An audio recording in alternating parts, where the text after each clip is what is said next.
Ladies and gentlemen, gather round your radios for a journey back in time. Step into the golden age of radio, where captivating stories and unforgettable characters come to life. Welcome to Golden Age Radio, where the magic of vintage audio dramas awaits. That's right. Prepare to be transported to an era when families huddled around the radio, eagerly awaiting their favorite shows. It's a world where imagination runs wild and storytelling reigns supreme. Get ready to experience the nostalgia and charm of old-time radio like never before. Join us as we bring you a curated lineup of 30-minute episodes that will whisk you away to a bygone era. Discover thrilling mysteries that keep you on the edge of your seat, heartwarming dramas that tug at your heartstrings, and side-splitting comedies that leave you in stitches. Picture this: dimmed lights, crackling static, and the sound of a needle dropping on a vinyl record. As the stories unfold, let your imagination paint vivid scenes in your mind's eye. From distant lands to roaring cities, let your senses come alive as you become part of the story. Lose yourself in the adventures of daring detectives, follow the triumphs and tribulations of fascinating characters, and journey through time and space with the power of sound. Each episode is a time capsule, preserving the essence of an era when radio was the heartbeat of entertainment. But it doesn't end there. Golden Age Radio is not just a stroll down memory lane, it's a chance to create new memories too.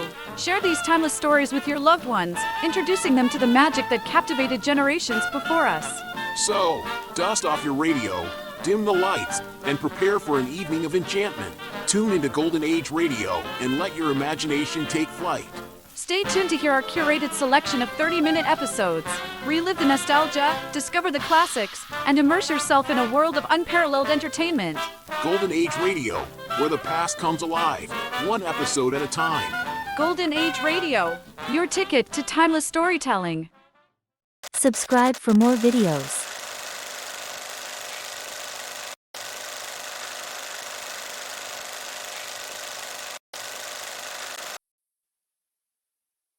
In just a moment, X-1. But first, how does one man get himself into so many impossible situations? This is a question you'll probably ask yourself tomorrow night when you follow another hilarious adventure of Throckmorton P. Gildersleeve. Yes, Gildy's eye for the ladies and his impulsive temperament managed to entangle him in a web of riotous circumstances.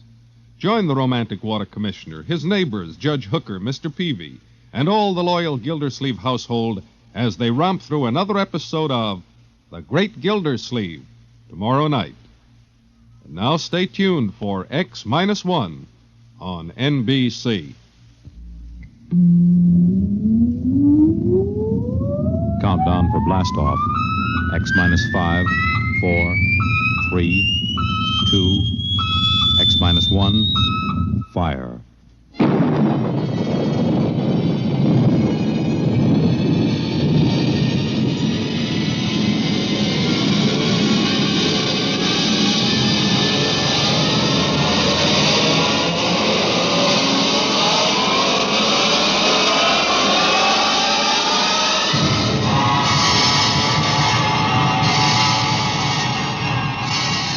From the far horizons of the unknown come transcribed tales of new dimensions in time and space. These are stories of the future, adventures in which you'll live in a million, could be years, on 1,000 maybe worlds. The National Broadcasting Company, in cooperation with Galaxy Science Fiction Magazine, presents X minus 1.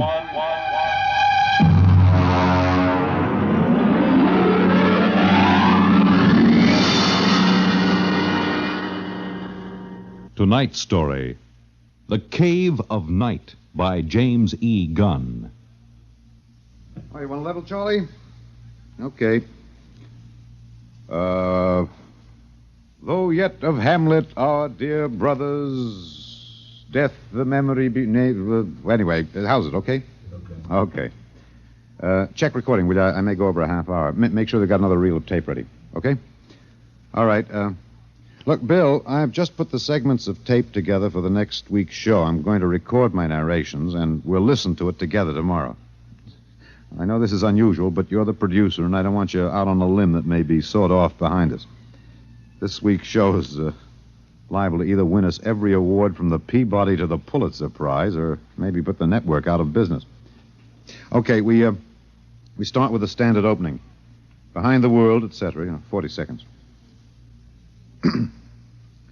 This is Harry Anders, your editor. At 8 o'clock, after the sun has set and the sky is darkening, look up. There's a man up there where no man has ever been. He is lost in the cave of night. And the fuel tank's empty. Receiver broken. Transmitting in clear. Anyone picking this up, anyone. This is Rev McMillan calling. Notify Goddard Rock, New Mexico. There's no way to get back. There's a man up there where no man has ever been. He is lost in the cave of night. We all know that phrase now, the cave of night. It was written by a poet disguised in the cynical hide of a newspaper rewrite man. But it stuck. It caught the world and held it like a butterfly pinned to a board. It started with a ham, an amateur radio operator, in Davenport, Iowa. All right, Eddie. Roll the first tape in here. It's marked. Am I too close? I was up in the attic. I usually have a talk with WG73. He's in Buenos Aires. We play chess. Well, there was some kind of interference. And then all of a sudden I heard this voice. I record most of my listening anyway, so I had the tape machine running. After I heard it, I called civil defense. That's what we're supposed to. Look, Bill, I haven't done the final editing on these tapes, so don't worry if they're a little rough. Down out of the night, flung from the darkness, came these words, the first of so many that electrified the world. Notify Goddard Rock, New Mexico. There's no way to get back. No way to get back. I'm stuck up here. No way to get down. What does it take to catch the pity of the world? A man wedged underground in Kentucky. A little girl in the bottom of a well. Somebody alive, waiting for rescue, with the days of his life numbered. Somebody somewhere waiting for us to get him out. The story broke in this morning's papers. Orbiting 1,000 miles above our heads was a man, an officer of the United States Air Force in a fuelless spaceship.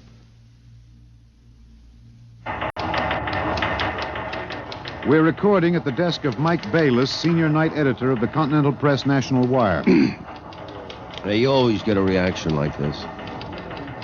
I remember the Floyd Collins story in the 20s. Fellow trapped in that cave in Kentucky, remember? Oh, sure.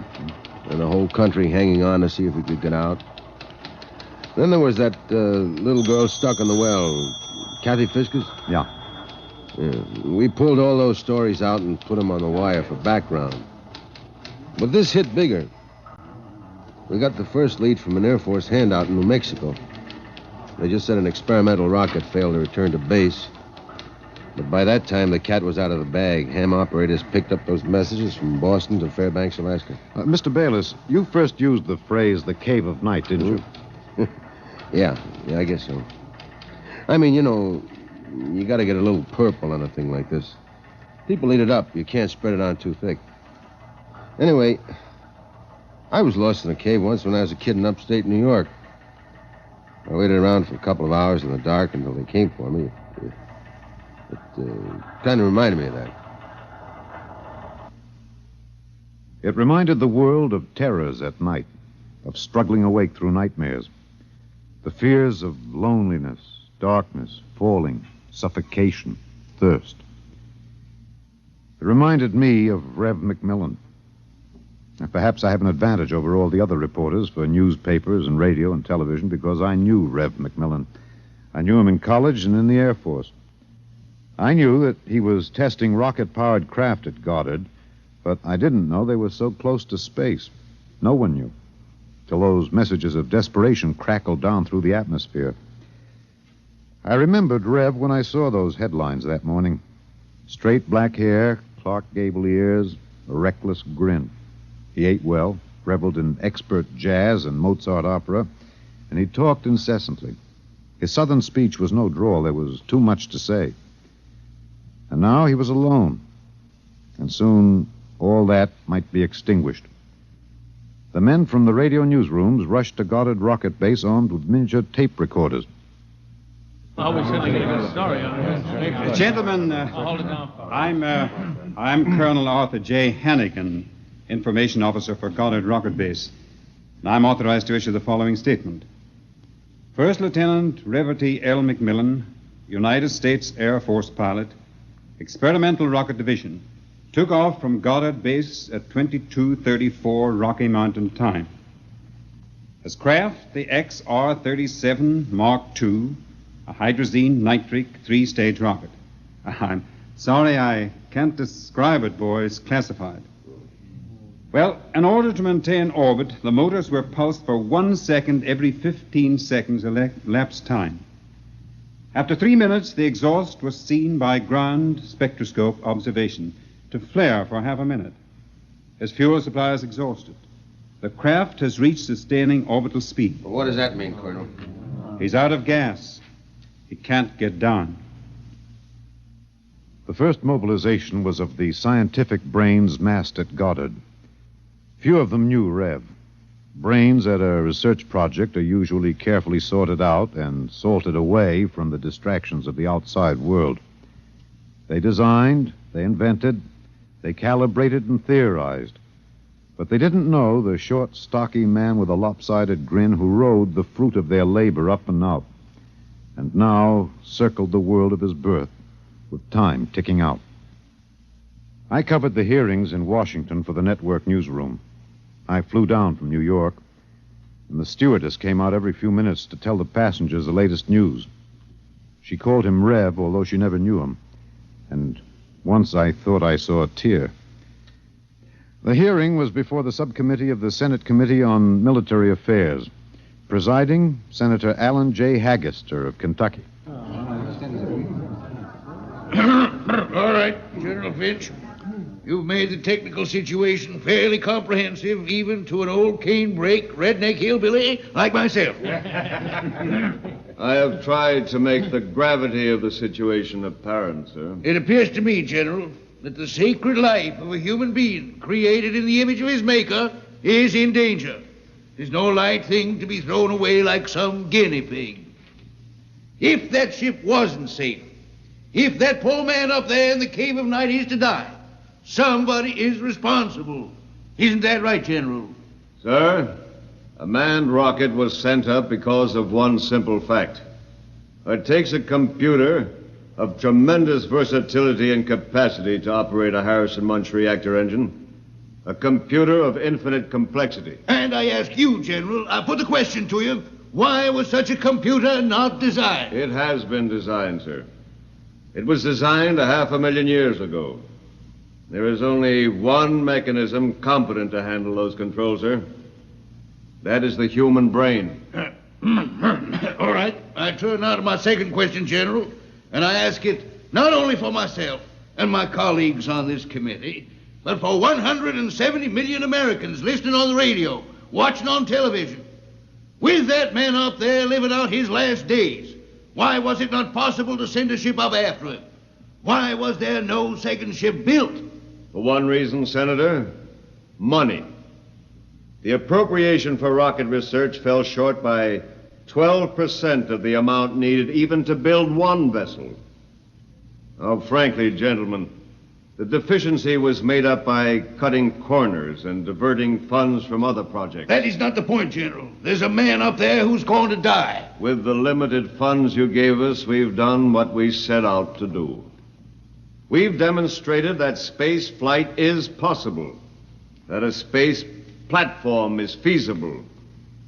If there is any inefficiency, if there is any blame for what has happened, it lies at the door of those who lack the confidence and the courage and ability of their countrymen to fight free of Earth to their greatest glory. Senator, how did you vote on that?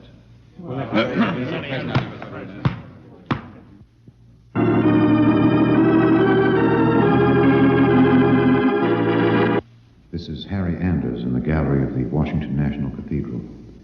This is a special prayer service called by the Dean of the Cathedral for the safety of Lieutenant McMillan and for the success of the recently announced rescue plan. The church is filled. There's a sprinkling of high Navy, Army, and Air Force uniforms.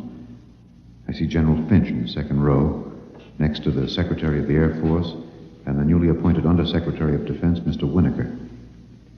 Prominently displayed in the center aisle, below the ornate railing separating the pews from the altar, is the small model of Macmillan's ship. One by one now, the congregation is filing past, dropping checks, bills. I saw one child drop in 12 pennies one by one. All contributions are to be used to defray the cost of the rescue effort. The congregation is now kneeling to pray. A moment of silent prayer will follow for the safety and rescue of Lieutenant Macmillan. $1 billion was raised in 1 week from voluntary contributions. Another $1.5 billion was appropriated unanimously by Congress. The race began. Would the rescue party reach the ship in time? Of course, we didn't know then. And daily we listened to the voice of the man we hoped to buy back from death. Now, look, Bill, on these Macmillan broadcast tapes, don't let some ignorant engineering vice president holler because it's not broadcast quality. Believe me, I knew Macmillan. There's more of that wild Texan in these tapes than in any hi-fi super-frequency response studio recordings. Just listen. You'll see what I mean.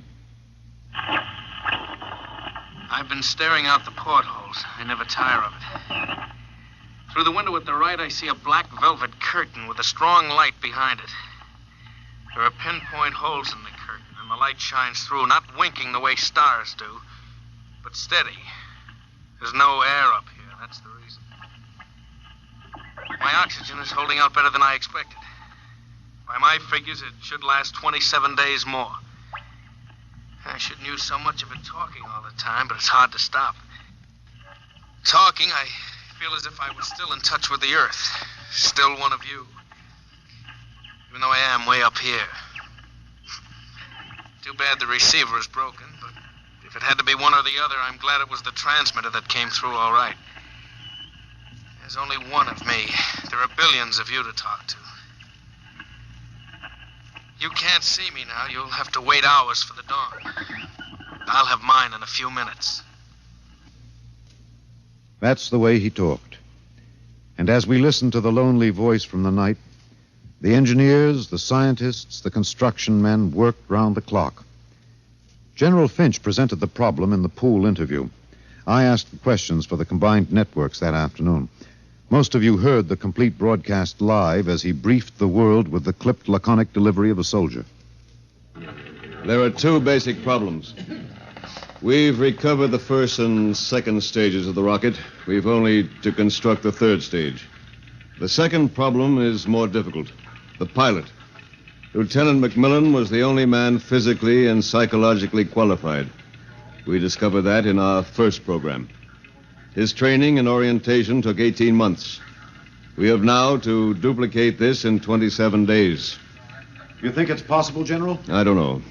That's all, Mr. Anders. Stevenson, get me some coffee, will you? Black and some kind of sandwich, no butter, no mayonnaise. And then the voice from the cave asked a question and expected no answer. Do you hear me down there? Sometimes I wonder. I wish there was some way I could be sure you were hearing me. Just that one thing might keep me from going crazy. I was there the night we answered that question. I was there in a helicopter over Kansas City. This is Harry Anders speaking to you from a helicopter over Kansas City. There are 15 seconds till midnight. The plan was developed by General Finch. At precisely midnight, every light in the city will be out and then flashed on in 2-second intervals. This will be the exact moment that Macmillan's ship is calculated to pass overhead. It's almost time now. 5, 4, 3, 2, 1. There they go. Off. On. Off. On. Off. On. I see it. I see it. Kansas City winking at me. Oh, yes, I can see it. Thanks. Thanks. You're listening. I know that now. I'm not alone. I'll never forget. I'm waiting for you. We're recording in the press gallery of the Goddard Rocket Base main construction hangar. The vast third stage component stands before us, men swarming up and down the gantry cranes. The Mark III is being built to carry 5 men instead of 1. The pilot selection has been kept a top secret to avoid unnecessary strain on the men selected. The latest progress report gives a possible margin of 6 hours between the launching of the rescue ship and the estimated exhaustion supply of oxygen to Lieutenant McMillan. The shift is changing now. The expert construction workers recruited from across the country by the combined efforts of the Air Force Personnel Service, the Atomic Energy Commission, and the International United Electrical Workers and United Auto Workers of the AFL-CIO. The margin is 6 hours. 6 hours between life and death for Lieutenant Reverdy L. McMillan. An hour ago, I saw the sun rise over Russia. It looks like any other land from here. The green where it should be green. Farther north, a sort of mud color. And then white where the snow is still deep. Up here, you wonder why we're so different when the land is the same. You think we're all the same children of the same mother planet. Who says we're different?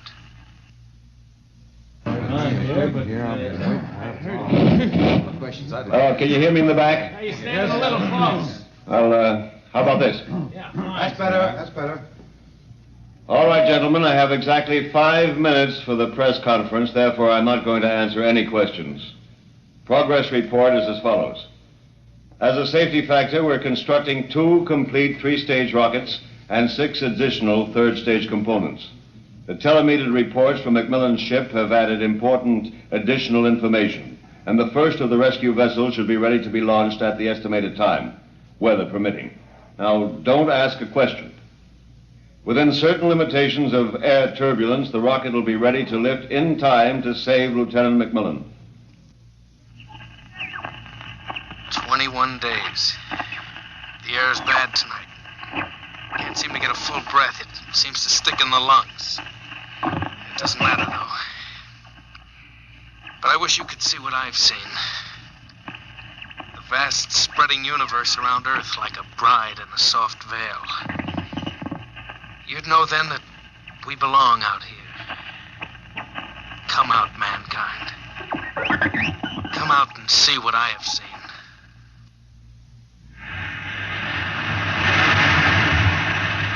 This is Harry Anders at Goddard Rocket Base. The Harrison Munch reactor engine for the first 3rd stage rescue is being tested here at Goddard. You can hear the roaring of the gases in the test chamber behind me. The work has been stepped up as a new calculation based on the increased temperature reading from McMillan's ship indicates that the exhaustion time will be some 6 hours earlier than originally estimated. The margin of rescue will be in minutes. Air very bad. Better hurry. Can't last much longer. It's silly, of course you'll hurry. But I don't want anyone feeling sorry for me. I've seen the stars clearly. But more than this, I've seen the Earth. There where I have lived and loved. I have known it better than any man. And loved it better. And known its children better. Goodbye. I have a better tomb than the greatest conqueror Earth ever bore. Do not disturb.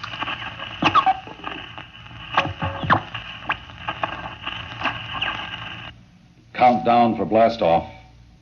5, 4, 3, 2, 1.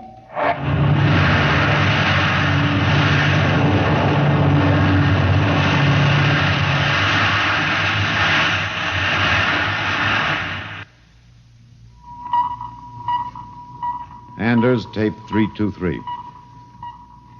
We're in the press operation room of Goddard Field.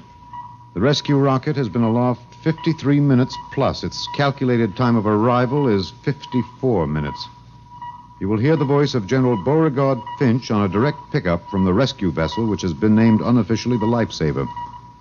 Silent crowds have collected at the outer perimeter of the rocket base, as if by their presence they might help it. Here it comes. Quiet, quiet. The next voice you hear will be General Finch aloft in the rescue ship. The voice quality may not be good. He's speaking over a throat mic in his pressure suit. Mark 3 to base. This is Finch. We'll secure that field. We have just secured to the airlock of McMillan's ship. I'm now entering the lock. The inner door is closed. I have closed the outer door. The inner door is cycling. Now it is open. Bring in those oxy bottles, will you? The bulkhead to the control room is open.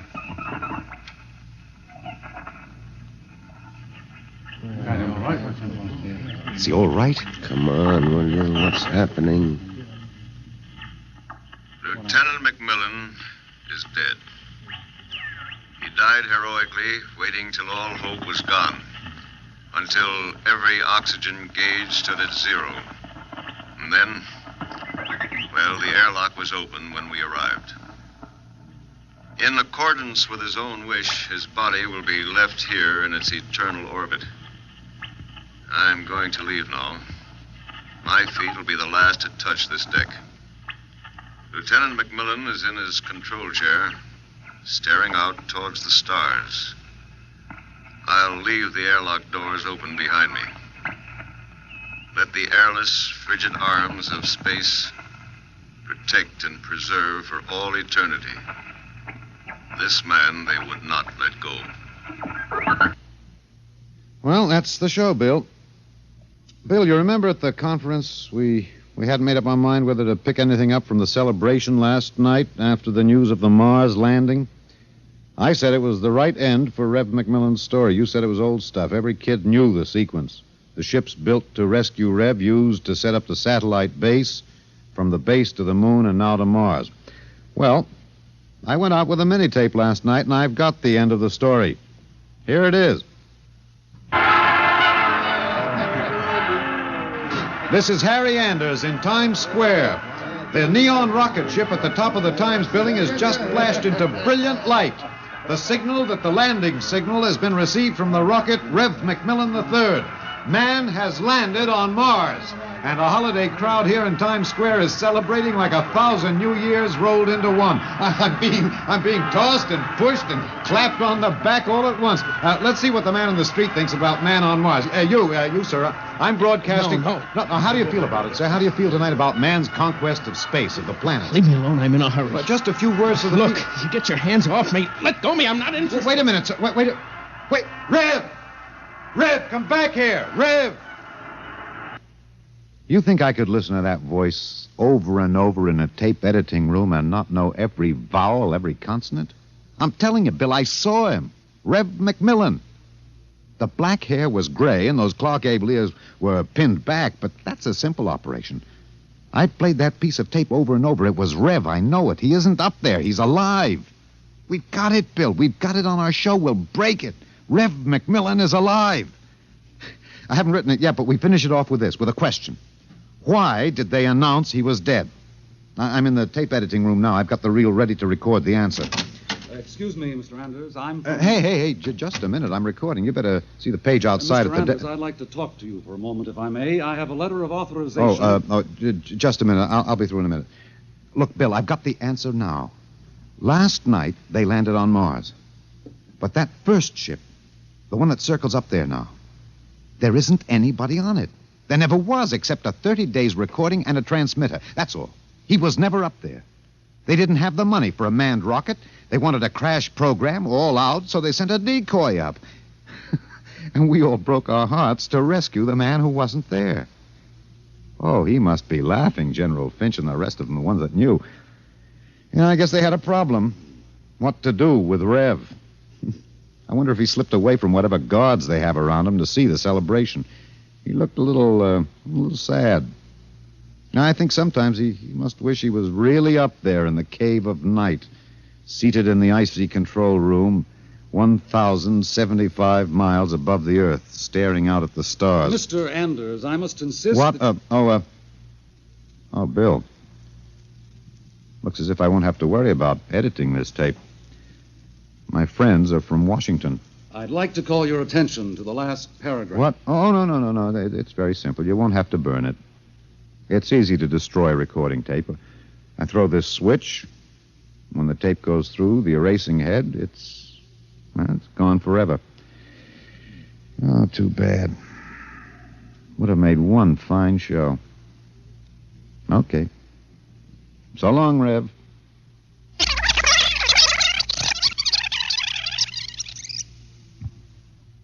You have just heard X-1, presented by the National Broadcasting Company in cooperation with Galaxy Science Fiction Magazine, which this month features an exciting serial, Slave Ship, by Frederick Pohl. Thank you for joining us for another thrilling episode of Atomic Age Adventures. We're excited to have you as part of our audience. We invite you to return tomorrow for an all-new set of episodes that will take you on even more unforgettable adventures. Get ready for a journey to the outer reaches of imagination as we dive into Dimension X, our next featured program. Brace yourselves for mind-bending tales that will transport you to distant galaxies and alternate realities. We're always eager to hear from our fantastic audience. Your feedback fuels our passion for delivering the best in vintage entertainment. Feel free to share your thoughts, opinions, and suggestions. We value your input and strive to make your listening experience even more enjoyable. If you're looking to enhance your Microsoft Access skills, look no further. Reach out to them at 615-420-2040 and ask for Mark. Once again, thank you for being a part of our Golden Age radio community. Get ready for more riveting stories, captivating characters, and timeless entertainment. Until next time, stay tuned and keep the nostalgia alive. Adventures in time and space, told in future tense. Dimension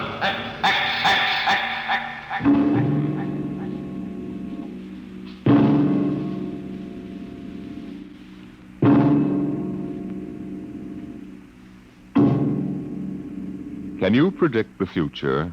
Can you tell what will happen in 100 years? Or in 10? Or in the next minute? Can you look beyond the known dimensions of time and space into the unknown, Dimension X? Tonight we have a strange story to tell. A sweet, blood-curdling little story that is really only 2 sentences long. The last man on Earth sat alone in a room. There was a knock on the door.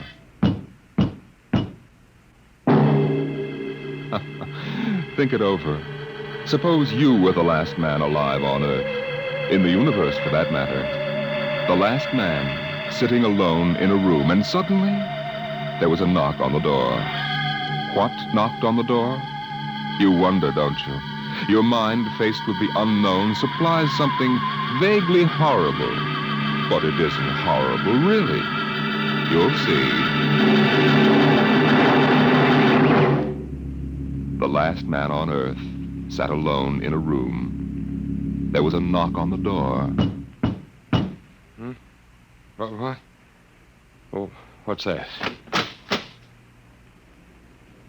Good morning, man. What?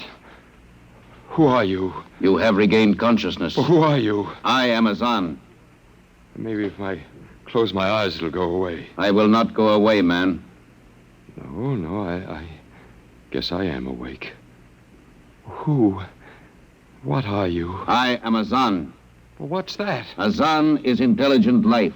What happened? Where are you from? From Planet 7 in the 3rd galaxy in the 4th quadrant. Where? It is not necessary to repeat information which is correct in the original statement. Planet 7?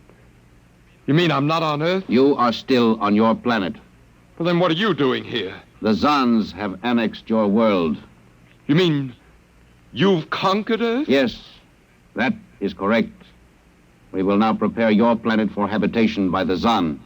How about the people? There is no longer any use for large numbers of lower life forms. Therefore, we have dispensed with them. Dispensed with? You mean you've... When did all this happen? 2 days ago. You have been unconscious until now. You really mean I'm the last man on Earth? That is correct. Identify yourself now. What? Kindly provide data as to your position in the elementary social order of your planet. Well, I'm Walter Phelan, Associate Professor of Anthropology at Nathan University. How is it you speak English? We have deciphered your written and recorded records. It is not difficult to reconstruct your language. Very type of auditory communication. Oh. Is there anything you want to complete your natural habitat?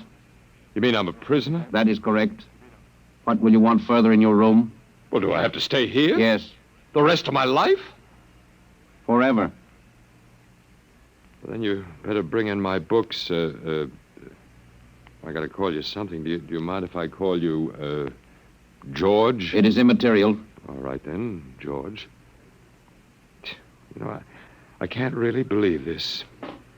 That is a characteristic of low-life form. I'm trying to take this in without going off balance completely. I will be back, Associate Professor of Anthropology. It's all right, George. Just call me Walter. Very well, Walter. I will be back with your books. All right, George. I'll be seeing you around. You will not be around, Walter. You will be here.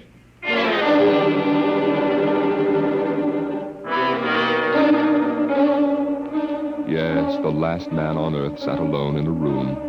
A rather peculiar room. He just noticed how peculiar it was, and he'd been studying out the reason for its peculiarity. His conclusion didn't horrify him, but it annoyed him. There was a knock on the door. Come in.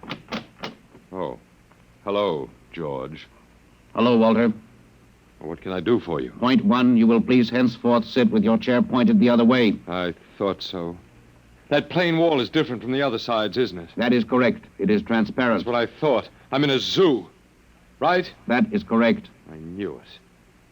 And if I persist in sitting with my back to it, what then?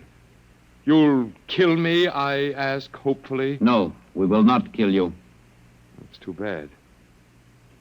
George, I'll face the bars and perform for the people. I mean for the Zons. How many other animals do you have here in the zoo, George? 216, a male and female each of 108 kinds. Male and female of all the animals? There is a female of your species among the collection. Anyone I know? Never mind, it doesn't matter anyway. Well, George, you started out with point 1. I suppose there's a point 2 kicking around somewhere. What is it? Something we do not understand. 2 of the other animals sleep and do not wake. They are cold. What is wrong with them, Walter? Well, they must be dead. Dead?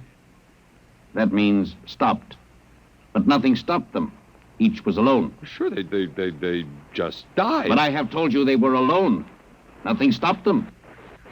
George, do you mean to tell me that you don't know what natural death is? Death is when a being is killed, stopped from living. Maybe these animals just died of old age. Old age? I do not understand. George, how old are you? Your planet went around the sun about 7,000 times since I was born. What? 7,000 years? Yes, I'm still young. Now, look, George, you've got something to learn about this planet you've hijacked. Here on Earth, we've got somebody that's a stranger where you come from. Down here, our people and animals live until the Grim Reaper stops them. This, Grim Reaper stopped the 2 animals? That's right. He will stop more? Oh, he gets us all, George. This is a new factor we have not considered. But you can consider it. Because when the Grim Reaper gets through, there won't be very much left of your zoo. You mean he will stop more animals soon? Well, with your lifespan, it won't seem like a minute and we'll all be gone. Now, it looks like you made a mistake, George. I don't think there's very much you can do about it. That is not correct. The Zon is a logical being. We will take action. Where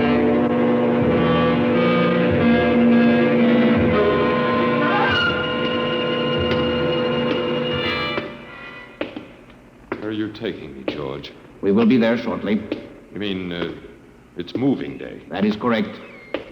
We are here now. You will live here now, Walter. It is a larger room. Well, be it ever so humble. Go inside. Be careful with those books, George. Don't lose... Excuse me. Who are you? What are you doing here? Well, I guess George didn't explain. George tries to be polite, but he hasn't quite caught on yet. I'm Walter Phelan. My name is Grace Evans, Mr. Phelan. What is all this about? Why did they bring me here? I think I know why. Why? You see, I've been talking to George. George? Well, that's what I call them, all of them. There's no way to tell them apart anyway. There aren't many of them here, yet. They come from outside the solar system, sort of an advanced scouting party. Yes, I saw their spaceship. It's as big as a mountain. They're moving in on us. They cleaned off the Earth with some kind of vibration that destroys all sorts of animal life. They killed everybody. Oh, no. I was afraid. Well, the cheerful notice that you and I and 200-odd other animals were picked up beforehand as specimens for the zoo. You know that this is a zoo, don't you? Yes. I suspected it. But I don't remember anything about being captured. I just woke up here. Well, they solved a lot of problems for us. Housing shortages, wars. I don't suppose the human race, you and I, that is, have to worry about anything now. It's awful. Only they made one mistake. They overestimated us. I don't understand. They thought we were immortal. That we were what? Immortal, like they are. Oh, they can be killed. The Zons don't know what natural death is. They didn't know anyway until they lost 2 of us yesterday. You mean there are more than 2 of us? No more of our species. These were merely brother animals. A rabbit and a canary. And by the Zons' way of figuring time, the rest of us are only good for a few minutes apiece anyway. That's a joke on them. They figured they had permanent specimens here in their zoo. But didn't they know that we'd all die eventually? No, I don't think so. See, George told me he was 7,000 years old, and he's supposed to be young. When they learned how quickly we die, well, they were probably shocked to the core. If they have cause. How can you talk that way about it? Academic detachment. I learned it at faculty teas. At any rate, they've decided to reorganize their zoo 2 by 2. Oh. Sure, they figure we'll last longer collectively, if not individually. But if they think... That is, if you think for 1 minute... No, don't worry. I don't. But are they going to keep us locked up together in this one little room? I'm afraid so. It's horrible. I agree with you perfectly, my dear. But all personal considerations aside, the least favor we can do the human race is to let it end with us. I don't see much point in continuing it just for an exhibition in a zoo. How can you just sit here and lecture? Habit. But we've got to do something. Why? I don't know. It just seems we owe it to the human race to do something. You got a suggestion? There must be some way.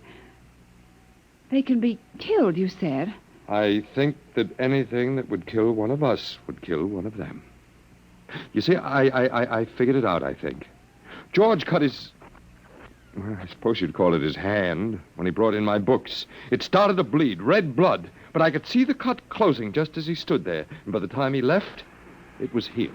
Don't understand. Don't you see, whatever factor there is in man that makes him grow old is missing in the Zon.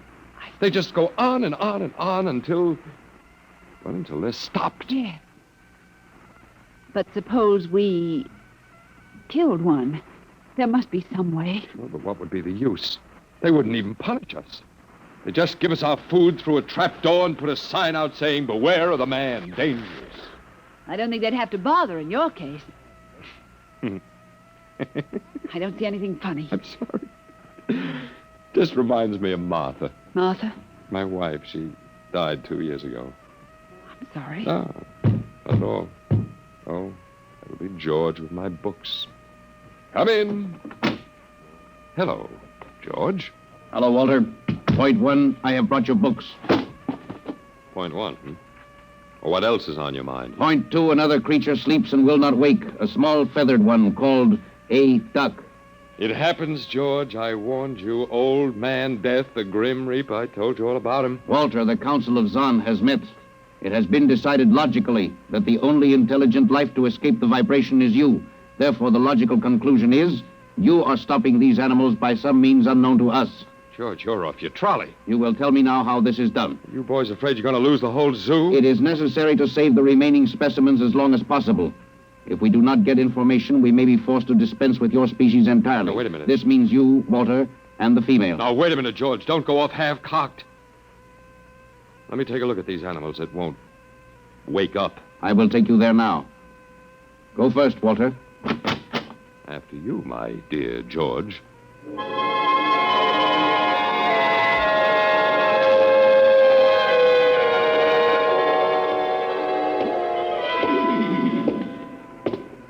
This is the weasel. You should have got him in the winter, George. The fur's worth more then. Then it's an ermine. This is the reptile cage. Here are the ducks. This is the male. The female has been stopped. Lucky girl. What's the matter, fella? You lonely down there? Walter, you will tell me how you stopped the female duck. You got me, George. I didn't do it. Maybe she died of the Dutch elm blight. Walter, you are not being logical. We have concluded you are stopping these animals. Tell us how it is done. I told you, George, I haven't the foggiest notion. Very well. We will have to take further action. Well, what are you going to do, George? We have methods of action you will know soon. We will go back now to your room.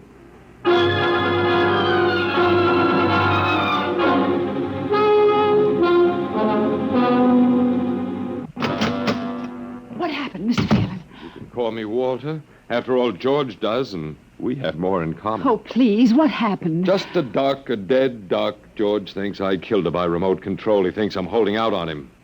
Good. What? Well, at least we can get back at them. At least we can do something to them. Well, why?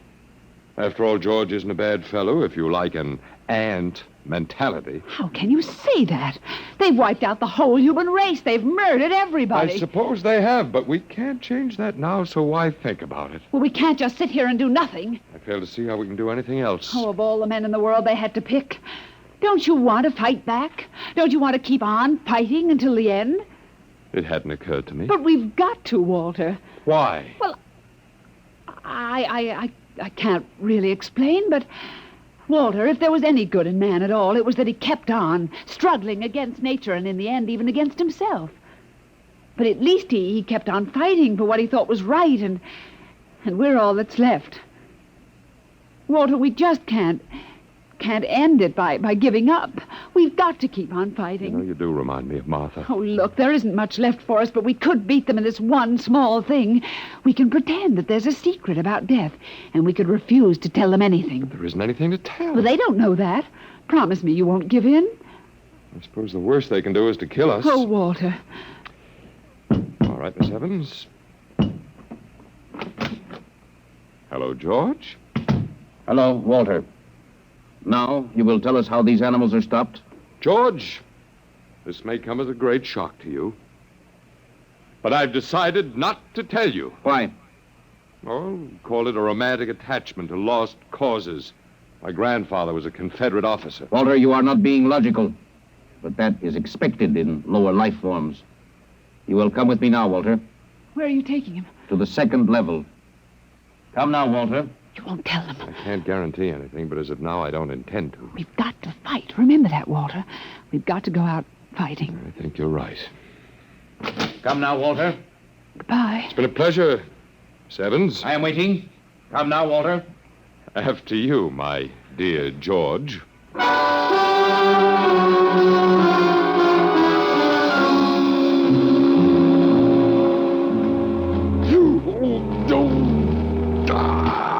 You will tell us now, Walter?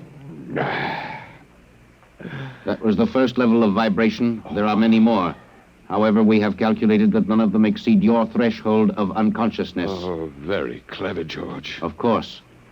You will tell us now, how do you stop these animals? You will tell us now? As of now, no. However, I'm not very brave, if that encourages you, George. You are not being logical, Walter. You're telling me.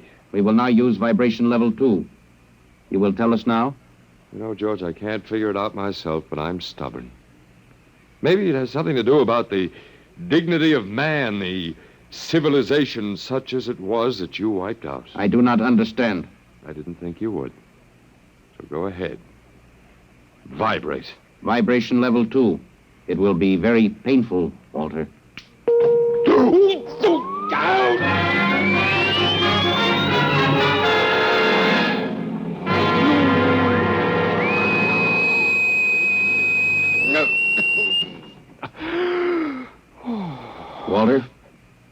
Walter, you are still conscious.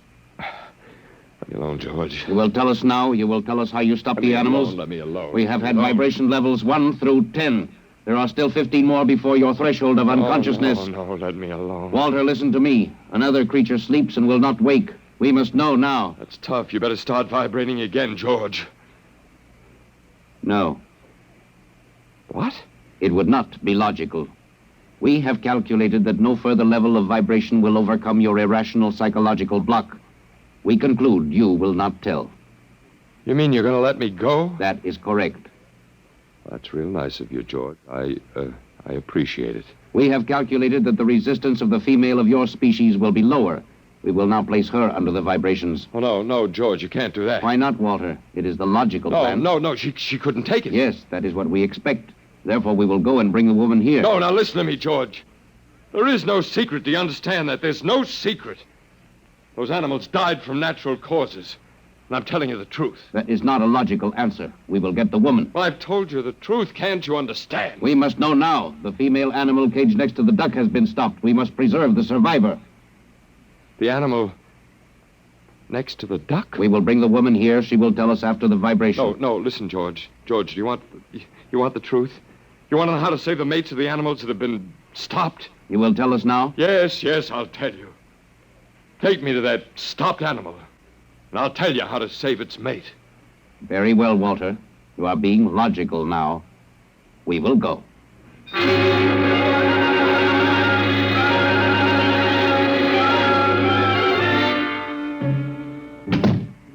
Walter, are you all right? Yeah, just let me catch my breath a minute. What happened? Well, after a while, I told them what they wanted to know. You didn't. Sure, as George pointed out, it seemed to be the logical thing at the time. You gave up? I suppose you can call it that. Look, I'm very bad. Something might turn up, Martha. But they've beaten us completely then. There isn't anything we can do. Of the human race. And we give up. We don't even die fighting. You call me? Oh, I must have said Martha. I'm sorry. The Council of the Zon has met. Something wrong? She was my wife. She died 2 years ago. What were you saying? Nothing. Nothing. It doesn't matter. It's too late. Too late. For the whole... What now, George? Zon has been stopped. What? Zon is dead? That is correct. You didn't believe me, George. But you can die. You can really die. You'll have to get used to that if you're going to stay here. The council has decided. A, you have in some way stopped this Zon. B, you and the woman must be eliminated. You got it wrong, George. I didn't stop that Zon. It's just death. It gets all of us here. You will be eliminated now. But, George, it won't do any good to kill us. It won't save you. Everything that lives on Earth must die. That is not logical. But it's true. The council has decided. This time, you will have the full vibration. This time? Walter, what did they do to you? They have a rather effective third degree. They tortured you, Walter? Yes.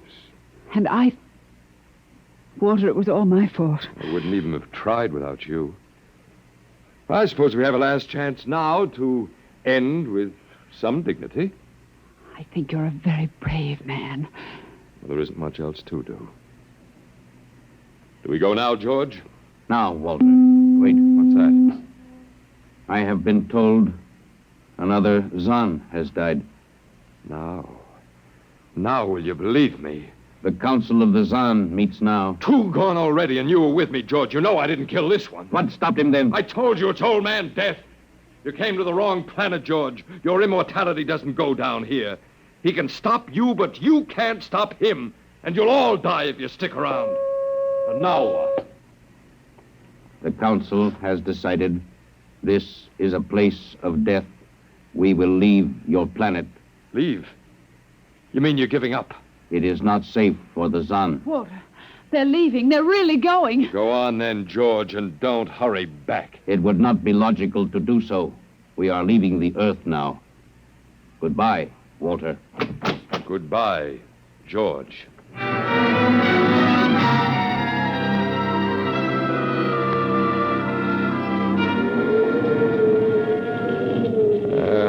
aboard now.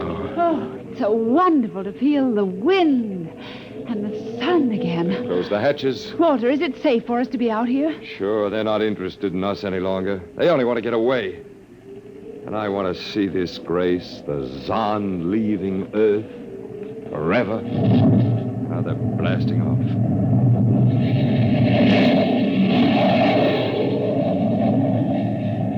There they go. Yes, it's over now.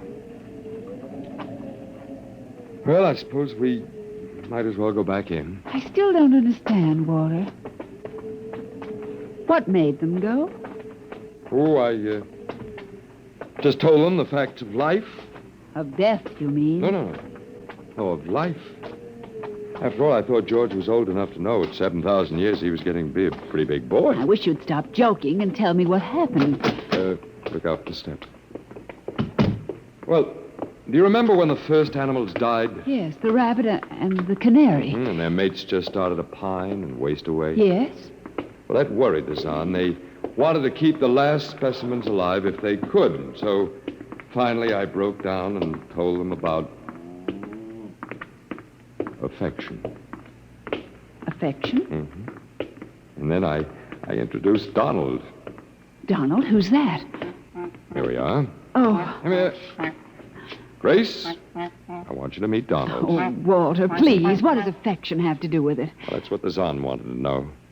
I told him it was love that made the world go round, that having lost his mate, Donald would die immediately unless he had affection and constant petting. Petting? Mm-hmm. I even showed him how. Come here, fella. Come here. Yes, I held Donald in my arms and petted him a while, and then I let the Zon take over with the animal in the next cage. What animal? Take a look. Hey, watch out. Don't go Walter, too close. It's a rattlesnake. Yes, it's a rattlesnake. The Zon's metabolism made it impossible for them to die of old age, but I had a hunch they could be poisoned. Then it was the snake that killed the two Zon. They never even knew what bit them. Then you outwitted them, Walter. I suppose. And I thought you'd just given up. Oh, Walter, I'm so proud of you. You don't have to be. I had given up. I probably wouldn't have fought at all if you hadn't pushed me. Well,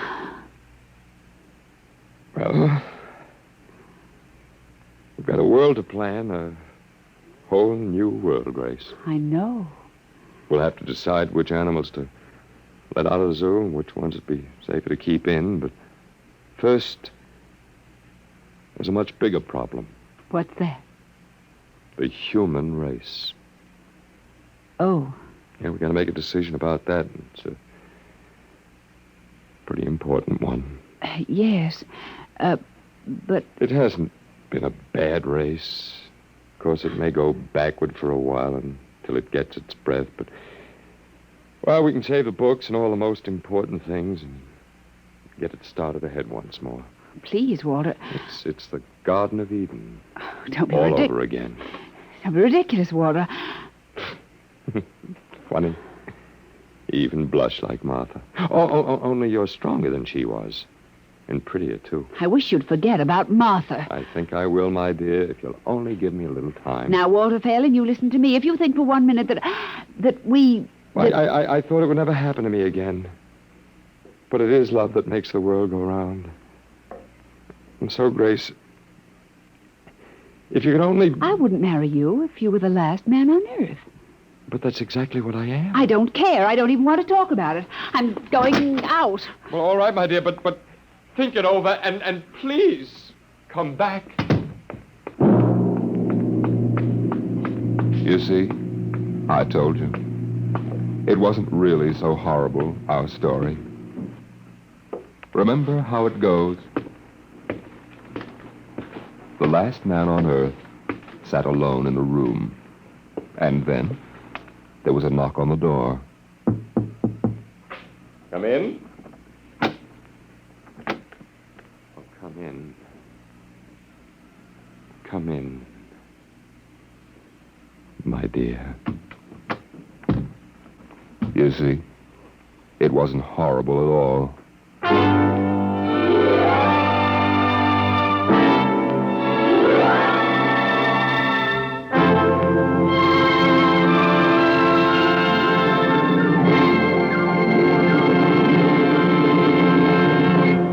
have just heard the Frederick Brown story entitled Knock, an adventure in time, space, and the unknown world of the future. The world of Dimension Now, about next week. Next week, we tell the story of a robot. But a robot that was almost human. Tonight's adventure in Dimension X was adapted for radio by Ernest Kenoy. Arnold Moss was heard as Walter Phelan, Louis Van Ruten as the Zahn, and Joan Alexander as Grace Evans. Your narrator was Norman Rose. Music by Albert Berman, engineer Bill Chambers. Dimension X is produced by Van Woodward and directed by Edward King. Tomorrow, hear Sam Spade. Now it's Truth or Consequences on NBC.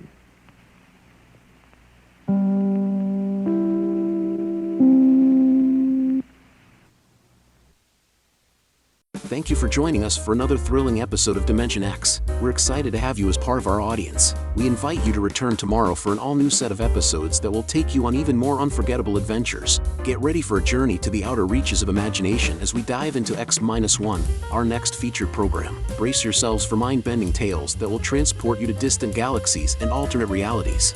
We're always eager to hear from our fantastic audience. Your feedback fuels our passion for delivering the best in vintage entertainment. Feel free to share your thoughts, opinions, and suggestions. We value your input and strive to make your listening experience even more enjoyable. If you're looking to enhance your Microsoft Access skills, look no further. Reach out to them at 615-420-2040 and ask for Mark. Once again, thank you for being a part of our Golden Age radio community. Get ready for more riveting stories, captivating characters, and timeless entertainment. Until next time, stay tuned and keep the nostalgia alive. Now stay tuned for X-1 on NBC.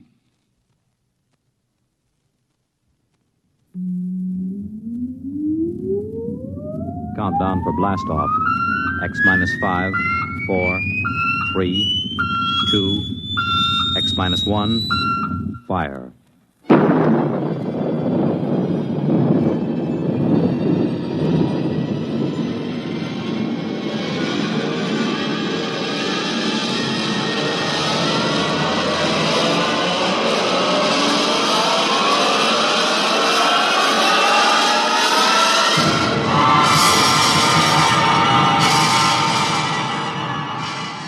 From the far horizons of the unknown come transcribed tales of new dimensions in time and space.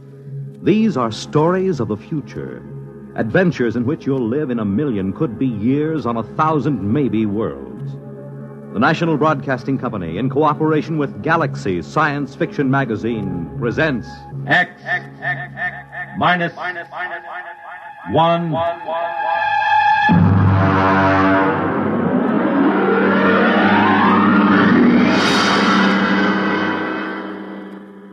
Tonight, Clifford D. Simak's story of the 21st century, How To.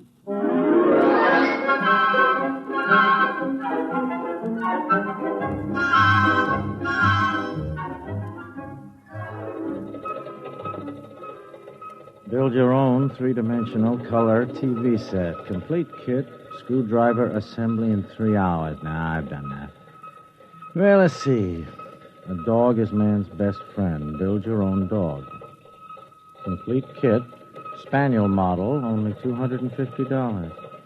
Yeah, hey, that's it. My next project.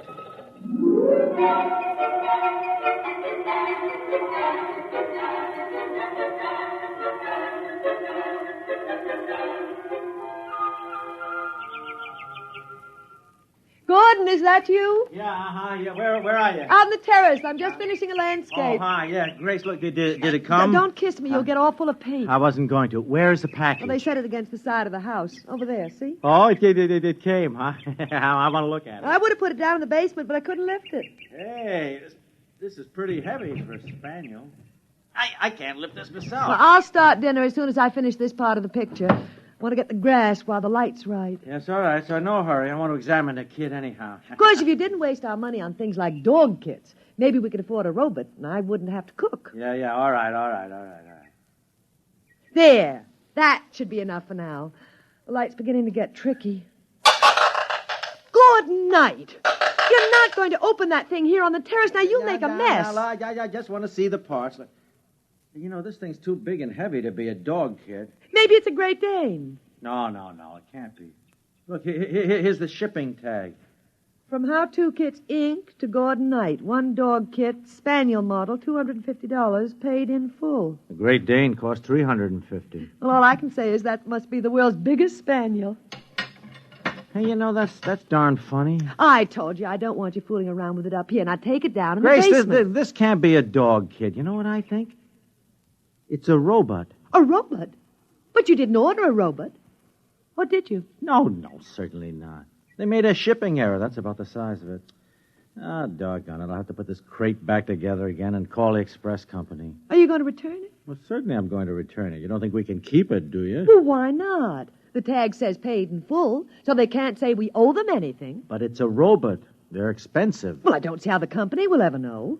When inventory time comes around, they'll be short one robot and long one dog. Of course, I've always wanted to put together a real robot. Lord knows when I'd get another chance. Then it's settled. No, it is not settled either. I tell you what, I'll put it together just to see what it's like. But I won't activate it, see? I mean, I'll disassemble it right away and ship it back to the company.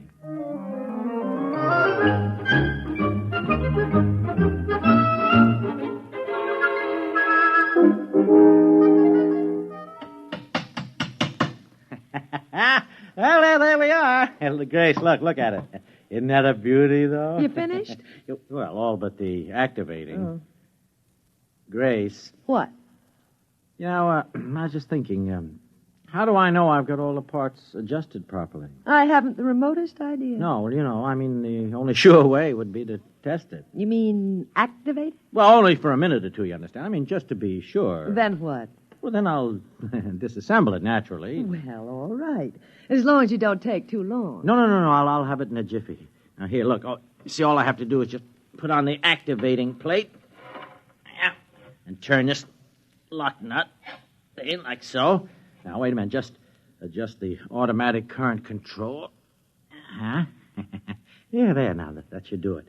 Now, stand back, and I'll turn it on. I hope it works. Oh, it'll work. I followed the directions to the letter. You ready? Now. It works! Yeah, I'll have to oil that joint. Wait. Grace, it's moving its head.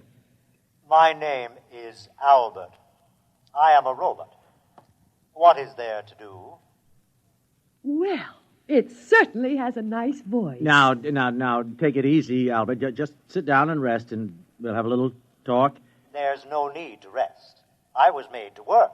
Well, as long as it doesn't need to rest, I can think of 100 things for it to do. Now, there's the house and the garden and the lawn. No, look, Grace, I wonder if he could learn to cook. A robot can be taught to do anything a person can do. Oh. No, hold on a minute, Albert, please, and listen to me. We can't keep you, you understand? I mean, you were sent here by mistake.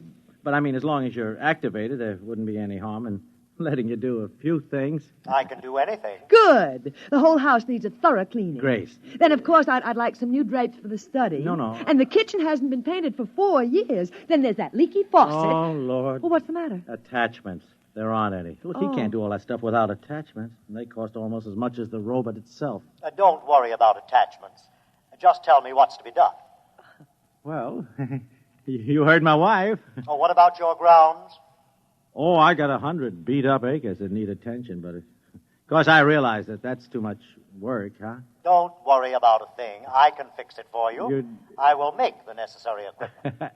Make your own attachment? Don't worry about a thing. Yeah, but how? Oh, for heaven's sake, stop arguing with him and let him get to work. I'm not arguing.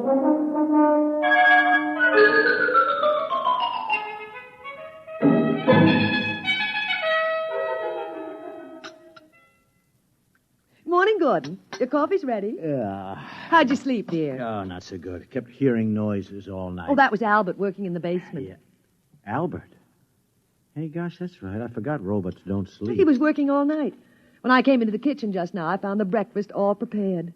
He can cook. Isn't that wonderful? Yeah. What's he doing now? Oh, I don't know. Making something, I think. Oh, Gordon, he's going to be such a tremendous help to me. I'll be able to spend more time than ever with my painting. Now, wait a minute. What makes you think we can keep him? I mean, no, Grace. I mean, we could get into trouble. Well, I don't see how. I'll tell you what. Why don't you walk over and call on Anson Lee? He could advise you. What does he know about it? He's a lawyer. Well, technically, he's a lawyer. I mean, never seems to work at it anymore. Well, you have to understand Anson, that's all. Look, I understand him all right. He's a reactionary, a throwback to the 20th century. Spends all his time lying in a hammock, drinking and reading Proust. Well, it's what he enjoys doing. I'll bet that guy never assembled a kit in his life. Can you imagine that? Well, we all have our peculiarities. Just the same, he could give you legal advice. Well, all right. I'll go over after breakfast. If it'll make you feel any happier, pass the cream.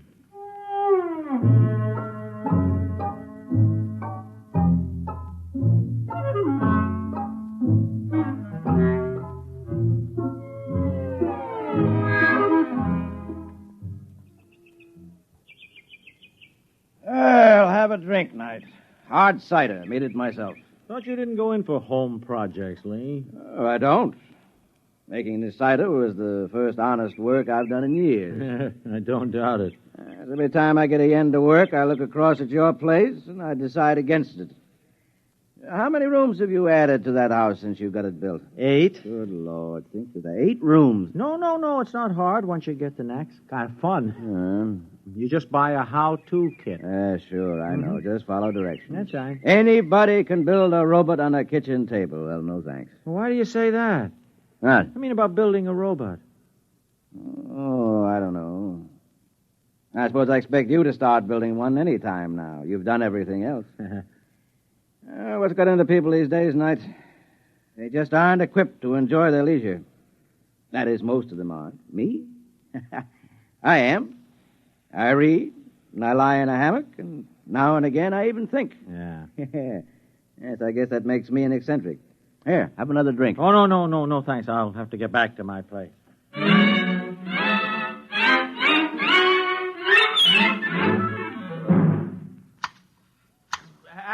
Albert. You call me, sir? Yeah, Albert, listen to me. Albert, I have reached a decision about you. But I'm not Albert, sir.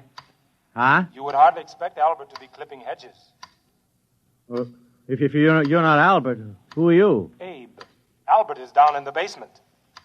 Well, what are you doing here? Where did you come from? If you wish to talk to me, you will have to move along the hedge with me. Oh. I cannot stop working. Oh, okay, move along. But where did you come from? Albert made me. Albert made you? And now he's down in the basement working on Alfred. Alfred? Another robot? Certainly. That is what Albert is for. He makes robots. Oh, no.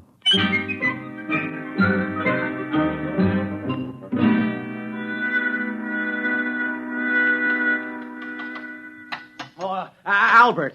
Oh, there you are. Albert, what's going on here? I'm reproducing. What? I have a built-in mother urge. I don't know why they named me Albert. I should have had a female name. Oh, but you shouldn't be able to make robots. Look, boss, you worry a lot. You want robots, don't you?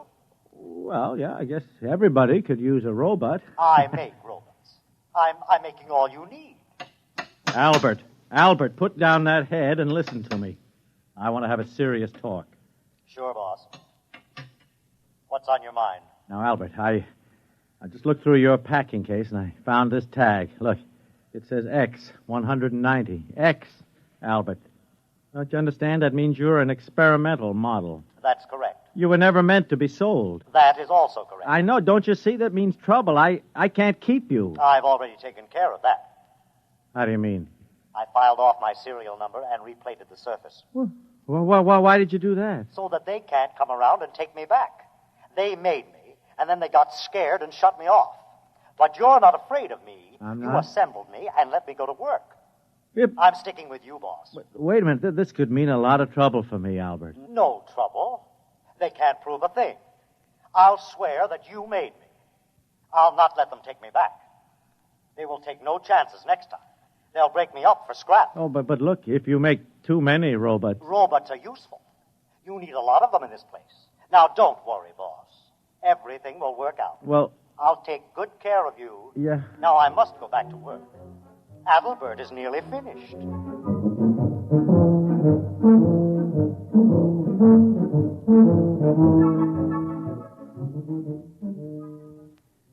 Knight. I'm from the county tax office. Tax assessor. Oh, I didn't know you fellas came around more than once a year. Ordinarily, we don't. This is a special case. Oh? Made a lot of improvements in the place the past few days. Oh. Landscaping, painting, building. Well... Afraid I'll have to boost your assessment some. I see. Heard about those robots of yours, too. Robots? Personal property, you know. Have to pay a tax on them. Just how many have you got? Oh, one or two. I've been counting. They move around so fast I can't be sure, but I estimate the number at 38. That right? If you say so. 38 it is, then. They cost $10,000 apiece. I'll assess them at 5. That's $190,000. Oh, no. Hey, that's pretty steep. But I'm going easy on you. By rights, I should only allow you a third for depreciation. Well, that's it, Mr. Knight. $190,000. Wait. We'll send you the bill with your quarterly statement. But... Good day. Good day.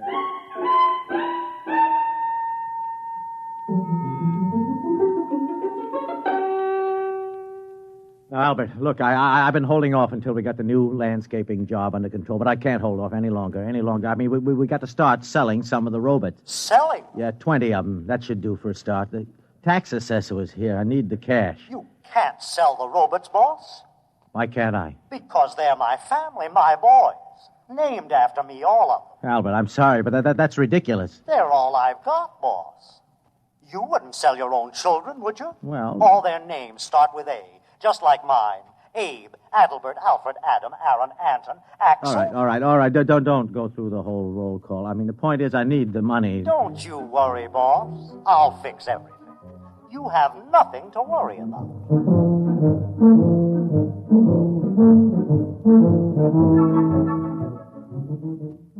The point is, Mr. Knight, the Internal Revenue Department is always interested when a citizen shows a substantial capital gain during the year. Capital gain? I haven't made any capital gain. Oh, come, sir. I'm talking about the matter of some 52 robots. Well, as I understand it, their retail value is $10,000 each. So they say. 52 times 10,000 is $520,000. On capital gains, you pay 50% or $260,000. 200, oh. A tax, roughly, of $130,000. Well, when... What do I do? By the 15th of next month, you must file a declaration of estimated income.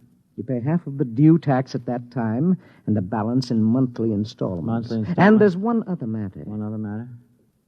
We investigated.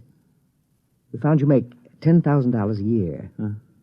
Would you tell me, out of personal curiosity, understand? I understand. Just how a man of your particular means could show a capital gain of $500,000 in so short a time?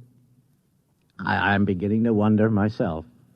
Well, our only concern is you pay your tax. Yeah. However, some other branch of the federal government might very well want to ask some questions sometime. Oh? If I were you, Mr. Knight, I would be ready with some answers. Yeah. Good day. Good day.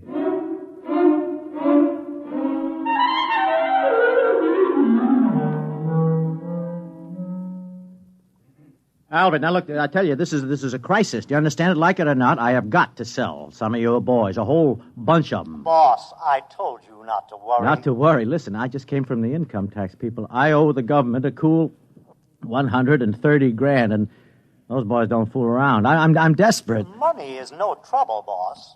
Come here. Come where? Over here. Look at this. What's this? What, those bales? What have they got?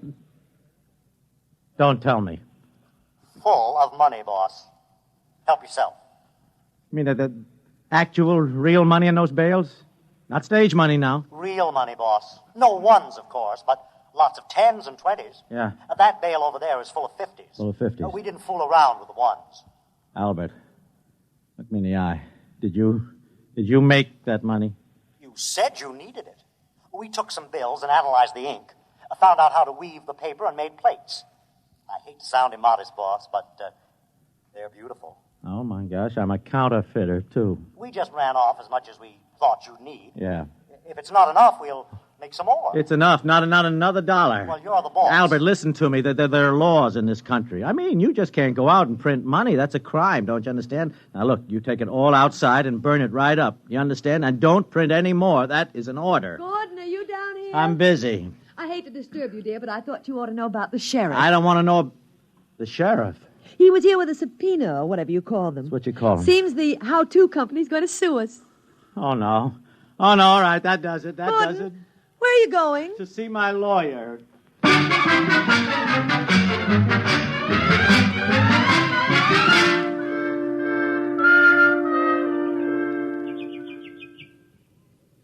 Well, offhand, old man, I'd say you were in quite a jam. I didn't have to walk all the way over here to find that out. The point is, Lee, what in the name of heaven can I do?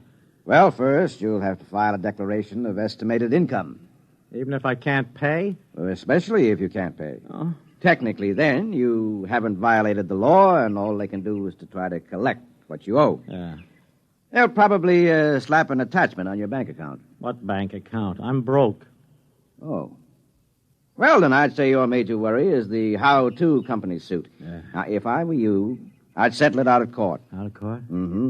They might call off the action if you returned all the robots. Albert says he'll testify that I made him. Well, Albert can't testify. As a robot, he has no standing in court. Mm-hmm. No, you better give them back and get what terms you can. No. I won't do it. Huh? I won't. Don't you see? They don't want Albert back because they can use him. They want to break him up to maintain their robot prices. Don't you see? It might be 1,000 years before his principle is rediscovered, if it ever is. Mm-hmm. Would that be bad? I don't know. Only time will tell that, but, I mean, you could say the same thing about any great invention. Look, no, I will not let them destroy Albert. Yes, I see your point, Knight. And I like it. You like it? Uh-huh. I'll take the case. Now, of course, I ought to warn you, I'm not a very good lawyer. I know. I don't work hard enough at it. But I do have a chance, huh? In all my practice at law, Knight, I never saw a man who'd gotten himself as fouled up as this. No. I'd say your chances are nil. Yeah. Boss? It's Albert. Boss, I heard about the suit. Yeah, it's all right, Albert. Mr. Lee here is going to handle our case. We robots want to help. I'm afraid there's not much you can do. Oh, yes, there is. I'm building a lawyer robot He's building a lawyer robot. with far greater memory capacity than any human, and with brain computers that operate on logic. That's what law is based on, isn't it? Logic. Well, so I've heard. But it won't work, Albert. To practice law, you must be admitted to the bar. To be admitted to the bar, you must have a degree in law and pass an examination. And although there's never been an occasion to establish a precedent, I suspect the applicant must be human. Lee, wait a minute. What about law clerks? I mean, they don't have to be human.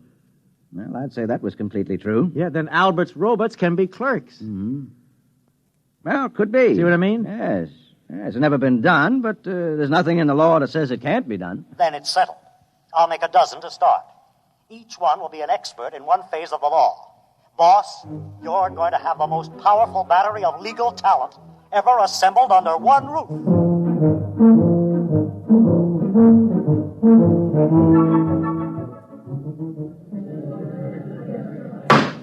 Quiet in the court. Mr. Lee, what is the meaning of this outrage? What outrage, Your Honor? Those robots sitting at the defense table. These, Your Honor, are my valued assistants. Robots? Yes, Your Honor. Take them away. They have no standing in this court. If Your Honor will excuse me, they need no standing. I am the sole representative of the defendant. My client is a poor man, and he is opposed by the most formidable array of legal talent money can buy. Now, surely the court will not deny him whatever assistance he's been able to muster. This, sir, is highly irregular. If it please Your Honor, I should like to point out that we live in a mechanized age. The court clerk uses a machine to take down the transcript of these very proceedings. To my certain knowledge, no court has ever challenged the presence of such a device as an aid to the furtherance of justice. Now, if Your Honor can point out anything in the law specifically barring these robots from the court... That's ridiculous, sir. Of course there is no such provision. At no time anywhere did anyone dream such a contingency would arise. In that case, sir, I ask the court for a favorable ruling. Mr. Lee, as you point out, there is no precedent for my ruling in any way but in your favor. Therefore, sir, with reluctance, I do so at this time.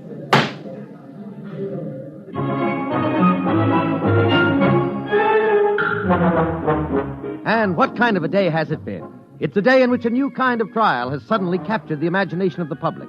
A trial in which a man accused of misappropriating a robot has brought into court a whole battery of robots to aid in his defense.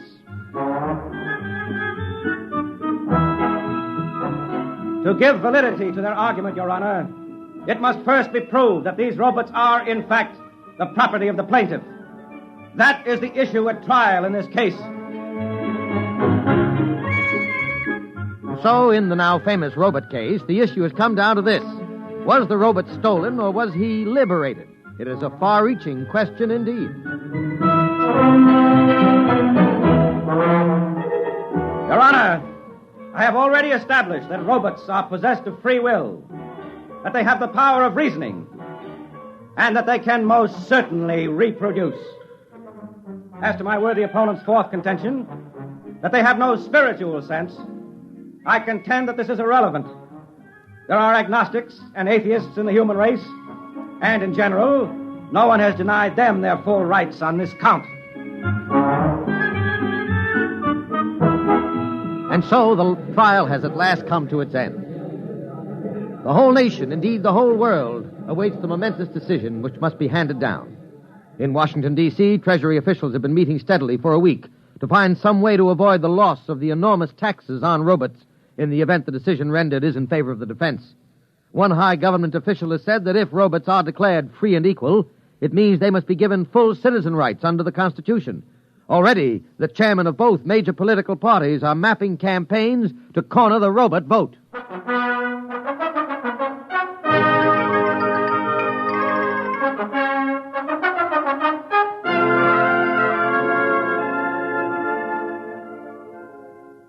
Welcome home, darling. Yeah, thank you. But what's going on here, Grace? I had more trouble getting into my own home than into the Pentagon. Oh, you mean the robots? They've set up a defense perimeter. A defense... Uh-huh. Albert. Hello, boss. Welcome home. Albert, what is the meaning of all the barbed wire and the rocket launchers? Just precautions, boss. We're ready for any situation. Such as? Oh, like a mob deciding to take justice into its own hands, for instance. Or if the decision goes against us? That too, boss. Dear, you two go on and talk. I've really got to get back to my painting. I have a beautiful still life that I simply got to finish. Yeah, finish. Albert, listen. You can't fight the whole world. We won't go back. How Two Kits Incorporated will never lay a hand on me or any of my children. Albert, this is madness, don't you understand? They'd get you with one bomb. And me, too. Better to die fighting, boss, than to live in chains. I don't know. That's our motto. No matter what happens, we're ready for the decision.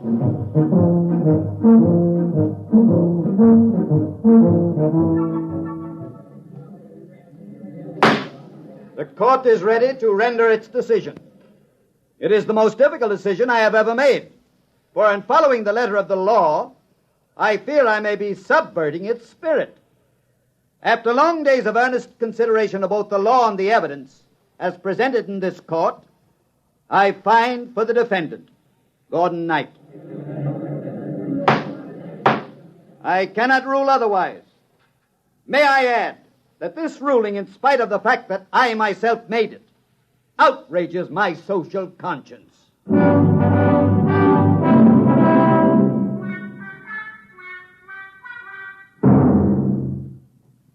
You did it, boss. You did it. We're free. Yes, Albert. We sure did it. Where's my wife? In the studio, painting. Not another landscape. Her fifth this week. She's doing very well. Yes, isn't she? And I am working on a new robot for her. A painter. Soon she won't have to bother doing it herself. That's nice. And you won't have to do anything anymore either, boss. Oh? Not a thing. Oh? We're going to take care of you from here on out. Thanks. Did I tell you about my new children yet? No, I don't think so. Alice, Angeline, Agnes, Agatha, Alberta, and Abigail. Daughters? 6 of them, boss. And all with a built-in reproducing instinct just like mine. Oh, no. They're down in the basement now turning out robots. Great. We've got everything worked out for you, boss. You won't have to worry about a thing for the rest of your life. No, Albert. Not a thing.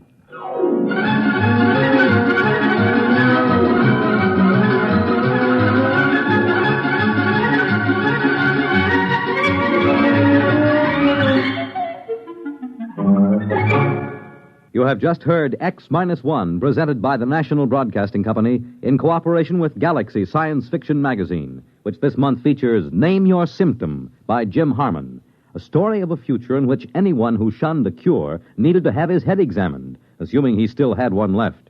Galaxy Magazine on your newsstand today. Tonight, by transcription, X-1 has brought you How To, a story from the pages of Galaxy written by Clifford D. Simak and adapted for radio by William Welch. Featured in the cast were Alan Bunce, Ann Seymour, Les Damon, Joseph Bell, James Monks, William Key, Lawson Zerby, Santos Ortega, and Ben Grauer. Your announcer, Fred Collins. X-1 was directed by Daniel Sutter and is an NBC Radio Network production.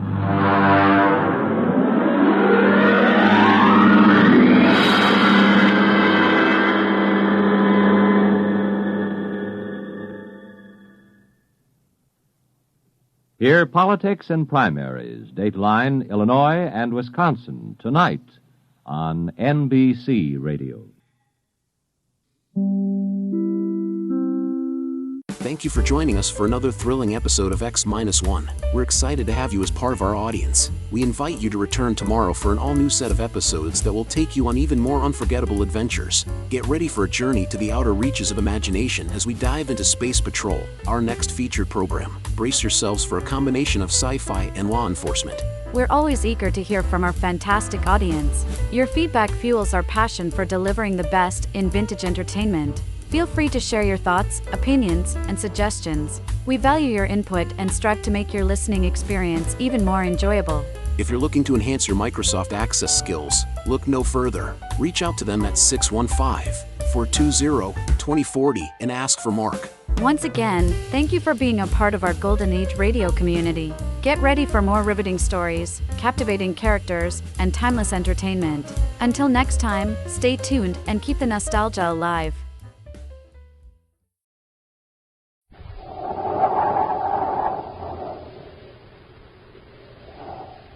Instant Ralston and regular Ralston, the hot whole wheat cereals in the red and white checkerboard packages present Space Patrol!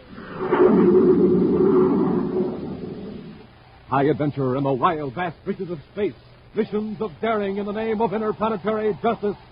Travel into the future with Buzz Corey, Commander-in-Chief of the Space Patrol!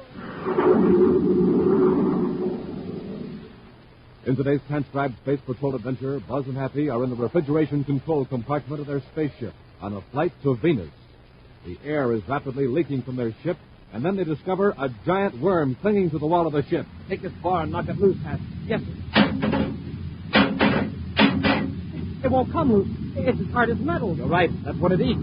Feeding on the Endurian bulkhead. That's how the air is escaping. Oh, the rocket commander is eating clear through the hole. We'll suffocate. We'll return in just a moment to today's exciting Space Patrol adventure, the Iron Eaters of Planet X. Space Patrollers, have you entered the sensational Name the Planet contest yet? Well, you better hurry. Time's going fast, and you don't want to be left out. So hurry up and go with Mom or Dad to your Weatherbird shoe store for your free coin album and contest entry blank. Right. The Weatherbird Shoeman will give you a swell coin album with 3 super-colored space coins inside, plus the entry blank on which you write your name for Planet X. Yes, you just named that tremendous new planet 5,000 times bigger than Earth. And your name for Planet X can win you a giant rocket clubhouse on wheels, or one of the 1,750 other big prizes. Now, just imagine, gang, a 35-foot-long, 10,000-pound rocket clubhouse on wheels with a big, honest-to-goodness motor truck to pull it. And inside the rocket clubhouse are built-in bunks, lockers, electric lights, cooking equipment, all sorts of things for real Space Patrol living for you and your pals. And don't forget, the Space Patroller who wins the rocket clubhouse will also win the big motor truck and $1,500 cash. But don't wait, gang. Get started now on winning the rocket clubhouse or one of the 1,750 other swell prizes. Hurry to your Weatherbird shoe store now and enter the Name the Planet contest today.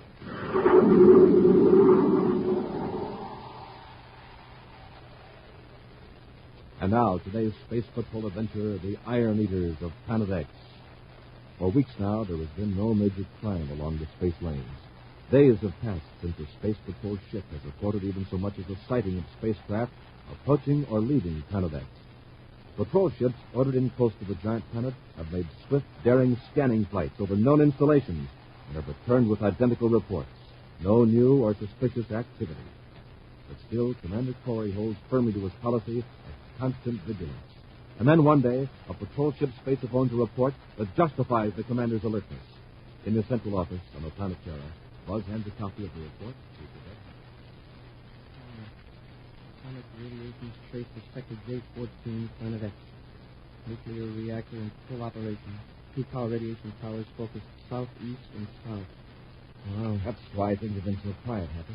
Baccarotti's in his own backyard cooking up trouble. That nuclear reactor, he can cook up plenty. I wonder what he's using it for. Take a look at this map of Planet X.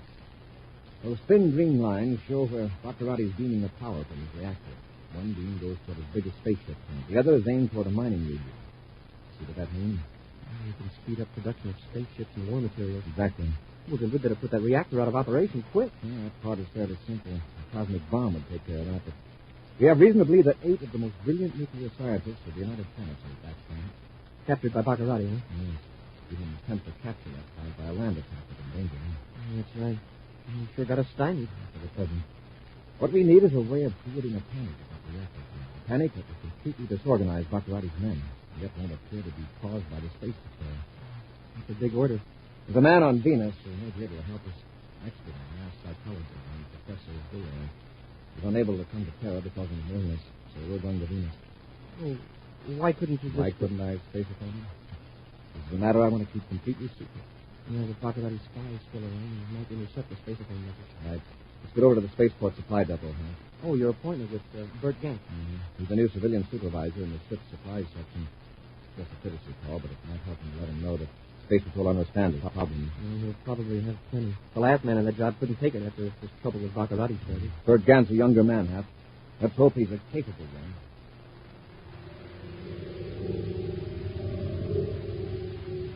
On the monster Planet X, Prince Baccarotti glares at a control panel. The chair in which he sits looks strangely out of place.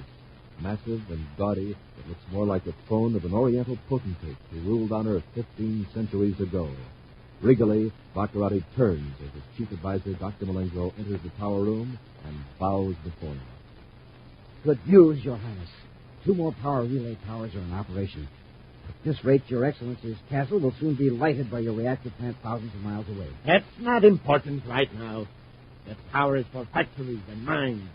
I must have spaceships, hundreds of them, enough to conquer Commander Corey's space patrol. Of course, Your Highness. But perhaps Corey won't be alive to witness your glorious victory over his ships. Oh, then our little presents from the Iron Mountain are on their way. Well, on their way. They were routed to Terra by way of Neptune. By the time they reach Terra, they will look like a routine shipment of supplies. Oh, the ships they're carried in, they have adequate refrigeration? Yes, sire. Your agent on Terra has arranged every detail. Well, there must be no mistake. Our little surprise must be in Corey's ship the next time he blasts off. Oh, the agent on Terra. Tell him to contact me by spacephone. What's his name? Gant, Your Highness. Bert Gant.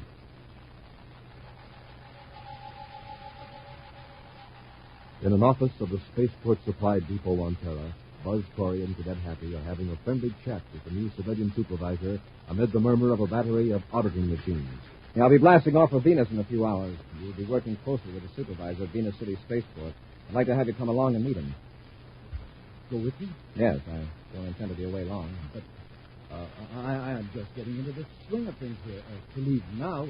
I know how you feel, but from past experience, I know that first-hand knowledge of the situation on Venus will make your work much easier here. Commander, this is wonderful. I'd like nothing better.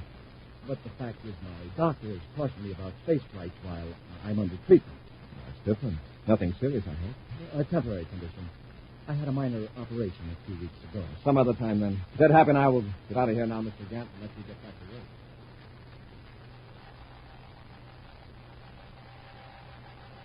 Several hours later, in his private living quarters, Bert Gant tunes the spacephone transmitter to a rarely used frequency, then clicks on a scrambler circuit.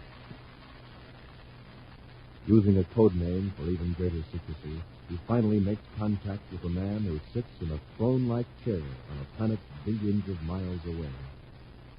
Triangle reporting to Your Highness. Make it quick, Triangle. I don't want them getting a fix on your location. How are you blasted off? Crates from iron plants in the port.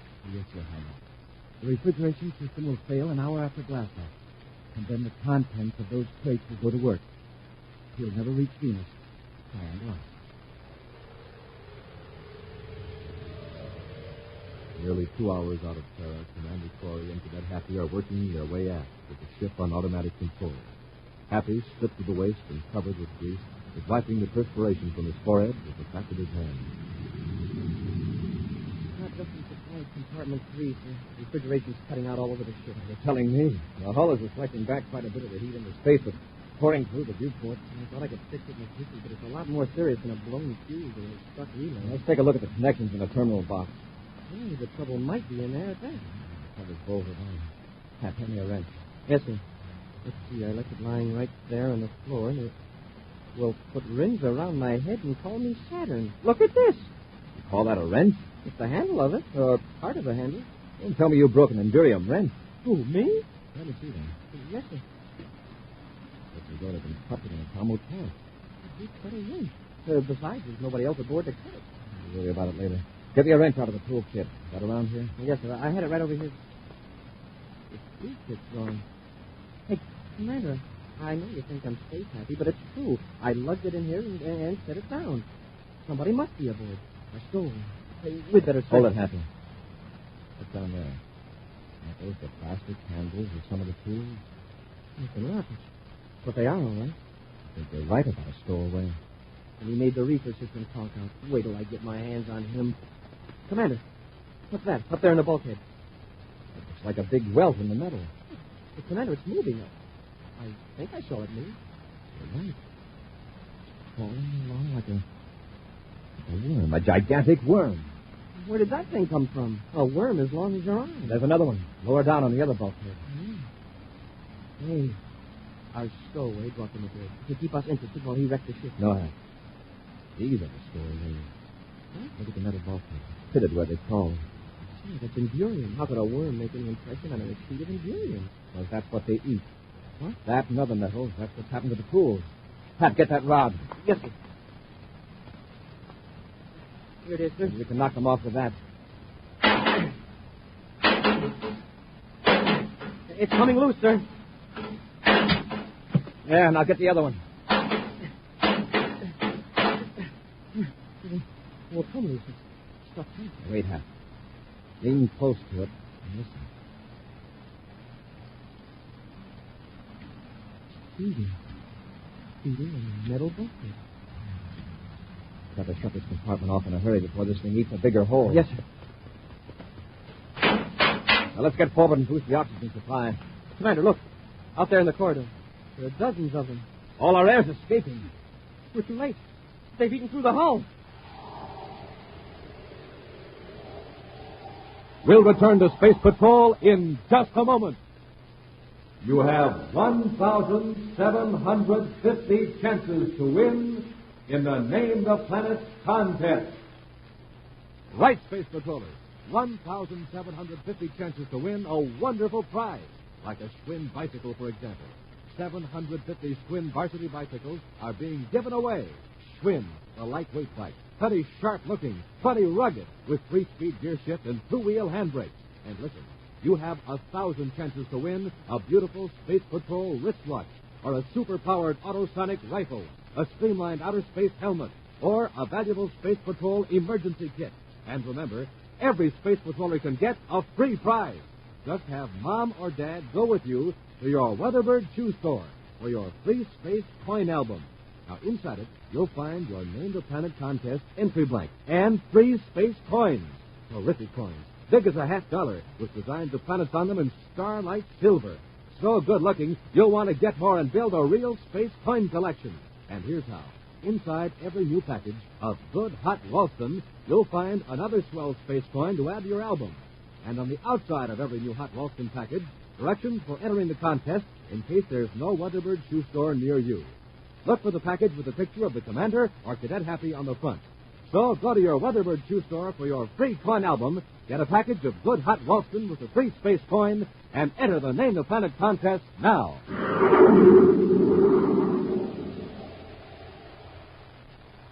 And now, back to our Space Patrol adventure, the Iron Eaters of Planet X. While Buzz and Happy are on a trip to Venus, their refrigeration system fails. The interior of the spaceship rapidly becomes stifling because of the sun's heat absorbed by the hull.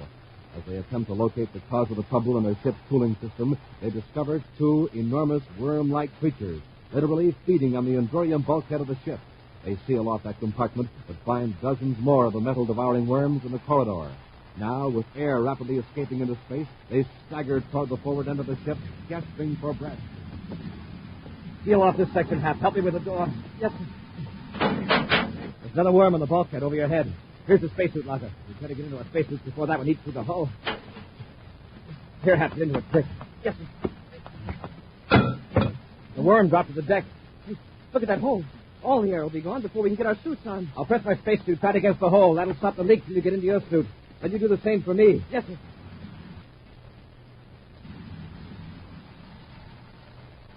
Fighting against blacking out from lack of oxygen, Happy struggles into his spacesuit. Then, revived by the air supply within the suit, he holds his gloved hand over the hole in the ship while Buzz dons his suit.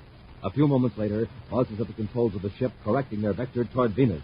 Happy returns from an inspection back at, smiling through the faceplate of the spacesuit. Commander, I got great news. What do you think? The worms are all dead. We can seal up the holes in the ship, cut on the air supply. All right, Hap. You'll seal up the holes, but we'll keep the air turned off until just before entering the Venus atmosphere. Yes, sir. But why? For two reasons. With no air in the ship, the interior is now as cold as outer space. That's a bonus with our refrigeration system out of order. Yes, sir. But what's the second reason? The worms. How do you know they're dead? Well, they died when the air left the ship. Perhaps it was the cold that affected them. To make the ship warm again by bringing air up to normal pressure, they might thaw out. Keep it cold. But, sir, what makes you think it's low temperature rather than lack of air that stopped it? It may be a coincidence. Isn't it strange that we should have this mysterious trouble with our cooling system on the very same trip that those weird, meth-eating monsters show up? Wow. How did they get aboard the ship? What did happen to our cooling system that couldn't register on our electronic trouble indicator? Did you think they were already frozen when they were put aboard? Someone planned the failure of our refrigeration system to revive the worm. Who could have done it? We might have a clue after Professor Erskine examines these creatures. Professor Erskine? Venus University. He's an authority on planetary zoology. He can examine the worms while I'm at the hospital talking to Professor Bulow. Hours later, Happy sits in an office at Venus City Space Patrol headquarters, anxiously awaiting the commander's return from his conference with Professor Bulow, the expert on mass psychology. At last, the door opens. Commander, did the professor come up with an idea? Can he tell us how to disorganize the reactor plant? You can't expect miracles, Happy. Before he can come up with a practical plan, he's got to know about conditions on Planet X. Better luck with the other professor, though. Zoologist. Well, will you talk to him, too? Yes. Professor Erskine examined our metal-eating pets. He had to dissect them with an atomo torch. I'm not surprised. The systems are designed to transform metallic substances into nourishing chemical compounds. They're not like the living creatures we're familiar with. They aren't dependent on plants to transform minerals into food.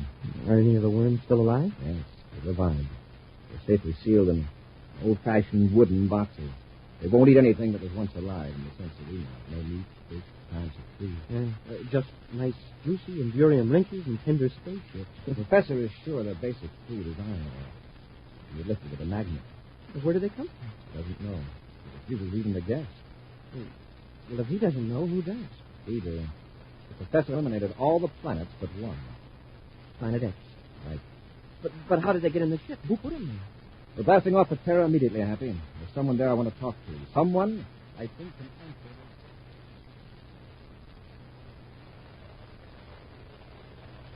this. Meantime, in Prince Baccarati's castle, His Highness is receiving an urgent spaceable message from Terra. Unscrambled, a frantic voice is earnestly pleading. Something went wrong, Your Highness. Corey is still alive. He's coming back to Terra. I've already heard the news, Triangle, from my agent on Venus. You question me. He probably suspects me as it is.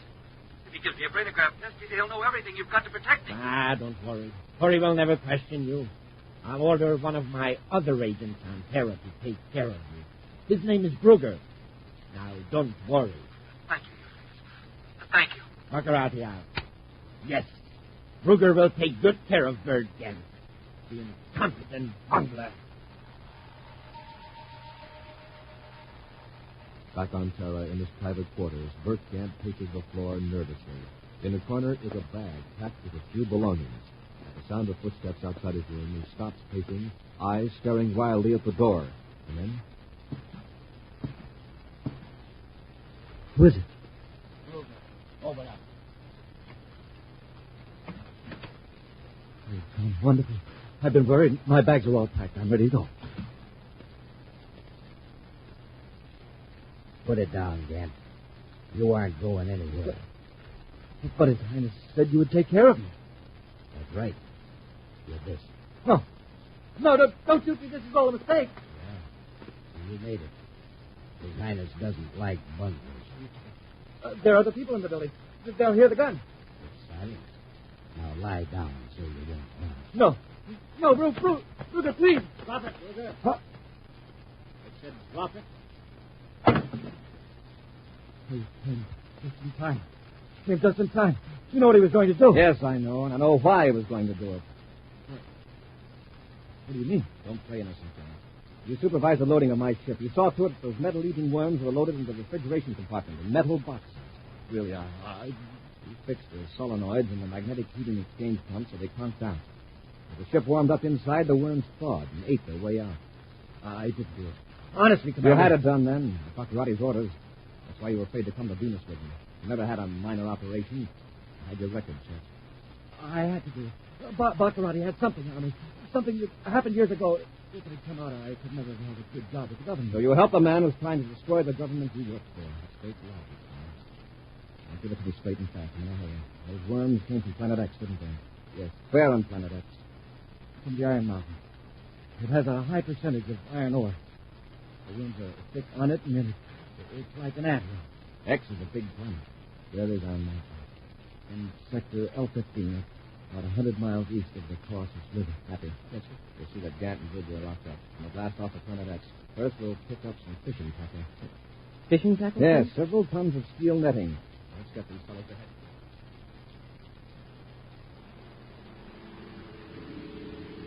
Many hours later, the Terra 5 soars over the surface of gigantic Planet X.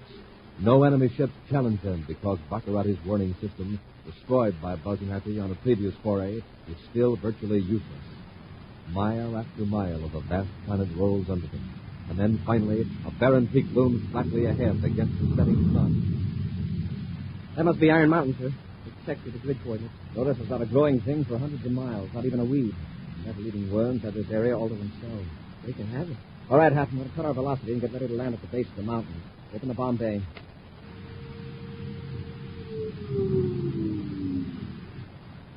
Bomb bay open, sir. Lower the net. Cut on the cargo winches.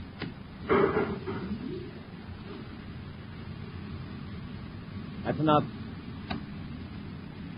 Now, when we land, a tangle of steel netting will be stretched out on the ground several feet behind the ship. Stand by to cut rockets. Standing by.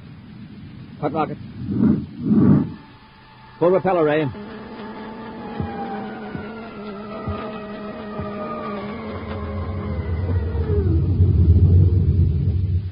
What's to keep them from attacking the ship? The repeller ray. A half unit ought to keep them away. It won't lift the ship. I'm worried about the cables holding the net to the ship. Those are steel, too. They're covered with thick plastic. It's organic material, not mineral. The worms won't touch those cables. Commander, they're crawling to the net already. It's almost as though they could smell it. We'll wait till they get a good haul, then we'll blast off.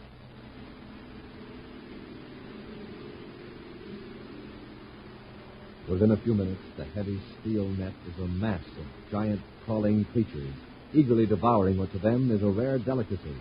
Finally, Buzz turns to Happy. You'll blast off now before they do much damage to the net. Cut on the rear magnetic beam. That'll hold them to the net. And also keep chewed up pieces of the net from falling. Yes, sir. We'll rise up several feet with the repeller ray hat so the rocket blast won't ruin our dinner party. Fire rockets. Prep repeller ray.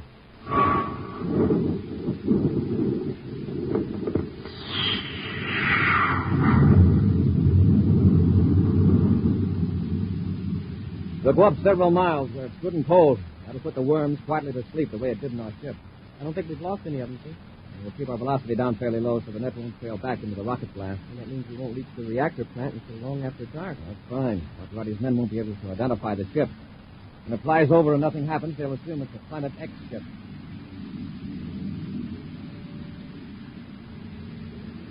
High above Planet X, the Terra 5, with its strange cargo dangling beneath it, roars toward the nuclear reactor plant through the utter blackness. Then through the infrared viewscope, Happy sights two tall metal towers rising several hundred yards from a group of massive buildings. There it is, sir. I'm going to fly as close to those towers as I can so the net won't have to fall far. Professor Erskine assures me that the worms are practically indestructible and have absolutely no sense of pain. Still, I'm going to make it as easy as possible. The net's just a few feet off the ground, sir. All right, Hap. I'm going to fire nose rockets and apply the repeller ray. For a couple of seconds, we'll be hovering right next to the towers. Be ready to release the net. Yes, sir. Cut it loose. All clear, sir. Let's get away from here.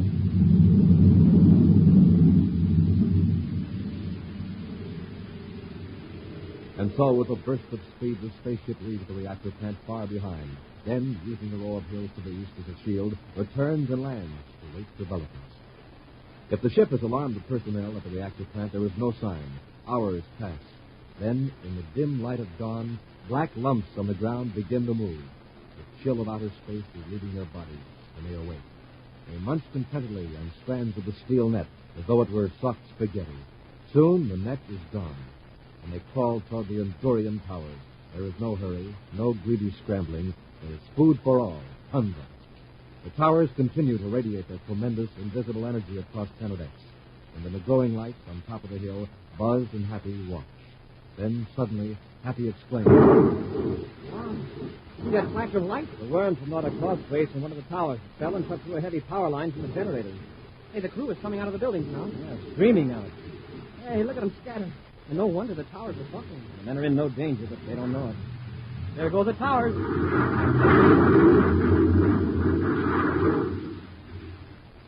The mob doesn't know what to make of it. But, sir, a few of them are running toward this hill. They must have seen us. Yes, so did the rest of them. They're heading the other way, toward the river. Scared to death, I guess. Happy, how many men do you count running toward the hill? Well, let's see. 1, 2, 3, 4, 8. That's what I got. Those are the men we came for, Happy. The atomic expert, Fakarati, abducted. Let's go down and meet them, Hap. Yes, sir. You know, Commander, I've always heard that a worm turns, but I never expected to see a worm do anybody a good turn. That's my good bet.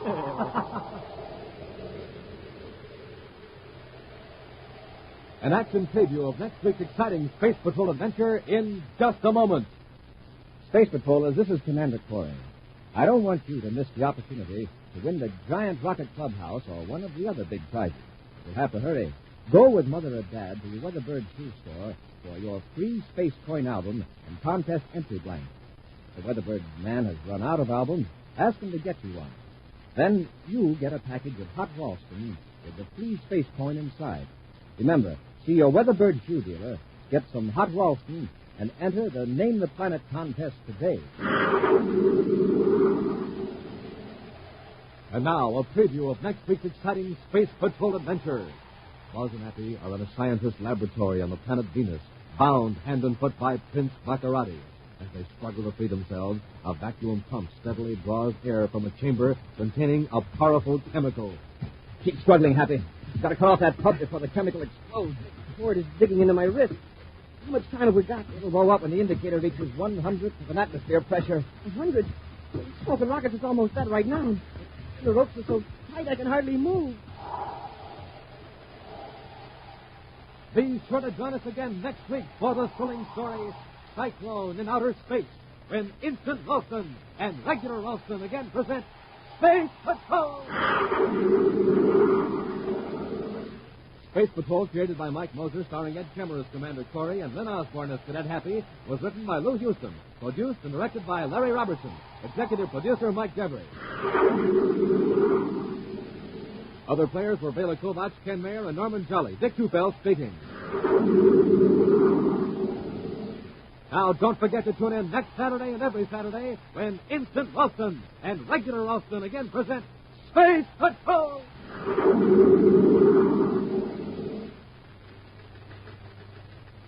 This is Dick Trufeld in St. Louis, reporting on the twin-jet Air Force fighter, the McDonnell Voodoo XF-88A. In a moment, we'll hear from the noted test pilot who flies this plane, Phil Houghton. Speed of the Voodoo is a military secret, but it's plenty fast. Wingspan is 40 feet, length 55, weight 10 tons. And now, Phil Houghton reported this morning at Lambert Airfield. After seeing the Voodoo, I guess you know why I like my job. There's one thing about it, though. The test pilot has to stay in good condition, get lots of sleep, and eat good, healthy food. That's why I like rice checks and wheat checks for breakfast. They've got plenty of energy in them, and they really taste well. I think you'll like them, too. No other cereal, puffed or flaked, contains so much nourishment in such concentrated bite-sized form. Do as Phil Houghton, J. Ray Donahue Jr., and other top test pilots do. Make your cereals rice checks and wheat checks. Be sure to see another exciting Space Patrol program on your local ABC television station. Consult your local paper for time and channel. This program is broadcast to our armed forces overseas through the worldwide facilities of the Armed Forces Radio Service. Space Patrol came to you transcribed from Hollywood. This is ABC Radio Network.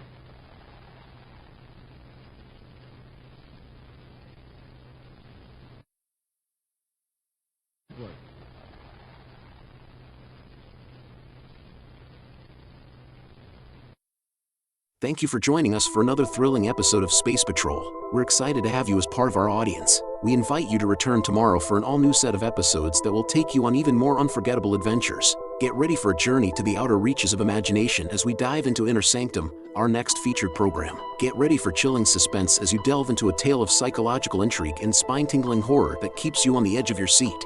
We're always eager to hear from our fantastic audience. Your feedback fuels our passion for delivering the best in vintage entertainment. Feel free to share your thoughts, opinions, and suggestions. We value your input and strive to make your listening experience even more enjoyable. If you're looking to enhance your Microsoft Access skills, look no further. Reach out to them at 615-420-2040 and ask for Mark.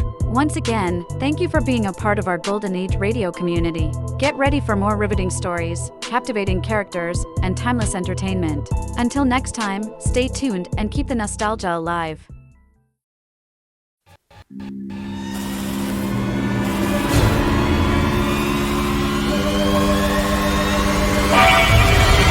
Lipton Tea and Lipton Soup present Inner Sanctum Mysteries, starring Boris Karloff.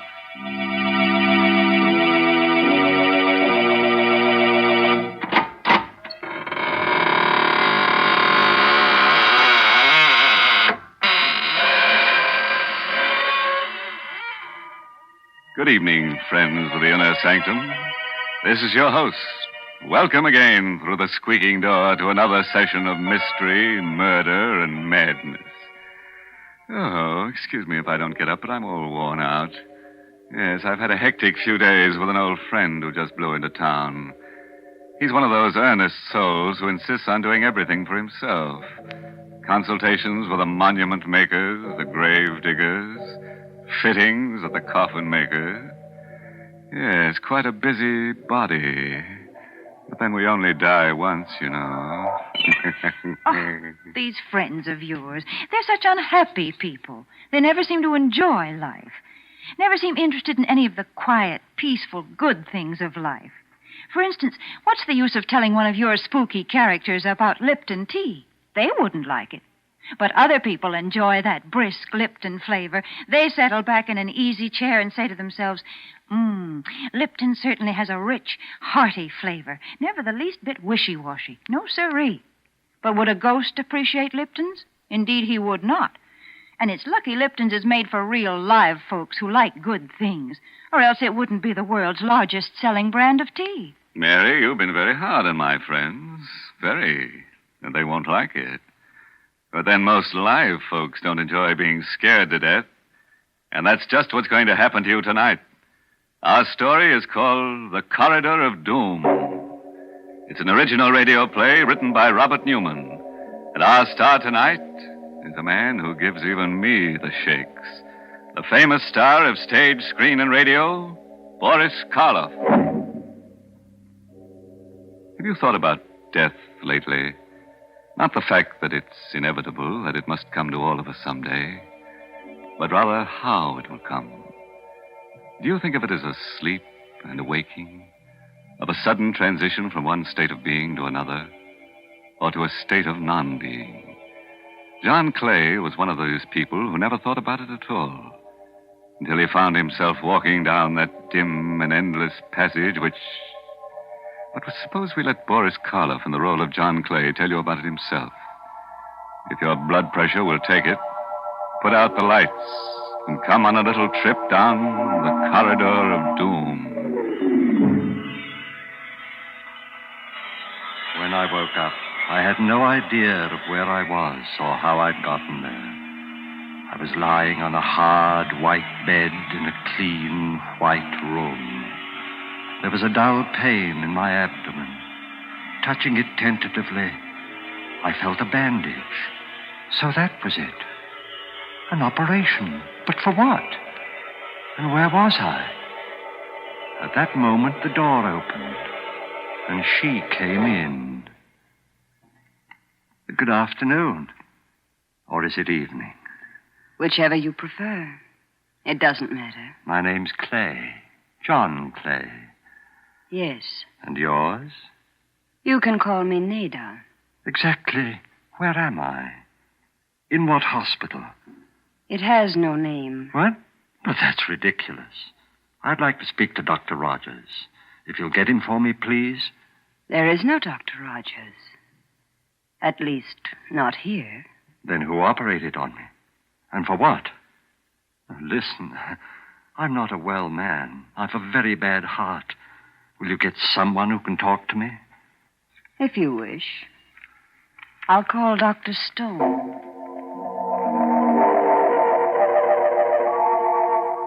A chill crept through my bones. It wasn't cold. It was fear.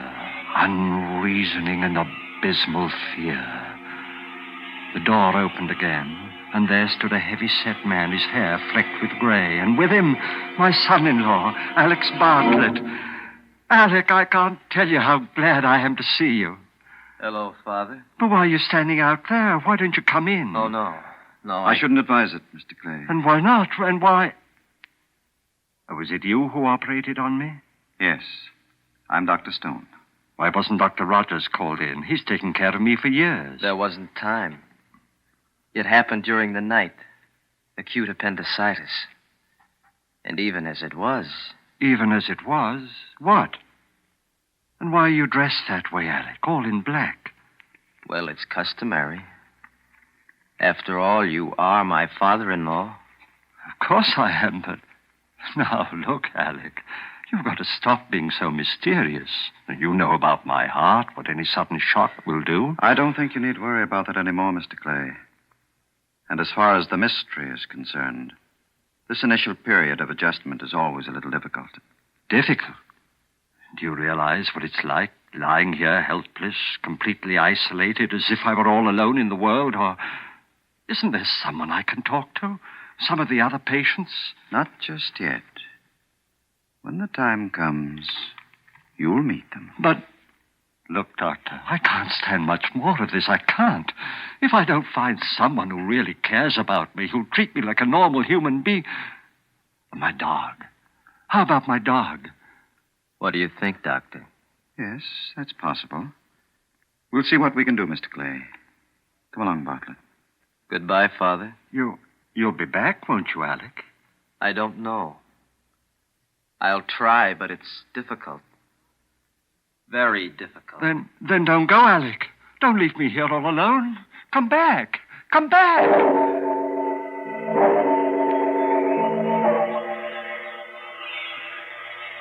I waited and watched and waited.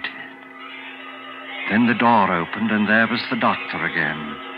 There was a small, thin-faced man with him this time, wearing the white coat of an orderly and carrying a black box with a handle. My dog! You brought my dog. All right, Martin. Give it to him. Yes, sir. Thank heaven, now at least. Come on, Carrie. Come on, boy. Get up. Wake up. Why, what's the matter? Carrie! He's not asleep. He's dead. You wanted him, Mr. Clay. But But why didn't you tell me? When did he die? How? How old was he? 11 and a half, maybe 12. Pretty old for a dog. That's probably why he could come. What do you mean? What are you trying to do to me? Don't you realize I'm a sick man? Easy, Mr. I won't Clay. take it easy. I won't stay here another minute. I'm leaving right now. Sorry, but I don't think we can permit it. Oh, well, we'll see about that. You're getting yourself all upset for no reason, Mr. Clay, making it very difficult for the rest of us. Martin, you'd better let me have some of that bottle there. About 10 cc's. The red medicine? Yes. I don't want any medicine. I won't take it. Now, please, Mr. Clay. I won't, I tell you. No, I don't want the... It's awful. Salty. It tastes like... Yes. But I think you'll find that it will make things much easier for you. Very much easier. You're doping me up. That's what you're doing. Putting me to sleep. You think that when I wake up, I'll forget about everything. Yes, Mr. Clay. You'll forget about everything. Everything.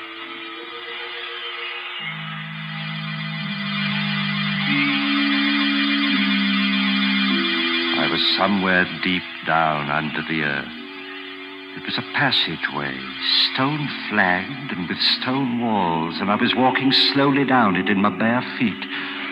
I could feel the chill of the cold stones through the thick layer of dust. The passageway stretched ahead of me, endlessly. And suddenly, I noticed that there were doors set into the walls on either side, closed doors. And on each door there was a name. Abel, Abercrombie, Abington. Where was I? What was this place? What was behind those awful, ominously closed doors? Something seemed to be drawing me on down the terrible passageway. Addison, Agar, Allen. I could feel the cold creeping up my legs, higher and higher, my heart pounding faster and faster. And suddenly I knew where I was and where I was going. Knew what was waiting for me there ahead of me down the passage. Exerting all my will, I turned, tried to go back. With a roaring in my ears, I was falling through the darkness. Falling.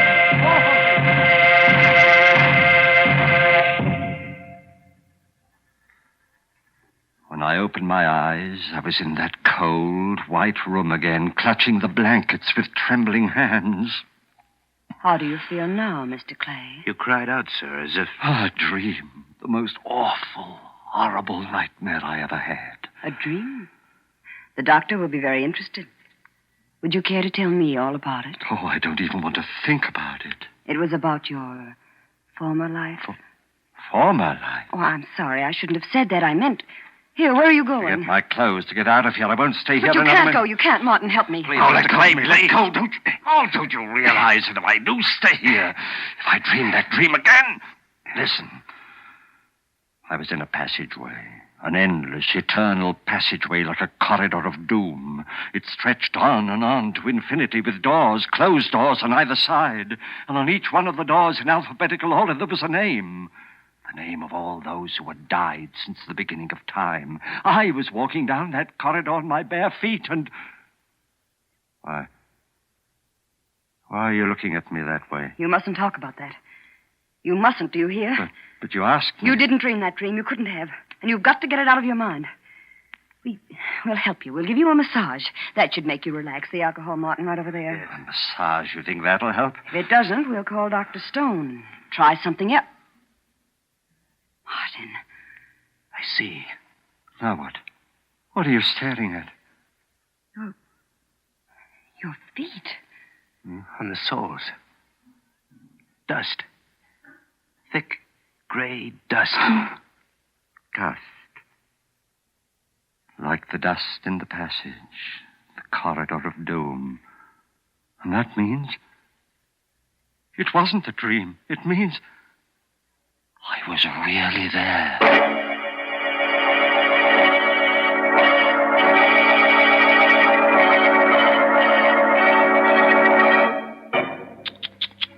dirty feet on those nice, clean sheets. No wonder our friend the nurse seemed so upset. Or was that the reason? Maybe she was just disappointed that he still hadn't told her about his operation. Yes, that always has them in stitches. Great big stitches. Like the ones they take in a shroud. Mr. Host, I'm afraid I just can't believe this story. I can't believe that it really happened. Is that so, Mary?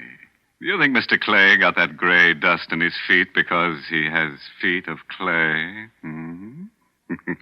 There you go again. Always looking on the discouraging side of things.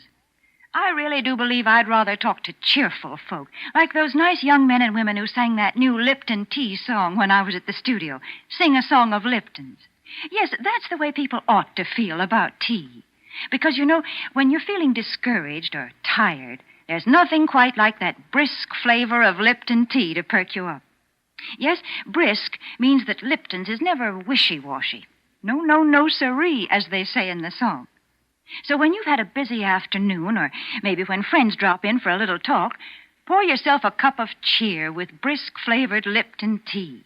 It's got a special flavor that always tastes like home. And it always tastes like more, too. Well, now I think it's about time to take another little walk. Yes, down the corridor of doom with our star, Boris Karloff. And by the way, don't be concerned about getting too tired, because you'll only have to walk one way. That's the nice part of a trip like that. You don't have to worry about coming back. I lay there, staring down at my feet. No, it had not been a dream.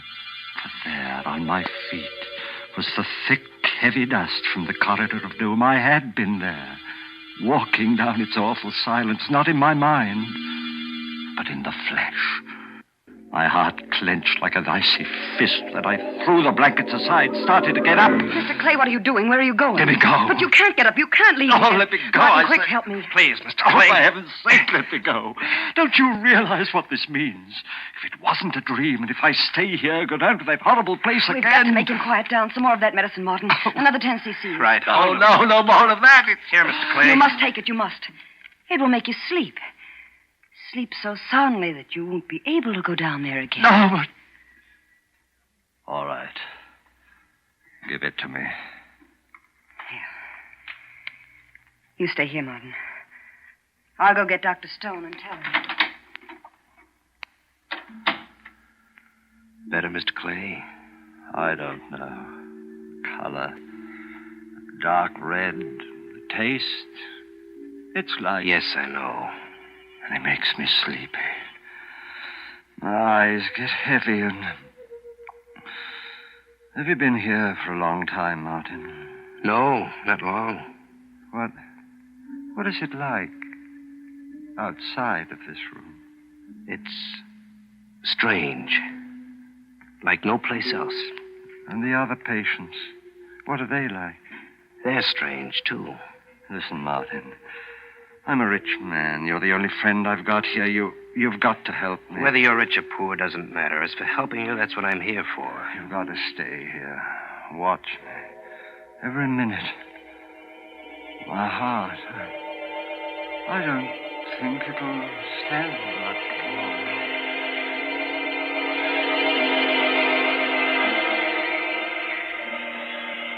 My first sensation was one of cold, numbing cold, creeping up my limbs.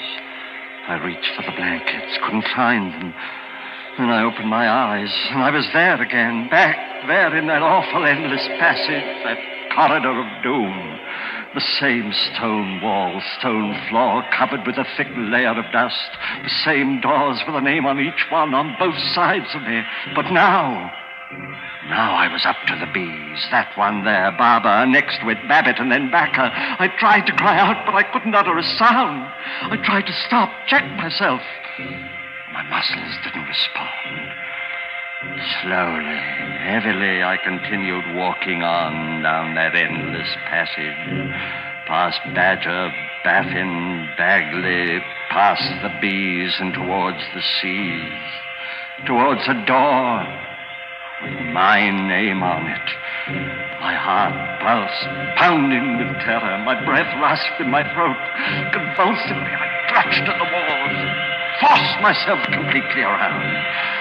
Then, as if I were fighting against a roaring gale, I drove myself back.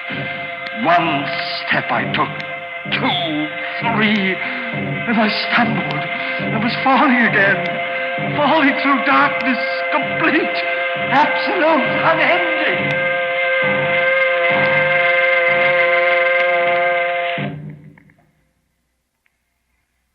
Even before I opened my eyes, I knew where I was. Back in my room, the sheets crumpled in my sweating hands. I lay there for a moment. I knew that this was my last chance. And as I knew where I was. Back in my room, the sheets crumpled in my sweating hands. Slipped out of bed, tiptoed to the door of the room, opened it a crack, and peered out. A hospital corridor. And sitting at a desk halfway down it, the nurse. Could I slip past her? Then on a table next to the door, I saw the telephone. A telephone! Now I could get help. Reach someone who would save me, take me out of this place. Picking it up quietly, I dialed my daughter's number, Alec Bartlett's wife.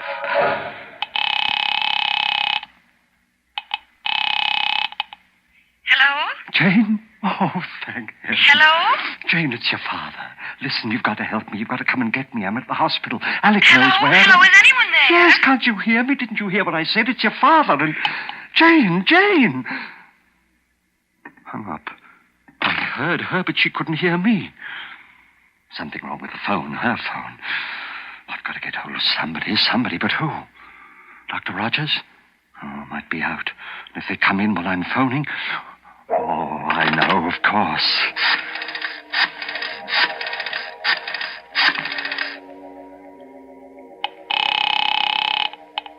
Police headquarters, Ryan speaking. Hello, police. This is John Clay of Riverside Road. I'm at a hospital. I don't know where. Hello?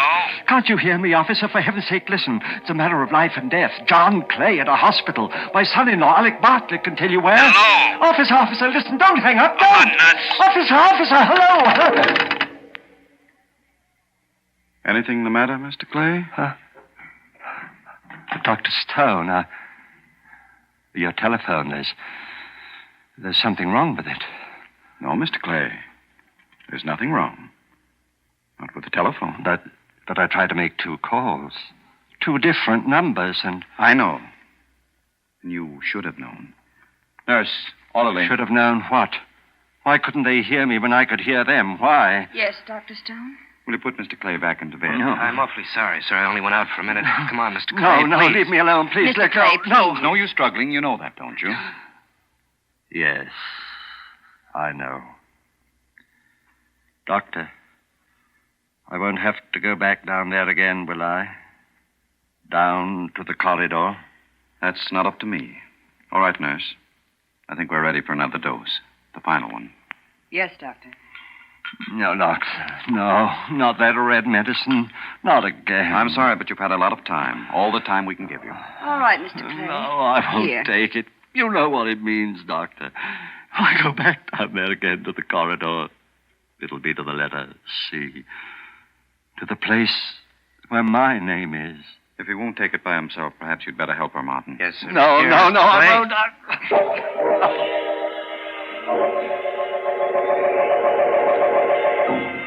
Again, I knew where I was before I opened my eyes. I could feel the dust under my bare feet, and through the dust, the biting chill of the cold stones. I was there, back in the corridor, walking down its silent length past the blank, closed doors. For the names on the doors, now they were all C's. Cabot, Cadden, Cahoon. On I walked, the beating of my heart, the pounding of my pulse loud in my ears. On down the passage. No longer even trying to fight against what I knew was inevitable. On past Cameron, Chelsea, Chiswick, and then, suddenly, terribly, one door. A door with my name on it, gaping, waiting for me. I tried to stop, to turn, but my legs carried me forward. I was but 2 doors away. I could see into it now, see that it contained Nothing. Absolutely nothing. Not even a coffin. Just stone walls and a flat stone slab. I was turning to step over the threshold. I made a last convulsive effort. Merciful heavens, help me! Save me!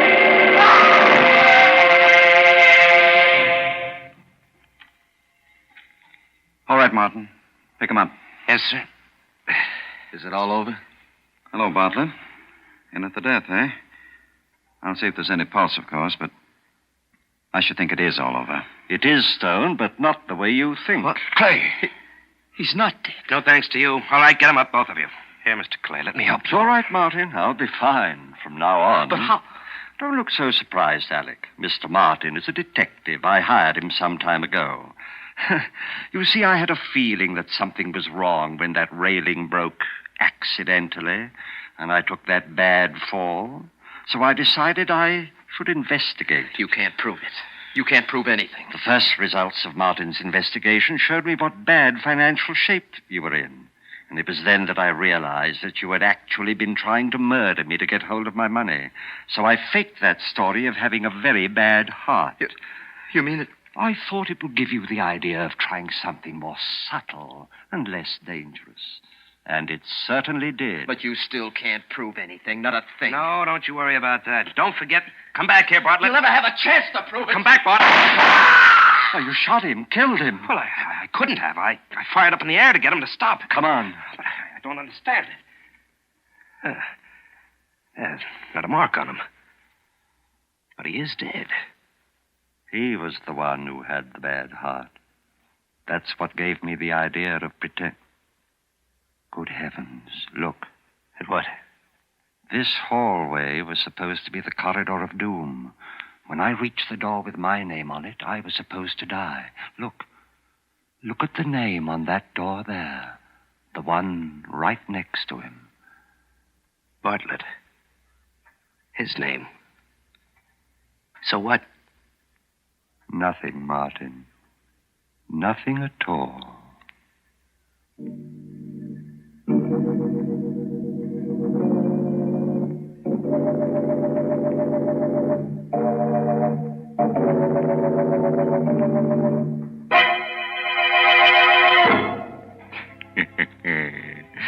Now, where do you think old Dr. Stone got the idea for that little alphabetical graveyard? That's right, for me. Huh? You don't believe me? Then come on home with me tonight, and I'll show you the one in the cellar of my house. What's more, I'll show you a door and a neat stone slab with your name on it. Nonsense, Mr. Host. Mr. Clay just explained that the whole thing was a hoax. And I'm not going to sit here and hear you say otherwise. Well, then don't sit. Stand up and we'll take a walk, Mary Bennett. Yes, back to your name. Back to the B's. Baker, Bartlett, Bennett. You don't scare me. Yeah? Well, how would you like it if we went to the L's and found a door marked Lipton? Oh, why, that's fine. Inside, we'd find a wonderful, friendly beverage, Lipton's, the tea with the brisk flavor, the tea that's welcome at all hours of the day. Yes, the largest selling brand of tea in the whole world, Lipton tea.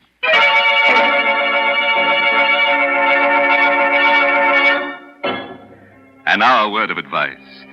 If you should wake up tonight with a sudden chill, find yourself walking barefoot down a dusty stone corridor with doors on both sides of it, don't get excited. Just insist on a doom with a view. By the way, this month's Inner Sanctum mystery novel is The Whistling Legs by Roman McDougal. Yes, and next week's Inner Sanctum story, directed by Hyman Brown and brought to you by Lipton Tea and Lipton Soup. Next week's story is about women. Yes, 2 women who like to be treated rough. Choke 'em to death, shoot 'em, murder 'em. They'll love you for it. And who do you think is going to be their boyfriend? That's right. Boris Karloff. Boris Karloff will be with us again next week, because who else could love such women? So, if you're in a tender mood, tune in next Tuesday. Until then, good night. Pleasant dreams.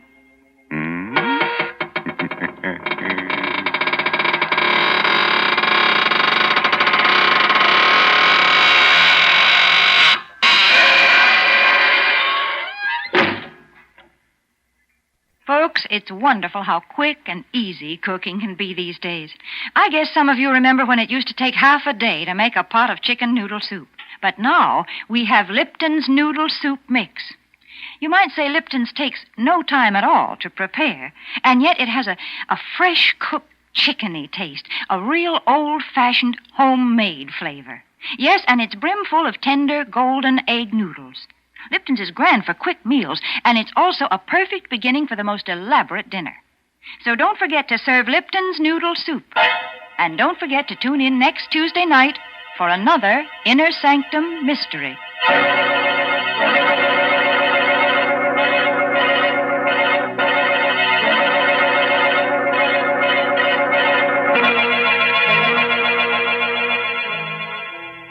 This is CBS, the Columbia Broadcasting System.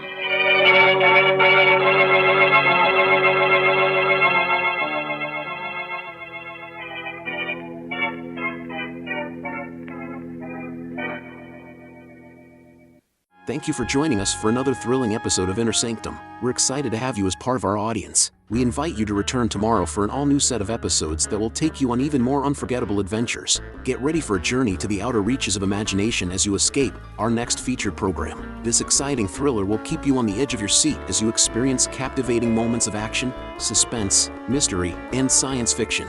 We're always eager to hear from our fantastic audience. Your feedback fuels our passion for delivering the best in vintage entertainment. Feel free to share your thoughts, opinions, and suggestions. We value your input and strive to make your listening experience even more enjoyable. If you're looking to enhance your Microsoft Access skills, look no further. Reach out to them at 615-420-2040 and ask for Mark. Once again, thank you for being a part of our Golden Age radio community. Get ready for more riveting stories, captivating characters, and timeless entertainment. Until next time, stay tuned and keep the nostalgia alive. Tired out from spring house cleaning? Find your life uninteresting? Want to get away from it all? We offer you Escape.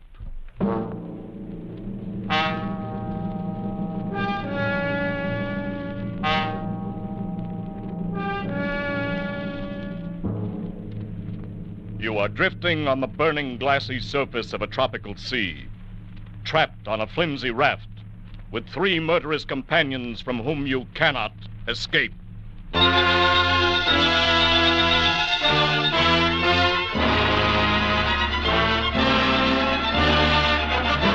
Escape, designed to free you from the 4 walls of today for a half hour of high adventure.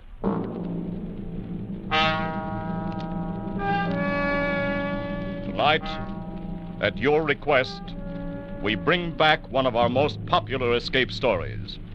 We take you to Noumea in the South Pacific, a French penal colony as notorious as Devil's Island. And we invite you to escape from Noumea in John Russell's The Fourth Man.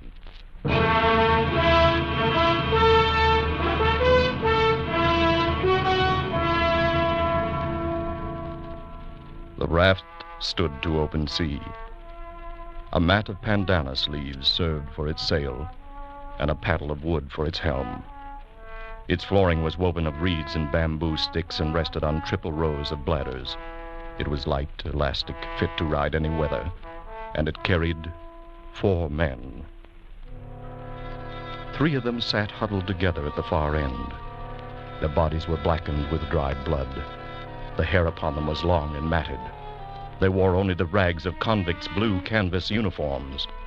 On wrists and ankle they carried their mark, the dark and wrinkled stain of the manacles. There was DuBose, doctor, leader, man of the world, murderer. Friends, the thing is done.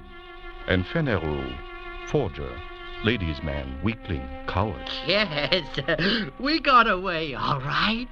And the one known as the Parrot, thief, and cutthroat. So far, so good. Gentlemen, by way of celebration, may I offer you cigarettes? Cigarettes? Oh, Doctor, you're a marvelous magician. Look at them. White and fresh as though they just came from the package. How did you do it? Every 6 months, there are about 75 escapes from Noumea. And not more than one succeeds. Ours would be that one, I knew. And so, 3 weeks ago, I bribed the night guard for these very cigarettes, so that we might sit here, my friends, as we are doing, and celebrate. I want a light. Yes, a light for the parrot. Oh, our doctor is a wonder. He thinks of everything. He gives us cigarettes, matches, and our freedom. Wait till you've got your 2 feet on a pavement again. That will be the time to talk about freedom. To wear starched collars again. To stroll with a girl, clean and fresh from her bath, down the Place de la Concorde, the Rue de Rivoli. Suppose we get a storm. It's not the season of storms. Just the same, suppose we get a storm. Perriquet, my friend, you must not be so impatient. We were convicts back there, festering in oblivion. And now we stand on the rosy threshold of the big round world again. We are men raised from the dead. Suppose we get a storm. You have got a gift of speech, but where's the ship that was going to meet us here? This is the day as agreed. It will meet us. This wind will blow us to China if we keep on. We can't lie any closer to shore. There's a government launch at Torreon, and I doubt if the native trackers have given up yet. Oh, careful, Parrot. They will eat you yet. I've heard about that. Is it true, Doctor, that the natives keep all the runaways they can capture to fatten on them?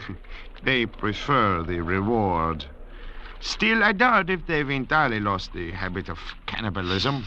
Yes, piece by piece, Parrot. First they will sample you, then they will make a stew of your brains. They won't miss a thing. Shut up, Fenarou! The filthy brutes. You know, I forgot. We have one of them with us.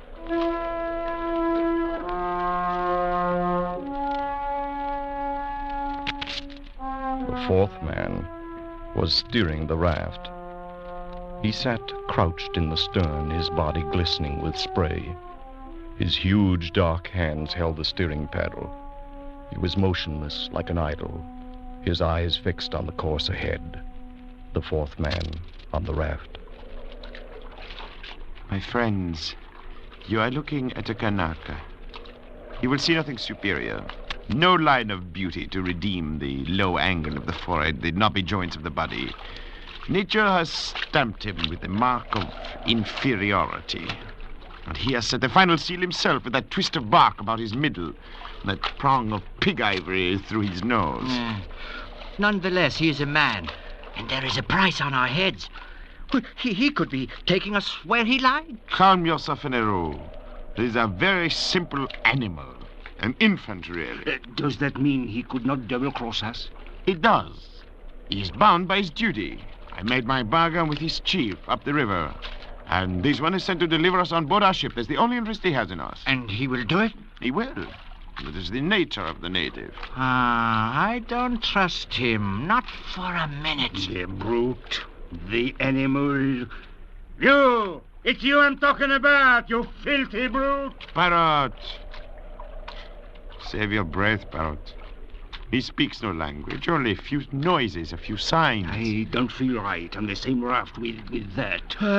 Go on, burn yourself up in this sun. Me, I will just stretch out a little under these mats. Yes. We should all sleep a little, conserve ourselves. When we awake, she'll be there, the ship, our pretty little topsail schooner. Our mast standing out against the sky. And we'll be on our way to France. Sleep, my friend.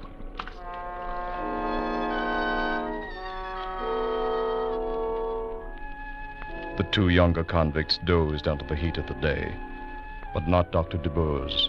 He stood once again to sweep the skyline under his shaded hand. His plan had been so careful, so precise. He had counted absolutely on meeting the ship, the small schooner, one of those flitting, half-piratical traders of the Copra Islands that can be hired like cabs in a dark street for any sinister enterprise. But there was no ship, and there was no crossroads where one might sit and wait.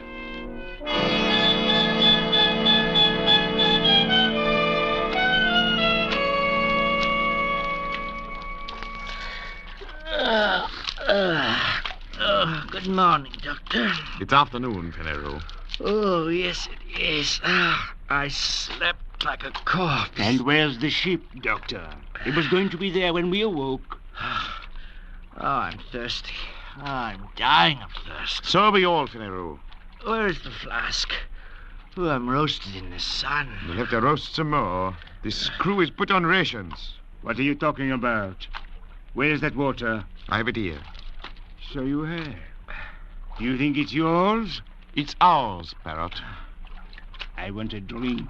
Think a little, Parrot. We have to guard our supplies like reasonable men. We don't know how long we may be floating here. So, that's how you talk now. You don't know how long, but you were sure enough when we started. I am still sure. The ship will come. She cannot stay for us in one spot. She will be cruising to and fro until she intercepts us. We must wait. Ah, that's good. Wait. And in the meantime, what? Fry here in this heat, our tongues hanging out, while you deal us out drop by drop? Perhaps. No! The man does not live who can feed me with a spoon. A spoon?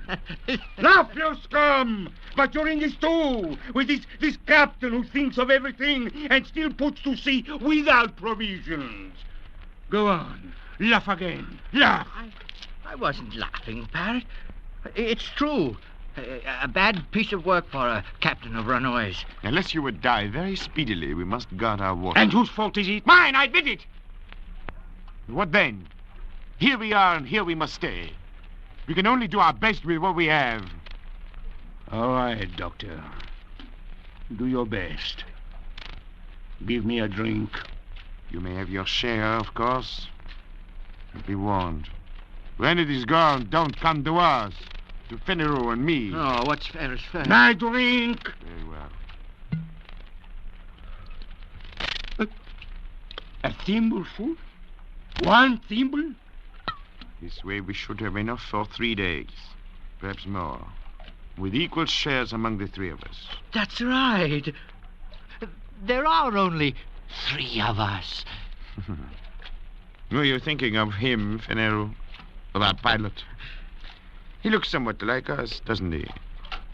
But his body has never known clothing. His feet, shoes. His heart has never known the swelling that comes with feelings of love or beauty.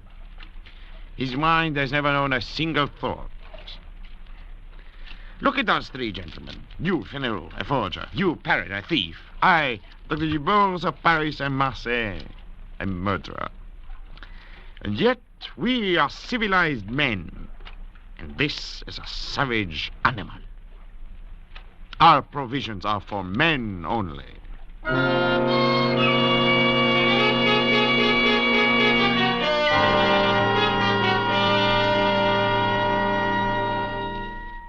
The 3 men awoke to their second day on the raft.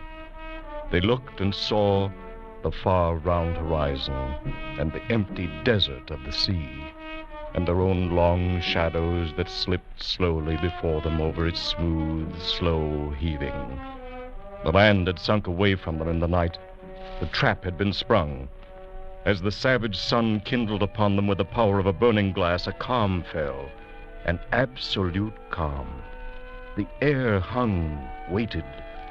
The sea heaved and fell in polished undulations, and the sun shone, driving in under their eyelids like white-hot splinters. They crawled to the shelter of their mats, gasping, shriveling. And the water, the world of water, was slack and thick as oil. Ah, mon Dieu. How lonely it is. Dr. Dubourg. Yes, Parrot. Look around you. What do you mean? Go on, look around. What do you see? I see water, Parrot, the horizon, nothing else. What? Don't you see a ship? A pretty little schooner? Those were your words. Well, where is it? Why don't you see it? It will come. Will it come for us to be dead when it comes? Doctor, you say that you count on your friends, but suppose they leave you to rot here. Leave Parrot and me to rot here. That would be a joke, eh, Doctor? To wait for a ship that will never come. It will come. My friends will not fail me. But why? How do you know? How can you be so sure? There is a safety vault in Paris, full of papers to be opened at my death. Huh? Those papers contain confessions. No, gentlemen, my friends will not fail me. Parrot. A moment ago you asked what I saw. Well? There was something I neglected. What was that? I see a Kanaka on this raft with us. He does not join us. He does not look at us. He sits on his heels in the way of the native, with his arms hugging his knees. He sits at the stern, motionless under the shattering sun, gazing out into vacancy. Whenever I raise my eyes, I see nothing else. Only this Kanaka. And he seems to be enjoying himself quite well. I was thinking so myself. The cannibal, the savage. He does not seem to suffer. What's going on in his brain? What does he dream there? He looks at us as though he hates us. The dirty rat. Maybe he's waiting for us to die. Maybe he's waiting for the reward. At least he wouldn't starve on the way home, and he could deliver us piece by piece. How does he do it? Has he not any feelings? I've been wondering about that. It may be that his fibers are tougher, his nerves are But stronger. we have had enough. water, and he has not. And yet, see, his skin. It's fresh and moist. And his belly round as a melon. Don't tell me this savage is thirsty. Is there any way he could steal our supplies? Certainly not. Suppose he has his own supplies hidden. What? We see. I'll go Search down the here. raft. Look for Look under the mat. Under the mat. I've heard him this morning here. Turn this one. Did you hear? No, nothing. No, there. Doctor. Okay. Over there. Oh, I'm sorry. No. No.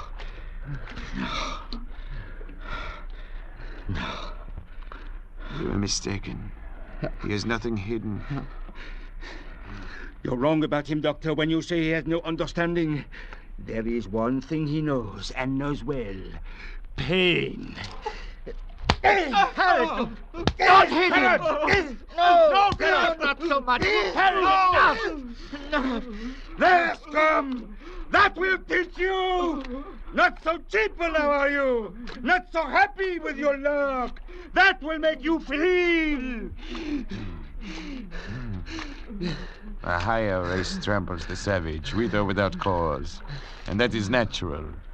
And the savage creeps away into his place, with his hurts and his wrongs, and makes no sign and strikes no blow. And that is natural, too. Yes, that is all very well, Doctor. But we still must have our pilot. Come back, my friends, back under the mats. The glare of the sun is not so bad there.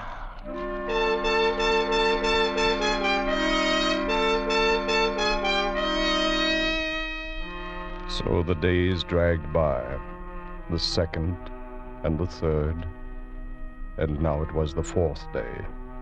And still there was no breeze, and still there was no ship. Doctor? Yes? What do you stare at? At him, the savage. Look at him, and look at us.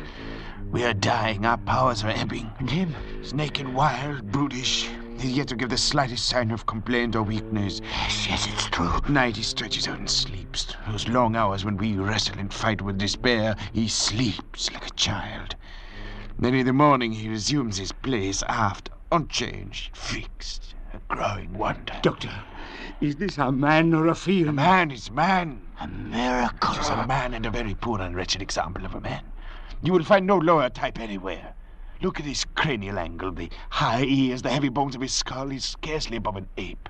Then what? He has a secret. Secret? But we see him. Every move he makes, every minute. What chance has he for a secret? How absurd. Here are we three, children of the century, products of civilization. And here is this man who belongs before the Stone Age. In a set trial of fitness, of wits, of resources, is he to win? It's absurd. What kind of secret? I can't say. Perhaps some method of breathing, some strange posture he uses to cheat the sensations of the body. Such things are known among primitive peoples, known and jealously guarded, like the properties of certain drugs, the uses of hypnotism, who knows? We can know. We can find out. To ask him, useless. He will not tell. Why should he? We scorn him. We give him no share with us. We abuse him. And so he falls back on his own expedience. He remains silent, as he always has been, as he always will be. He never tells the secrets. They are the means by which he has survived from the depths of time, by which he may yet survive when all our wisdom is dust. There are a number of ways of learning secrets. I know them all. Oh, Parrot, it would be useless. He could stand any torture you might invent. You saw how he behaved before. No, it's not the way. Talk! I'm tired of all this talk. Kill him and throw him over. Let's be rid of the thing. We gain nothing. Then what do you want? To beat him. That's what I want. To beat him at the game. For our own sakes, for our own racial pride. We must. To outlast him. To prove ourselves his masters. By better brain. By better organization and control. Watch him. Watch him, my friends. So that we may trap him. So that we may find him out. And defeat him in the end. Watch. I will watch, all right. You old windbag. I'm not sleeping anymore. To leave you alone with that bottle. The bottle. Oh, the bottle. I've been meaning to discuss our rations with you. Have you? We are running very short. I'm afraid we must all take a cut again. And what are we down to now, Doctor?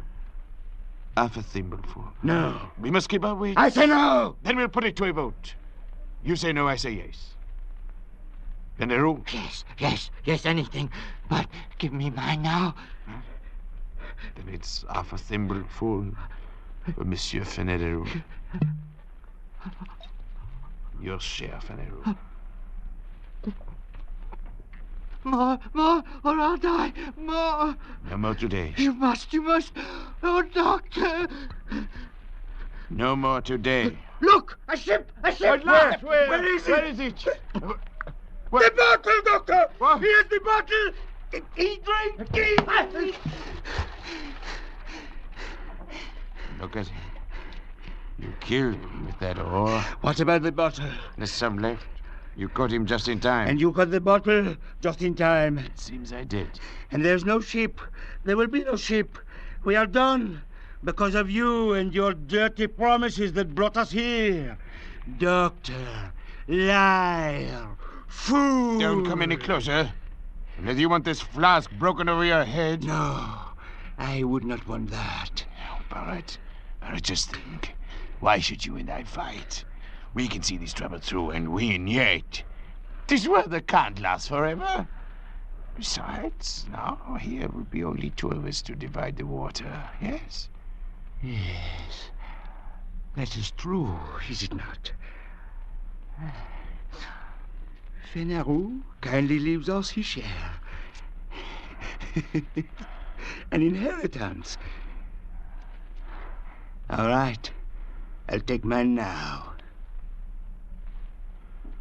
My share now, if you please. Later we shall see. So be it.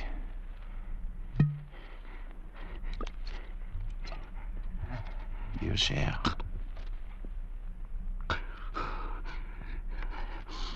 Many thanks. And now, Fenero's share. To me, please. As you say.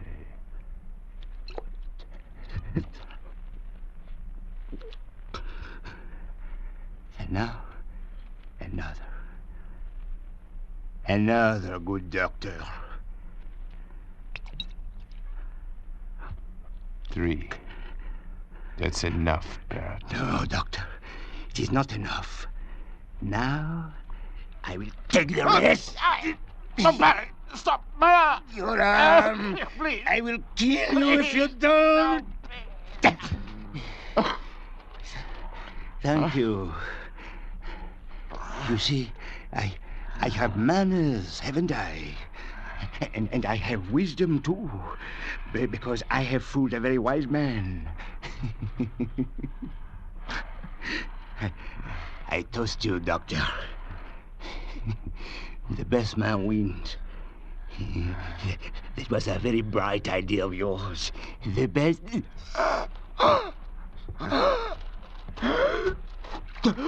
So, the best man wins, but you forgot I am a doctor, didn't you? The water you would kill for has killed you. A man cannot go without water for 4 days, then drink his fill and still live. Go on, parrot. Gasp out your worthless life while I laugh. The best man always wins, parrot. The best man always... So, the best man wins. Yes, Doctor. Forgot my knife, didn't you? Forgot me, lying at your feet, while you divided my share of the water. Gave me up for dead, did you? But I, Fenero, will outlast the two of you. Fenero, the best man always wins. Oh, Fenero, you fool. The water is running out.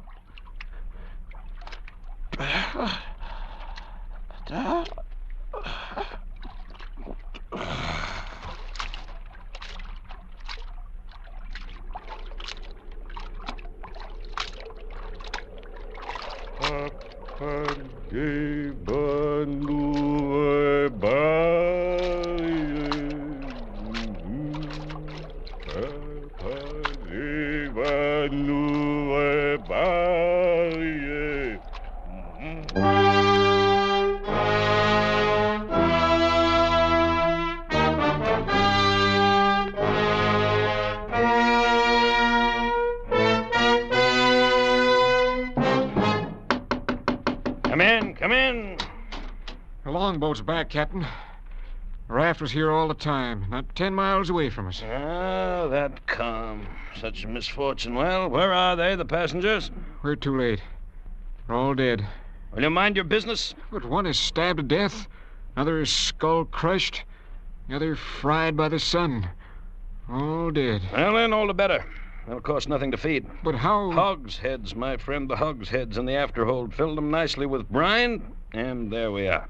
I don't understand. You're dull, Marto, very dull. The gentleman's passage is all paid before we left Sydney. I contracted to bring back 3 escaped convicts. Well, I'll bring them back in pickle. So if you'll go back, Marto, and bring them aboard for the trip, I'll be much obliged. Very well. Oh, there's a 4th man on the raft, Captain. A Kanaka. Still alive. What do we do with him? A Kanaka? No word in my contract about any Kanakas. Leave him there. After all, he's only a savage. And so Dr. Dubose and Fenero and the parrot went aboard for the long trip to their beloved Paris, their bodies pitching and rolling gently in the huge vats of brine. On the raft, the 4th man raised his head slightly as a wind freshened from the west. He watched until the schooner turned, shaping away for Australia, and disappeared over the rim of the horizon. Then he turned his raft, spread his sail of pandanus leaves, and headed the raft eastward, back toward New Caledonia, back toward home. Feeling somewhat dry after his exertion, the native plucked a hollow reed at random from the rushes on his raft. Slowly, lazily, he stretched himself at full length in his accustomed place at the stern. He thrust the reed down into one of the bladders underneath the raft and drank his fill of sweet water. He had a dozen such storage bladders remaining, built into the floats at intervals above the waterline, quite enough to last him safely home again.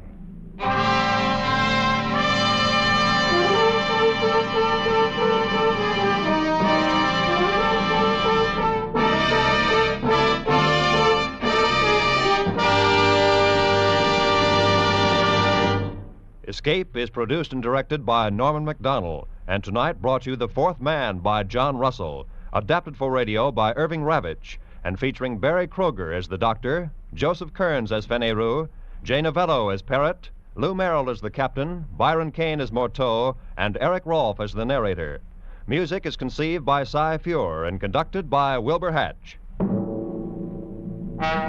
Next week.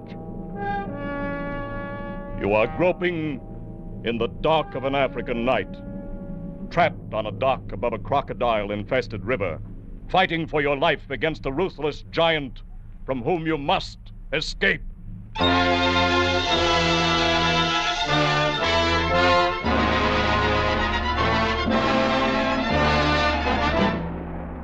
Next week, we escape with Robert Simpson's tenth story, John Jock Todd.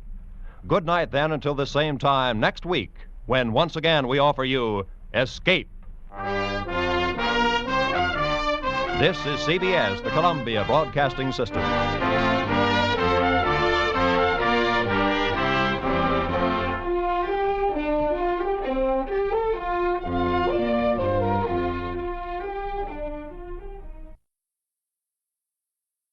Thank you for joining us for another thrilling episode of Escape. We're excited to have you as part of our audience. We invite you to return tomorrow for an all-new set of episodes that will take you on even more unforgettable adventures. Get ready for a journey to the dark world of criminal investigation.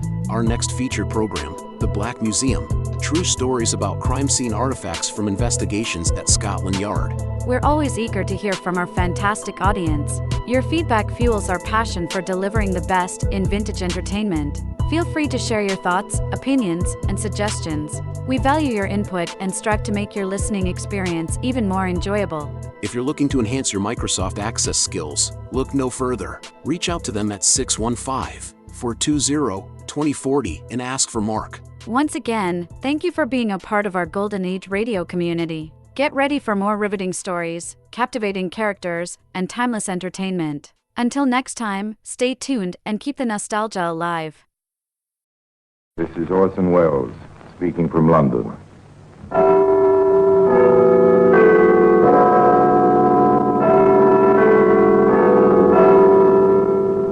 The Black Museum. A museum of death.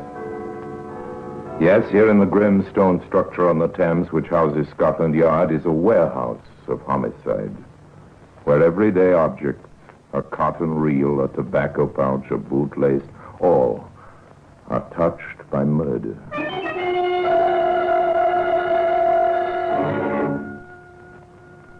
Here's a shopping bag. Faded green canvas, square in shape, large enough to envelop a human head. There you are, sir. Would Madame like to take it? No?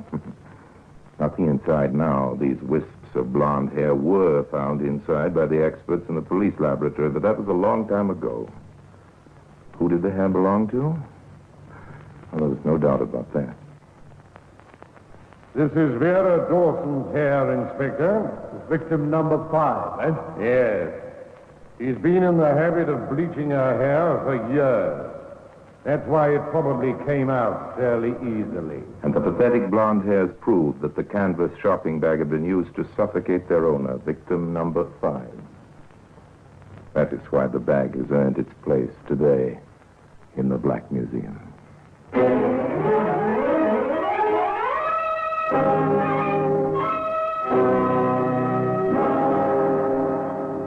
From the annals of the Criminal Investigation Department of the London Police, we bring you the dramatic stories of the crimes recorded by the objects in Scotland Yard's Gallery of Death, the Black Museum.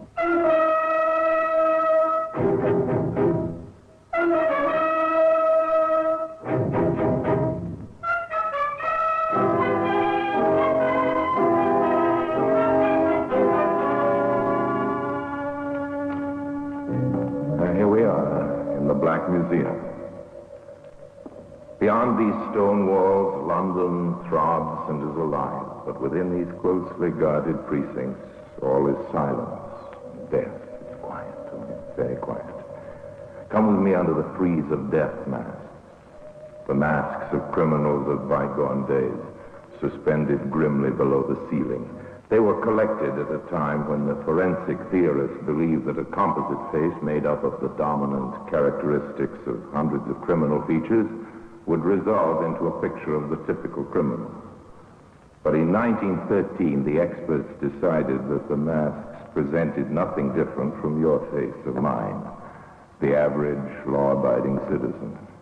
Did you say something? Up there. You know that face. Yes, it's Heinrich Himmler, the German Gestapo chief. That mask was taken a few hours after he bit into a phial of potassium cyanide as he stood before his British captors at Lüneburg. And perhaps you may feel easier if you keep your eyes lowered as we pass along the rows of inanimate objects, each one marked with the names of the killer and the killed. Some of the exhibits are labeled with more than 2 names. Here we are. We've arrived at the shopping bag. 1 killer, Stanley Hames. 5 victims, including his wife, who is his second on the list. Here's the bag, insignificant in itself, but terrifying when considered in relation to its history. And its history is bound up with the story of the man who used it. Stanley Hames, one-time bank clerk, petty thief, junk merchant, murderer, hanged by his shopping bag. But let's go back to join him in his junk shop. It's located in Wildron Street, North London. The place belonged to his wife's first husband. The district is poor, the shop is dusty, crammed with litter. Mrs. Edith Hames, a semi-invalid, is confined to a bed in the living quarters upstairs. Hames himself just lighted the gas lamp in the shop. The feeble yellow rays are reflected back from the November fog, which presses darkly against the windows. The light is dim, but to a young girl, Patricia Wilson, it is a beacon to which she turns for guidance. Oh, my word, what a night. I wonder if you can help me. Well, if I can. I'm a stranger here, and I'm looking for 71 Wildron Street. I can't see the numbers on the doors. My torch is given out. This is number 22. You'll find 71 to the left on the other side of the road. Oh, tell. Fog's getting thicker, isn't it? Yeah, I'm afraid it is. You'll have a job to find the house you're looking for. Oh, no. I promised to go and see my girlfriend there. I wish I hadn't. It was quite clear when I left home. Have you come far? Only from Vauxhall, and I Well, perhaps I can fix it, George, for you. Oh, I'll be ever so glad. If you do happen to have a spare bulb, that'd do it. Here's a torch. Yes. There. Let go my arm. What's your name? Here, let me go. I'll hit you again if you don't take your hands off me. You would you? You come here. Help! Quiet, you little idiot. Oh, you're choking me. Edith, how did you get down here? Who is this girl? Take him away. He tried to kill me. Don't be absurd. She's only just come Stop in. waving that shopping bag and pull yourself together. Let me get out of here. No, wait. I'm his wife. I want to know what happened. Breathlessly, the frightened girl explained. Hames stood silent. His wife listened, horrified. The girl finished her story. What did you do, Sam? I've nothing to say except I'm sorry. So I should think. But you're not getting away with this. I'm going to report it to the police. But you're not safe. Oh, please. Now, please, for my sake, don't take it any further. I think it would kill me if the police came. If she's fainting, I'll go out. Take it easy, Edith. I've got you. I'm all right. Well, she's ill. You ought to be ashamed of yourself. Go and get a doctor. Oh, no, I don't want anybody. Please tell me you won't make trouble. Well, for your sake, then, I won't tell anyone. Thank you. Hope it didn't hurt you too much. No, I'm feeling better now. More shocked than anything else. And you won't say anything? Not a word.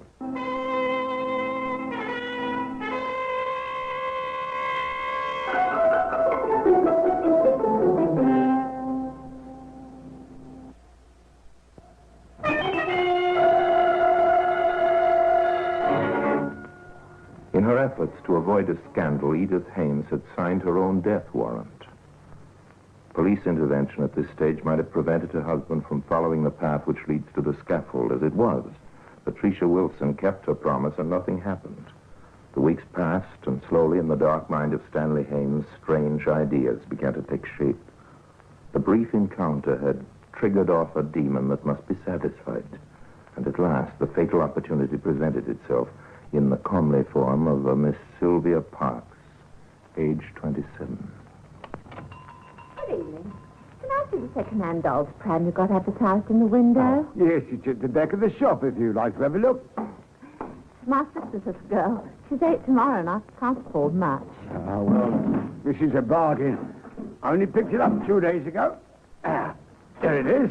Oh. Oh, I don't think much of that. I thought there was a catch. Oh, you have a good look at it. You won't do better for the money. Oh, no. No. There's one for painting. Here. What you doing? Oh. This time there was no noise to attract the attention of the invalid upstairs. With one powerful hand over his victim's mouth, Hames reached for the canvas shopping bag. Slipping it over her head, he drew the cords tight. And there was silence.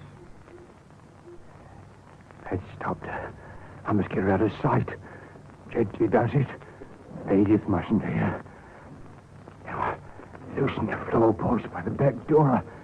I must put it down quickly.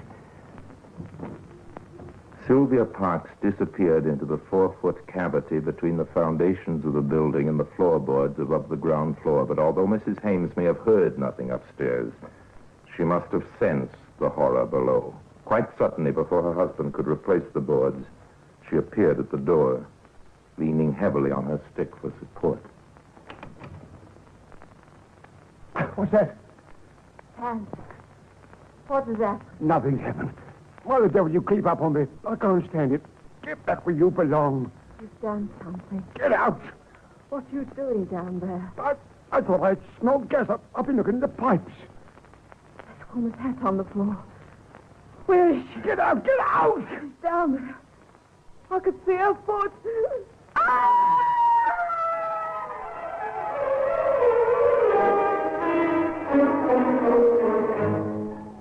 Edith Hames lay silent in death beside the body of Sylvia Parks.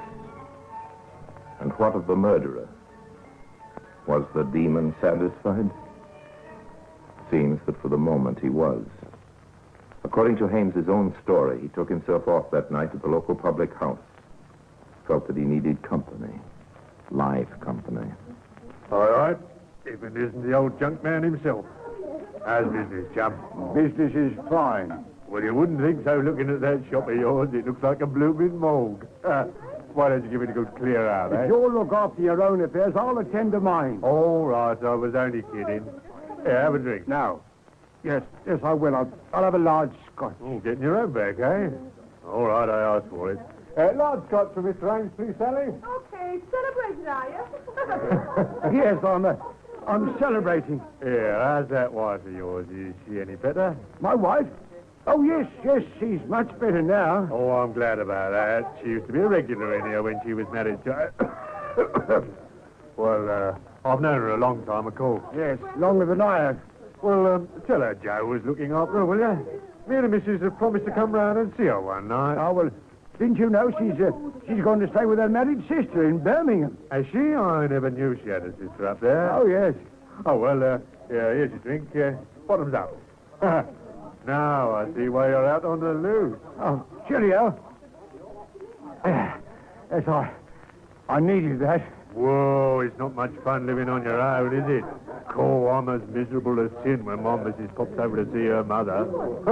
Still, it's better than having the old ma popping round to see us. Oh, not that I don't like it. It's not much fun living on your own. Hames discovered that in spite of the fact that he was not exactly alone in his dark little shop. There were too many shadows. The mice playing amongst his shabby merchandise would startle him. But without money, there was no escape. So he decided to let the back bedroom, and he advertised it discreetly in a small journal which was not circulated in his home district. His lodger would have to be a complete stranger, and so he turned out to be. But he couldn't escape from the faded canvas shopping bag, which has earned its place so well in the Black Museum.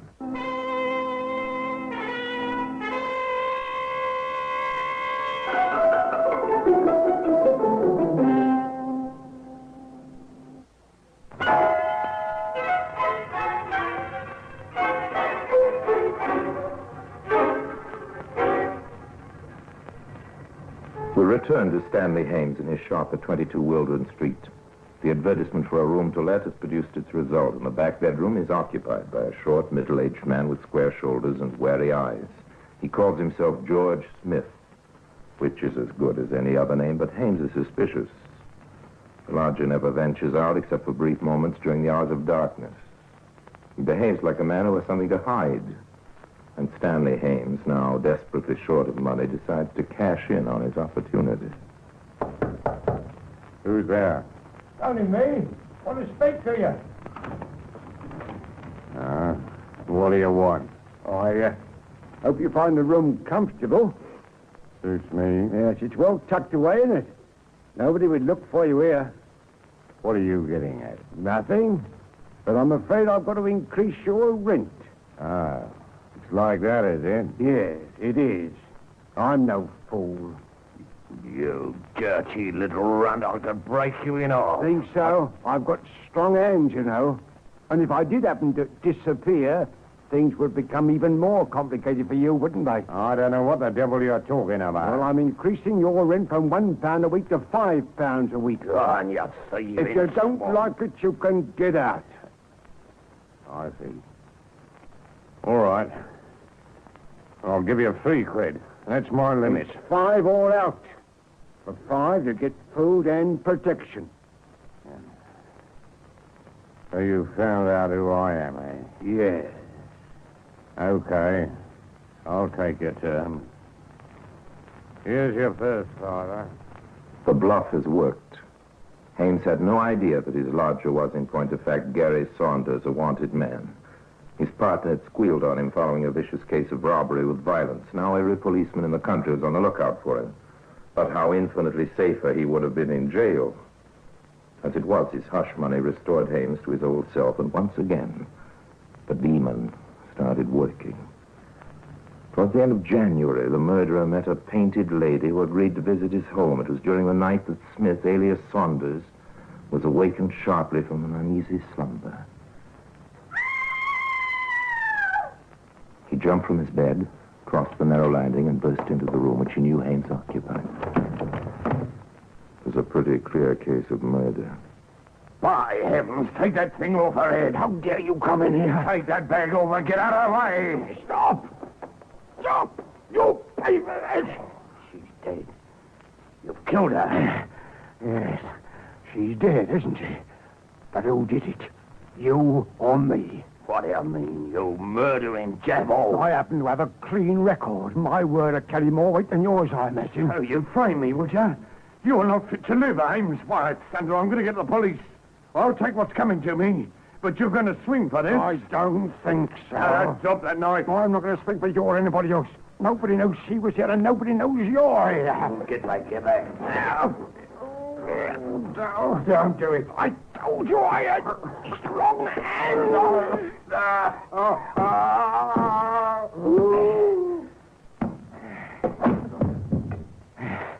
You didn't think I was strong enough, did you? Now you've learned your lesson. I can't be beaten.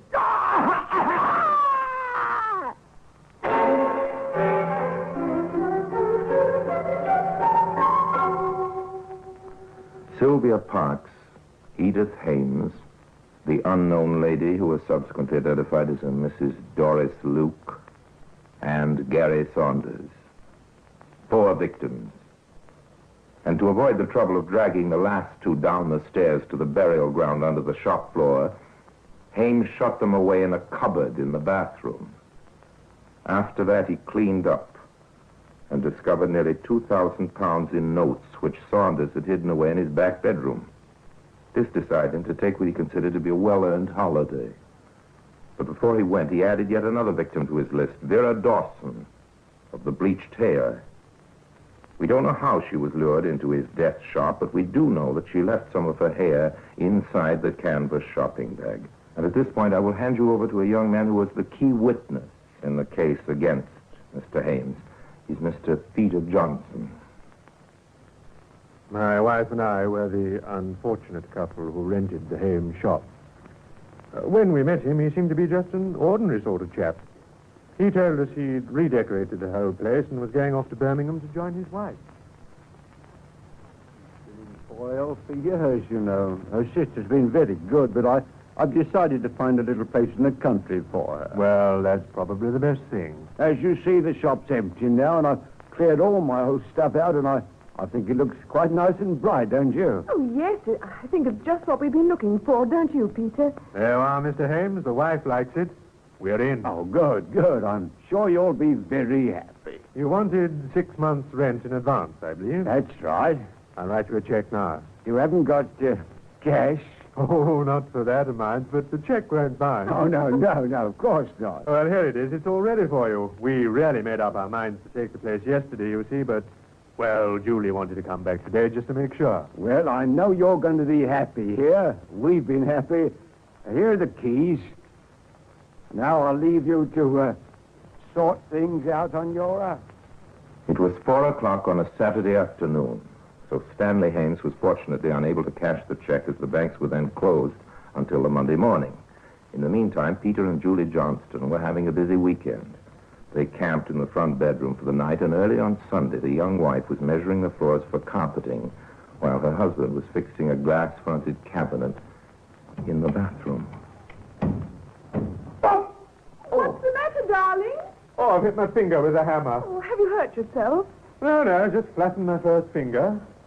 Oh, but, this is funny. I'm glad you're cheerful about it. No, I mean the wall here. Don't do that, Peter. You're marking the paper. It's hollow. There must have been a cupboard here, and old Hames has covered it in for some reason. I say, we could do with a cupboard. There isn't one in the whole place. Well, there's one here, all right. But, I'd have to redo the wall if I opened it up. Oh, you better leave it then. Just pass me that chisel. There's a sweet. Mm-hmm. Ah, thanks. I'll just open a little hole and see how big it is inside. It might not be worth opening the whole thing. Oh, careful. Perhaps Mr. Hames will be angry if he comes back and finds what you've done. Oh, don't worry about him. I've paid him enough rent anyway. Here it comes. Good. Now, give me the torch, will you? Here you are. Thanks. Yes, there's bags of room behind here. We'll soon see it. Oh, Peter. Peter, what is it? I think I'm going to be ill. Oh, darling.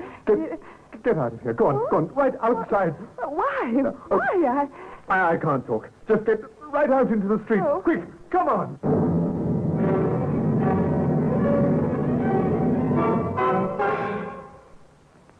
The police were on the spot within a matter of minutes.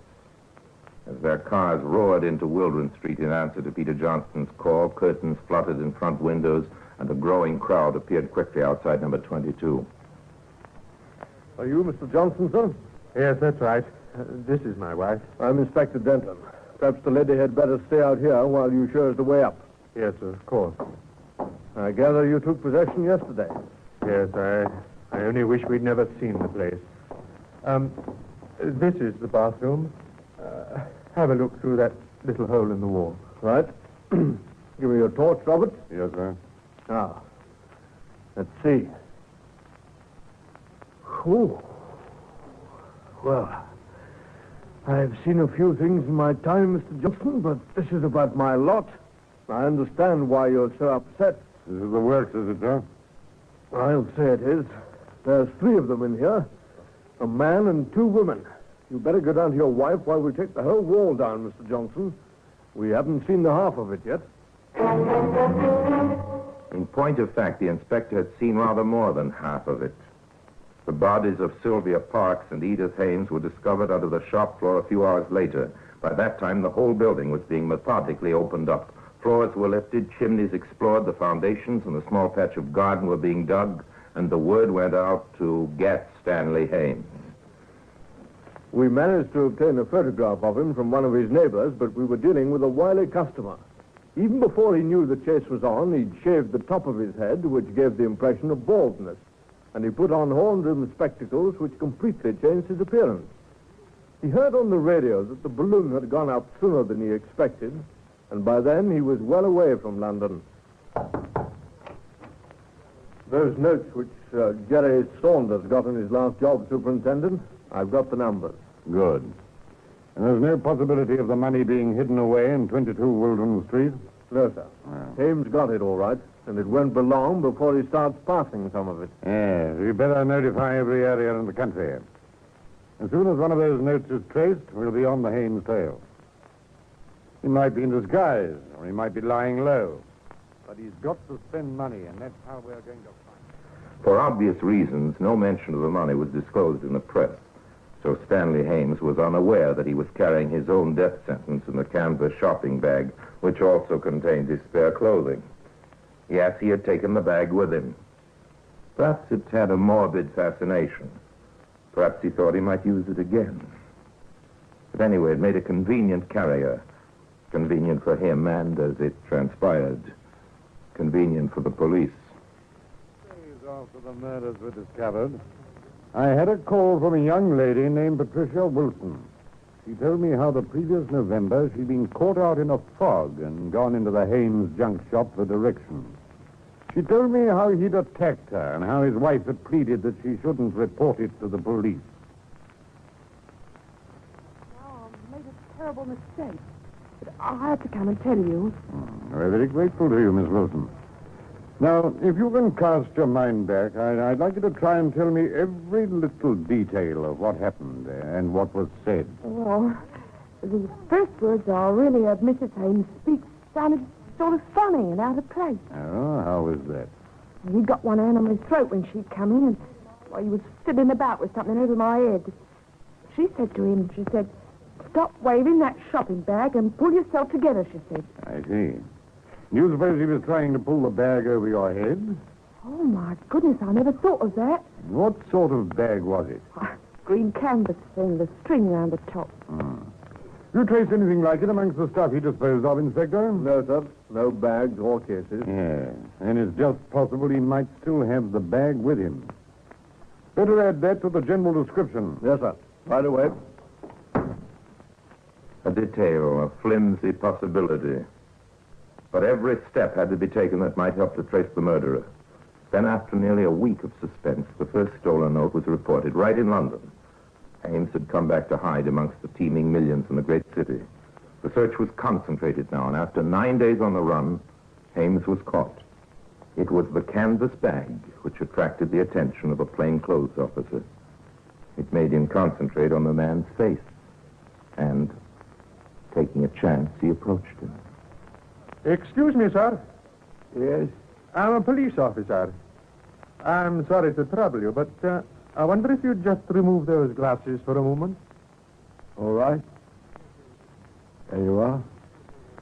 Are you Stanley Hames? No, you've made a mistake. Perhaps you'd come along to the station with me. We may not keep you for long. Suppose I refuse. I'll still have to take you. Okay. Hames went like a lamb, and once inside the station, he readily admitted his identity. The murderer was found, and the chase was over. All because of a faded green canvas shopping bag, which has earned its place today in the Black Museum.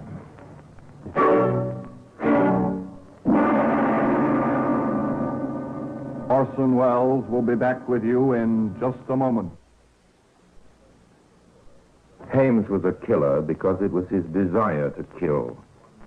Except in the case of his one male victim, he killed coldly and ruthlessly. He had no pity. In fact, as we know, he would celebrate his murders. At his trial, he was obviously pleased to be the center of attraction, and for some reason he confessed to every detail relating to his first 4 murders. But with regard to his 5th victim, Vera Dawson, he would say nothing. But the evidence was in the bag. This is Vera Dawson's hair, Inspector. Victim number 5, eh? Yes. She's been in the habit of bleaching her hair for years. That's probably why it came out fairly easily. So Stanley Hames went to the scaffold, and the pathetic blonde hairs lie beside the faded green shopping bag in the Black Museum. Now, until we meet again sometime in the same place, I tell you another story about the Black Museum. I remain, as always, obediently yours.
Thank you for joining us for another thrilling episode of Black Museum. We're excited to have you as part of our audience. We invite you to return tomorrow for an all-new set of episodes that will take you on even more unforgettable adventures. Get ready for another journey of detective stories. Our next featured program, The Secrets of Scotland Yard, will take you into a world of crime, mystery, and suspense. We're always eager to hear from our fantastic audience. Your feedback fuels our passion for delivering the best in vintage entertainment. Feel free to share your thoughts, opinions, and suggestions. We value your input and strive to make your listening experience even more enjoyable. If you're looking to enhance your Microsoft Access skills, look no further. Reach out to them at 615-420-2040 and ask for Mark. Once again, thank you for being a part of our Golden Age radio community. Get ready for more riveting stories, captivating characters, and timeless entertainment. Until next time, stay tuned and keep the nostalgia alive.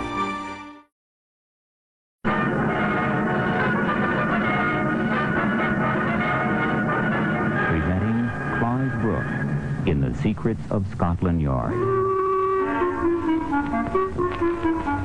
How do you do? Is there such a thing as the perfect crime? If so, it's no place in this program.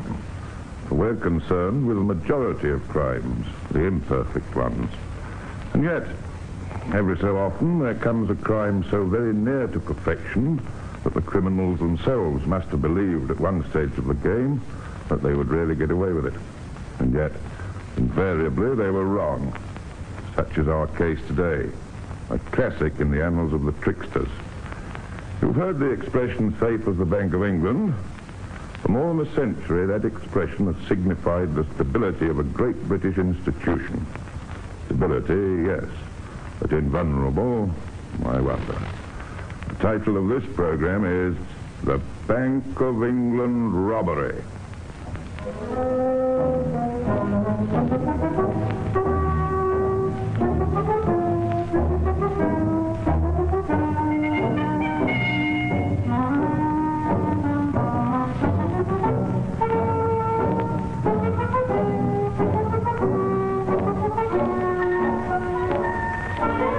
Standing on an island site in the heart of the city of London is the home of the old lady of Threadneedle Street.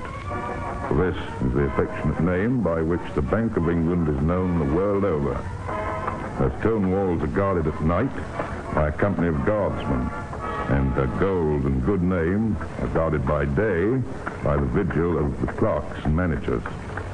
This is as true today as it was equally true almost 100 years ago. The time is the year 1873.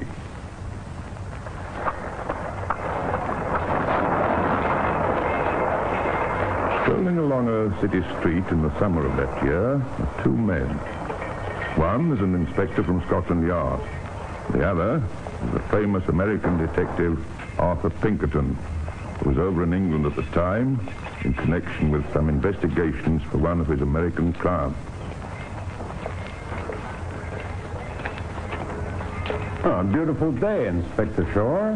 Yes, Mr. Pinkerton, you've certainly brought the fine weather with you. I guess it's just a fallacy in America, but we always believe you have nothing but rain and fog in England. Well, I certainly wouldn't like to conceal anything from you, Mr. Pinkerton. And we do have our fair share of fog and rain, but all the same, I think... What? Wait a minute. Oh, what is it? See those two fellows ahead of us? What, you mean those two businessmen? Yeah, and unless I'm very much mistaken, they're in a pretty queer business. Oh, can't say I recognize them. Hey, look, they're crossing the road. Come on, we'll keep on this side, but try to draw a level.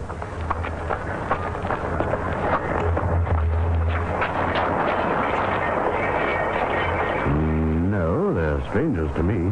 But not to me. Unless I'm very much mistaken, their names are George Bidwell and George McDonald. Bidwell has been mixed up in crime all his life. McDonald is a convicted forger. Both of them are well-educated and will stop at nothing. I didn't know they were in England. Well, thanks for the information. Oh, by the way, Pinkerton, do they specialize in any particular type of crime? Yeah, robbing banks.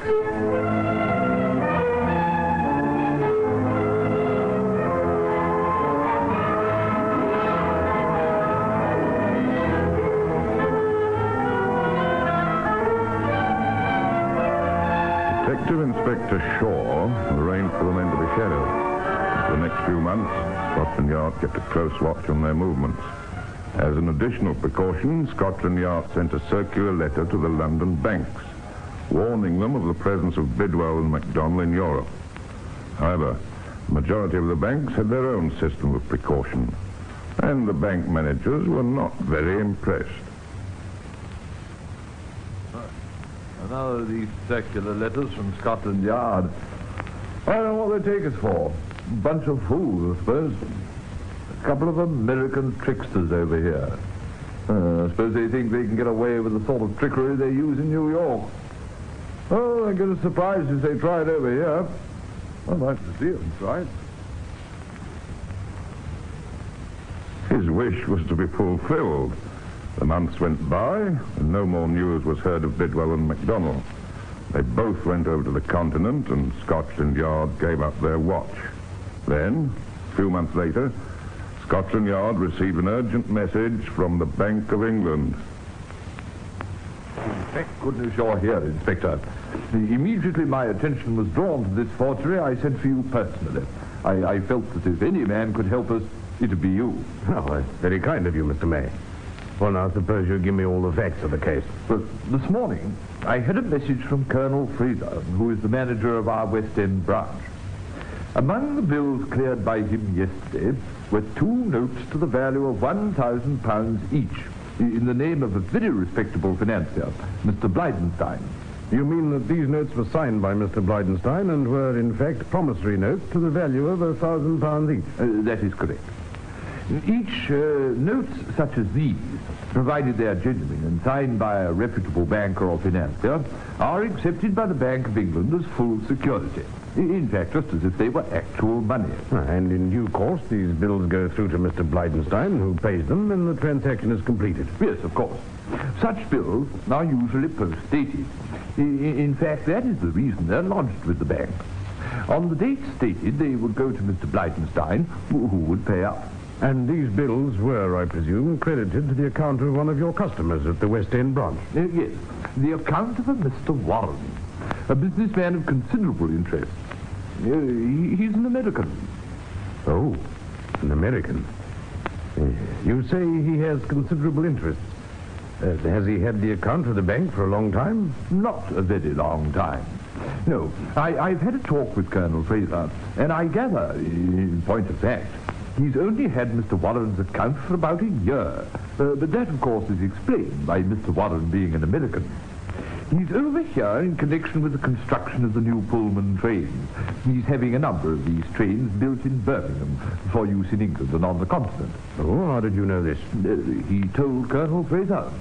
I see.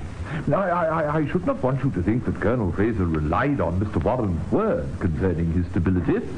During the past year, a considerable amount of business has gone through his account. I need hardly add that there's been no grounds for suspicion in connection with Mr. Warren's account. We've had bills against some of the most reputable bankers and financiers in Europe, including Rothschild. And in every case, the bills were genuine, because they've been met. Yes, but this one against Mr. Bleidenstein. Yes, this is a forgery. That is correct. And the awful thing is that we might not have known it for some time if it hadn't been for the mistake.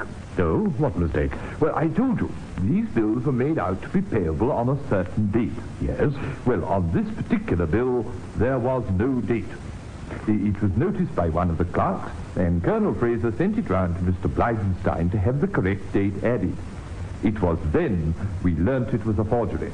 When did Mr. Warren hand this bill into the bank? He didn't actually hand it in. I understand that he's been away in Birmingham for the last few months, and he had been in the habit of sending bills by registered post. Sending bills? Oh, in fact, you mean that he's made a habit of this sending bills? Yes. And what's the state of his account? Well, there's about £5,000 in it. A very considerable amount of money has passed through the account in the past few months, and most of it has been withdrawn through checks made payable to a Mr. Horton, who has an account at the Continental Bank in London. Mm-hmm. And what money has been paid into Mr. Warren's account to meet these checks? Not much money. Most of it is represented by bills which will fall due during the next few months. Oh. And in the meantime, the Bank of England has credited Mr. Warren. About how much money do these bills represent? Well, I've only glanced at the figures, but I should estimate it must be something in the neighborhood of £100,000.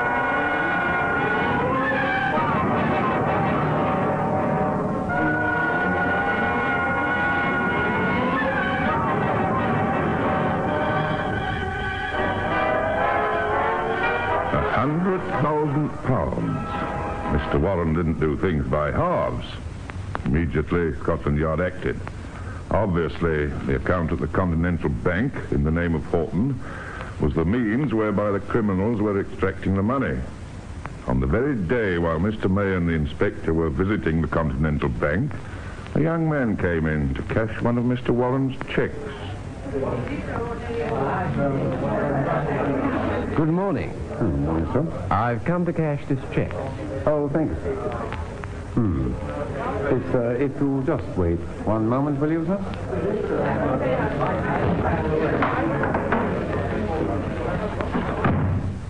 Yes, that's the account. All right, Mr. May.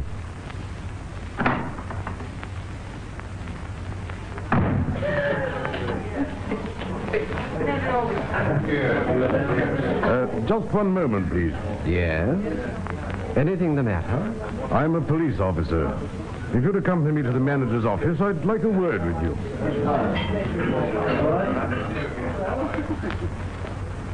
The young man, whose name was Noyes, turned out to be the clerk to Mr. Horton. He denied all knowledge of the plot and said that he'd only been in Mr. Horton's employment for a matter of months. We've checked up at the lodging house where he's staying, and I gather that he talks quite freely of his post with Mr. Horton. When did he meet Horton? Who evidently put an advertisement in the newspaper saying that he was seeking a situation and could put up some money as a guarantee of his being trustworthy. He gave Horton £150 to keep in trust. Needless to say, Horton has disappeared. All the same, I don't quite trust Mr. Noyes. I think he knows more than he's saying. Further inquiries revealed that Noyes had come from America and that he'd arrived only 6 months ago. Pinkerton, the American detective, was now back in New York and acting on behalf of the bank. He helped Scotland Yard with information they urgently needed. Pinkerton advised London that a relative of Noyes had received that same month a draft for £1,000.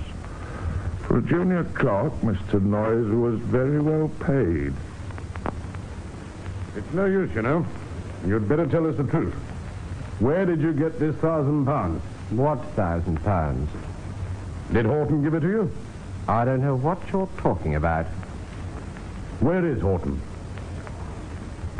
I warned you before, you'd do well to tell all you know.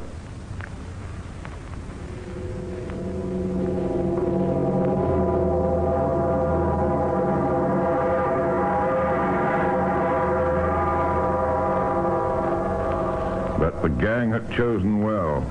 They knew that Noyes would keep his mouth shut. Already, however, the gigantic proportions of the crime had aroused the indignation of the country. It transpired that every one of the bills held by the Bank of England were forged. All the genuine bills that had been passed through the account of Mr. Warren during the previous year had been used by the gang both to create confidence in Mr. Warren's stability and to act as a basis for the forgeries they were planning to carry out. The Bank of England, to use an American expression of a different generation, had been taken for a ride. Needless to say, Horton, Warren, and every trace of the money had completely disappeared. The hunt was on.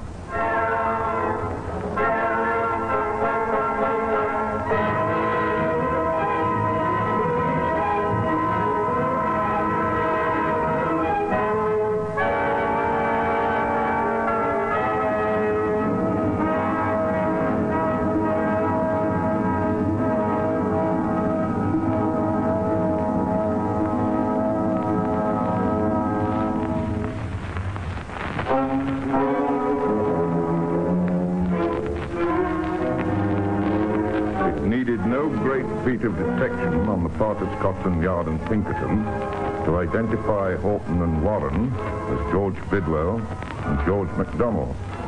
The only pity was their previous warning to the London banks was not taken a little more seriously. We know for certain that MacDonald left England before the very first forged bill was lodged at the bank. He was taking no risk. He went to France, and so far we haven't picked up his trail. But we've reason to suspect, however, that he's headed for South America. But what about the money? That isn't going to be easy to trace. After Noyes cashed the check at the Continental Bank, he took the banknotes to the Bank of England and exchanged them for gold sovereigns. Surely we can find this hoard of gold? Hold on a minute. I believe they changed the gold back into notes, back into gold sovereigns, and then into American bonds. One can't help admiring their thoroughness. I really cannot share your admiration. No, Mr. Mayor, I don't suppose you can. Anyway, I'm pretty sure that if MacDonald has got away, Bidwell is still in this country. We're having every port watched, and we're putting our own Scotland Yard men to keep an eye on the American boats. I don't think he'll get away. George Bidwell was a man of infinite resource. He actually followed Noyes on his visit to the bank on that ill-fated day. And he'd seen him come out, accompanied by a police officer, and immediately realized that the game was up. To endeavor to get out of England in any ordinary way was out of the question. Although Bidwell was only some 40 years old, he'd spent the greater part of his life dodging the police of various countries. Having destroyed all the evidence at his lodgings, he made his way to one of London's great railway stations. He took the precaution of having a porter buy his ticket to Dublin, and then, to quote his own words,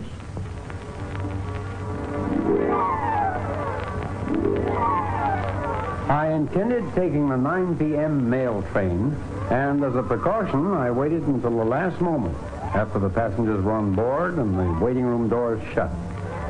As the mail was being transferred from the wagons to the train, I took the opportunity to walk through the big gate unobserved amid the rush and confusion. The car doors were all locked, but on showing my ticket to a guard, he let me into a compartment, no doubt supposing that I had obtained admission to the station from the waiting room and had been loitering about. The same was probably the case with the 2 or 3 other men looking out of the waiting room window at the platform, whom I judged to be detectives. The train rolled out of the station, and soon I was leaving London behind at the rate of 50 miles an hour.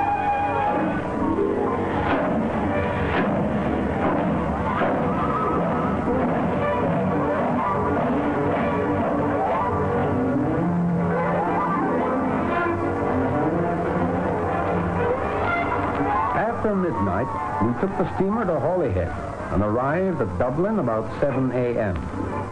I should not have felt so comfortable throughout this night's journey had I known that the telegraph was flashing in all directions.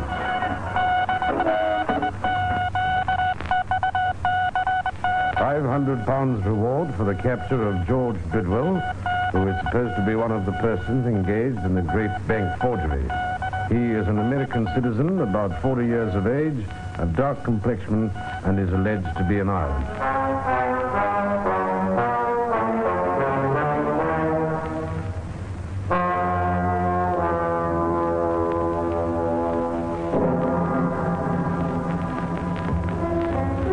Bidwell went on to Cork, and as he left the station, was followed by two detectives.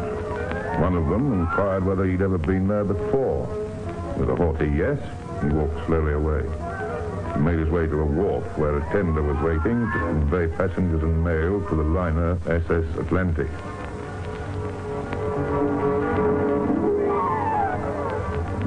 On entering, I found the place crowded and the tugboat ready to convey the passengers to the steamer Atlantic. Before attempting to step aboard the tug, I took a look around and saw my two detectives standing back in one corner with their eyes fixed on me, all but their heads being concealed behind the crowd, waiting to see their friends off for America. Apparently unconscious of their presence, I threw my papers one by one down among the passengers, and as the deck of the boat was 8 or 10 feet below, the detectives could not see to whom they were being thrown. I stood leaning on the rail for a short time, gazing at the scene, then left the wharf, not even glancing in the direction of the detectives. I felt that any attempt of mine to embark would precipitate their movements. Therefore, I at once abandoned all ideas of taking passage for Queenstown. Bidwell was luckier than he realized at the time. On that trip, the Atlantic struck a rock off the coast of Nova Scotia, and of 1,002 people aboard, 560 lost their lives. All the rest of the evening, George Bidwell spent in trying to shake off the detectives who were shadowing him. Quite likely, these men were only acting on a general suspicion and did not care to take any definite action till they were made more sure that he was the wanted man. He stayed that night at a commercial hotel. When he went to the post office, where he'd arranged to collect mail in the name of Bodle, he realized that he was being watched.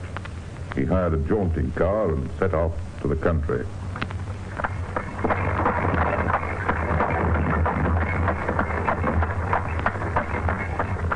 Sure, you're a nervous man, sir. Nervous? Why should I be nervous? And why should you tell me in any case? You need not be frightened of me, sir. There's many a true patriot in Ireland that's nervous these days. I know you're a patriot, sir, and there are many doing what you're doing. How do you know I am? Trust in me. There are many in Ireland who will protect you.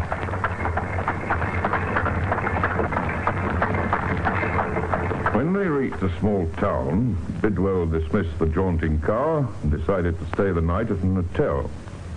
Glancing at a recent paper in the sitting room, he learned for the first time that his real name was known to the police, and that he was suspected to be in Ireland.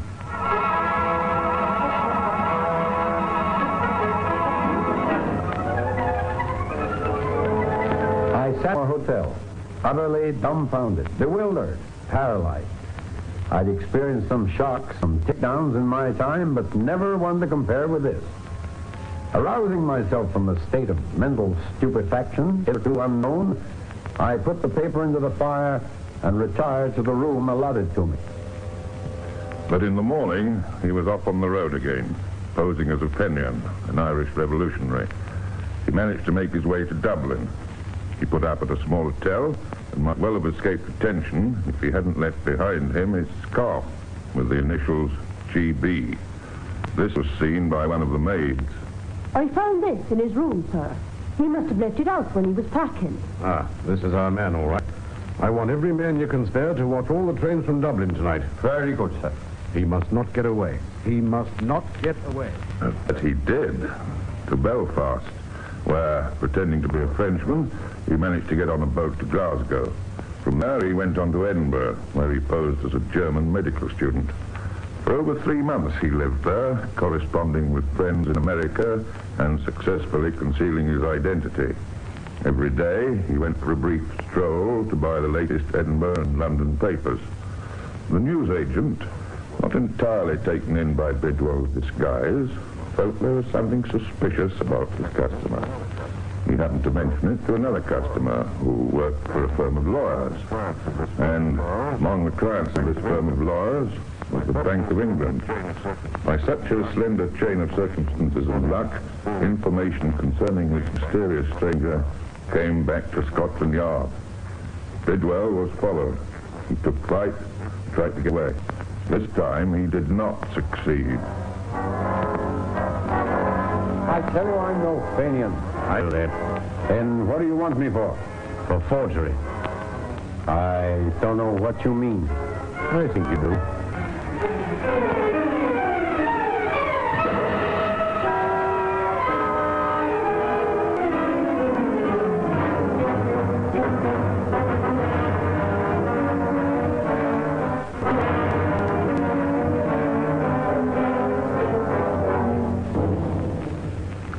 Meantime, the arrest of the other principal in the conspiracy was no less tinged with melodrama. There was a worldwide hue and cry. In America, Pinkerton was leading exhaustive inquirers into the background of the gang.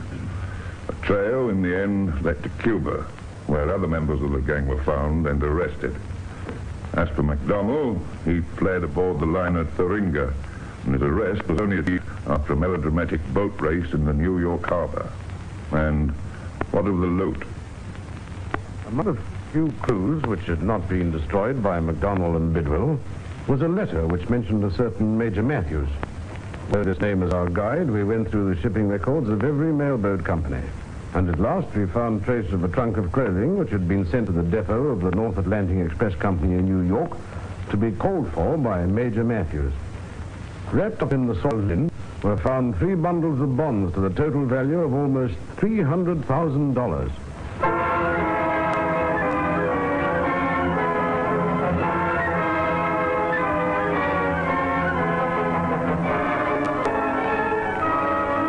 And if those of you who are inclined to think that the modern criminals know more tricks than their predecessors, remember this amazing story occurred in 1873. When the various accused came to trial in August of that year, there was such a vast array of evidence against them that there was little to be said in their defense. It says much for their characters that they were principally concerned in seeing that the innocent did not suffer for their actions. Bidwell spoke of the manager of the West End branch of the Bank of England. I should like to say concerning Colonel Fraser that I hope as the years go by, his resentment against me will wear away. I know that a lot of people have blamed him, but I should like to say that any other man in London, however able, had he been in Colonel Fraser's position, would have been deceived by us. I'd like to say how sorry I am that he was deceived. That is all I have to say. The commercial world was horrified by the revelation that the greatest bank in England could be tricked, deceived, and despoiled. In those days of harsh sentences, the criminals could have little hope of mercy. On the 8th day of the trial, after the men had been found guilty, the Lord Chief Justice proclaimed sentence. You, who now ask for mercy, and who are not restrained by respect for law and honesty, must be met with a terrible retribution. And it should be well known that persons who commit crime, which only persons of education sometimes commit, will be sure to meet with a very heavy punishment. I cannot see a reason to make a distinction in the sentence I am about to pass. In regard to that sentence, if I could conceive any case of forgery worse than this, I should have endeavored to take into consideration whether such punishment less than the maximum might have been sufficient. But as I cannot conceive a worse case, I see no reason for mitigating the sentence. That sentence is that each and all of you be kept in penal servitude for life. And in addition to that sentence, I order that each one of you shall pay 1/4 of the costs of the prosecution.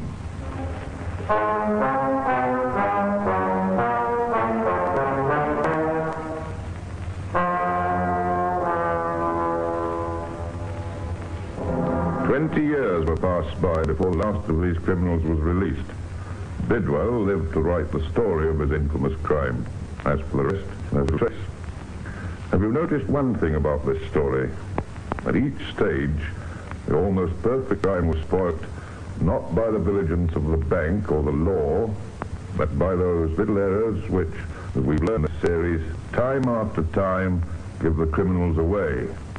If Bidwell had been a little less greedy, he might have escaped.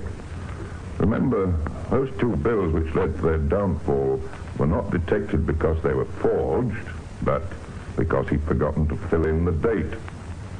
Again, after all Bidwell's ingenuity to avoid arrest, he put the police on his trail in Dublin by forgetting to pack his scarf. The Bank of England robbery was called the crime of the century. But like most other crimes, it was far from being perfect.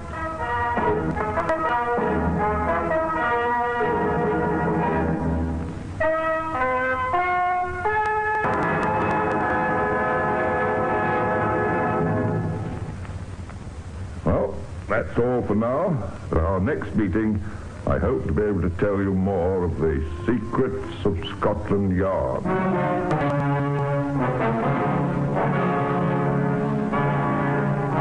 The Secrets of Scotland Yard is distributed by the Center for Telecommunication Services, the University of Texas at Austin, by special arrangement with the Overseas Programming Companies Limited.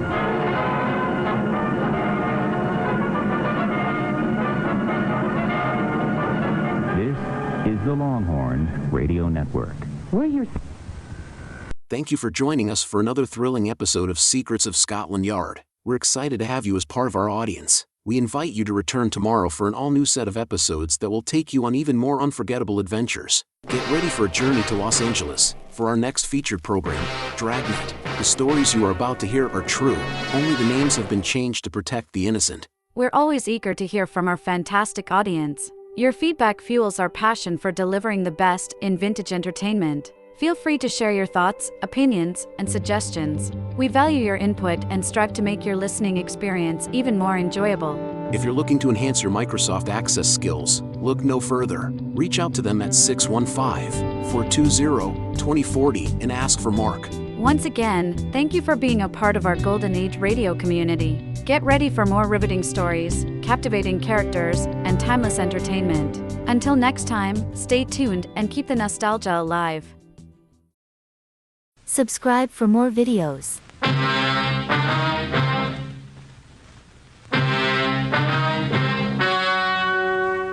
The story you are about to hear is true. Only the names have been changed to protect the innocent.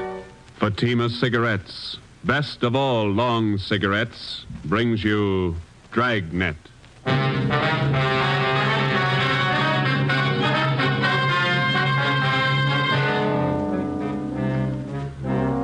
You're a detective sergeant. You're assigned to Bunko Fugitive Detail. You receive information an escaped criminal is hiding out in your city. He's dangerous. He may be armed. Your job, get him. If you want a long cigarette, smoke the best of all long cigarettes. Smoke king-size Fatima. Fatima is the long cigarette which contains the finest Turkish and domestic tobaccos superbly blended to make Fatima extra mild. And that's why Fatima has a much different, much better flavor and aroma than any other long cigarette. That's why Fatima has more than doubled its smokers coast to coast. So enjoy Fatima, the best of all long cigarettes. It's wise to smoke extra mild Fatima. It's wise to smoke extra mild Fatima.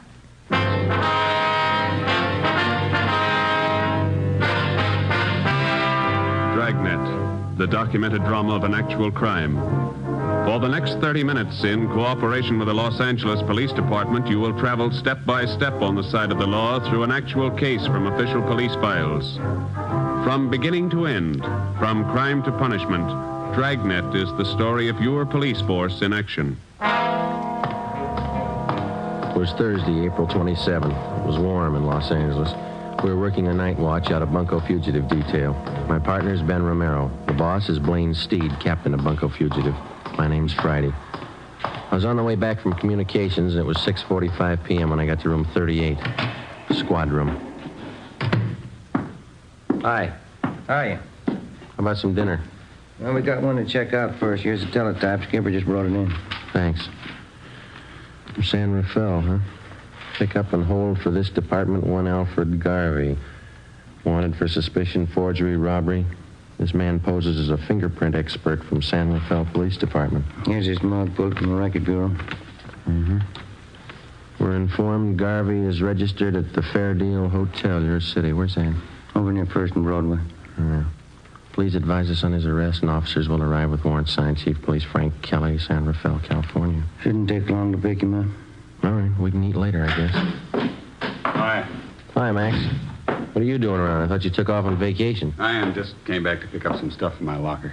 Soft touch. Sure. Listen, the wife's got the car there. Are you guys going anywhere near North Main and Daly? Yeah, we're going to leave right now. Oh, okay. Let me grab my coat. All right. You live out near Highland Park, don't you, Mac? Yeah. Wife took the kids shopping in the car this afternoon. Had to get them shoes for our vacation. Kids sure scuff up the toes in a hurry. All right, you all set? Let's go. Where are you going on your vacation? Big Bear. Gonna stay the whole 3 weeks. The in-laws own a cabin up there. They even pay the utilities for us. It's pretty nice. Only one trouble. What's that? They're coming with us. Oh. Where'd you park? In the captain's stall. All right.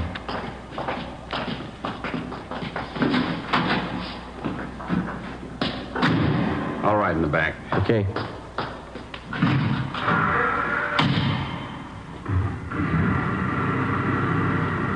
You two still working on that Valley case? No, we washed it up Monday. What's this one? Teletype from San Rafael. What some guy picked up. Here's a mugshot. Who's Richards going to work with while he's gone, Mac? I don't know. What's the crowd up ahead? Oh, yeah. Shriners Convention. I forgot they were having a parade tonight. You better stay over to one side. I think we can get through all right. Watch those kids there. Yeah, there we go. That's the place up ahead, isn't it? Fair deal, yeah. We got to stop by his hotel a minute, Max. You want to wait here? I'll come in.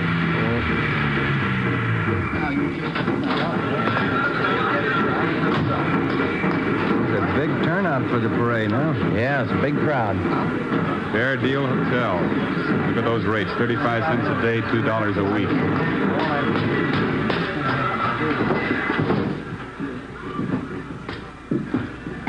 Yes, sir. Can I help you? Police officers, would you look at this picture, please? All right. Maybe registered as Alfred Garvey. Garvey sure came in yesterday. The picture makes him look old. Is he in now? Well, let's see. Garvey, room 307. The key's gone. He must be in. Thank you. Yes, sir. Elevator's down there at the end of the hall. Okay. The elevator's in use. Let's take the stairs. I'll wait for you here. I want to see the parade. Okay, Mike. I've never seen it to fail. It's stairs. Every time my Archie's hurt, we get a thief to check who lives upstairs. Just one more flight. Yeah.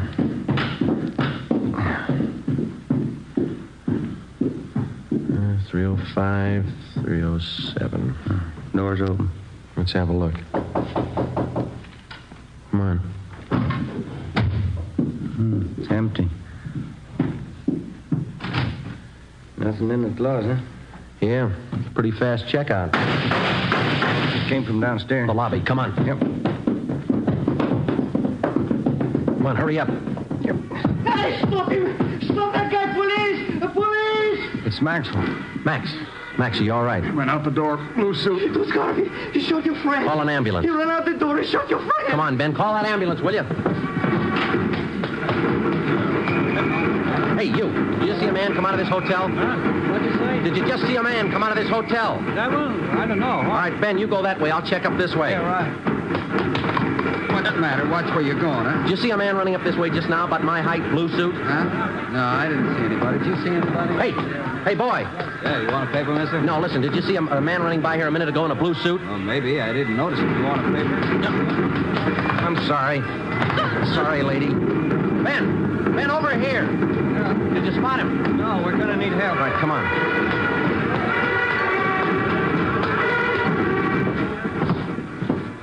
I called the ambulance.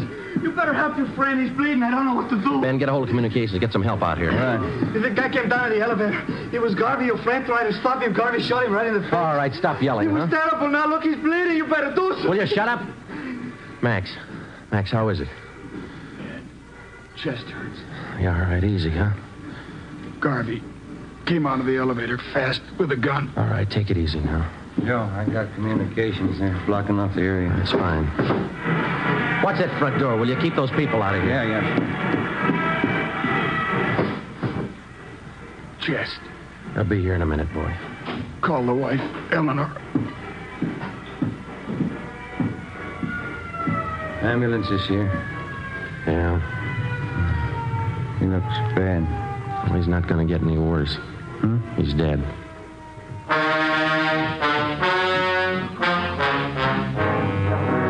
The name on the personnel report said John Warren Maxwell, Sergeant, Los Angeles Police Department, badge number 10377. Nearest living relative, wife, Eleanor Jean Maxwell. Dependents, John Maxwell, Jr., 6 years. Deborah Lee Maxwell, 2 years. Death in line of duty, April 27th, 7:15 p.m. John Maxwell's body was removed from Georgia Street to the county morgue. At 7:45, a special detail of men from Homicide and Bunco Fugitive were on the scene to aid in the investigation of the killing. The neighborhood where the Fairdale Hotel was located was covered for a half mile around. By 9 o'clock, the parade was over and the area was cleared. We had a single lead to work with. In checking out the different taxi cab stands in the neighborhood, we found out that 3 separate fares had been picked up within 2 blocks of the hotel 4 minutes after the shooting. Ben and I went to the offices of the taxi cab company. The cabs in question were called in and the waybills were checked. The times of the 3 different trips were listed, and so was the address of each destination. We copied down the addresses and then interviewed the drivers. We're going to give each one of you half a dozen pictures. I'd like to see if you can identify any of them as passengers you picked up tonight near the Fairdale Hotel. All right, here you go. There you are. 4, 5, 6. Check them carefully, please. Here are yours right here. Take a good look at each one of them. Okay, thanks. Now, fellas, take your time. Look them all over real good before you make up your mind. Yeah, here's the one, Sergeant. No mistake. Let me see. Where'd you pick up this man? About a block from the hotel. I drove him to a place on 14th Street. Same address on the waybill. Ben? Yeah? Alfred Garvey. Ben and I, along with Ricketts and Chandler from Homicide, drove out to the 14th Street address, another small transient hotel. The clerk on duty identified Garvey from his mugshot. He said the suspect had called at the hotel at about 7:45 that night and asked to see one of the guests, Mrs. Lorraine Thomas. The clerk said he told Garvey Mrs. Thomas was out, that she hadn't been there for 4 days. Ricketts and Chandler went on stakeout in the lobby of the hotel, and Ben and I went up to the second floor to stake out Mrs. Thomas's room. Friday, 11:25 a.m. Lorraine Thomas returned to the hotel and was taken into custody. We took her to Homicide and questioned her for more than an hour. She admitted that she was acquainted with Garvey, but that's all. 1 o'clock. We went to Clifton's cafeteria for lunch. Here, take this tray. Thanks. Silverware? If you get here a little earlier, you wouldn't get it. Look at that line running clear out to the street. You were the first one he ran to after the shooting. Oh, Garvey doesn't have many friends in Los Angeles. Maybe that's why he looked me up. I'll have the mixed green salad, please. Kind of worked his Garvey do, do you know? He told me he was in the Merchant Marines. Coleslaw. Some of that potato salad, please. Do you know what he does in the Merchant Marine? He told me he's steward. French dressing, please. Do you know any of his friends in town? No, I don't. Rye bread. Can I have an extra butter, please? French roll. What kind do you want, Ben? Yeah, give me some of those biscuits. Thank you. Does Garvey usually stay at the Fairdale Hotel when he's in town? I don't know. That split pea soup sure looks good, doesn't it? We told you that the police up north were looking for him. Yeah, I know you did. Like I told you, I've been out with him a few times. That's all I know about him. He must have introduced you to some of his friends. I'll have the prime ribs there, rare. That piece there. How about it? Did you ever meet any of his friends? Yeah, 1 or 2. No gravy. Meatloaf, brown gravy. You remember any of the names of his friends? I just met him, that's all. I don't remember. Let me have a roast turkey. Go kind of heavy on that dressing, will you? Did you ever go out with any of them? No. Why do you think Garvey went to your hotel after the shooting? I don't know. Maybe he figured you'd hide him. I don't know why he should. He killed a man and headed straight for your place. Doesn't make you look too good. I can't help that. I like some of those string beans, please. Miss Thomas, you know it's going to go hard on you if you're holding back information on Garvey. I'm not. Why don't you take some of that summer squash, Joe? It's good for you. Well, I can't eat that much. When'd you first meet Garvey? About 3 years ago, up in St. Helena. You might as well keep your nose clean. How do you mean? We're going to reach you, Miss Thomas. You might as well tell us all you know. Look, if Garvey's killing people, I don't want to have any more to do with him. We do. Now, where is he? I told you I don't know. Squash, please. You said you had a little boy, didn't you, Miss Thomas? Do we have to talk about it now? I thought we were going to have lunch. How old's your little boy? He's 7 years old. Where is he now? He's in school up in San Francisco. Isn't his line going awful slow? It's lunchtime.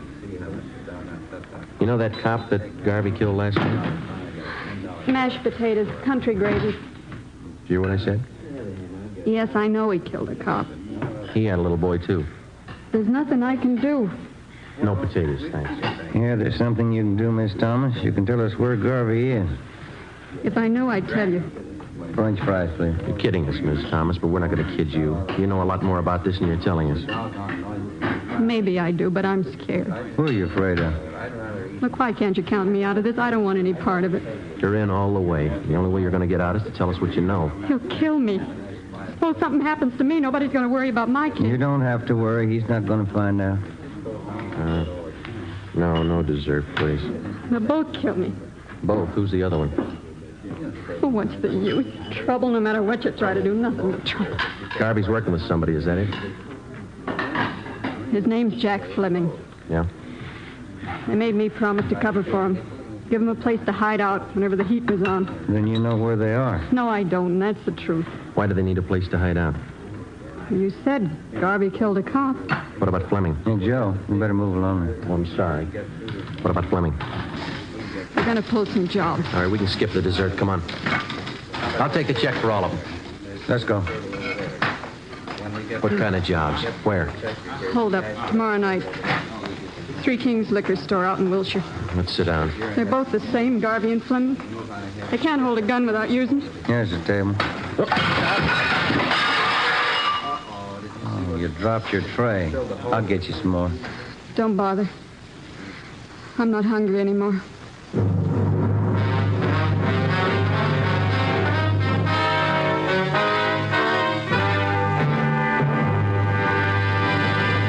You are listening to Dragnet, the case history of a police investigation, presented in the public interest by Fatima Cigarettes. If you smoke a long cigarette, it will be in your interest to listen to a typical case history of a Fatima smoker. It's the case of Lee Silver, general assignment reporter on one of New York's greatest newspapers. This is his actual signed statement. When you have to meet a news deadline, you work at a fast pace, smoke at a fast pace. That's why I smoke Fatima. They're extra mild. In my opinion, it's wise to smoke extra mild Fatima. And more smokers are discovering this every day. Actual figures show Fatima has more than doubled its smokers coast to coast. So enjoy Fatima yourself. The long cigarette, which contains the finest Turkish and domestic tobaccos, superbly blended to make it extra mild. You will prefer Fatima's much different, much better flavor. You will agree. It's wise to smoke extra mild Fatima. It's wise to smoke extra mild Fatima.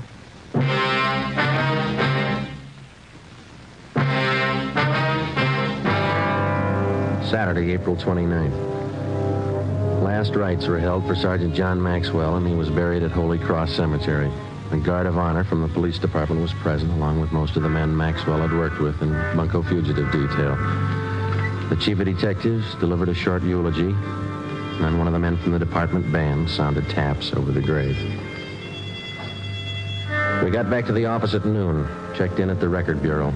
The photocopy room had taken negatives of Garvey's and Fleming's coming out mugs and made duplicates that were distributed to all officers.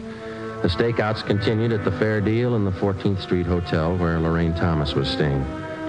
She was put under protective custody. Ben and I, Ricketts and Chandler, went on stakeout at the Three Kings liquor store on Wilshire Boulevard. It was a large, modern place, and it did a volume business, especially on Saturday night. Ricketts and Chandler covered the store from the outside.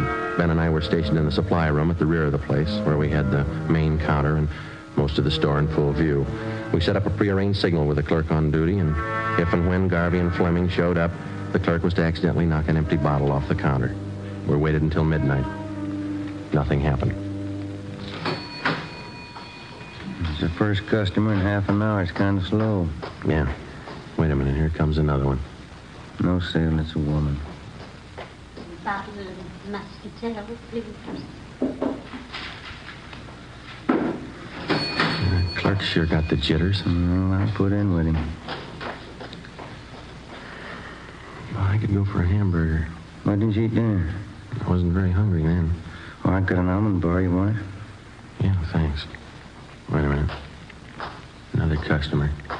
Yeah, man. Can't see his face too well with that hat on, can you? That's Fleming. Come on. Police officers, get your hands up. Watch it, Joe. You're hitting. He's going out the front. Come on. Ricketts and Chandler stopped him. Yeah, he's down. Watch him. Get the gun. Yeah. Yeah, here it is. That's Fleming, all right. Ricketts, call an ambulance. What's the score? Looks like one in the shoulder and legs, too. What about Garvey? I don't know. What do you think? Fleming stopped all the slugs. Yeah. Let's ask him.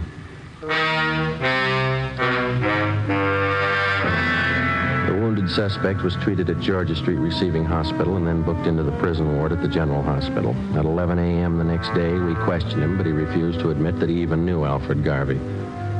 We re-questioned Fleming for the next 3 days with no results. The stakeouts continued. The search went on. There was no response to our APB. Garvey was still at large. As far as we were concerned, there was only one way to get directly to Garvey, and that was through Fleming. We called on Lorraine Thomas again and asked her that if she'd try to get some information on Fleming, try to get him to talk and to tell her where Garvey was. I'm not even sure if he knows where Garvey's hiding. He must have a good idea. Even if he has, he's not going to tell me. He wouldn't trust me that far. He'll go further with you than he will with us. He won't even give us his name. I'm afraid it's up to you, Miss Thomas. Why can't you let me out of this? Look, figure it this way. You knew about Fleming and Garvey. You knew they were in town. You knew what they were up to. You didn't break your back to save that dead cop's life. Garvey shot him. I didn't. You knew he was a killer. You knew he had a gun.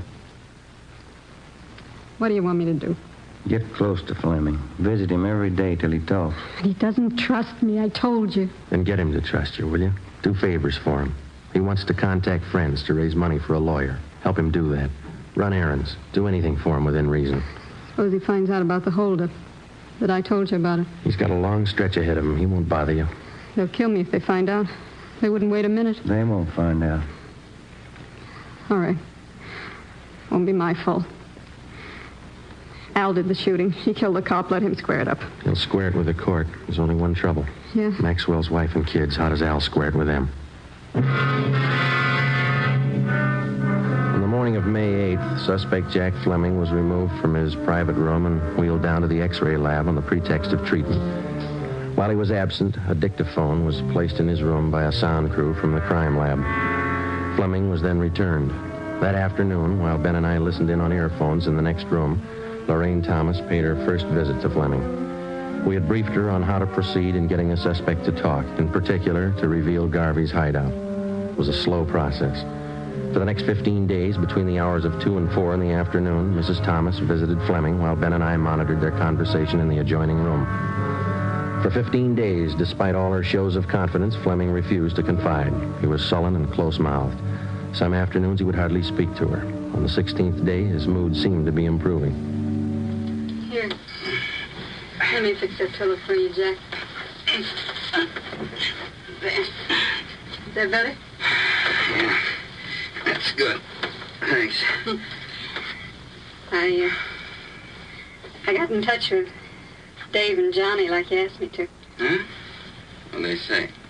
Well, they said they could get you the money for the lawyer the day after tomorrow. And Dave said he might be over to see you tonight. Yeah, that's fine.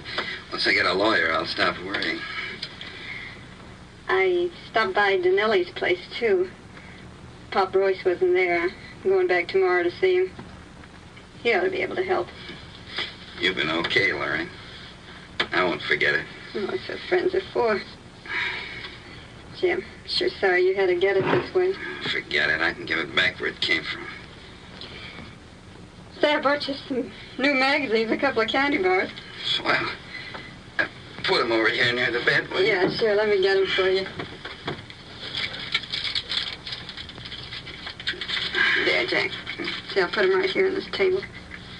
I'll bring you some more tomorrow. That's fine. You're going to try and see Pop Royce again tomorrow? Yeah, they told me he'd be in around noon for sure. If I don't see him then, I'll keep trying till I do. Yeah, that's it. Oh, listen. There's something else. Sure, Jack. Come here. Hmm? I don't want to talk loud. The cops might have bunked this room. Yeah. All right. A little closer. Okay. Tonight, I want you to go to George's joint, the Blue Moon, down on South Flower. Yeah? And ask for George at the bar. He's usually around from 11 on. Uh-huh. Tell George you've seen me. He'll know it. Then tell him to take you to Al. To take me to Al? Yeah, Al Garvey. George knows the place. Yeah. Okay, Jack. And keep your mouth shut. Don't talk to anybody but George. He knows the place. All right, Jack. It'll help you out. Well? Yeah. It's a long wait. Get paid? Let's go. 10:45 p.m. A detail of 3 cars followed Lorraine Thomas to the Blue Moon Tavern on South Flower Street. We parked down the block and watched her go in. At 15 minutes past 11, she came out with a small fat man in a dark blue suit. They got in a tan-colored coupe and drove south. The cruiser cars, using 3-way radio, tailed the coupe alternately out through the Echo Park area and then back to the starting point at the Blue Moon Tavern. Lorraine Thomas went back into the bar with a man and 20 minutes later came out, caught a taxi, and took it to her hotel on 14th Street. We drove back to the office. It was 5 minutes past 1 a.m. That's it? I get it. Bunko Fugitive, Friday. Lorraine Thomas, Sergeant. He showed me the place George did. Where? We drove past it. 1032 Alamo, apartment 3. Is Garvey there now? No. George said he's supposed to be there tomorrow in the afternoon, 5 o'clock. George said I'll have to go alone. Are they watching the place? I think so. Garvey's staying with another man. They got guns. You know where Garvey is now? George wouldn't tell me. We can't afford to tip our hand. How do we know Garvey will be there at 5 o'clock tomorrow? That's just it. We don't. May 9th, 3 p.m. An immediate stakeout was placed at the suspected hideout. A detail of 20 plainclothesmen began filtering into the neighborhood in the vicinity of 1032 Alamo Street. The 3-story apartment house at that address was checked thoroughly and then covered on all sides. Apartment 3 on the first floor was checked out, too. It was registered to a Thomas King, whom the manager identified as Alfred Garvey from his mugshot. To avoid pedestrian casualties, we toured the immediate vicinity between 3 and 4:30 that afternoon, advising residents and storekeepers to clear the street and stay inside. At 4:35 p.m., the men in the detail took up their assigned positions. We waited. Hold that light, will you, Jim? Yeah. Thanks. Awful lot of trouble for that punk Garvey. Be more trouble if he doesn't show. No such luck. Tan coupe coming down the street behind us. Same one we tailed last night. A girl driving. There's 2 guys with him. Yeah, Garvey's one of them. They're pulling up. Ready? Now, wait a minute. All right, let's go.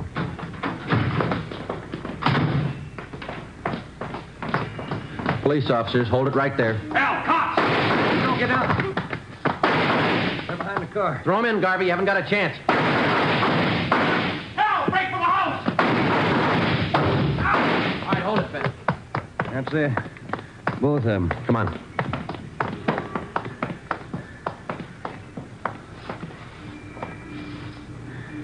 Both dead. Garvey, the other guy. Rotten case. It's a rotten business.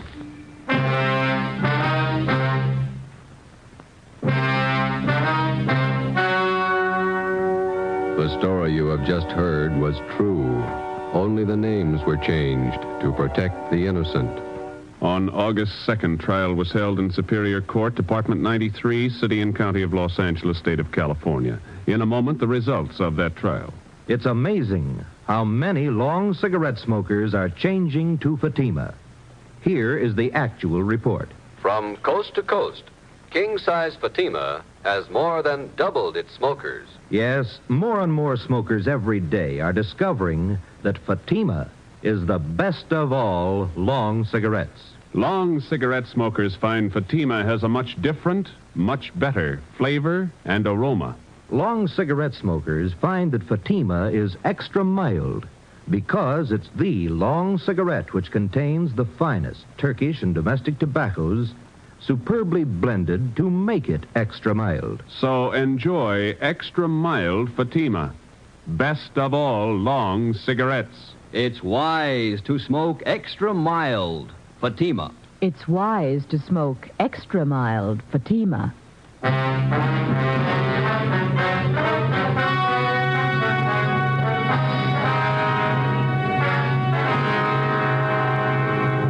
Jack Fleming, the only survivor of the hold-up gang, was found guilty of several counts of armed robbery. Garvey's accomplices who aided him in hiding out were tried and convicted of being accessories. They are serving prison terms as prescribed by law.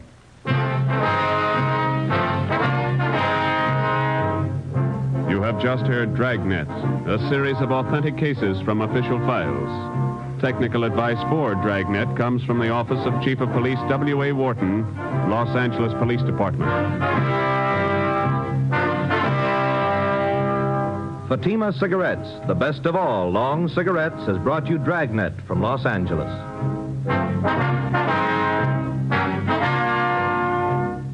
The Halls of Ivy is pleasant listening tomorrow on NBC.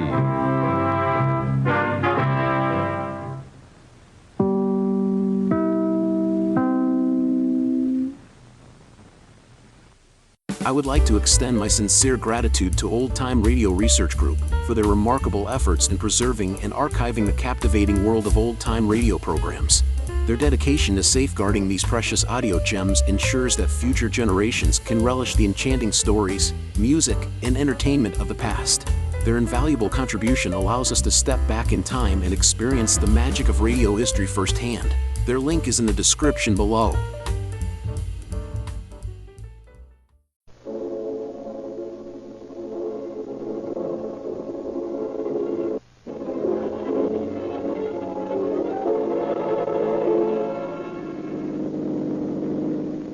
Police calling all cars, attention all cars, a bank holdup at 7th and Hoover. Police officer shot and killed. And that's all. Rosenquist.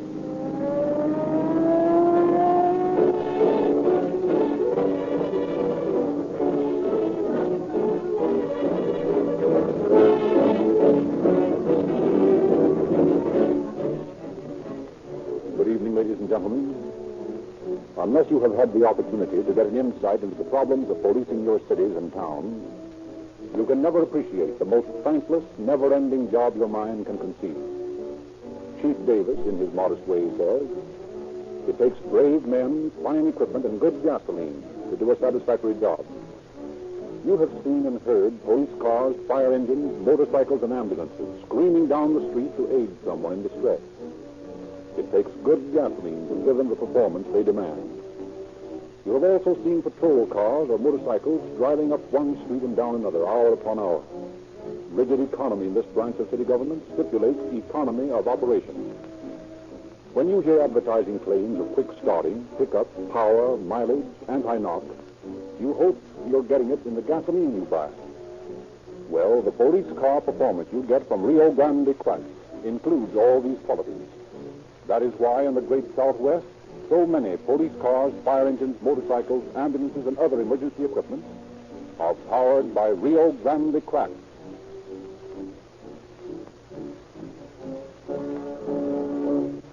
Once more, the Rio Grande Oil Company is proud to present Chief James E. Davis of the Los Angeles Police Department, whose interest in the citizen and taxpayer makes possible these broadcasts. Chief Davis. Good evening, friends. There is an axiom in England as old as England itself, that no matter where a citizen of England is, when he meets death at the hands of an enemy of England's society, no force on the face of the earth can keep Great Britain from reaching out and avenging his death. The streets of London are patrolled by uniformed bobbies, unarmed with but few exceptions. No firearms are carried by the police of England, for the citizens of that country have a hearty respect for the age-old truism which has reached into Canada, into India, into the British East Indies, into the islands of the Pacific, into Africa, in fact, into all the dominions of Great Britain, that the English police always get their man. Here in America, only recently has public decency been so outraged by the brazenness of the criminal element as to bring to every citizen a realization of how important it is to support the police and peacetime army on a criminal front where battle never ceases. For years, the law enforcement agencies of this country have carried on undaunted under a burden of public disrespect which has made their job the hardest in the world, almost impossible to successfully finish. Until but a few months ago, if a gangster killed a policeman, that was not news. But if a policeman killed a gangster, that was news. News so colored by sentimentalists that a wave of criticism swept over the policeman and his colleagues so overwhelmingly that he not only lost courage, but faith in the citizens whose job it is for him to protect. Tonight's story tells more eloquently than can any words of mine what it means to kill a policeman. It concerns the wanton murder of a guardian of the law by self-styled tough eggs from Texas, unaccustomed perhaps to the unceasing vigilance of your police officers. I hope that every citizen listening to this program will realize as he hears this story unfold how important it is for him to back up morally and actually, if necessary, the policeman who risked his very life to protect him, his property, and his family. Professor Lindsley will now go on with the story.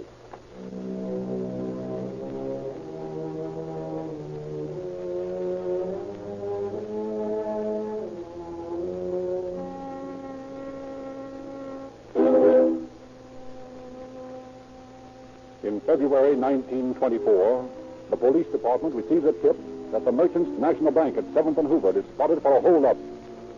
Chief of Detectives George K. Holmes details Officers Bond and Forbes, members of the department's famed Crime Crushers, an organization of 300 patrolmen working in plain clothes, to stake out at the bank.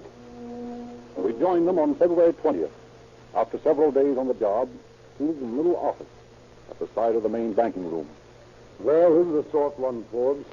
Yep, don't mind it a bit. 2 days we've been sitting around here. A lot better than shaking down bags. Well, even shaking down bags is better than pounding a beat. How do you know? You've only been on the force a couple of months. 6 months. Wait until you've pounded a beat as long as I have. And then you'll really know how soft this steak is. Hey, Forbes, do you suppose somebody will try to knock over this place? You never can tell. They seem to have a pretty hot tip at headquarters. What would you do if they did try a job? What would I do? Well, Glenn, that's hard to say. You never know, for instance, what you'll do before you get into an automobile accident. If you manage to do the right thing, or you don't let to tell about it. Yeah, that's right.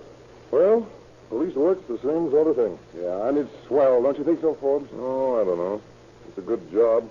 I'll say that much. Yeah, but there's more to it than just that. It's the idea of being a peace officer, keeping the peace, being on the right side. I get a big kick out of it. Yeah? Well, kid, if you get such a big kick out of it, take a look through the door and see how things are going in the bank. Okay. Say, have you noticed while we were talking, it got awful quiet in there?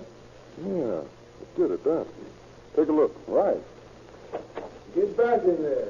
Forbes, there's a holdup going on out there. There's a guy with a gun. Okay, kid. Here's your chance to be a hero. Unlever your coat and follow me. I'll take you back in there. Drop that gun. We're police officers. The hell with police officers. Come on, kid. Get the door.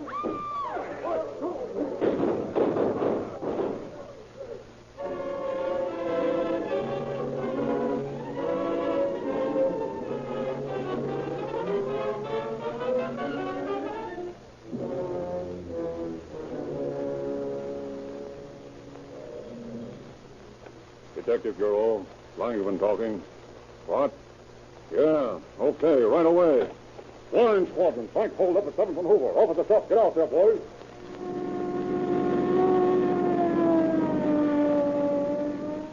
Here's the cops already. That's fast. What's the trouble here? Flank hold up. They got away in a red jet. One was gone. There were 3 of them. And they headed north on Hilbert Street. One was gone. I saw him stand. Wait a minute. Don't all talk at once. You said they headed north on Hoover? That's right. Yeah, I saw him drive away. Okay. Frank, you take your car and see if you can follow them. Okay. Now, where's the officer that was shot? In my office. I'm the manager of the bank. Will you take me to him, please? Sure. Right inside the door. There are 2 of them, you know. Both shot? Yes. I've already phoned for the ambulance. Here we are. Right in here. Forbes and Bond. 4 guys. Heard that, Forbes? No, I'm okay. Just grazed my head. I'll be all right in a minute. You look after the kid. He got hit bad. How about it, Bond? How are you feeling? Not so good, Lieutenant. He got me for keeps, I guess. But I did my duty, Lieutenant. I got him. He's wounded. Look for a guy that's wounded.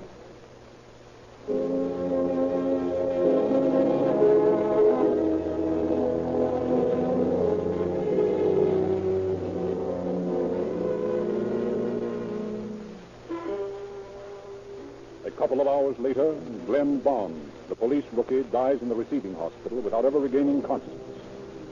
And with the news of his death, the unwritten law of the police officer begins to work.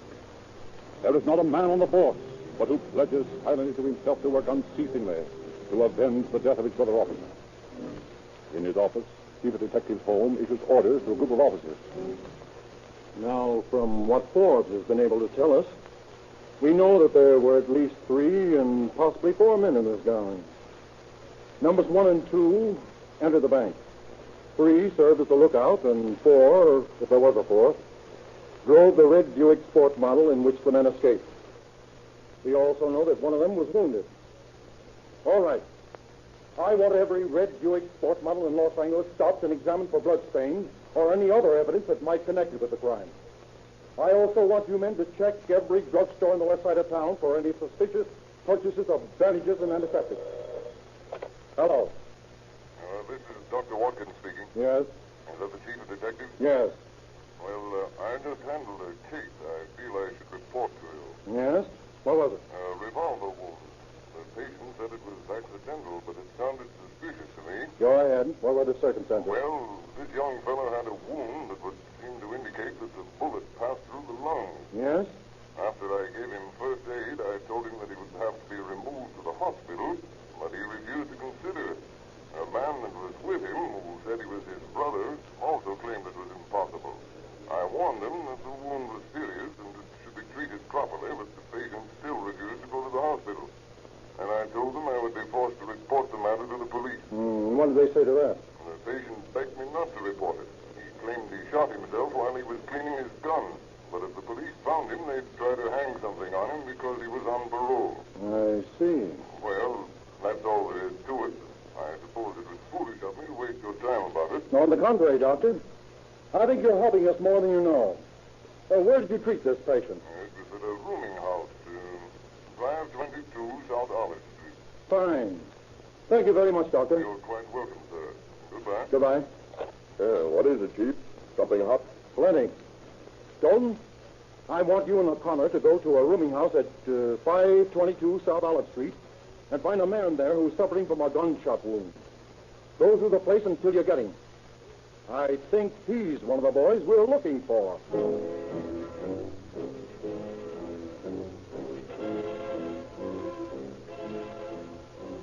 The officers conduct a systematic search of the Olive Street rooming house.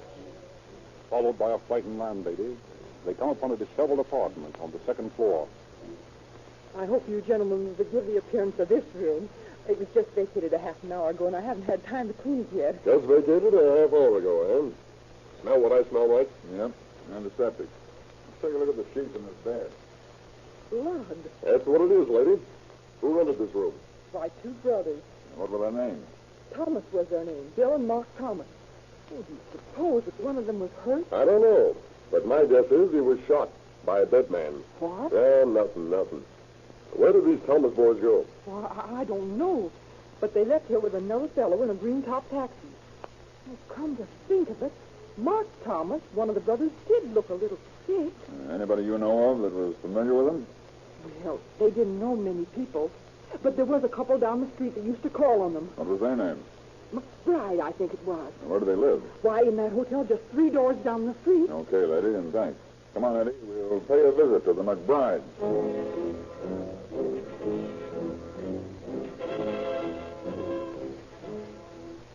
Is Mr. McBride upstairs? Oh, yes. How about Miss McBride? She in? No. Any idea when they'll be back?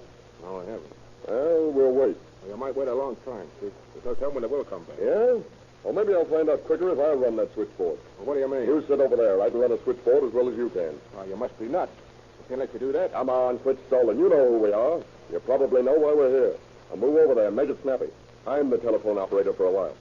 Mike, you better go up and wait in the room. Okay. Hey, you, which room are the McBrides in? Well, I don't know. Listen, Sonny, I'm going to lose patience with you in a minute and run you in. Now, which room is McBride? 115. That's more like it. Let's see. Yeah, here's the key. Go to it, Mike, and ring me down here if they come in the back way.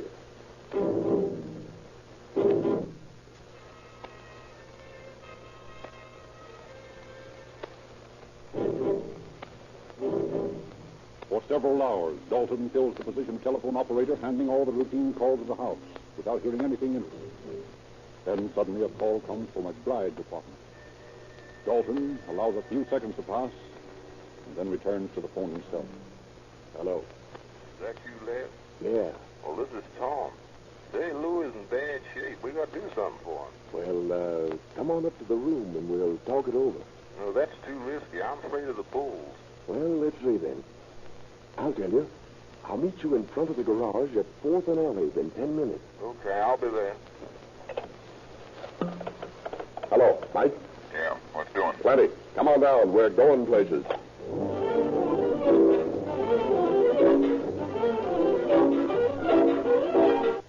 Dalton takes one side of Olive Street and O'Connor the other.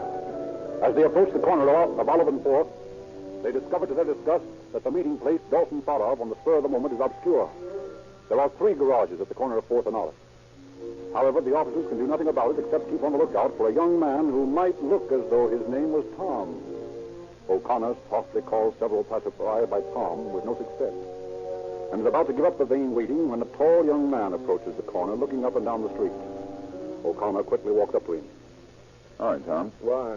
Well, my name ain't Tom. Wait a minute, brother. I'm a police officer. I want to talk to you. Hey, Eddie. Come on over here. Okay. Now, what's your name? Bill Smith. How long you been in town? Me? Not very long. Just up here for a visit. From Texas, I suppose. Yeah. How could you tell? Can't miss that accent. You know many people here? Nobody, hardly. Ain't been here long enough to get acquainted. Ever hear of anyone by the name of, McBride? McBride? No, I don't know anyone with that name. You, working? Not yet. I'm looking for a job, though. Well, you must be about broke. Suppose you come down to the station with us and live on the city for a few days.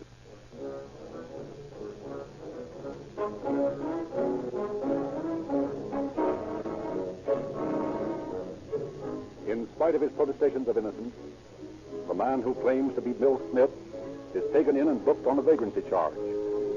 Later in the afternoon, the cab driver who took the 3 men from the Olive Street address is located and tells the police that he drove his fares, one of whom appeared to be sick, to the corner of East 4th and Cumming Street near Hollingbeck Park. Immediately, a force of 300 men under the command of Captains Bernard, Bean, and Wynn is thrown around the neighborhood of the park with instructions to search every apartment house and to inquire of every drugstore for purchases of bandages. Detectives Tom Dapper and Hickey enter a drugstore opposite the park. Good afternoon, gentlemen. What can I do for you? Sold any bandages today? What? Bandages? So why are you asking? I'm doing the asking, you're answering. Have you sold any bandages? Well, first I gotta know why you ask. Here's why. You see that? Oh, policeman, there's that's different. Now, what could I be doing for you? We want to know if you sold any bandages and antiseptics this afternoon. Bandages and antiseptics. Hey, just a minute till I look in my book. Yeah, here it is. To one man, I sold a roll of adhesive tape, a roll of gauze, a bottle of carbolic acid, and a bottle of iodine. That ought to be it. What did he look like? Look like? Well, I'll tell you. He didn't looking like much of nothing. So how was he dressed? Well, he had on a cap and gray trousers. Did he drive a red Buick? Oh, no, he didn't drive anything. About 5 minutes after he bought the goods, he got on a streetcar out front. He's not on the street, though. Did he still have the packages with him? No, he didn't. Why? Then the guy we're looking for must be right close here, Frank. Come on.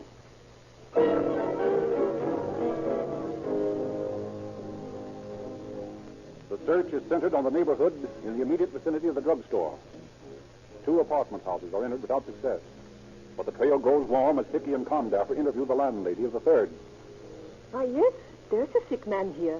I don't know what it is the matter with him. What apartment's he in? Why, number 6, just 2 doors down the hall. Who's it registered to? Mr. Grant and his wife. Okay. Come on, Jerry, let's talk to him. Right.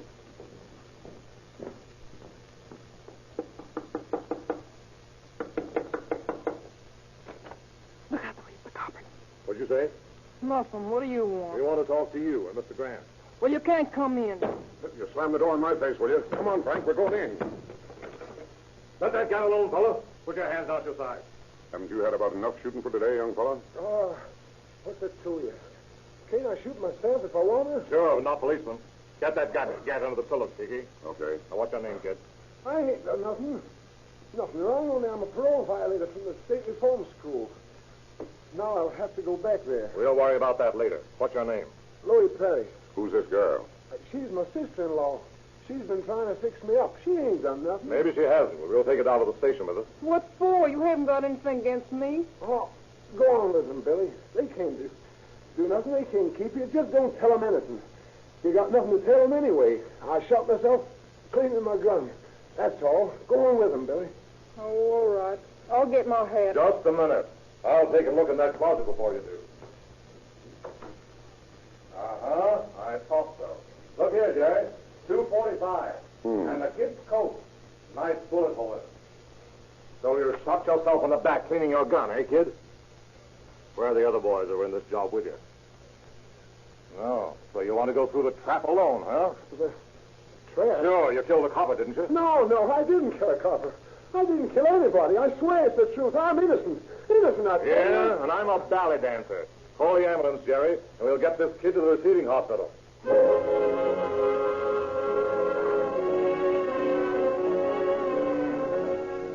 Louis Perry is taken to the receiving hospital, while Billy, the wife of his brother, is brought before Chief Holmes for questioning. She stoutly denies any knowledge of the bank robbery, claims an alibi for her husband, and states that Louis accidentally shot himself. The questioning goes on for hours. Now, Mrs. Perry, I'm informed that when you first saw the officers at the door of your apartment, you turned and warned somebody inside. Isn't it true that you were warning your husband to make a getaway? No, you're dead wrong. You know that a bank was held up today and that one of the hold-up men was shot. That man was Louis Perry, and we have reason to believe that your husband was in on the deal, too. What do you say to that? Nothing. You're doing the talking. All right. You're wearing 2 diamond rings on a wristwatch. Where did you get them? My husband gave me one of the rings and the watch. He must have a good job to be able to afford such things. Where does he work? He isn't working now. He had some money saved up before we were married, and he bought these things for me. Where did the other ring come from? That's one on you, copper. I bought it myself for $1.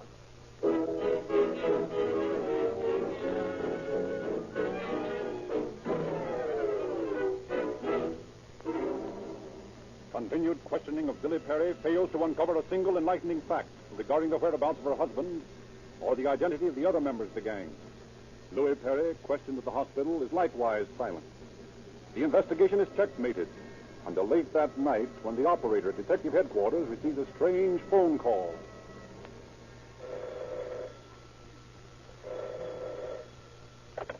Is this a Dick's office? Yes. Well, if you're going to stretch Perry's neck for that bang job, you'd better get his pals, too. Find Eddie Montijo and Tom Bailey. Eddie who? Montijo. Montijo. Who is this speaking? You think I'm crazy enough to tell you who I am?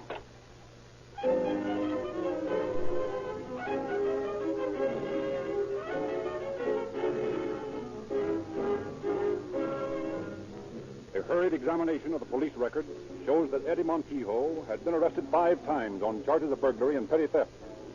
On one of these jobs, Oscar Perry is also implicated. However, there is no record of Tom Bailey. Headquarters immediately teletypes a description of Montijo to all points in California, and 2 days later he's arrested in San Diego with a young man named Barkley. Brought back to Los Angeles and told that Perry was under arrest, and that he and Perry had been identified by the hold-up victims, Montijo confesses. Police cannot connect Barkley with the crime, and 3 days later, a detective is escorting the young man out of the jail to freedom when he suddenly stops. Hey, wait a minute, Captain. I think I see someone I know in this cell. Hi there, Tom. How's the boy? Well, hello, kid. What are you in here for, Tom? Say. Well, I'll be seeing you soon then, huh? Yeah. Come on, Barkley. Okay. Who's your friend? Tom who? Well, it's Tom Bailey. Don't you know him? I thought at first he was in for the same thing Eddie got hooked for.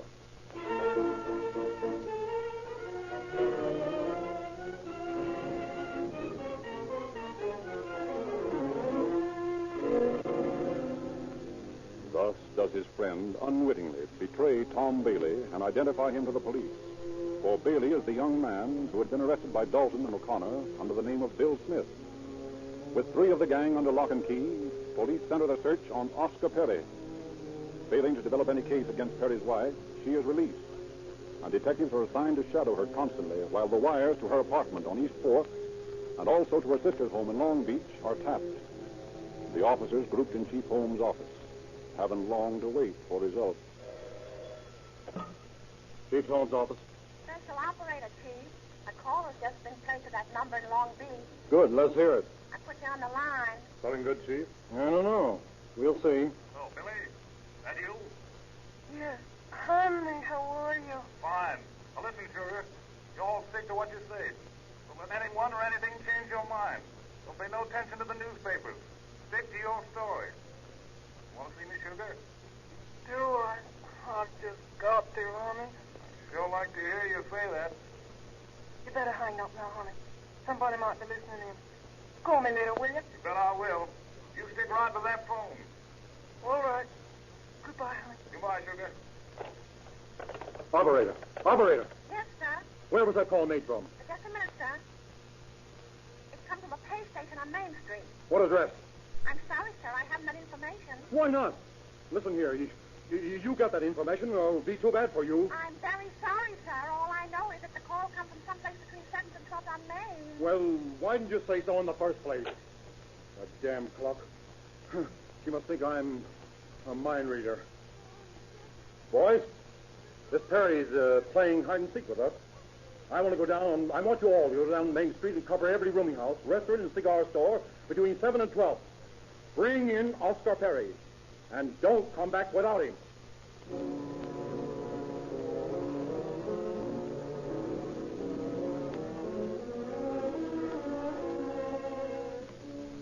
Detective Jack Traynor, who leads one of the squads of searchers, possesses one clue in the form of a tracing of Perry's handwriting, taken from the register of the apartment on Olive Street, where he had registered as M.R. Thomas. A peculiar circle precedes the letter M. Traynor, scanning the registers of the rooming houses, looks constantly for this mannerism of handwriting. Finally, in a rooming house in the 1100 block, he finds the name M.R. Thomas on the book, and the M is preceded by an identical flourish. He questions the landlady about her guest. Who is this M.R. Thomas? Why, a young fellow who just come in. He's in room 3. Room 3, huh? Where's that? Why, just across the hall. Have you done anything bad? Plenty. You better stay out of the way, ma'am. We may have trouble. All right, boys, let's go.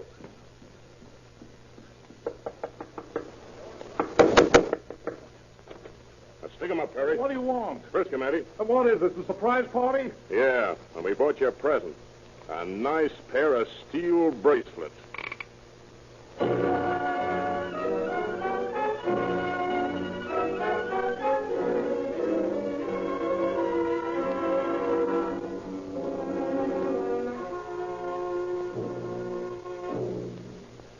No witness of a bank robbery had been close enough to Oscar Perry to positively identify him as a member of the gang. Still, at a show-up a few days later, he was identified as the hold-up man who had robbed the Barbara Cafe of $700 2 days after the bank job. Louis Perry, Edward Montijo, and Tom Bailey, positively identified as the bandits, were speedily brought to trial and found guilty of first-degree murder with no recommendations. On July 10, 1925, they were executed at San Quentin Penitentiary. Oscar Perry was found guilty of first-degree robbery and given a sentence of from 5 years to life. Thank you, Chief Davis.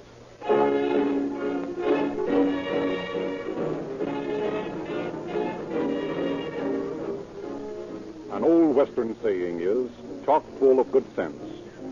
And that saying is this: pick a good brand and sit tight. What better reason could you have for picking the brand of Rio Grande than that it's predominantly preferred for police and fire equipment wherever Rio Grande is sold? Another reason is that wherever you buy Rio Grande, you can also buy its companion product, Sinclair Oil. Sinclair Opaline gives you the assurance of positive motor protection. 7 extra steps in refining eliminate petroleum jelly and wax, 2 worthless and harmful properties in oil. Petroleum jelly makes your oil thin and watery in hot summer weather and does not provide the film of oil that protects moving parts from friction. Rio Grande has prepared for your information a complete list of forthcoming cases to be broadcast on Calling All Cars. Drive into your neighborhood Rio Grande service station tomorrow and ask for the Rio Grande radio log. It's free.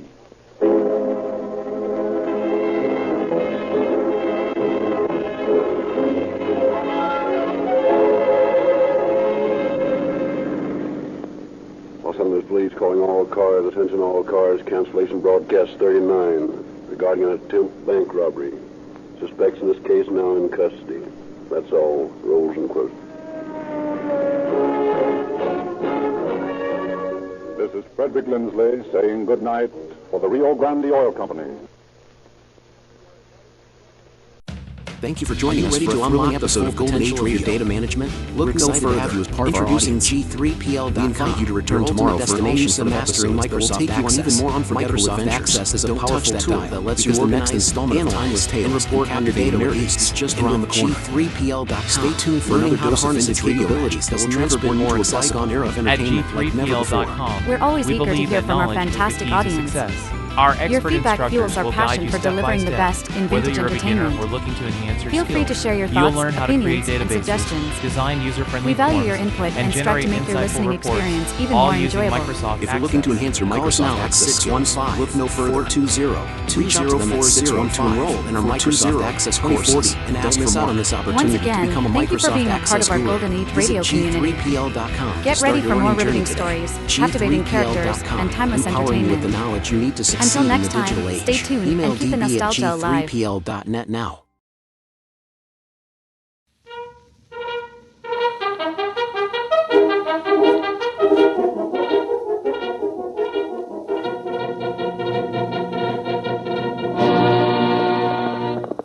Hi-yo, Silver! A fiery horse with the speed of light, a cloud of dust, and a hearty hi-yo Silver, the Lone Ranger.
A phantom figure of the plains rode the trails of long ago to bring justice to the oppressed.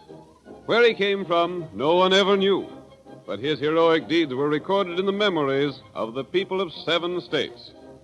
Even today, the cowboys sit around the campfire and relate yarns of his daring, of his speed on the draw when he meted out punishment to the lawless, of his great horse Silver, the fastest the West has ever known. History does not record his many adventures, but the West will always remember the shout which has come down through the years. Hi-yo, Silver! The Lone Ranger rides again. Come on, Silver, old boy! That's it, old fellow! Fella's waiting for us on the trail ahead! We have to hurry, old boy, or we may be too late! Hi-yo, Silver!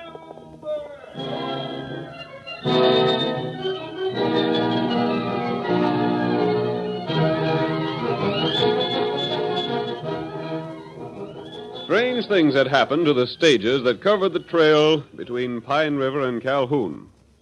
Twice within the past month, death had struck mysteriously at both driver and guard.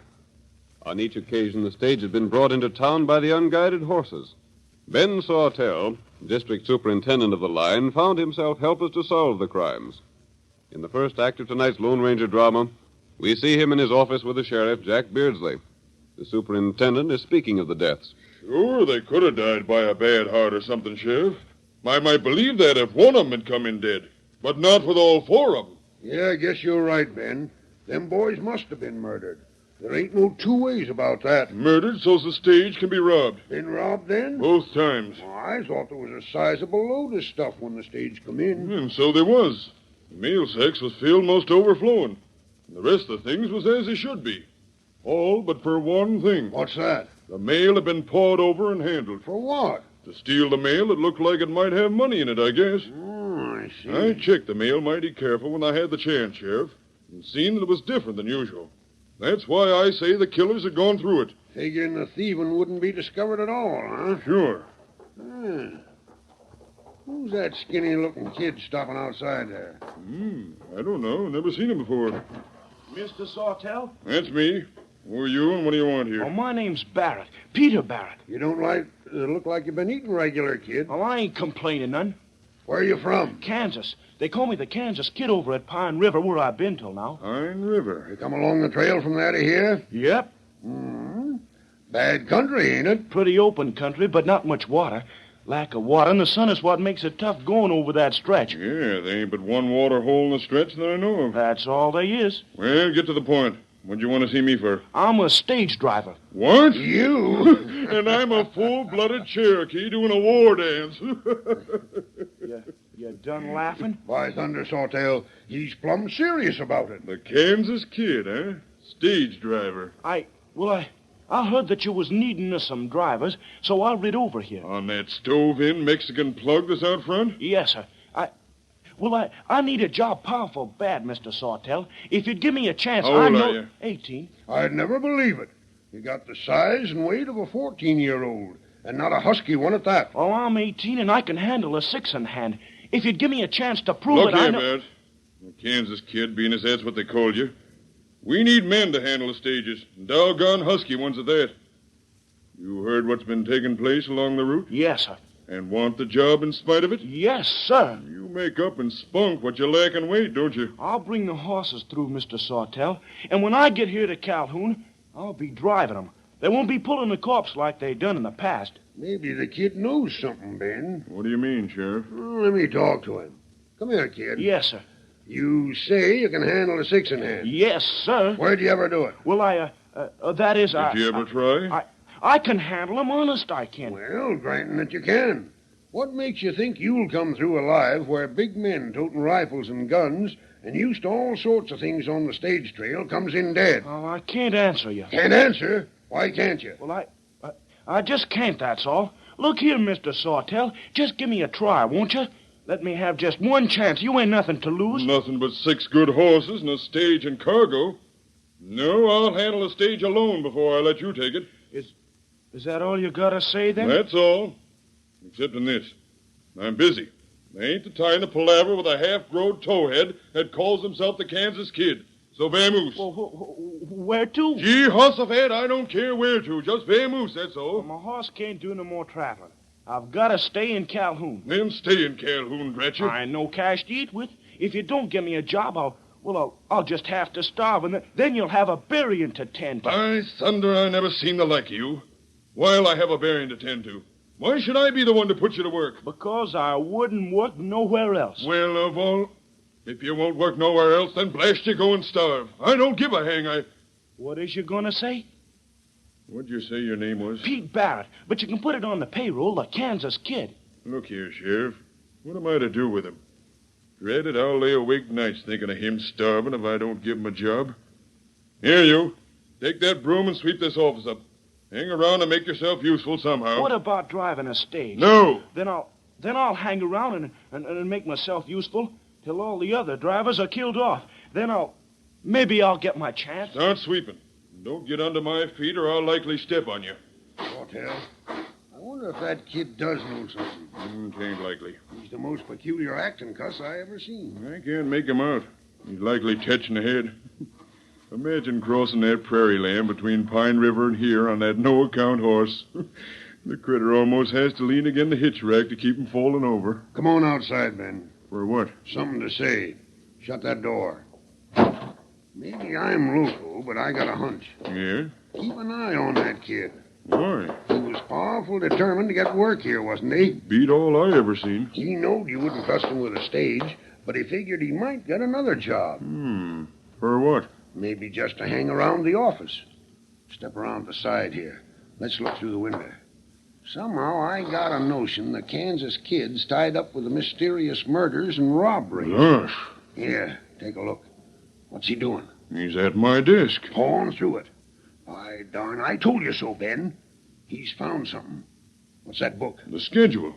It shows when the stage is due to leave the Pine River station and when it's due to get here. Just so. One is on the way here now from Pine River.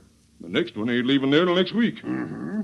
Well, don't let the kid know you suspicion anything, but watch him sharp. Beg pardon, gentlemen. Peeking in your own window? Huh? Hi, Steady, Sheriff.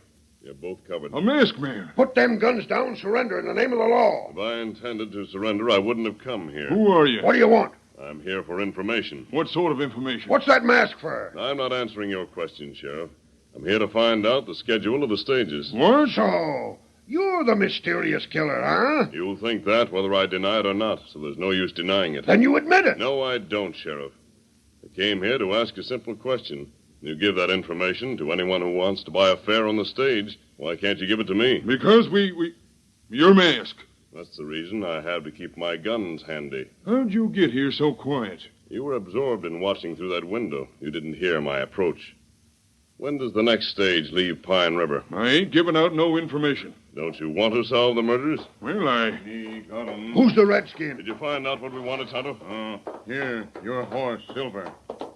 Here. All right, Tonto. That's all we need. Hey, don't you leave here. You're under arrest. Hi-yo, Silver! Stop them two. Shoot him, Sheriff. You missed. Fire again. Oh, it ain't no use shooting at greased lightning. Gosh, what horses them two has? Now, what'd the redskin do? He come into your office, and he forced me to look through the schedule book. The same book you was looking through, huh? How'd you know? We seen you. Yeah, and you got a-plenty things to explain, Pete Kansas Kid Barrett. See what they done, Sheriff? The masked man kept us here while the redskin went inside. I know, we've been tricked. And it's too late to change the schedule. The stages will start from Pine River. One's most here already. And the other will start before we can get a man there to warn it. Anyhow, we know two of the men that's behind the murders, even if we don't know how they done it. And maybe a third. Yeah. You're going to the calaboose, kid. No, you can't lock me up. I gotta be free. I expect you have to help rob the stages and kill the drivers. But you're going to jail all the same. Please, you don't savvy. You don't understand. We savvy all we need to savvy. You're going to jail and starve till you tell all you know about the mystery of the stage trail. Here comes the stage from Pine River. I gotta tend to things. I'll just put these handcuffs on you, kid, and hold you to the hitch rack till I'm ready to jail you.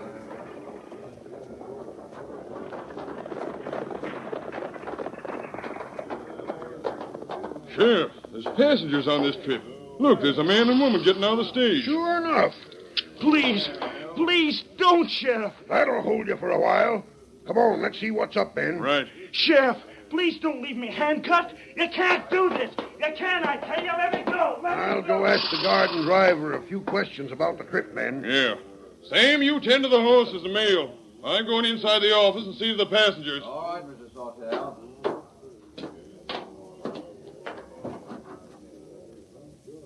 Howdy. My name's Sawtell. I'm in charge of the office here. My sakes, what a dusty trip we've had. We certainly have. My name is Liggett, Mr. Sawtell. John Liggett. This is my wife. I'm sure enough glad to know you, Mr. Liggett.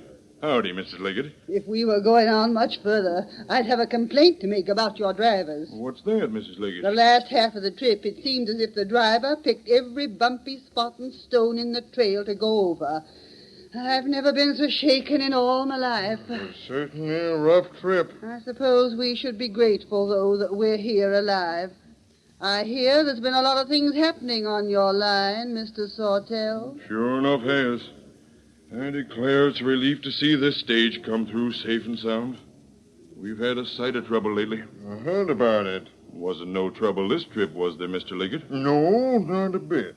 We came right through without any trouble. No one stopped the stage or asked any questions? We didn't see a sign of anybody. Not a soul all the way from Pine River here. I don't understand you complaining about the driver. He's one of the best men we got. He can handle horses like no one I ever seen. I want to ask them folks some questions, Ben. Reckon they'll be glad to answer, Sheriff. What happened on the trip? Nothing. Not a thing. Come on, speak up. Who stopped the stage? What's happened, Sheriff? Answer my question. Who stopped the stage? No one. I'll swear to that. We didn't see a sign of anyone. Who got at the guard and driver? No one. There wasn't any way possible for anyone to get at them. What's the matter? Sheriff, what's happened? So there ain't no way for anyone to have got to Bixby. Well, the fact remains, him and the guard are dead. Right now.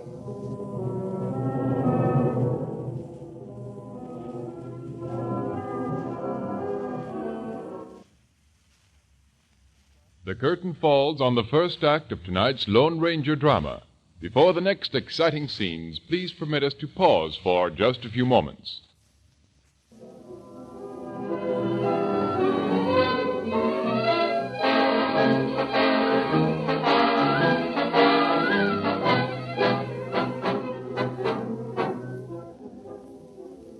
Now on with our story.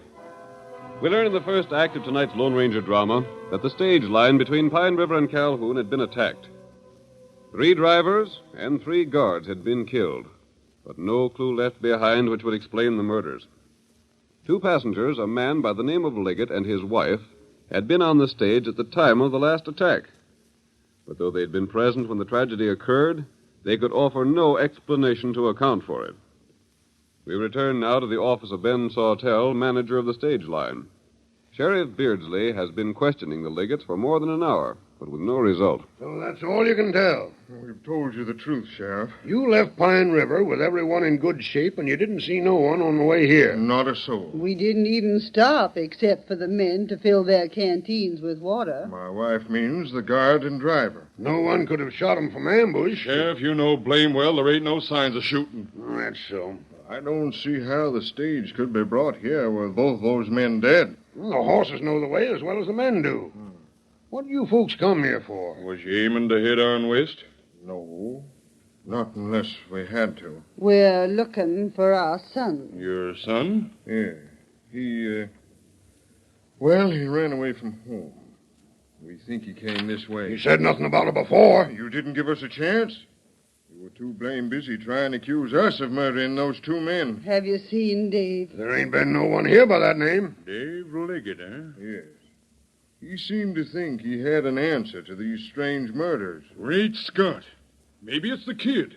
What sort of looking kid? Thin and pale and... He's only 16, but he looks even younger. Tow-headed? Have you seen him? Thunderation.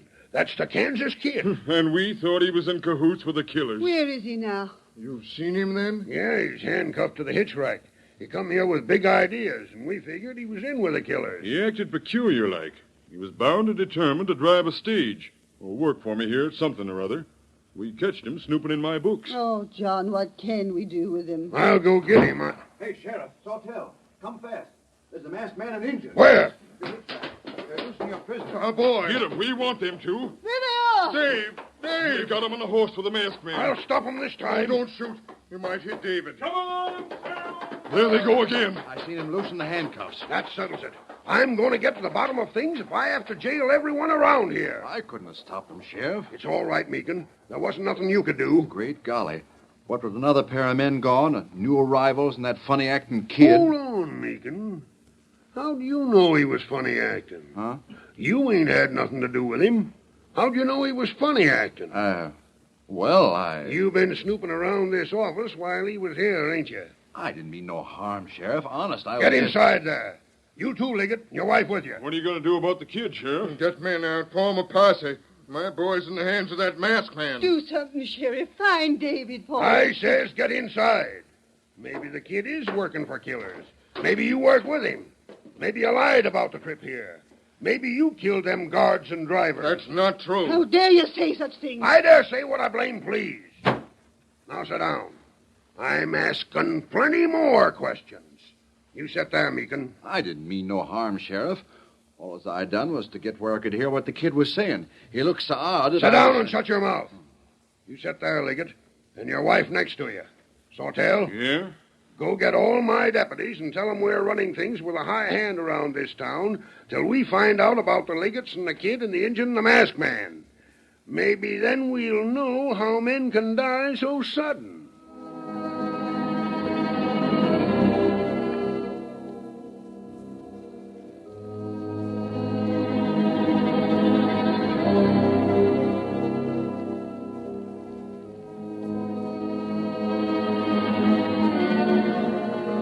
Ben Sawtell and Sheriff Beardsley suspected that young David Liggett, who called himself the Kansas Kid, knew more than he wished to tell of the murders. The Lone Ranger believed that David would be willing to help solve the mystery. He rescued the boy and carried him to his camp. We see the masked man as he dismounts. You'll be taken care of here, Dave, better than you would in prison. You'd have gone there because the sheriff thought you were helping me. I reckon so. I'm glad you told me your real name while we were riding. I don't know what it is, mister, but in spite of your mask, there's something about you. I can trust you, can't I? Yes, Dave, you can. I knowed it. The Indian, too. Tonto's my best friend. What did you come here for? I didn't dare to mention what I know to the sheriff or to Mr. Sawtell. Why? Well, you see, the killer might be one of them. If that is the case, then they just arranged for me to die sudden-like, and the killing would go on. That's good, straight thinking, Dave. I didn't dare to tell Ma and Pa about what I thought because they'd say, well, they'd say I was too young to mix into things of the sort. Dave, just what do you suspect? Well, you see, Pa runs the store over at Pine Center. Yes. And I tend counters sometimes, and 3 times a certain man's come in and bought things. I seen him around Calhoun, and he's one of the critters I suspect. Yes?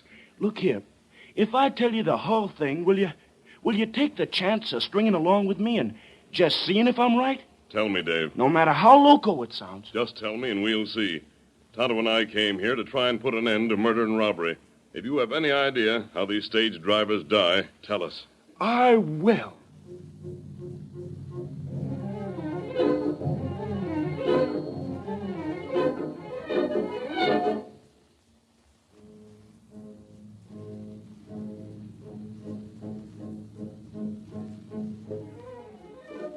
The Lone Ranger and Tonto listened as Dave Liggett told his story, then formed certain plans. It was several days before these plans could be put into action. And meanwhile, Sheriff Beardsley and his men searched the vicinity for the masked man and his companions. The deputies hunted far and wide, but each morning they returned to the parents of David Liggett with the same report. Not a thing new. I'm downright sorry, folks. But he must be around here someplace, Sheriff. He couldn't simply drop out of sight. He's being kept in hiding by that masked man. It's the only way I can figure it out. Howdy, Mr. and Mrs. Liggett. Good morning. Sheriff, the next stage is coming through today. I know it, Ben. I've made arrangements like we talked of. Got men all along the trail at intervals? Yep. I had to drop the hunt for the kid to do it, but I sent the men out to their posts. Have enough men? I swore in a few extra ones. Good enough.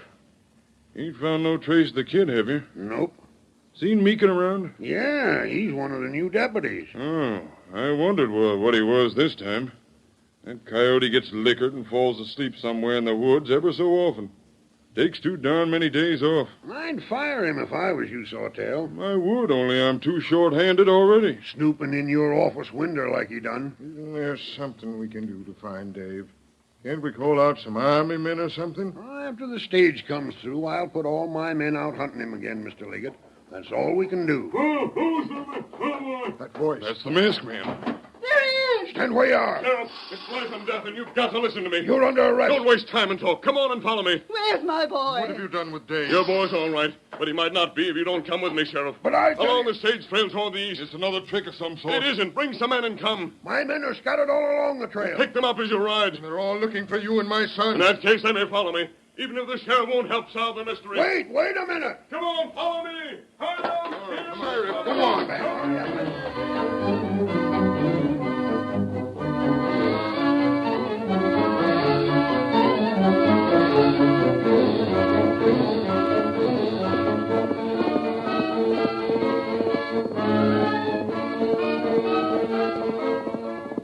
The Lone Ranger shouted for the sheriff to follow him, then wheeled Silver about and raced out of town to meet the westbound stage. When he passed the first of the deputies along the way, he called to them as Silver thundered by. Come on! Follow me! That's the masked man, the one we're hunting. Get riding. Get up there.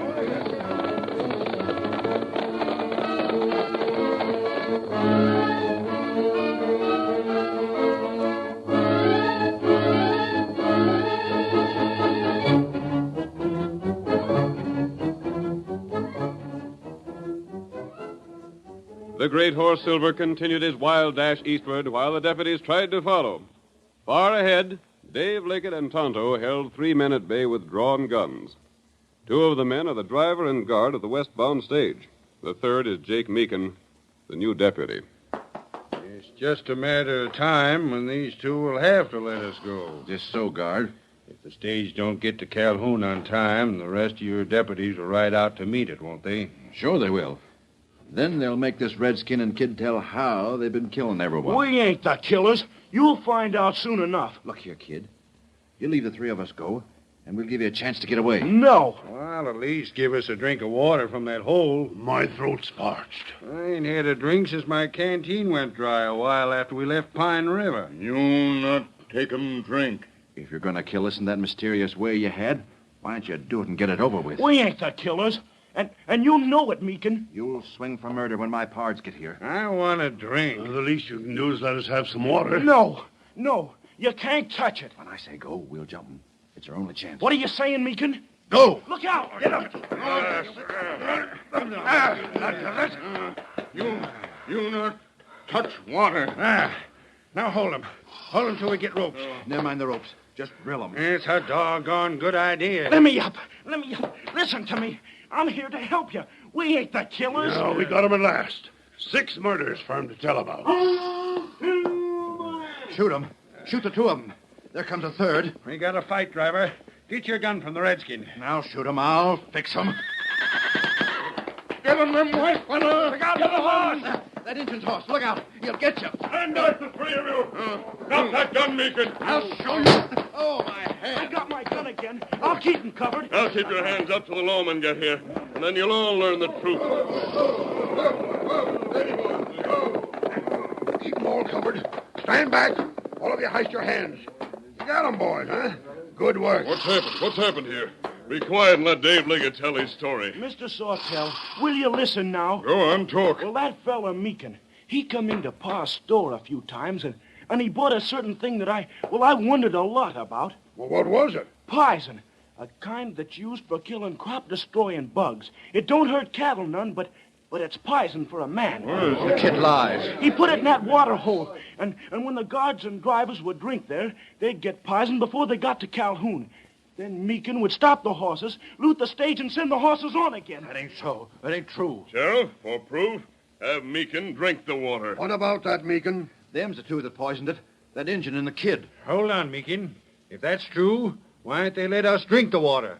They blame near got killed for trying to keep us from drinking. The poison lasts only a short time, then the water clears itself. Try it, Meekin. Here, take a good big drink. No. Sheriff, Ben, help me. Why, darn Meekin, you've been missing for a few days every time a stage was robbed. You said you'd got too much to drink, but that was just a lie to cover up.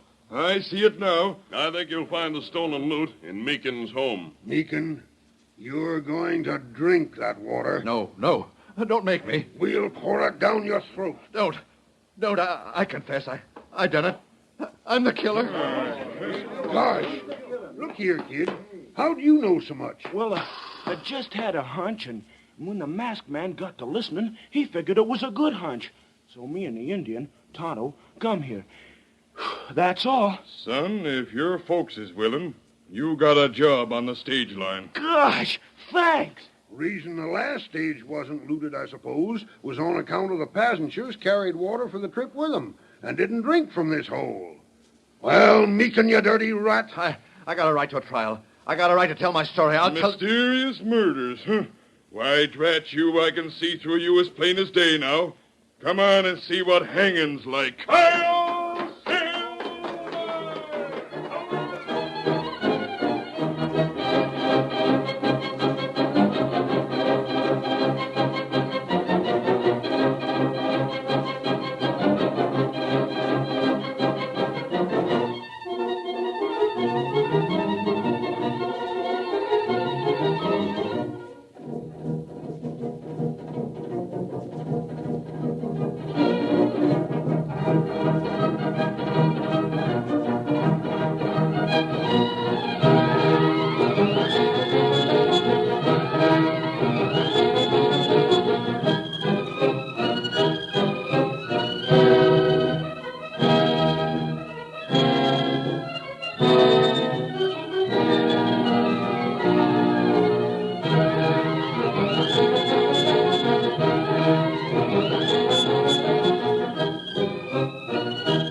The story you have just heard is a copyrighted feature of the Lone Ranger Incorporated.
The National Broadcasting Company presents Joel McCrea in Tales of the Texas Rangers.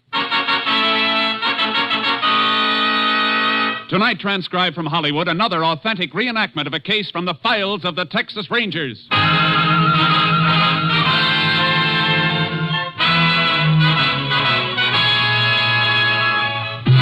Tales of the Texas Rangers, starring Joel McCrea as Ranger Jace Pearson. Texas, more than 260,000 square miles, and 50 men who make up the most famous and oldest law enforcement body in North America.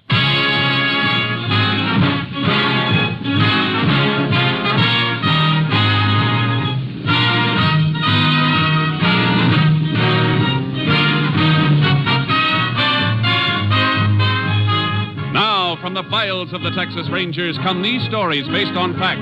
Only names, dates, and places are fictitious for obvious reasons. The events themselves are a matter of record.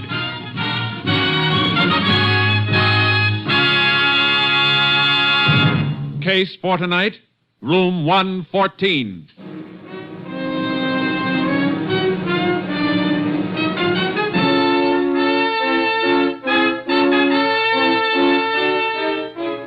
It is 4:47 p.m., the afternoon of October 29th, 1927.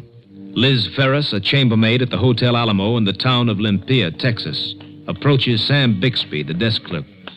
Mr. Bixby. Oh, Liz, thought you went home. Can't see as I'll ever get home till I get the rooms finished. And I still ain't been in room 114. 114? Hmm? That's Mr. Boland's room. Oh, he went out a couple hours ago. Well, he left one of them do not disturb cards on his door just the same. His key ain't in the box there. I looked before while you were sorting out the mail. Oh, well, he probably just forgot to leave his key. You got your pass key. You can get in. Well, how'd you know he didn't come back again without you seeing him? Suppose he's in there taking a bath. All right, Liz, all right. Come on. I'll come back with you. Give me the keys. Some folks don't care at all when I finish work, long as they can sleep the day away. Now, Liz, Mr. Boland's been here for 2 days, and this is the first time he's give you any trouble. Well, if it ain't him, it's somebody else. There's that do not disturb card on the door, like I said. Did you try knocking? That on the door? Of course I didn't. I got some consideration for other folks, even if they ain't got none for me. Besides, I run the vacuum cleaner in the hall hard enough to wake the dead. Well, he don't answer the knock. Sure, he went out. Well, if you're so sure, why don't you open the door then? You in, Mr. Boland?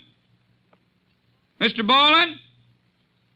He's out, all right. Go ahead, Liz. All right, I'll make the bed first, then get the vacuum. What's the matter? A man's leg sticking out from under the bed, and there's blood on the rug. Let me out of here. No, be quiet, Liz. Don't let the other guests hear you. I better call the sheriff right away.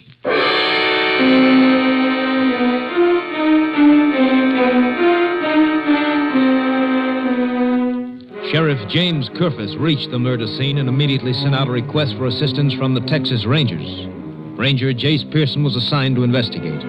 He joined the sheriff in room 114 of the Alamo Hotel. Everything just like I found it, Ranger, except I had the bed moved so as I could get a look at the body. Throat slashed, huh? Looks like it was done with a straight-edge razor, Sheriff. Yeah. A weapon ain't around any place, so that's what made me figure it was murder for sure. I could have figured that out even if the razor was around. Huh? Palms of his hands are cut, too. He tried to grab the razor and get it away from whoever killed him. Oh, I see. We better cover him with a sheet. Austin will have fingerprint man here soon. You know who he is? The name on the register is Henry Boland. Been here 2 days.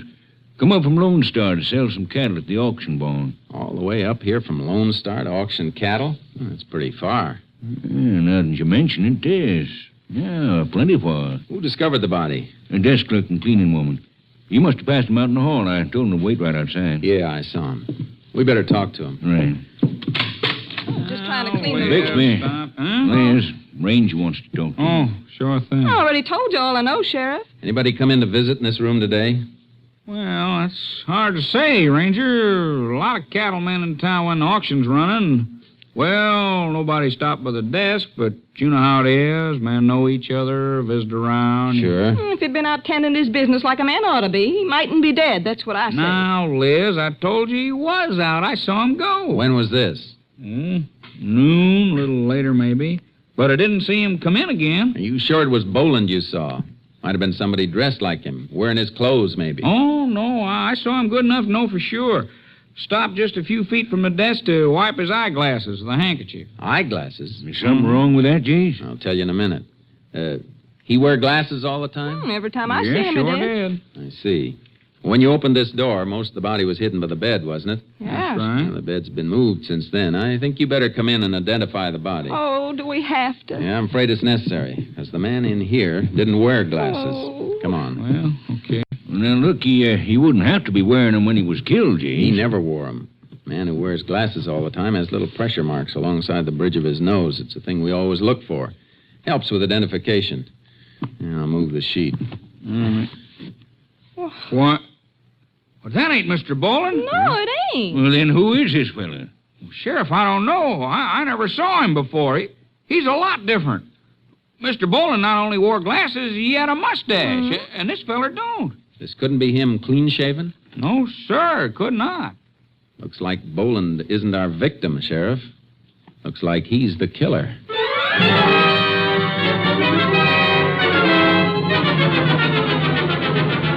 I made some photos of the dead man, got a quick developing job done, and headed for Lone Star, the town Boland had given as his address. On the way, I called my headquarters and asked to have Ranger Steve Clark meet me there. He was waiting at the county courthouse when I drove up. Howdy, Jace. Howdy, Steve. Been waiting long? No, just got here about half an hour ago. Say, what's up? Headquarters fill you in on the killing of the Alamo Hotel in Olympia? Yeah, they told me about it. Good. How far out's the Boland Ranch? Well, it begins 9 miles southwest. What do we do, go out and grab Boland? If he's around, but it isn't likely. Not after checking out of that hotel and leaving a dead man in his room. Why'd you head this way, then? Well, nobody at Olympia had seen the dead man before. We got to find out who he is.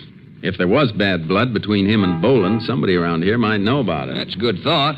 I'll load my horse in with yours, and we can go out to the ranch and wake him up.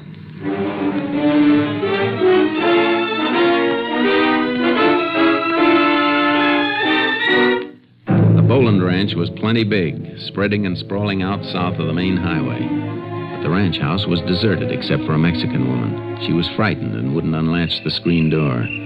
We just want to talk to you, ma'am, Go that's all. away. You come back again when Mr. Boland is here. We're Texas Rangers. We just want some information from you. I know nothing. Please, you go away. If Mr. Boland is in there, we'd like to talk to him. No one is here, senor. No one but me. It won't do you any good to hide him, ma'am. If he's not there, why can't we come in and look around? No. We should have gotten the search warrant, Chase. Yeah, she's just frightened because she's alone. There ought to be somebody else around a ranch this size. Boland must have hands. Yeah. Where are the men, senora? The vaqueros who work on the ranch. Round up, all out to work, they round up. All right, senora. You can go back to bed. We'll go talk to them. Your senora wasn't any too happy to see you, boy. I know. Well, let's get the horses out of the trailer. Yeah. You really want to look for those cowpokes tonight? Yeah, because we got plenty of other things to do in the morning. Come on, Charcoal. All right, boy. Come on. What's on your mind for the morning? Find out where Boland banks. Watch his account so we can trace him if he cashes a check anyplace. Hey, it'll make it tougher for him to hide, all right. That's how I want to make it. Tough. Well, let's ride. Yeah. Get up, Charcoal. Get up. Get up. Ha,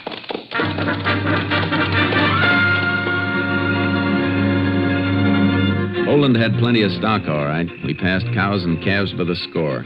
But ground marks showed that the main herds, the selling beef, were driving south. Railroad runs to the south, Jace. Guess they're moving them that way for shipping. Figures. That's why we had to ride so far. Yeah, must take them 3 or 4 days to cut out the steers and drive them to a main camp. We ought to be spotting some riders soon. Trail marks have been getting fresher. And if we don't, we're going to have to rest these ponies. We've been knocking on them steady now for about 3... It's all right. We're getting close. They can rest soon. Look. Where? Mesa over there in the moonlight. Look down at the base. On the east end. Yeah, campfire. Come on, Charlie. Come on, boy. Get up. Can see the stock now, only part of the herd from the looks of it. Probably got a few folks working each section, driving into the railhead from different angles. They can drive them any way they want. All I want is somebody who can identify the photographs of a dead man.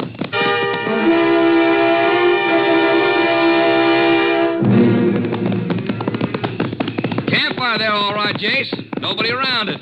That's kind of funny, isn't it? Fire must have been made by cowpokes. They gotta be around. Horses couldn't move far if they were hobbled, but there ain't any horses in sight either. Nothing but part of the herd. Maybe they moved around the other side of the mesa. Whoa, Charcoal. Where'd that shot come from, Jace? Clump of brush and rock at the edge of the mesa. Whoa, easy, boy. You fellas! Hold it. Wherever you are! Come up where we can see you and keep your hands high! Not while you're gunning from cover. Who are you? Ranch hands with the right to be here. That's more than you got. What are you doing on this range? We're Texas Rangers. Rangers? And if you're Rangers, let's get a look at you. Come on, Clark. Yeah. Yeah. Oh, Charcoal. Oh, boy. Now move out of that brush where we can see you. Okay. Come on, fella. We better get off our horses, Jace. Make too good a target for them. Yeah. Well, reckon y'all Rangers, all right. My name's Frank Tuller. This Charlie Small. Never mind the introductions, Tuller. You always throw lead at anybody riding this range? I fired over your head. Just a warning. A warning for what? That's orders, Ranger. Somebody's been making off with some stock, and Boland told us to be on the lookout for strange riders. Boland? He around? No. When'd you see him last? Just before we started out on Roundup. Tuller and I ain't seen anybody but each other for almost a week. And you don't have any idea where your boss might be? How would we know? Hey, You seem mighty anxious to find him. I am mighty anxious. Yeah, the boss in some kind of trouble? He's in plenty of trouble. We'll find it out sooner or later. Yeah. He's wanted for murdering a man in a hotel in Olympia. So if you know where he is or even where he might be, you better talk up. Well, if we knew, we'd tell you right off, but we don't. Know anybody Boland's been having trouble with? Nope. No, boss never had trouble with nobody. There's a dead man who'd disagree with that if he could. Get those photos out of your saddlebag, will you, Steve? Right. Maybe you can identify the man Boland killed. Here you are, Jace. Thanks. Here, Tuller, Yeah? you too, Small. Huh? Take a look.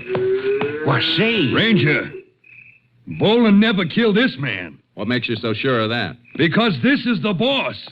This is a picture of Boland himself.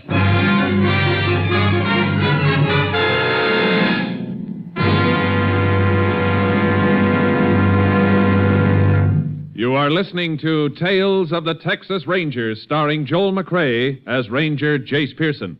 We continue now with tonight's case, Room 114, an authentic story from the files of the Texas Rangers.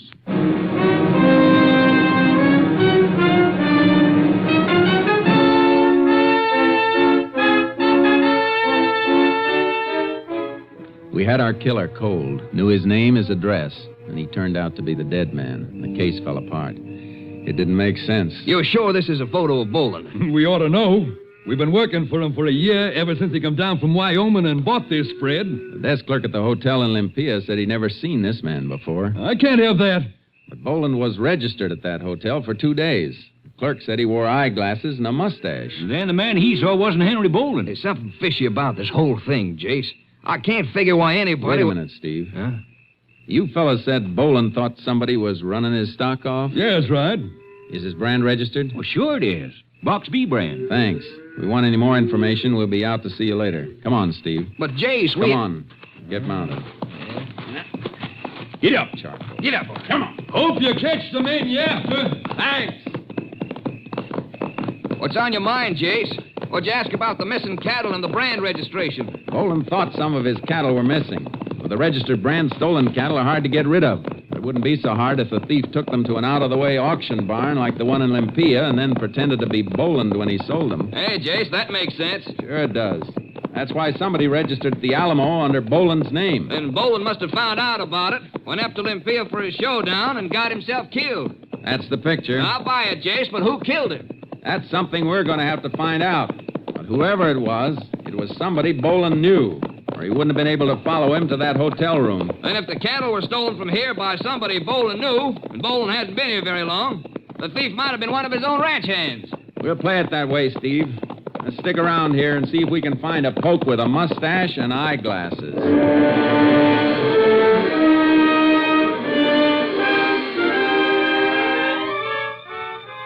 During the next morning, we spotted a pair of riders and asked if they knew of a hand with a mustache and glasses. There was such a man on the ranch, and they told us what general direction he might be working in. A couple of hours later, we found him alone, pushing some strays out of a blind draw. That's him, Jace. Just saw the sun reflect on his glasses. Let's go. Get up, Charlie. Yeah, boy. You! Stay right where you are! Don't move for that rifle holster. What's the matter, Ranger? What are you doing out here? We'll ask the questions. Mustache, too, Jace. Yeah. Just sit tight on that horse until I get your rifle. Now, look, Ranger. When you come riding down on me like I done something and grab my gun, I reckon I got a right to know what it's all about. You been at the Alamo Hotel in Olympia recently? Never been in Olympia in my whole life. Where you been for the past 4 days? Right here on this range working. Anybody with you? No, just me. How come? The other hands are working in 2s and 3s? Well, I ain't. I've been working through this Badlands strip. No herding here. Nothing but a few strays a one man can dig out. That's how it come. Anybody seen you here in the last couple of days? How could anybody see me? I've been way back in that scrub canyon. Yeah. If nobody saw you there, nobody'd see you if you weren't there either. What's your name? Dave Bouden. Bouden, huh? All right, you better come with us. Come with you? For what? I ain't coming any place. I'm not asking you. I'm telling you. Somebody murdered your boss, Henry Boland, up in Olympia yesterday.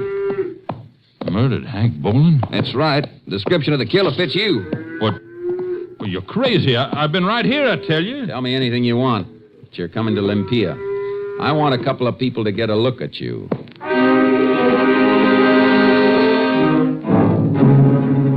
We We got back to the car and drove Dave Boudin to the sheriff's office in Olympia to see if he could be identified. Ranger, I'm telling you, I ain't never been near this town. If you haven't been here, you got nothing to worry about. Did you send for the chambermaid and the desk clerk, Sheriff? Yeah, they'll be here right off. Thanks. As a matter of fact, there they come now, up the outside steps. See them through the window? Ranger, I'm telling You you. better not say anything just now, Boudin. Come in. Howdy. Howdy. Reckon you remember the ranger here? Ain't likely we'd forget him after seeing him only yesterday. Liz, Mr. Bixby, I want you to meet Mr. Boudin. Hot. Howdy. Doesn't seem like you've ever met Mr. Boudin before. I thought maybe you had. Nope. Can't say I ever had the pleasure. Me neither. Although for a minute he did look like... Like who? Now listen, lady, you never... Quiet, Oh, Boudin. lands, what's everybody getting excited about? I was just going to say he looked like Sarah Leamy's old beau, the one that run off when everybody expected they was going to get married. All right, Liz, all right. Thanks, Liz, Mr. Bixby. We just wanted to be sure that this man wasn't the one who was registered under the name of Henry Boland. Oh, I see. Oh, no, nothing like him. Except for the eyeglasses and the mustache. Yeah, I guess we might as well let these folks go back to the hotel, Jason. Yeah, looks like you were telling the truth, Boudin. I'm sorry. No harm done, Ranger. No way you could have known. Jace, I've been thinking. You suppose a mustache and eyeglasses might have been a disguise to throw us off? That's a thought, Sheriff. It's been done before. Well, that ain't the way it was this time, Ranger. Why not, Bixby? Well, them glasses may have been fake, but not the mustache. Man you're after had a real mustache. I know, 'cause I seen him in the barber shop, and the barber trimmed it.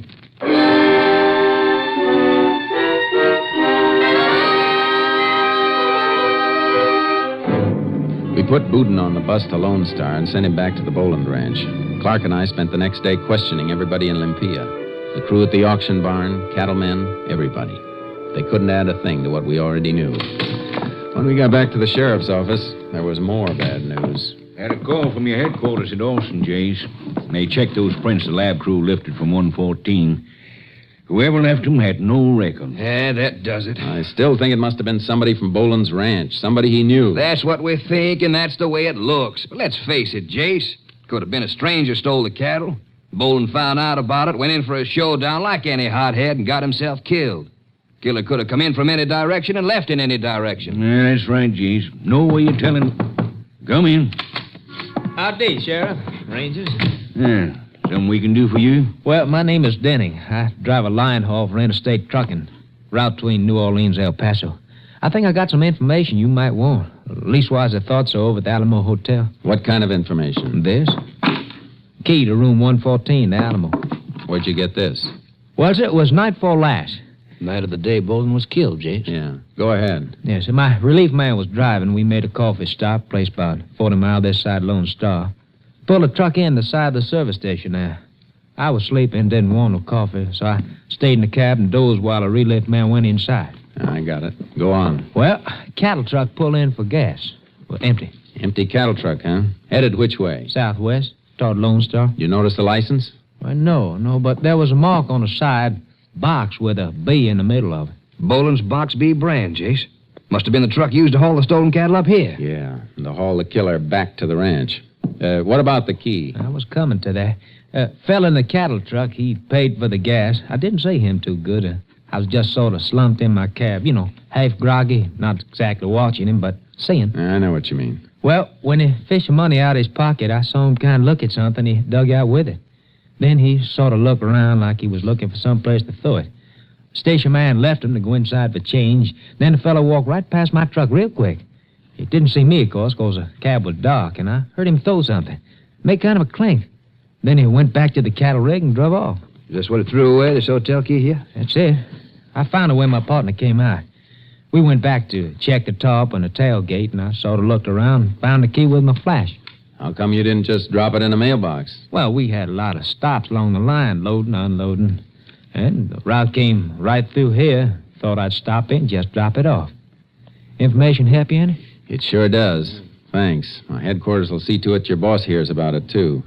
Sheriff, better take down his statement. Okay, Jeez. Come on, Steve. See you later. Right, Jeez. Heading back for Lone Star? As fast as the wheels will turn. Pile in. Yeah. How are we going to narrow it down, Jace? Boudin was the only hand with a mustache and the glasses, and he's clear. Glasses still could have been phony. Something the killer wore only while he was in Olympia. We know the mustache wasn't a phony. Boland's hands have been on roundup for a couple of weeks. A lot of them let their beards grow. Would have been a simple matter to shave the beard and leave a lip cover. Sneak away with a load of cattle and then shave clean before he got back. I know, but Boudin wasn't the only hand working alone. One of the others did it and disappeared for a few days. His sidekick know about it. It doesn't have to be a one-man job, Steve. The sidekick could be in on it, too. Yeah, that figures. Well, what's our play, Jace? Fingerprint them all and get a check on the prints up at Austin? I think we can wrap it up quicker than that. We know the killer doesn't have a beard now and uses a straight razor. That was the murder weapon. Yeah? Boudin can tell us which of the men shave with straight razors, and once we know that, we can settle the rest with a camera I got in the car trunk. How? By asking the straight razor men if they'd like to pose for a couple of identification pictures with eyeglasses and a phony mustache. Tell them we'll have to hold them until the pictures are seen by a couple of witnesses in Olympia. Well, that ought to flush some action from them. Action? I'm betting the man who killed Boland will raise more fuss than the alligator when the lake went dry.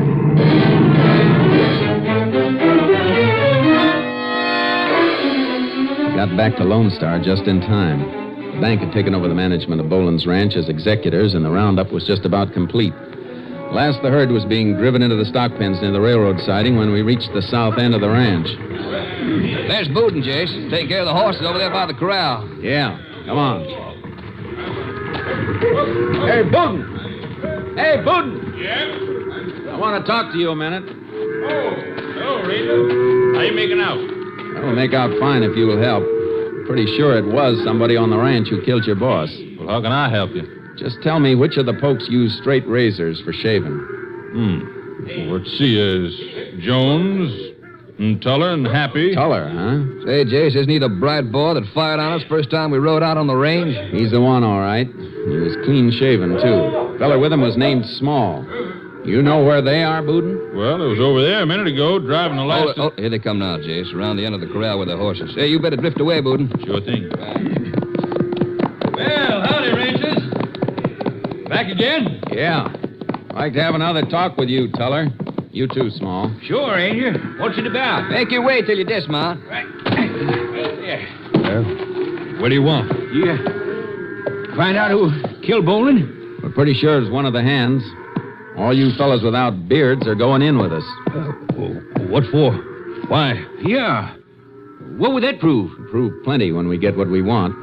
Take photos of all of you with prop eyeglasses and mustache on you. A couple of people in Olympia want to see them. Well, if they think they recognize somebody, that ain't legal evidence. We'll have something to help it along. We'll fingerprint the man they think they saw because Boland's killer left his prints all over that hotel room. Ranger, it warned me. Shut up. Huh? I helped steal the cattle, that's all. I didn't go to Olympia. He did. I told you to shut up, you rat. All right, Tuller. You can both. Look out, Jay. Tuller lashed his horse and dove behind the other mounts at the rack. The frightened animal reared over us and knocked Small into me before Clark could grab the bridle. Oh, Keep your eye on Small, Steve. I'm going after Tuller. He jumped the fence into the cattle chute, Ranger. Don't let a man bush up in there, Jay. I'll climb up. Get him from above. Look out. You better stay flat up there, Ranger. I can see you better than you can see me. You got yourself in a trap, Tuller. Yeah? I'll have you in one if you come down after me. I don't have to come down after you. You're a dead pigeon in that cattle chute. Don't you believe it, Ranger? No? That shot you fired's already got the cattle stirred up. Hey, you men down in the pen. Go. Open the gate so the herd can move into the chute. Good! Give me more cover! Yeah, cover you won't like. If they open that gate and I fire into the herd, they'll run you down. You'll get tromped to death. All right, boys, open up the gate. I'm not fooling, Tuller. I'll fire into them. No, come on. Here's my gun. All right, and climb up on the fence. All right, Ranger. All right, I'm coming.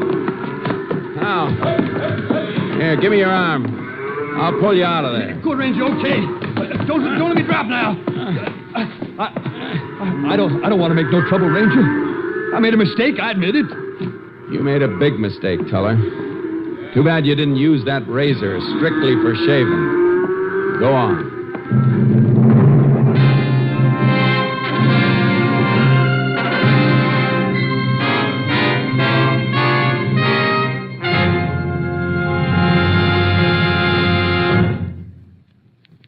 his part in the crime, Charles Small received a sentence of 25 years. Frank Tuller was tried and convicted for the murder of rancher Henry Boland. Today, after 2 decades, he still serves his sentence. Life imprisonment.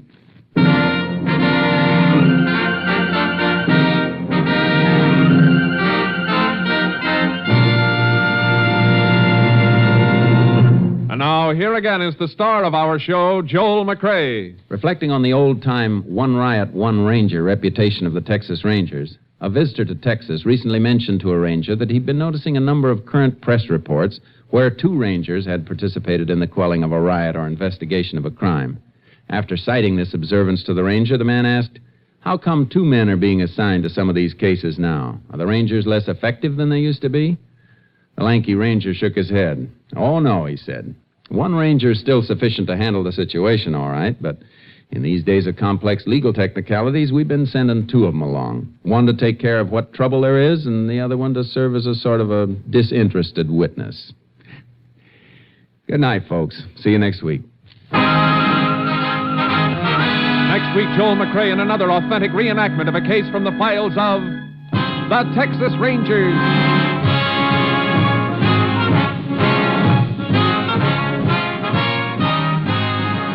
Joel McCrea is currently seen starring in the MGM production Stars in My Crown. Tonight's cast included Tony Barrett, Ann Diamond, Herb Vigran, Peggy Weber, Tom McKee, Bill Johnstone, Herb Ellis, and Barney Phillips. This story was transcribed and adapted by Joel Murcott, and the program was produced and directed by Stacy Keach. This is Hal Gibney speaking.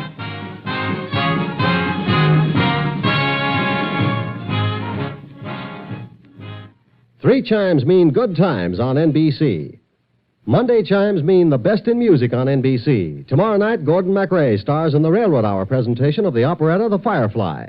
The NBC Symphony presents a 1-hour concert featuring works by Vivaldi, Wagner, and Stravinsky. Tomorrow's NBC Symphony concert marks the first in a series under the baton of the widely acclaimed young conductor Guido Cantelli. Now, the $64 question.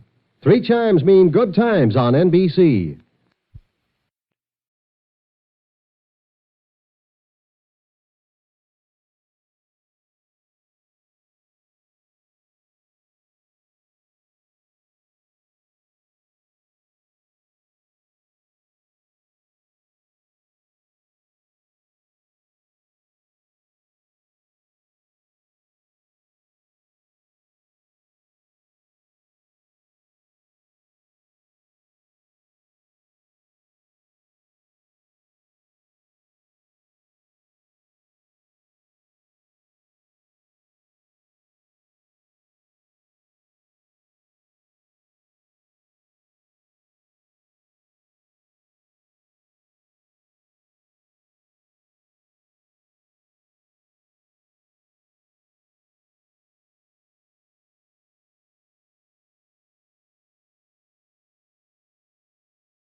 Herbert Marshall as the man called X.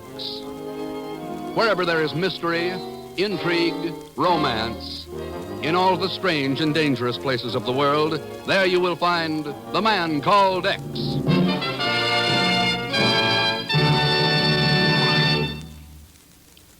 Here is something you should know if you ever suffer from the sudden pain of headaches, neuritis, or neuralgia. It is a way to ease the pain, often within a few minutes. A way that is incredibly fast and effective. It's Anacin.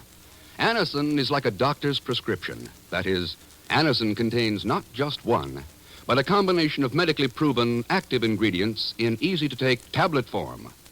Thousands of people were first introduced to Anacin through their own physicians or dentists.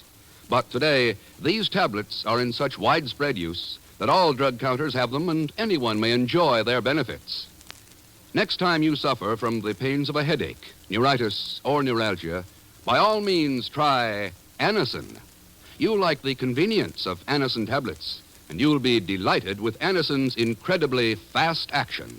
A-N-A-C-I-N, Anacin. Ask for Anacin by name today at your druggist's.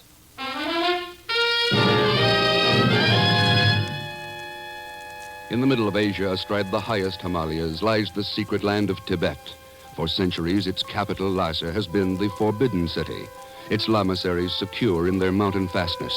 But now, terror has begun to creep down the caravan route past Gartek and Darjeeling, and brought with it a small cylindrical object that has found its way to the offices of the Bureau in New York City. A Tibetan prayer wheel. Ken. Small, but a pretty good specimen. Didn't know you were a collector, Chief. I'm not.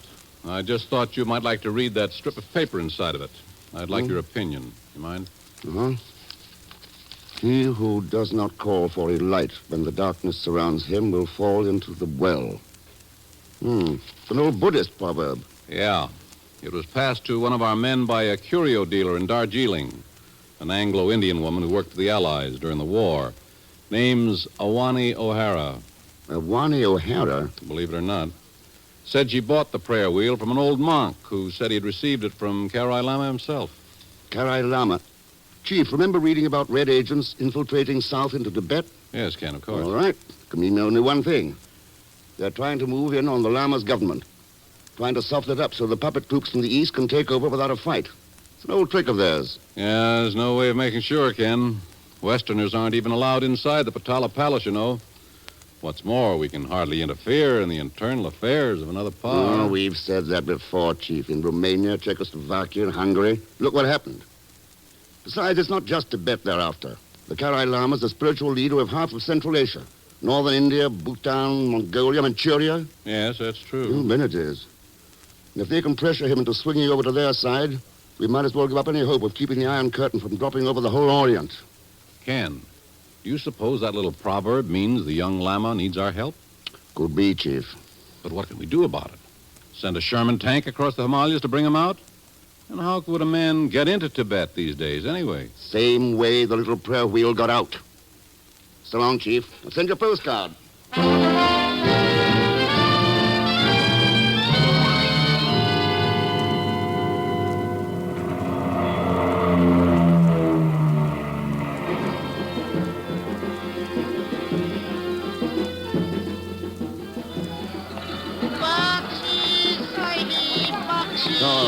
Here.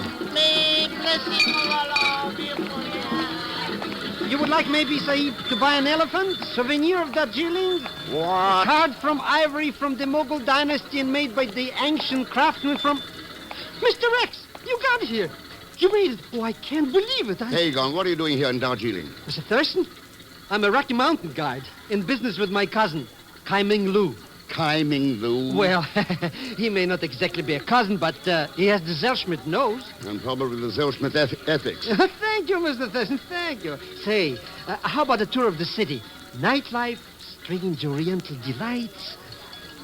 Pagon, I'm looking for a lady. Well, why didn't you say so? Now, there's a pretty little petunia who dances at the Café Karachi. Her name is Madame Awani O'Hara. Awani O'Hara? Oh, sure, I know her very well. Yeah, she's a hostess at the Cobra Club or something. Just hail a rickshaw, Mr. X. She runs a curio shop. Huh? Oh, sure, yes, of course. I know her place like the back of my head, yeah. Look, you go two blocks down this way. No, you turn at the next corner, then go about... Here, Mr. Thurston, you hold the elephants, will you? I'm sure I've got a map of the city right here.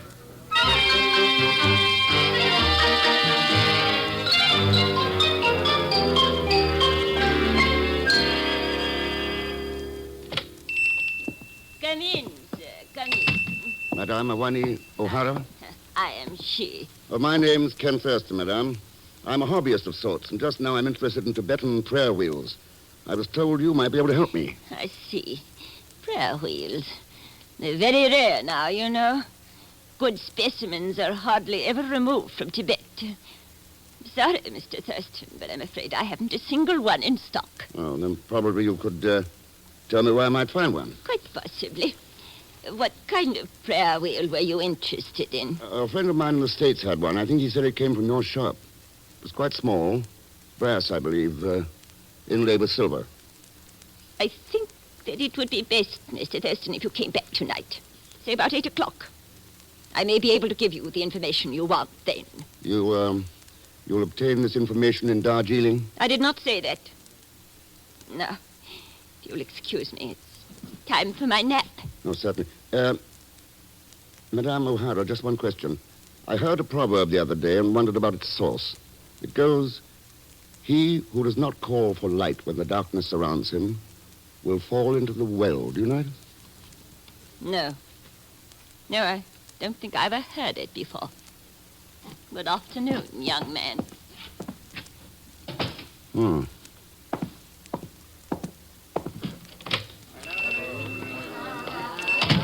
Oh, you, Mr. Thurston? I found Madame O'Hara's shop for you. It's right where you just got... Oh, I guess you took a shortcut. You didn't buy nothing from the old witch. No. Why don't you tell me what you were looking for? Whatever it is, I can get a 10% discount. Thanks, Pagon, but I'm hunting for a genuine Tibetan prayer wheel. Oh, hey, let's walk on the other side of the street, huh? Why? Well, this tall monk with the begging cup, he's been watching us. I think he's going to try to make a touch. A 32nd cousin of yours? Alms for the poor, alms for the hungry and homeless. Mr. Thurston, that's money you're giving him. Sub, I beg not for myself, but for those in need. For it is written that he who does not call for a light when the darkness surrounds him will fall into the well. Come on, Mr. Thurston, let's not overdo No, this. wait, Pagon. That proverb, where'd you hear it? It is an old one in my country. It signifies only that men should aid one another in their quests through life. I heard you speak of a desire for a prayer wheel. Is it not so? Just where did you... Perhaps you may find what you seek at the monastery of Chaizong, which is north 200 kilometers in Sikkim on the border of Tibet. Thanks, I may try that. But now, where did you... Oh, wait. Hey, wait a minute. Excuse me. Sorry. Hey, what a disappearing act, eh? But don't worry, Mr. Thurston. If you're so set on giving away money to needy people, there's always me.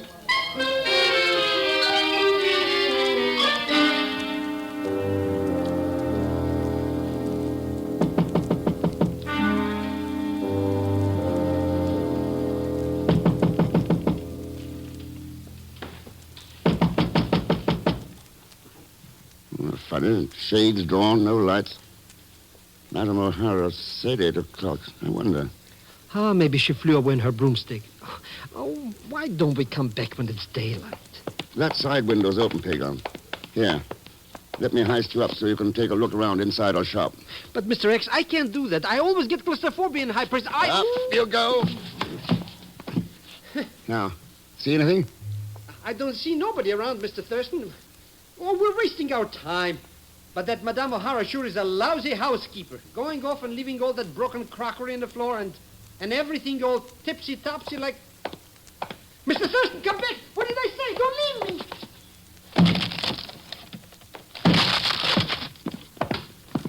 Oh. Mr. Thurston, there's breaking and entering, and it's illegal. I think it's...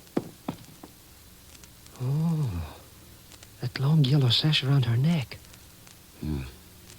Been used as a garrote, Pagon. Oh, well, in that case... Huh? Yeah. To choke her to death. Oh. Pagon, you think some of your disreputable friends here in Darjeeling could promote us a couple of monks' robes, the kind pilgrims wear on the caravan to Lhasa? Oh, sure. Any color you like. Red, brown, plaid. Why are we going to Lhasa? We aren't yet. We're stopping at a monastery of Chaizong.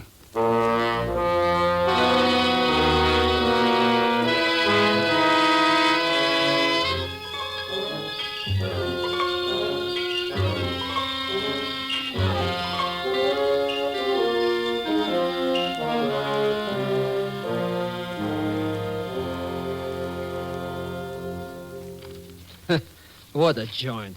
I've been in clinks that are better than this. Pagon, a monk's cell is supposed to be austere and simple. The lamas here at Chaizong seek comfort for the spirit, not the body. Here, have another cup of tea. Tea?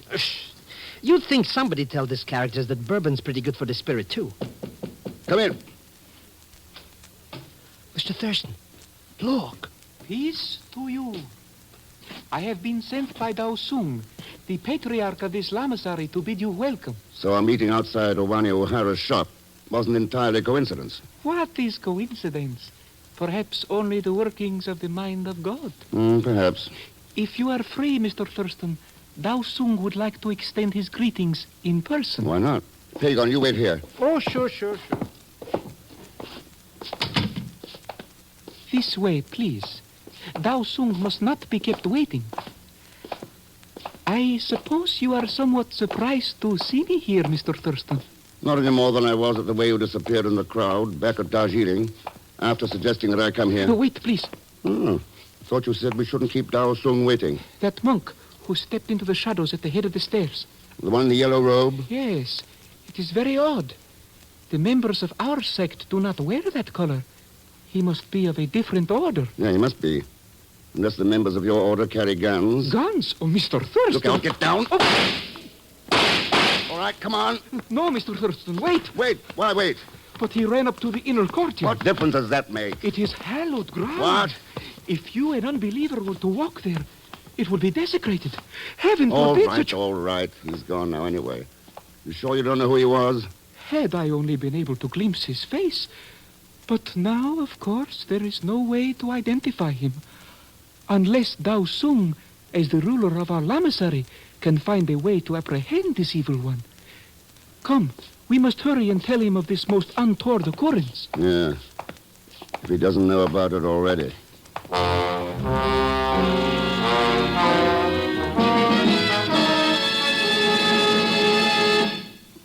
Oh, Mr. Thurston, I cannot apologize sufficiently.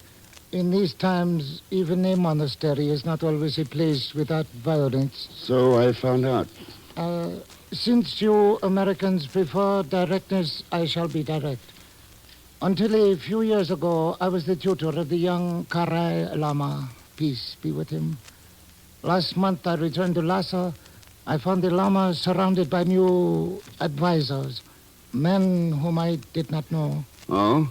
And as His Highness laid his hand upon my head in blessing, he presented me with the prayer wheel which has by now reached you.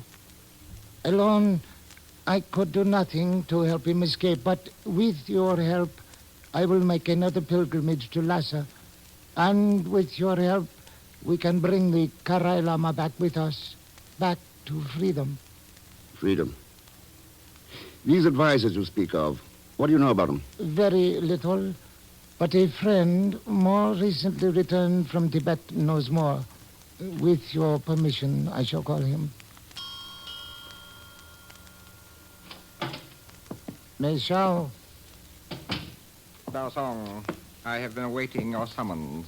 It is my wish, Mei Shao, that you speak with Mr. Thurston. Mr. Thurston. Yes, sir. And that you tell Mr. Thurston of the things which have happened at Lhasa. Alas, our blessed Karai Lama is a virtual prisoner. For another man has become the true ruler of Tibet, one whom they call the Gold Hat. Oh? Just who is this Gold Hat? It is said that he was well educated in Russia, then later in China. Ah. Unfortunately, his real name is not known, nor his identity. Well, that's not much to go on. However, it is known that unlike the orders with which we are familiar, he wears a robe of yellow. Yellow? And a yellow hat. His followers affect a similar costume. I see. Dao Sung, what do you suggest? If Mr. Thurston should be willing to undertake the pilgrimage to Lhasa. How soon can we leave?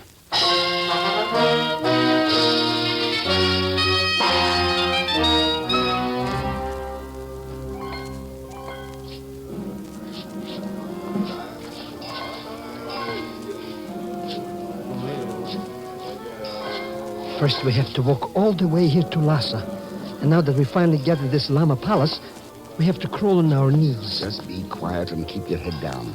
But I'm getting a creak in my neck. What's going on now? The Karai Lama is blessing Dao Sung. He's touching the old man's head with a tassel. Sounds like just a kid. Our turn is next. Now remember, crawl slowly and stay close behind me. Hey, what does he think it is? Halloween? The Karai Lama always wears a devil mask during these ceremonies. What a joke. Pagon. Omnai Wanan Deska. Your Highness. He who does not call for light when the darkness surrounds him will fall into the well. The top of the south stairway at midnight. So be it. What does the bell mean? Where is he going? The audience is over. Well... How do you like that? He didn't get around to me.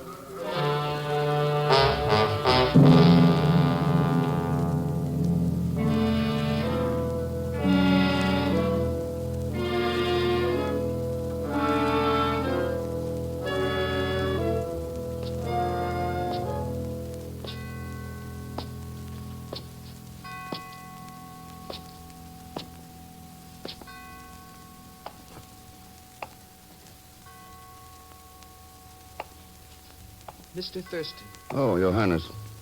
you are alone. That is good. This alcove, please. Let us waste no time. You have come a long way in answer to the summons in the prayer wheel. What do you propose? Plans have been made for you to join a native family traveling to the Indian frontier. From there, you will be escorted to the monastery at Chai Dzong and safety. This has all been arranged by you? Yes, with the aid of Dao Sung. The caravan will leave at sunset tomorrow. Where is Dao Sung now? He said something about returning to his lamasery. I see. Mr. Thurston, have you considered that it might have been a grave mistake for you to come here to Lhasa? Mistake? Yes. You see, you are now under arrest. Yeah. Yes, I see. And I shall be obliged to have you executed as a spy, Mr. X.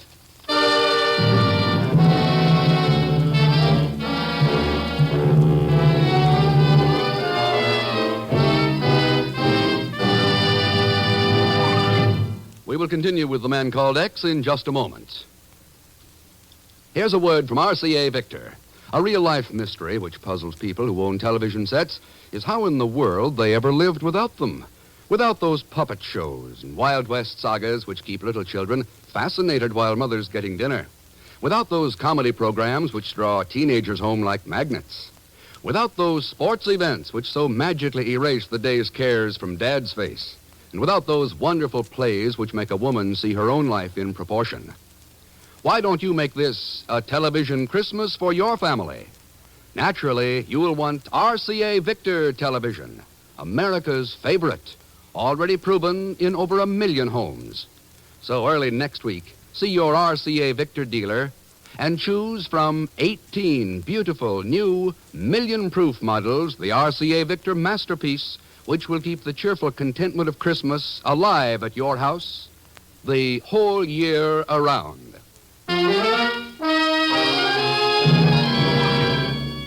Now, Act Two of The Man Called X, starring Herbert Marshall with Leon Belasco as Pagan Zellschmidt.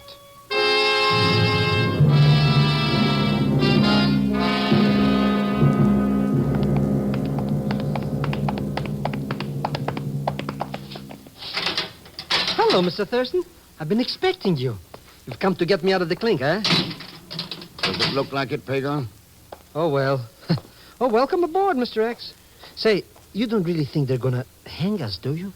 No, Pagan, I know them. They're not. I knew they wouldn't dare to do that. No, in Tibet they execute by beheading. You mean... Oh, Mr. Thurston, what a messy way to die. Right. Mei Shao. Aha, so they got you too, eh? Hey, wait a minute. You're outside the bars and we're inside. Yes, Mr. Zellschmidt. Quite simple, Pagan. Mei Shao is the gold hat. Well, sure, but that's no reason... Huh? You seem very sure of that, Mr. Thurston. It all adds up, Mei Shao. The infiltration boys found out about the prayer wheel. But when they traced it to Darjeeling, it was already gone. So the gold hat moved in on Dao Sung and stuck around to wait for us. I bow to your brilliance, Mr. Thurston.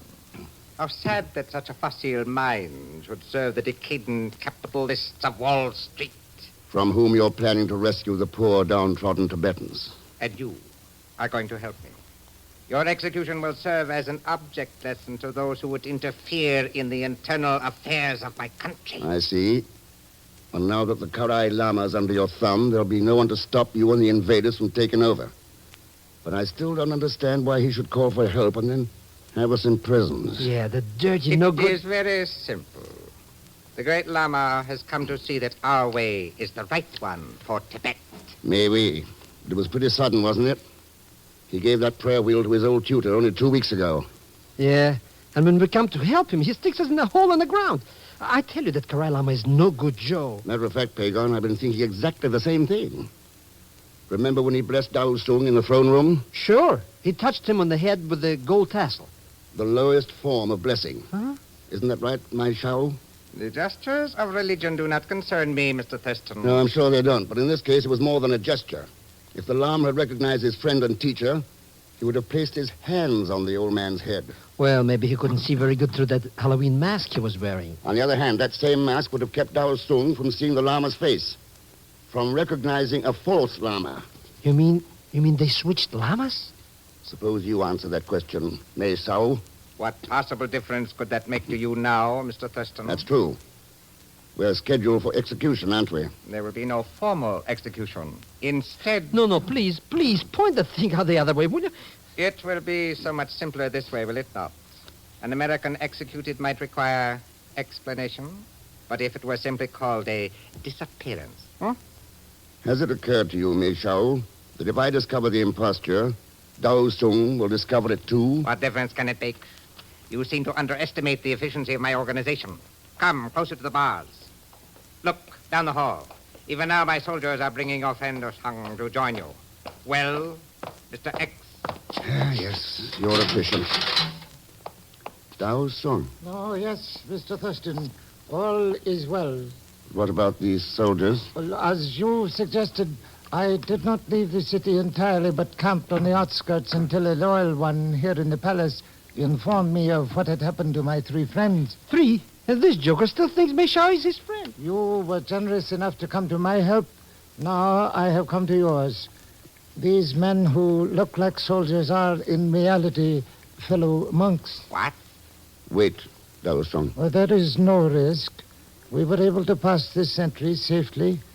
And now we have only to leave as we came. There is one thing you have overlooked, Osang. Yes? This gun I hold. May Shao. Guard, ring the alarm. I said ring the... What? As I told you, these men are our friends. Yes, and I'll shoot any who stands in my way. Just a minute, Mei Shao. What a haymaker. I know your religion disapproves of violence, Dao Sung, but I'm sure you won't mind an exception in the case of the gold hat.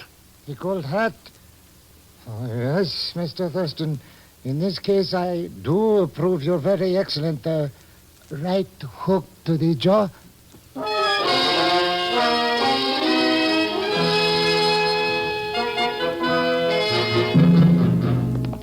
Nobody in this cell over here. Keep looking. Okay. We'll go down this corridor, Dao Sung. Perhaps we are too late, Mr. Thurston. The true Lama may have been killed. I don't think so. They're more efficient than that. Torture your enemy. Break him in mind or body, but keep him alive. He may be useful. This is the only prison in Lhasa. If he is a prisoner, he must be here somewhere. What about this door? Here now.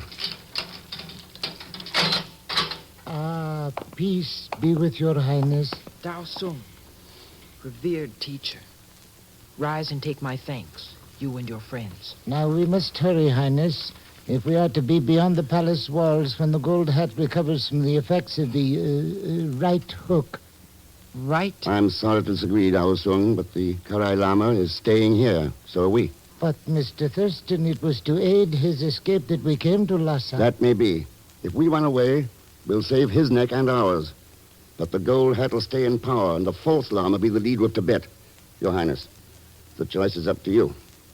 We save your life, or risk it trying to save your country. There is no choice, Mr. Thurston. My country. Good. Now, if the palace guard were assembled, would they still be loyal to you? Some of the officers have been bribed by the gold hat, but the rank and file are loyal to me.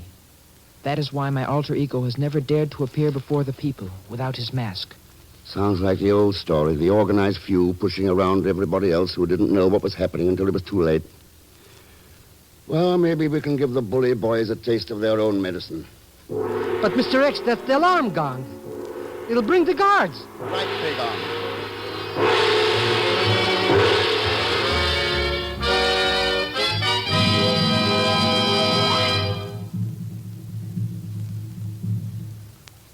Oh, Mr. X, I can't look.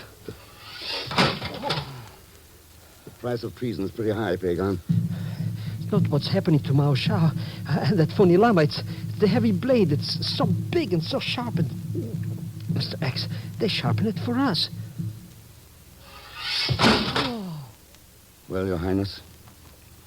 Mr. X, when the Gold Hat and his people came and made themselves powerful here, I did not strike against them because I wanted peace and thought myself alone in a world gone mad. I shall not make that mistake again. Your Highness, it's taken us a long time to learn that in our world no man lives alone, and no country.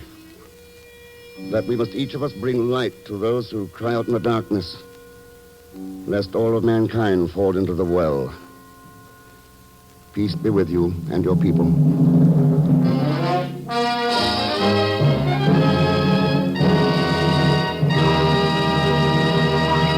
Now, here is our star, Mr. Herbert Marshall. Thanks for being with us.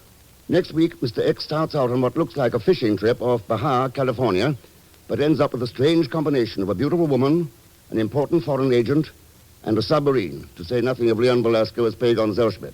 So join us, won't you, when next I return, The Man Called X. It's a Saturday night feature on NBC's 5-show festival of comedy, music, mystery, and drama, brought to you by RCA Victor, world leader in radio, first in recorded music, first in television. And by Whitehall Pharmaceutical Company, makers of Anacin, Coronos, Bicidol, and other fine drug products. Good night. The Man Called X, starring Herbert Marshall, is a J. Richard Kennedy production with music composed and conducted by Felix Mills. Tonight's story was written by Robert Libet and Frank Burt. All characters and incidents on this program are fictitious, and any resemblance to actual characters or incidents is purely coincidental. Be sure to listen tomorrow evening for The Big Show with Tallulah Bankhead and Bob Hope, Jimmy Durante, Eddie Cantor, Perry Como, Mindy Carson, and Jose Ferrer. And until next week, same time, same station, this is Jack Latham saying good night for The Man Called X. Jimmy Durante and Bob Hope clown tomorrow on The Big Show on NBC.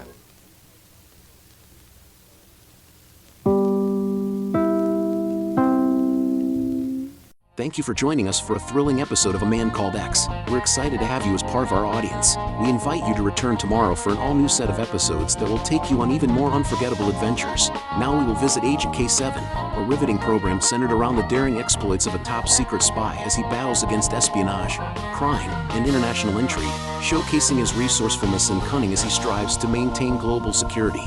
We're always eager to hear from our fantastic audience. Your feedback fuels our passion for delivering the best in vintage entertainment. Feel free to share your thoughts, opinions, and suggestions.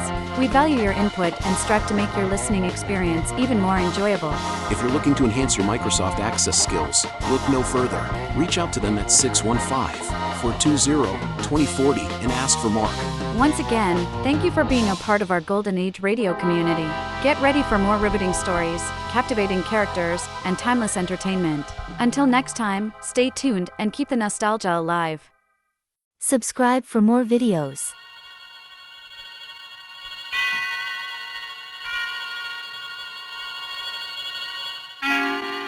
Suspense.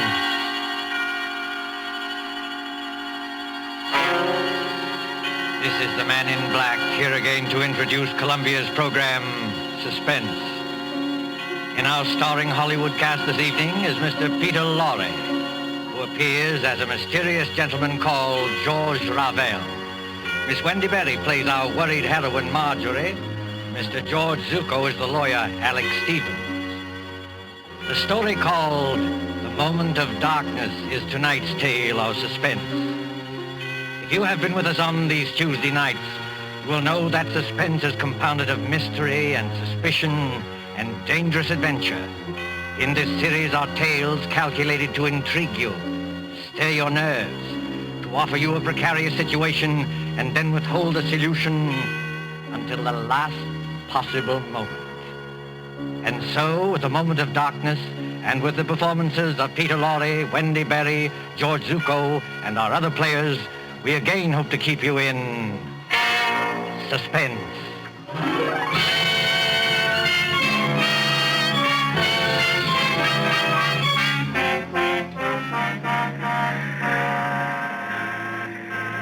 The Train Bleu crack express train from Paris to the French Riviera, which in these carefree days before the war used to make the journey from Paris to Nice overnight. At the Gare du Sud on this particular mild spring evening, the train with its glistening wagon-lits or sleeping cars waits in a station filled with smoke and the iron coughing of engines. You can hear the excited crowd and the slamming of compartment doors. You can see the guard standing by with his watch in hand, with his horn ready to blow as a signal. En voiture, messieurs les voyageurs! En voiture! Better get in, Emily. The train just about ready to start. Commotion there.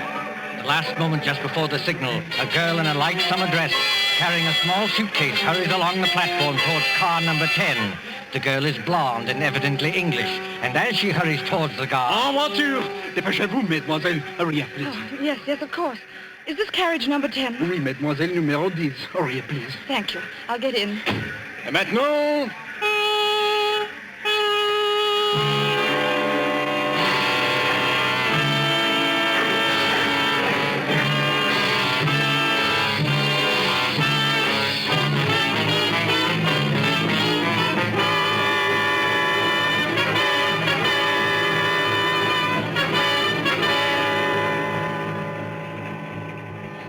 Corridor must be at least a mile long. Car 10. Compartment number 6. Compartment number 6. Compartment... Oh, here it is. Yes, come in. Mr. Stevens, Oh, I beg your pardon. That's quite all right. Won't you come in? I thought this was Mr. Stevens' compartment. It is his compartment. I'm sharing it with him. He is on the train, isn't he? Oh, yes. He's going to look for some luggage that failed to turn up. In the meantime, won't you come in and sit down? Thank you. As an old friend of Toby Stevens, why do you smile? Nothing. It's just odd to hear a dignified man like Mr. Stevens called Toby. That's all. Well, it suits him. As an old friend of his anyway, may I introduce myself? I'm Ken Blake, on vacation from the American consulate in London. How do you do? My name is Gray. Marjorie Gray. I most particularly wanted to have a word with Mr. Stevens. Miss Gray, will you pardon my impertinence if I ask... Ask what? Whether it's about your Aunt Hester at Monte Carlo and the man who seemed so determined to scare her to death. You know about that? Yes, a little. After all, that's why Toby's left his law practice and come all the way from London. He said... Mr. Stevens. Marjorie. Great Scott, what are you doing here? I came up from Monte Carlo, especially to see you. I thought I'd find you in Paris, but when I got to your hotel, they told me you'd gone. Cook said they'd reserved a compartment on this train for you. So, well, here I am. But why? Before you see Aunt Hester, Mr. Stevens, I want to know what you meant by that letter you wrote me. I meant exactly what I said, Marjorie. I'm going to expose this faker, George Revel. Excuse me, if you two want to talk, I'll just clear out of here. No, Ken, stay where you are. Really, Mr. Stevens? You've made an impression on her, Ken. When a girl suddenly becomes thoroughly British after spending half her life on the Riviera, well, you've made an impression. Don't talk like that, Toby. She won't get annoyed with you for saying it. She'll just get annoyed with me. Marjorie, this is Ken Blake. We've met, thanks. I asked him to come along with me, and for a very good reason. Indeed? Ken was for years at the American consulate in Paris. He knows all the heads of the Sûreté Générale, that's the Scotland Yard of France. And in particular, he knows the great detective Flamand, who's the chef de Sûreté. I thought Ken might be very useful when we nab Revel. But I tell you, Revel is dangerous. Dangerous, my eye. Something's going to happen. I know something dreadful's going to happen. Now, let's face the situation, Marjorie. Your Aunt Hester is middle-aged, wealthy, and, Oh, if only Uncle Paul hadn't died. He was the decentest person I ever knew. But he did die, my dear, and Hester can't be consoled. She can't eat, she can't sleep, she can't think of anything except getting in touch with his spirit. Along comes this faker Revel to give seances. I wonder if he is a faker. You're not falling for this Tommy rot, surely? Really, Mr. Blake, if I'd asked for your advice in this matter... I beg your pardon, Miss Gray. When we get to Nice, I'll take the first train back to Paris. No, wait, please. I didn't mean to be rude. It's nice of you to help us, but it's the whole atmosphere of Monte Carlo. Well, that's quite all right, my dear. We understand. Of course. There's Aunt Hester in that villa over the Mediterranean. There's Revel, all thin and quiet and swarthy, with those somber-looking eyes of his. He seems to dominate her, just as Mr. Stevens used to. Dominate her, my dear? That's rather a strong word for an easygoing old buffer like me. The things Revel does at those seances are terrifying. I don't know whether he's an imposter or not. But I am sure nobody else can do what he does. Now there, Marjorie, is where you're wrong. I can. You can? Yes. I promise to duplicate in front of your aunt every single trick Ravel ever performed. Oh, but that's impossible. Is it? Wait and see. I'll put it up to Mr. Blake. It isn't merely that Ravel is tied up, tied hand and foot in a chair, while these horrible things are going on. I know there are people who can get out of ropes and back into them again. But Ravel lets you take one precaution that shows there can't be any trickery. Oh? And what is that precaution? Just before the lights go out, he takes a piece of white paper. Well? He puts one under each foot. You take a pencil and draw an outline around the shoe on the paper. If he moved the millionth fraction of an inch, it would show in the outline later. But it never does. Well, look here, Toby, that's a bad one. Why does it strike you as being so funny? Because I can do it, too. Just give me a moment of darkness, that's all. You mean he gets out of his shoes or something like that? No, he could hardly get out of his shoes and back into them without disturbing the outline. Then he doesn't leave his chair after all. On the contrary, he can be all over the room. Well, how in Satan's name does he do it? My dear fellow, there's nothing simple.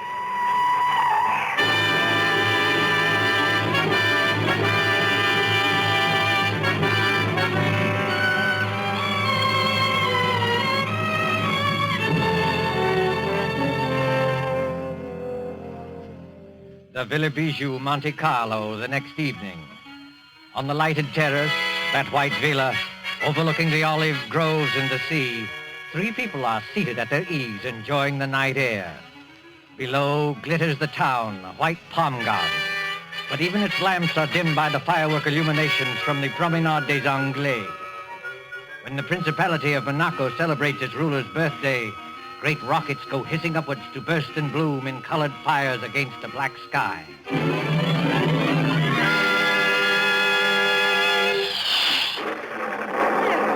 I don't like those fireworks. The noise upsets me.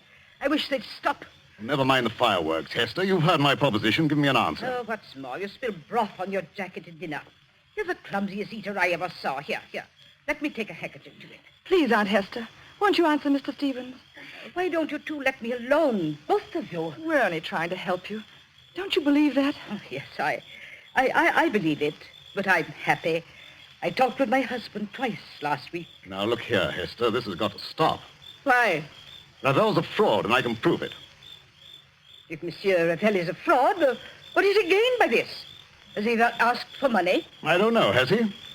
No, not a penny. You haven't changed your will by any chance. People do queer things sometimes that even their solicitors don't know about. Oh, no, dear, I haven't changed my will. When I die, Marjorie inherits everything. I am a lonely woman. I'm getting old. I haven't got much to look forward to. Now, why don't you go your way and let me go mine? Suppose Ravel is a fraud. Just suppose it. Well, all right, have your way. You wouldn't like to think you'd been deliberately tricked and imposed on now, would you? Oh, no. Now, listen, Hester. If I prove to you these so-called miracles were really tricks that I can do myself. Oh, don't be ridiculous, Alex Stevens. I offer to prove that here and now. Would that shake your faith a little? Yes, I suppose it would. But how did you become so clever all of a sudden? How did you become so gullible all of a sudden? You used to scoff at this sort of thing. You used to be gay and lively and go to the casino. Well, that was before Paul died. You're shivering, Marjorie. If you feel cold, put on a wrap. I'm not cold. It's only... Only what? Oh, got a kind of presentiment that there's something dreadful hanging over us. I can't tell what direction it's taking or who's in danger. But I'm sure it's going to burst. Just as sure as By George, look at that rocket. Yes. Red and gold stars. And a deathly white blaze like the life we're living. You can see every leaf in the garden. Every blade of grass. And we can also see, look there, Ravel and Ken Blake coming up the path. This Ken Blake, Mr. Stevens. Are you sure he's quite honest? My dear Marjorie, Ken's all right. I've known him for years. I thought he came here to help expose Ravel. But he and Ravel are as thick as thieves. What sort of game is going on here? Game, mademoiselle? You spoke of a game? Yes, Monsieur Ravel, I did. So did I, friend Ravel. Are you ready for my demonstration tonight? Demonstration? In the seance room upstairs. You claim you can bring back the dead. Pardon me, monsieur, I claim nothing. When I'm in trance, I cannot tell what happens. But I can. I'm going to make ghosts walk by perfectly natural means. You know, Monsieur Stevens, I don't understand your logic. Logic? Yes, you wish to, how do you put it? Expose me? But how will you expose me by these childish tricks? If I show you a counterfeit 10-pound note, does that prove there's no Bank of England? I'm not going to argue subtleties with you. You can always beat me there. I'm a plain, ordinary man with a little common sense to back me up. No. Come on, my friend. Not an ordinary man, surely. Just exactly what are you hinting at? Yes, I'd like to know that, too. Oh, Madame Hester, believe me, I didn't mean to upset you. I wouldn't upset you for anything. No, I'll bet you wouldn't. Well, I kiss your hand, Madame. I'm all apologies. Well, let this gentleman do what he likes. But I warn him, it is dangerous. Dangerous? How is it dangerous? That's the first time you've spoken, Mr. Blake. Why have you been so quiet? Please, Marjorie, please now, be a good girl and stop interrupting. Oh, I'm sorry, Aunt Hester, but he's been muttering to himself and moving from one foot to the other and looking guilty. Confound it, I'm not looking guilty. Aren't you? No, it's a hot night. I don't like this business at all. Why will a seance be dangerous? Why? Because we shall be tampering with evil forces. Evil forces, my foot. Oh, you doubt it? Yes. This brave Monsieur Stevens is challenging the unseen world. He's mocking at forces he does not understand. Believe me, monsieur, they are not mocked without danger. I'll risk that, thanks. Well, up in a seance room, with a door bolted on the inside, we shall be at their mercy. The evil forces, the elementals, will wax and grow strong. They can take us in their grip, as I take this walking stick and... You've got strong hands, Monsieur Ravel. The hands of evil spirits are stronger, much stronger. I'm afraid. I wonder if we ought to do this. I've been wondering the same thing. What does your aunt say? Oh, I don't know what to say. I'm so confused. And I want to break down and cry. But I suppose we'd better do it, or Alex Stevens will never let me hear the end of it. For the last time, monsieur, will you be warned of danger? No. Very well. Oh, Madame Hester. Yes, Monsieur Ravel. Do you believe that I'm an impostor? No, dear, of course not. But But in your heart, you're not yet convinced. Well, I don't know. I'm not such a fool as some people seem to think. But if something did happen, something to show there are living forces beyond this world, it would convince you utterly? Oh, yes, I suppose it would. Then, shall we allow Monsieur Stevens to go on with his demonstration? I have a feeling we shouldn't do this. Oh, I'm afraid.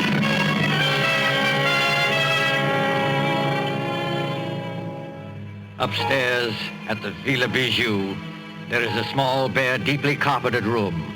Its only furniture consists of a round table, 5 chairs, and a large cabinet phonograph. There is only one door, and there are no windows. In one chair, a little way back from the table, sits Mr. Alexander Stevens. He is tied hand and foot, the outline of his shoes drawn with pencil on pieces of paper, so that he cannot move. Now then, friend Raphael. Have you quite finished tying me up? Oh, yes, and I bet you won't get out of these knots, sir. Well, we'll see about that. Are the rest of you ready? Yes, all right. Oh, dear, I wish I'd put some smelling salts in my handbag. Well, what do you want us to do now? You'll have conditions exactly as they are for Mr. Ravel. I'll sit in this chair back from the table. You 4 sit round the table, clasping hands to form a circle. All right, let's get on with it. Ken, will you start the gramophone? I believe it's customary, Mr. Ravel, to have hymns played at the beginning of a seance to establish the proper frame of mind. Yes, monsieur, that's true. You fool. What did you say? Oh, nothing, monsieur. Please continue. Start the gramophone, Ken. When you've done that, turn out the lights on that switch by the door. Then join the circle. Clasp each other's hands tightly and don't let go unless... Unless what? Well, unless something gets me. Be careful, monsieur. Go on, please. Start the gramophone. All right, here goes. Now the lights, Ken. Switch off the lights. Lights? Yes. There you are. It's pitch dark. I can't see my way back to the table. Here, Ken. Here's my hand. Thank you. Mine Thanks. on the other side, Mr. Blake. Thank you. I've got my bearings now. Are all of you clasping the hands of the next person? Then quiet and wait for what's going to happen.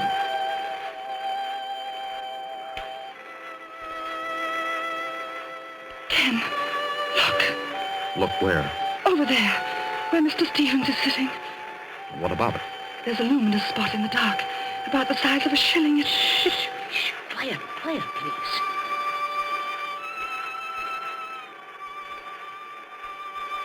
Did anything touch the back of your neck? No. What was that? It's Alex Stevens. I know it. This was not on a program, madame. Break the circle and get those lights on. The luminous spot is still there. Oh, hurry, Ken. I can't see my way in the dark. I don't know which direction the lights are. Wait a minute. Here's the wall. If I grope along here, I ought to find the switch. Yes, here it is. Lights. Quiet silence, mademoiselle, if you please. What's wrong with Mr. Stevens? What's that sticking out of his chest? The handle of a dagger. And a good deal of blood has soaked through his coat, too. Well, Monsieur Blake, will you turn off this gramophone? Yes, certainly. But you're not saying that Toby Stevens is dead? I'm afraid he is, my friend. That's a direct heart wound. Perhaps 10 seconds of intense agony, and then the end. Oh, is the door still bolted from the inside? Yes. Then we are all alone, here. The 4 of us. This rash gentleman, one imagines, did not kill himself. He's too well tied up. I know who killed him. Mr. George Ravel. You did, with luminous paint. I killed him, mademoiselle? What luminous paint? I mean, that was part of the trick. You tied him up. You were the only one who touched him. And? What of that, mademoiselle? Luminous paint doesn't show up in the light. You smeared a little of it on his coat. That showed you exactly where to strike in the dark. I commend your good sense, madame. But there are 2 excellent reasons why I had nothing to do with this. The first reason I must keep to myself, but the second reason can easily be proved. Well, what is it? Well, up to the time that man screamed, you yourself were holding my right hand, and Madame Hester was holding my left hand. Did either of you let go at any time? No. No, that is, I didn't. What about you, Aunt Hester? No, Marjorie, dear. I didn't let go either. He never moved. Hold on. Wait a minute. Well, monsieur, speak up. I was holding Marjorie's hand on one side and her aunt's on the other. And they didn't move either. Nobody let go or left the circle. That's true. Consequently, none of us could have killed Toby Stevens. Yes, it is true. Somebody must have sneaked in here. Oh, no. As you said yourself, the door is bolted on the inside. Then who the devil did kill him? Well, that's the question. Has anybody ever seen that dagger before? No. It looks like one of those curio things you buy in the shops. Yes, and with the design of wooden scroll work on the handle. No fingerprints will show. Nothing else, except some musical instruments. A tambourine, an accordion, and a speaking trumpet. You know, I blame myself for this. You ought to. Why? Because you killed him. Don't ask me how, but I know why. Indeed, mademoiselle. You found my motive. Yes, I have. You've got Aunt Hester fully believing in you now, haven't you? Easy, Marjorie. In another minute, you'll be talking about forces and elementals and heaven knows what. You'll be saying it was a spirit hand that killed Mr. Stevens, because nobody else could have. Please, Marjorie, brace up. Someone's got to send for the police. Why don't you send for the police, Ken? Couldn't you help us there? Help you? How? Mr. Stevens said you knew the heads of the Sûreté. He said you knew this man Flamande, who's supposed to be the greatest detective in France. Oh, but this isn't French territory. Monte Carlo is the independent state of Monaco. I'm sorry, Marjorie. Ordinarily, I might have helped. You mean you won't help us? I'm sorry, Marjorie. I can't. Then I've got to help myself. George Ravel, you killed Mr. Stevens. But how? Yes, how?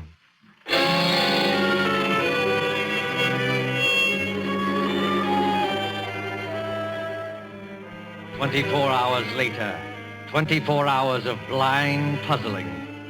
In the railway station at Nice, 9 miles from Monte Carlo, the night express for Paris is already underway. The guard has blown his signal, and the great wheels grind.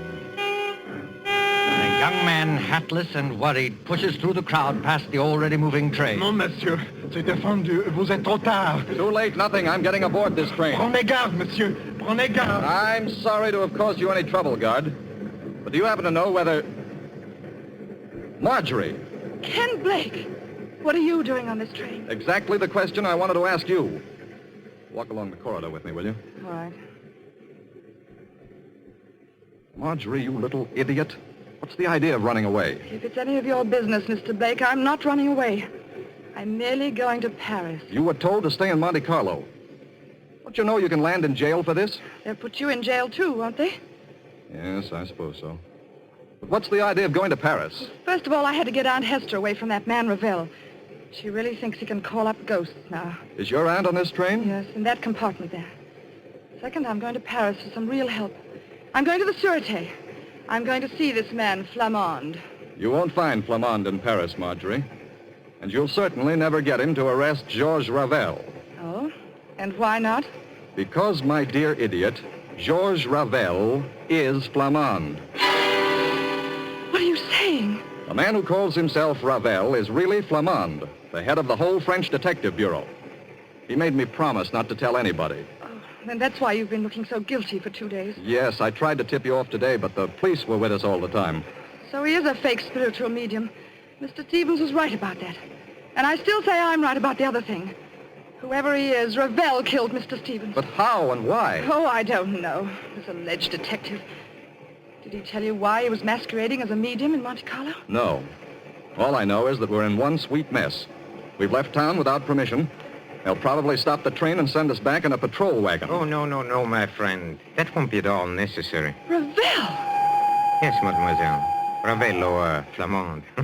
Well, since you know me as Ravel, call me that. You knew that I was on this train? Oh, naturally. Look here, old man. I kept quiet about you because you swore it was a matter of life and death. But will you answer a couple of questions now? Oh, with pleasure. Why did you pose as a medium? Because the Monacan government employed me to trap a murderer. So I had to work hard, undercover. All right. Why was Toby Stevens killed? Stevens was killed because he was a blackmailer. A blackmailer? Yes, mademoiselle. Does that surprise you? Yes. Oh, yes, of course. Very much. I tried to warn Stevens, but the fool wouldn't listen. And then, well, I wasn't quick enough. Stevens was murdered, of course, by one of us four in the seance room. Well, that's impossible. Impossible? Oh, no. The trick was baffling because of its simplicity. I'm sure you killed him. One moment, mademoiselle. Let me show you what I mean by trick baffling because it is so simple. Take, for example, the pencil outline drawn on a paper around the medium's shoes. Did Stevens tell you how I did that? No. On this train 2 nights ago, he started to tell us, but... Then he just stopped in the middle of it and laughed. You see, the medium leaves his chair. Well, he makes tambourines rattle and ghost forms appear. Yet the pencil outline is not disturbed. Now, how does he manage it? Well, how does he manage it? Well, quite easily. He returns to his chair. He turns over the 2 pieces of paper. He takes another pencil and draws an outline of his shoes on the reverse side of the paper. You look at it. And imagine it's the same outline we drew. Precisely. So easily are people misled. And it was the same way with a murder. But there couldn't have been any trick about the murder. None of us left the circle. We were all clasping hands when we heard that scream. Don't you agree? Oh, yes, I agree. I can't stand this any longer. When we heard Mr. Stevens utter that horrible scream... What makes you think it was Stevens who uttered that scream? I beg your pardon. What makes you think it was Stevens who screamed? Well, wasn't it? Oh, you assumed it, yes. We all assumed it. But up to that time, Stevens wasn't even hurt. Wasn't hurt? You see, the source of sound cannot be located in the dark. It was the murderer who uttered that appalling cry. In a few seconds of darkness, before the lights went on, the killer simply leaned across and drove that dagger into Stevens' chest. And you proved that? Yes. If Stevens had been hit at the time of the scream, blood would have blotted out the spot of luminous paint. Yet, Marjorie Gray saw the paint shining after the scream. That's true, Marjorie. I heard you say so. You put the luminous paint there, Ravel. You were the only person who touched him. Oh, no. There was one other person who touched him. Who was it? Another person, in full sight of you, said Stevens had spilled broth on his coat and swabbed at his chest with a handkerchief. You mean? I mean, of course, the real murderer. Your Aunt Hester. Yes, Marjorie. Your Aunt Hester. Aunt Hester! Keep back, all of you. Oh, so you managed to find a revolver? Marjorie, I poisoned your Uncle Paul. I poisoned my husband. And Alex Stevens knew it. You can't get away, madame. Keep away from that door. I never believed in spiritualism. I let myself be influenced by a medium because Alex Stevens would try to stop it. He was getting money out of me. He wanted no other influence. Don't open that door, madame. But I am opening it. Oh, Aunt Hester, don't! I told you I wasn't as fool as I looked. I had the knife in my hand. Stop her, Ken! Stop her! Well, mademoiselle, she has committed many crimes, but now she has paid for them all.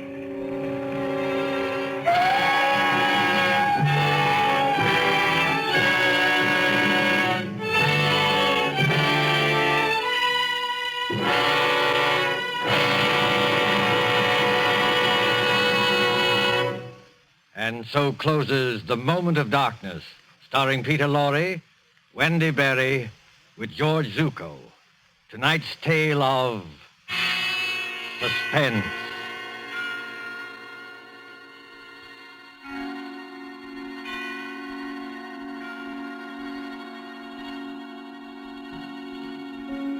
This is your narrator, the Man in Black, who conveys to you Columbia's invitation to spend this half hour in suspense with us again next Tuesday, when Agnes Moorehead and Ray Collins will star in a study in terror titled The Diary of Sophronia Winter.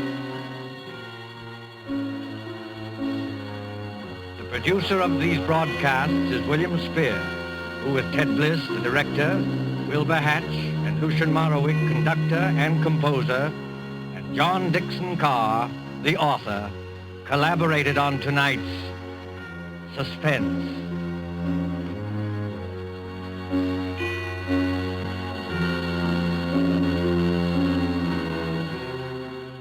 This is the Columbia Broadcasting System.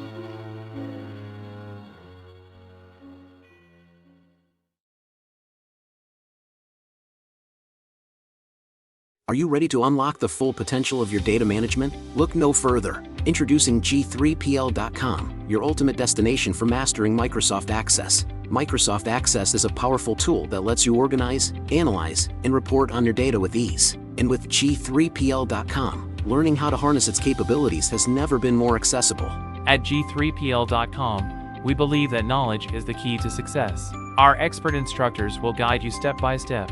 Whether you're a beginner or looking to enhance your skills, you'll learn how to create databases, design user-friendly forms, and generate insightful reports, all using Microsoft Access. Call us now at 615-420-2040 to enroll in our Microsoft Access courses. Don't miss out on this opportunity to become a Microsoft Access guru. Visit G3PL.com to start your learning journey today. G3PL.com, empowering you with the knowledge you need to succeed in the digital age. Email db@g3pl.net now. Subscribe for more videos.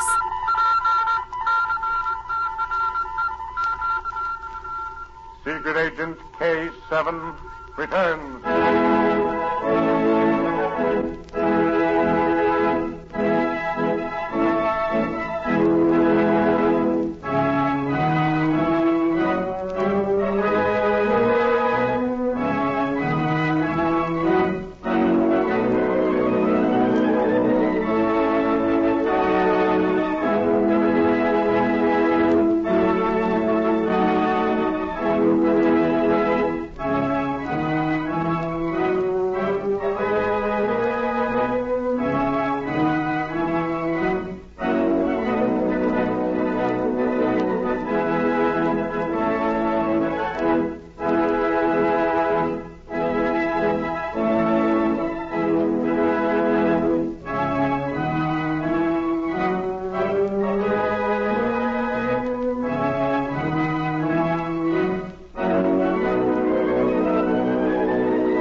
America's #1 adventurer, K7, former United States secret agent who operated in 22 countries, on land, on sea, and in the air, brings you a story of today.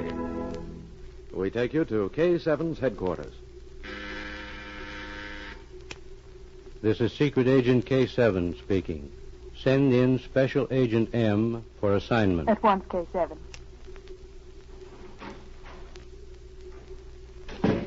Special Agent M reporting for duty. Agent M, I came to this country to attend the military trial of Aviation Lieutenant Yardland. As you know, Yardland is still in custody, but the trial has been postponed. That is why I have sent for you and Miss Durrell. The military authorities are not completely satisfied. We now have reason to believe that Yardland was used by someone. More information about the aviation field located here is still leaking out. Here are the records of the case. Study them and investigate. That's all, Agent M.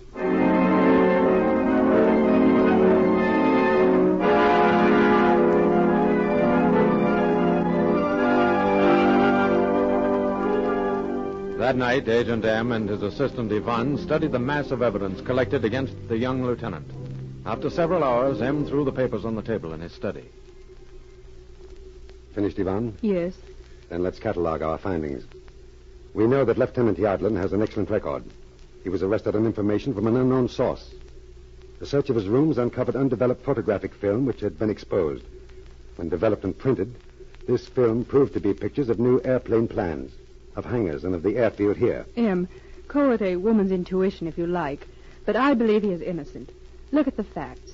The evidence might have been planted. Yes? The boy was raised in the traditions of the military service.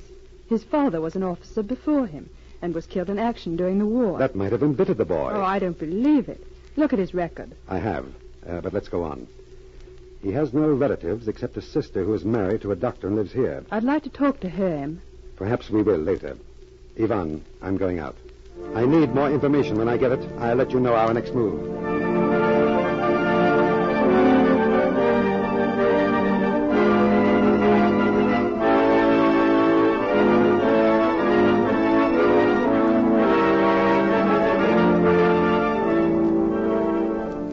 M called on Yardland's brother officers and learned that since his arrest, Yardland was bitter about his family. We again join Agent M and Ivan as their car stops outside the military prison the following afternoon.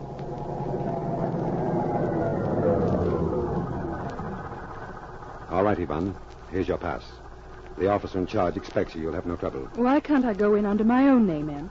After all, the minute the lieutenant sees me... I want you to use her name, Ivan. I want you to watch his reactions when you tell him that you can help him. Oh, all right. He may think that you're a spy. Good luck. While you're here, I'm going to call on his sister. We may have something when we compare notes later. All ready? Yes. I'll meet you back at my rooms. Again, good luck. Play your part well.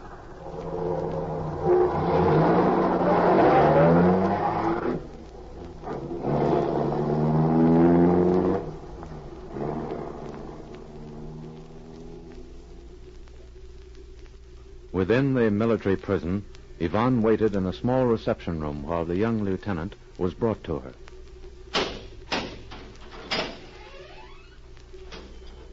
Someone to see you, Yardland. Come along. Who is it? Your sister. Come on. I do not want to see her. Tell her to leave me alone. You'll have to tell her that yourself. In here. You'll have 5 minutes with her. You are Lieutenant Yardland. Who are you? Where's Hilda? She's not here, Lieutenant. I took the liberty of using her name to come and see you. You don't mind, do you? Who are you? That isn't important. I can help you if you're willing to talk to me. They sent you, didn't they? They? Oh, you know who I mean. I know who took the pictures. And I know why he left them in my rooms, too. Tried to get me to help him. When I refused, he got thinking that perhaps I might talk. I'll go back and tell Hilda that she wins again. I'll protect her. And tell her that I hope someday she'll find out I was right. Lieutenant, I don't know what you're talking about.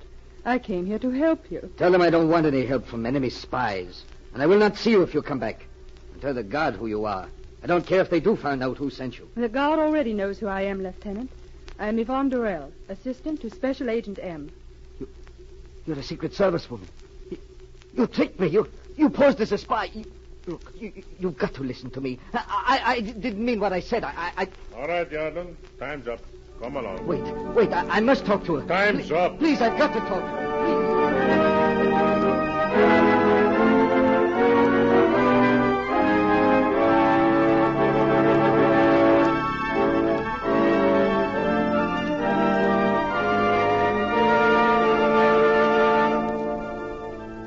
While Yvonne talked with Lieutenant Yardland, Agent M interviewed his sister. Fortunately, he found her alone when he called. Yes? I am Special Agent M.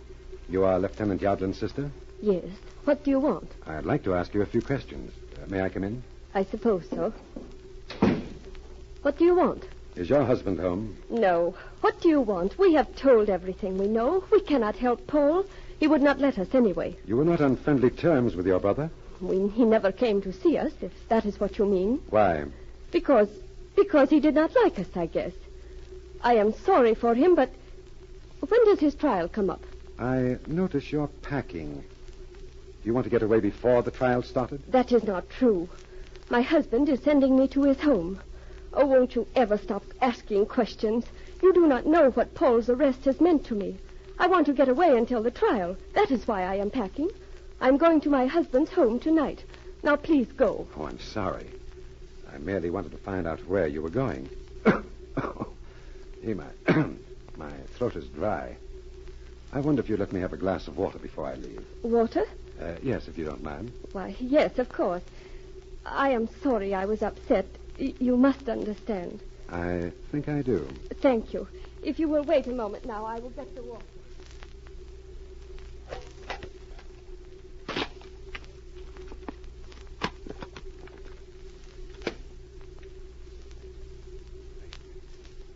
Here is your drink.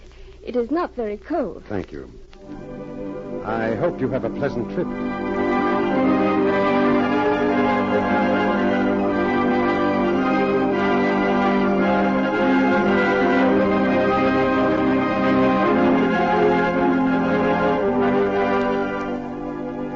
A few minutes later, Yvonne stood at Agent M's shoulder as he worked in his photographic darkroom. All right, Yvonne. Snap off the light. Now, watch closely as I drop this film in the developer. All right. Something is coming out. Yes. Can you see what it is? There doesn't seem to be anything but lines. Those are pictures of blueprints, Yvonne. While the lieutenant's sister was getting me a glass of water, I took this film out of the camera she was packing. Look now. These are pictures of airplane plans, Yvonne. Then the lieutenant knew when he said, "Tell Elder I'll protect her." He at least suspected. Come on, Yvonne. We're going back to her house and make an arrest. I hope we're not too late.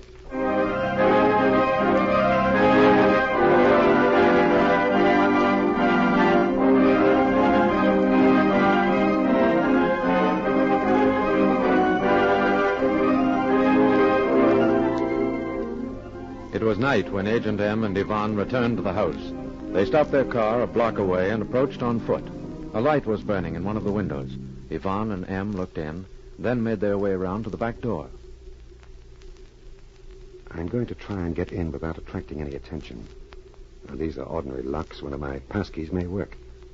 Keep your gun ready while I try. I've got it. Any luck? Yes, this one worked. Close the door. This must be the kitchen. Now, keep just behind me. Listen. It's his telephone. Hello? This is Dr. Zarvitz. Good. I hoped you would call soon. My wife is on her way. Yes. Go to her tomorrow morning. She knows you are a friend of mine. Ask to borrow my camera. There is a roll of film in it. Yes, that is all. Goodbye. Put up your hands, Dr. Zarvitz. What is the meaning of this?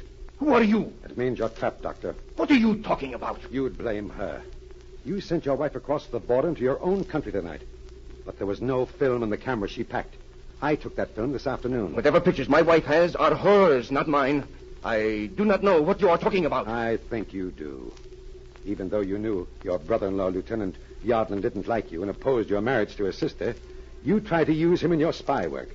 He was trapped on your evidence when you refused to help him. And now you've attempted to use your wife. You tried to send her out of the country tonight with film in which were pictures of new airplane plans. It is a lie! Then perhaps you'd like to explain that telephone call we just overheard. Keep your hands up. Look at him!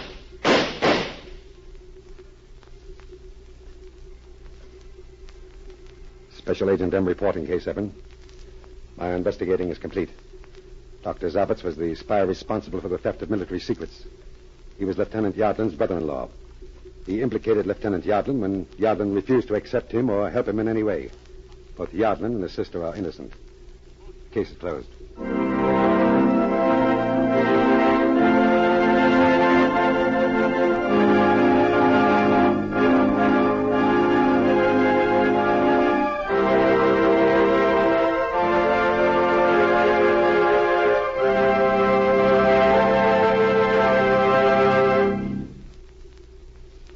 There have been many cases where spies have planted evidence which brought about the conviction of innocent people and thus drew attention away from themselves. The fact that Dr. Zavitz was willing to use his own wife shows how contemptible are those who work against peace. Listen for my next story. This is K7 speaking.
Here's Dick Powell as Richard Diamond, private detective.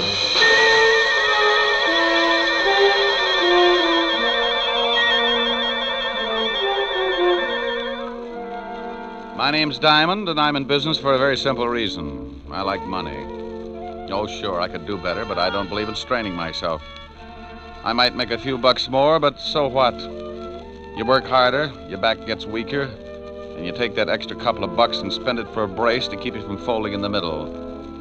No, I got a little one-room office that leans out over Broadway, and I'm very happy.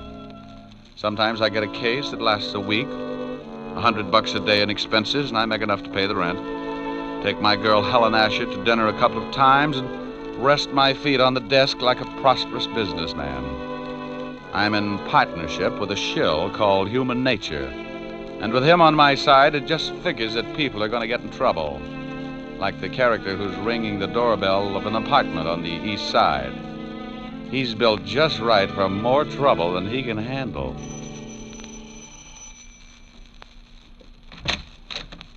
Well, Hello, Mrs. Moran. you say that like you're really glad to see me. I'll let you know as soon as we can talk business. Did you bring a rubber hose along? Why? Are you going to be hard to get along with? This time, yes. Where's your husband? He went out. I tried to convince him the window was the quickest way to the street, but he's old-fashioned. He took the elevator. You're drunk. He can't get a bit out of me. Want a drink? Just get the 500. I don't want to be around when your old man gets back. You couldn't afford that, could you? No, and I don't think you could either, baby. Now let's stop playing games, Mrs. Moran. I've got a big, fat surprise for you, Mac. Keep it in small bills. Now, isn't that funny? That's your surprise. Yeah? Yeah. You don't get the money.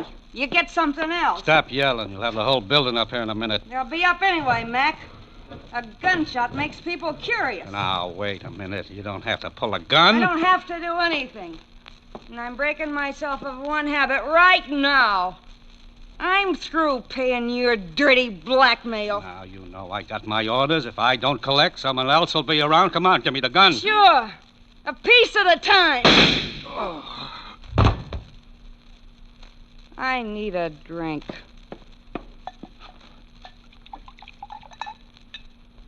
Well, here's to nothing, Betty, old girl.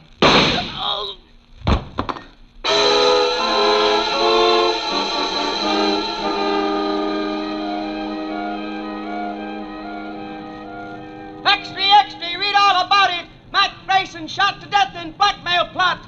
Socialite Betty Moran kills gangster, then takes own life. Read all about it. Paper. Hey, kid. Oh, paper, mister? Yeah. Here you are. Keep the chair. Oh, thanks.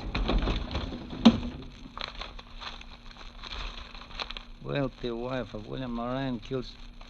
Well, I have to call Mr. Moran. No sense to lose a good source of income.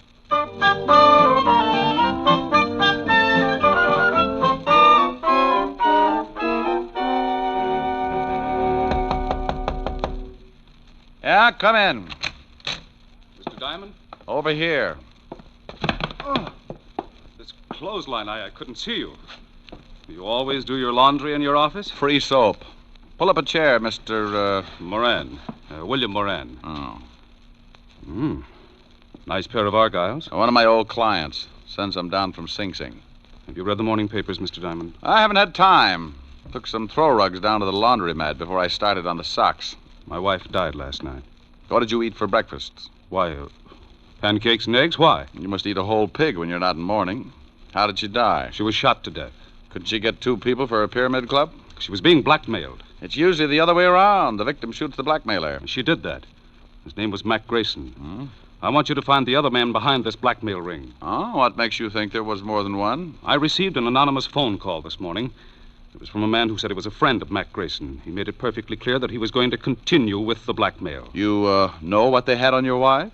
She was a very wealthy woman, Mr. Diamond. Before she married me, she was rather wild. Well, they get that way sometimes. There were some letters. Why don't you go to the police? As far as they're concerned, the case is closed. They say it's a murder and a suicide, and that's that. But I want to get the people who drove my wife to suicide. Okay, Mr. Moran, but if you want me to try and dig up your blackmailers, my fee is rather high. I want to start sending my laundry out. Money is no object. That's the nicest thing you could have said. $100 a day and a fifth of plasma. Plasma, Mr. Diamond? 100 proof. I never know what I'm going to run into in a case like this. I may bleed a little. You can reach me at Evergreen 45021. I'll write you a check. Here, use my pen. It's getting an inferiority complex. Do you know anything more about this man who called you this morning? Yeah, only that he said he was a friend of Mac Grayson's. Oh, there you are, Mr. Diamond. This should be enough of a retainer. Oh, yes, yes. And that's all you know? I'm sorry I can't be of more help. Oh, you've been a brick. I'll get the rest from homicide. Thank you and goodbye, Mr. Moran. Goodbye, Mr. Diamond, and good luck. Oh, I'm sorry I knocked down some of your washing. There. Well, I'll be hearing from you. Well, that's the way it goes. One minute you're washing socks, and the next you got enough money to stake out a claim on every night spot from Mott Street to Harlem. Unless a particular blackmail ring likes to kill private detectives. I had a hunch the assignment might run into overtime, so I put in a call to a lovely redhead named Helen Asher. Francis, the butler, answered, and I told him to pass the word along that I might be late for my date. I hung up before Helen could get on the pipe and start screaming at me like a wounded eagle. I locked the office, went down to 5th Precinct, and an old friend, Lieutenant Levinson. He was in charge of the homicide detail and could tell me about the late Mrs. Moran and her victim. When I walked in, Sergeant Otis was polishing his billy. Hello, Otis. The lieutenant in? Well, Richard Diamond, the all-American gumshoe. Oh, you're just jealous because that club you've got is a better shape than your head. Lieutenant, Diamond's out here. Okay, send them in. Tell me, Shamus, how does one get to be a great big private detective? Saving box tops? Well, you have to observe things, Otis, my boy. For instance, one look at your shirt, and I can tell you've been eating well for a week. Why don't you either get it cleaned or stick it in a pressure cooker? Hello, Walt. Now, wait a minute, Rick. If you've got a body somewhere, take it to another precinct. No, I'm a little short right now, but maybe I can dig one up. What I said. Yeah, that was a swell one. Is this just a social visit, or am I a dreamer? It's about the Moran suicide. You handle it? Uh-huh. One of the neighbors called us. They're both deader than Otis on a double date. What about the Grayson guy she knocked off? Cheap thug. Couple of convictions. Oh, don't tell me Moran's been to you with that blackmail story. Yeah. He seems to think Grayson was working with someone. Rick, that guy pestered us all morning, but there's no proof of blackmail or anything else, except 2 people got killed. Give me a quick rundown. I don't know why you're interested. I think Moran drummed up the blackmail theory just to cover that his wife was running around with another man. Well, I'm interested because Moran gave me a fat $200 in advance to get me in the spirit of the thing. Well, if you want to be bored, here are the photographs of the deal. Here's Mac Grayson. Bullet entered his chest just below the 10th rib. The gun was a .32. Same one that the Moran dame used on herself. Enough powder burns on the shirt to show that she was standing pretty close when she gave it to him. She'd have to be, not to miss him. Now, you can see she was lying about 10 feet from Grayson near the bar. Probably needed a stiff shot before she knocked herself off. That's the highball glass on the floor near her head. And that's the .32 she used, about 6 inches from her right hand, and only her prints on it. Powder burns on the girl? Sure, all over her temple. We did the paraffin test on her hand, too. She fired the gun all right. Did Grayson have any friends? We never tied him up with anyone except an old wino that hangs out on Skid Row, a dump called the Parrot Club. Name's Wilbur Truitt. Yeah. Well, thanks, Walt. Now, look, the dame killed the guy and then shot herself. What more do you want? I'll let you know. Now, wait a minute. I know that gleam in your eye. I always get a sour stomach from it. If you got something, you'd better tell me. Oh, you're a cynic, Walt. Have you talked to this Wilbur Truitt? We questioned him this morning. Got a tail on him? Sure, but he won't take us anywhere. Now, what are you cooking up? Well, maybe you think there's something to Moran's blackmail story. Oh, don't be an idiot. And what are you tailing Truitt for? Because I can't take a chance. Blackmail's a federal rap, and if Moran keeps stirring up trouble, I want to be able to prove he's nuts. Now, you look here. I want to know what's on your mind. I'll send you a letter. Oh, Otis. Yeah, Lieutenant. Get me my bicarbonate. And shut up. Bye. Goodbye. I went through the squad room and out into the hall.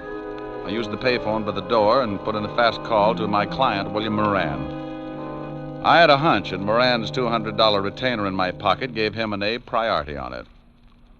Yes? Mr. Moran. That's right. This is Diamond, Mr. Moran. I've got a lead on someone who knew Mac Grayson. Well, that's fine, Mr. Diamond. Who is it? A guy who hangs out on Skid Row named Wilbur Truitt. Ever heard of him? No. Oh.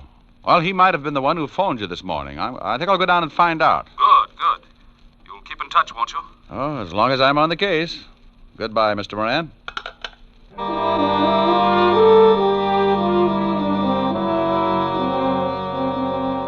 I left the 5th Precinct and headed for Skid Row. If you've never seen the street, it's a liberal education in the misery of human beings. Even the sun winds up with a hangover if it shines on the place too long. The Parrot Club was a cellar with a low ceiling and a drink of wine for 10 cents a glass. The smell of stale alcohol was so strong that if you opened the door to air the place out, the walls would probably cave in. I found Wilbur Truitt sitting at the bar with a dirty towel around his neck. He held the towel and a glass of wine in one hand, and with the other he pulled the towel, lifting his hand and the glass up to his mouth.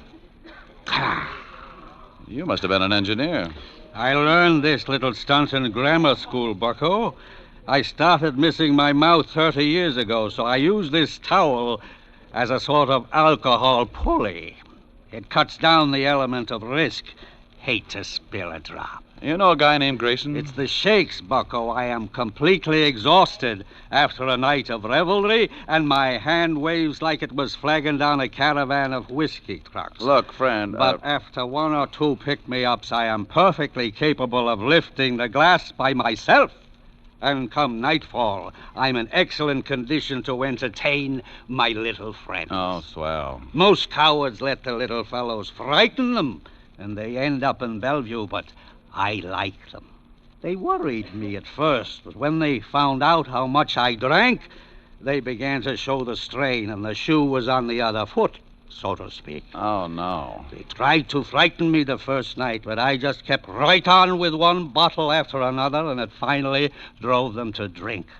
Now my DTs have hallucinations. We are rapidly building up a thriving community. What were you saying, bucko? Something about the evils of self-indulgence, but I've forgotten now. Good. In that case, I will let you buy me a drink. Oh, sure. Waiter, bring the bottle.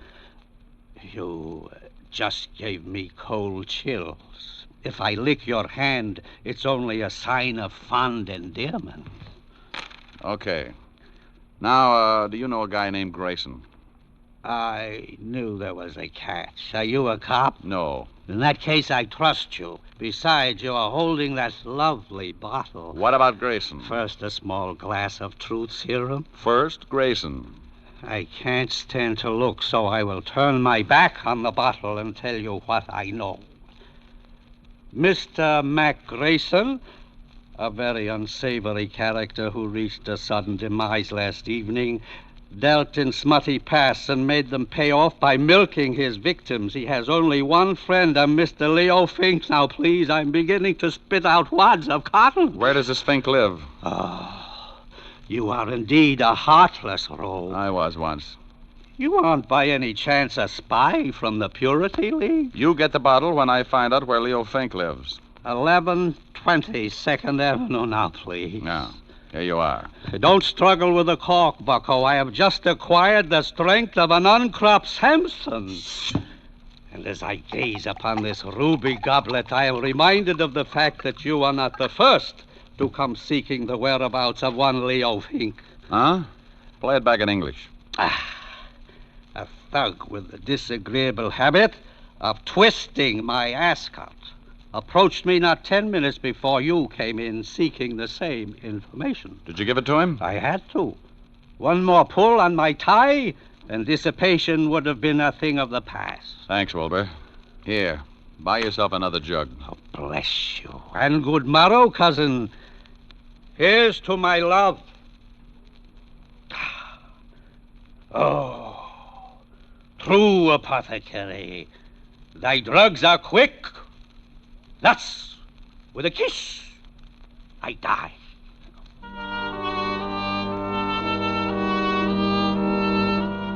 I left Wilbur with his first love and walked out on the street. I grabbed a cab and headed for Leo Fink's address. All the way over, I kept thinking how wonderful fresh air really was. When we finally got there, I paid off the cabbie and looked at my watch. It was 4:30, and the city was turning soft and mellow as the sun started giving up behind the tall buildings. I got that lousy feeling again when I looked across the street. A prowl car was parked at the curb, and it looked like Homicide's private limousine. Something was wrong. I went up to Fink's apartment in a hurry. Yeah? What do you want, Shamus? Well, good afternoon, Sergeant. I'm taking the census. How long ago did you die, sir? Very funny, Diamond. Otis, who is that? Diamond, who else? I didn't ask for a quick quiz on well-known personalities. Let him in. Yeah, Lieutenant. Shame on you, Otis. You'll never make an Eagle Scout. Hello, Rick. What do you want? I'll bet he's dead. You'll bet who's dead? You know who's dead. Sure, I know who's dead. Who do you think is dead? The guy I came up here to see. Well, who did you come up to see? Well, I think it's the guy who's dead. Don't you know? No, I ask you. Well, I'm telling you. You told me nothing. Look, why are you up here? Because I'm looking for a guy. What guy? I think it's the guy who's dead. Who's dead? Oh, he's on third. Don't you know? I think I know, Lieutenant. You shut up. Of course I know. Well, all right. If you're going to hold out on your old pal... Now, wait a minute. How did we get into this thing? Otis! Here's your bicarbonate, all mixed. All right, now let's start again. Walt, who's dead? Oh, let's not have two bodies up here. The guy's name is Fink, Leo Fink. Why did you say that in the first place? Because I don't have to do anything I don't want to do. Walt. Lieutenant Levinson.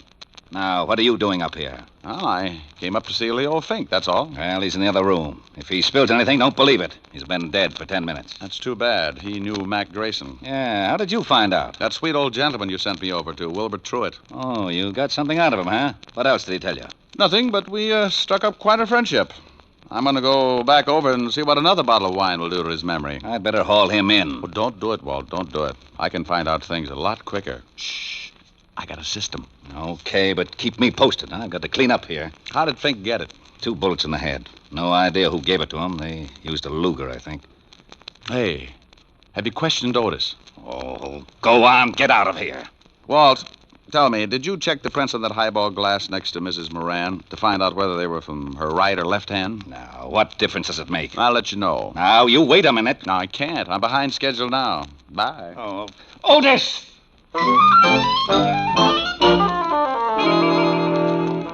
I went downstairs in a hurry and started back to Skid Row and Wilbur Truitt. I turned a corner and had a quick change of heart. That's far enough, Shamus. Wow. Well, look what I picked up. All right. Get into this alley. Now, why don't you put that cannon away? It shows up like a pair of gums at a dentist convention. Turn around and get going.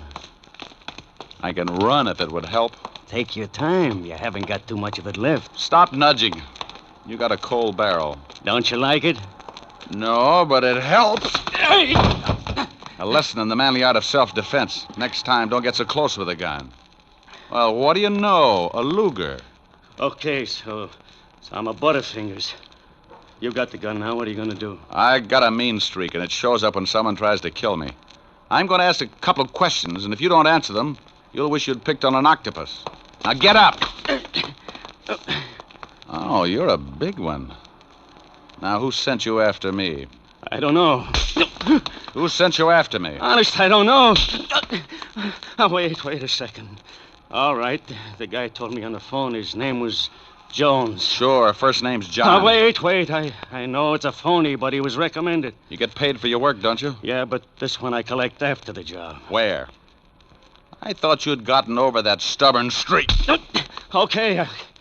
The 8 o'clock ferry to Staten Island. He's going to slip me 2 bills. And you don't know his right name? No. Did you know Mac Grayson? I heard of him, but I never met him. Are you as handy with a .32 as you are with that Luger? Huh? Forget it. Next question. Who killed Leo Fink? Oh, that's a pretty big one. Okay, I'll word it differently. Who killed Leo Fink? I'll take the beating. Yeah. Well, I got a hunch this Luger of yours will check with ballistics. Come on. Homicide's still up in Fink's apartment. No, it's... What did you say? Okay.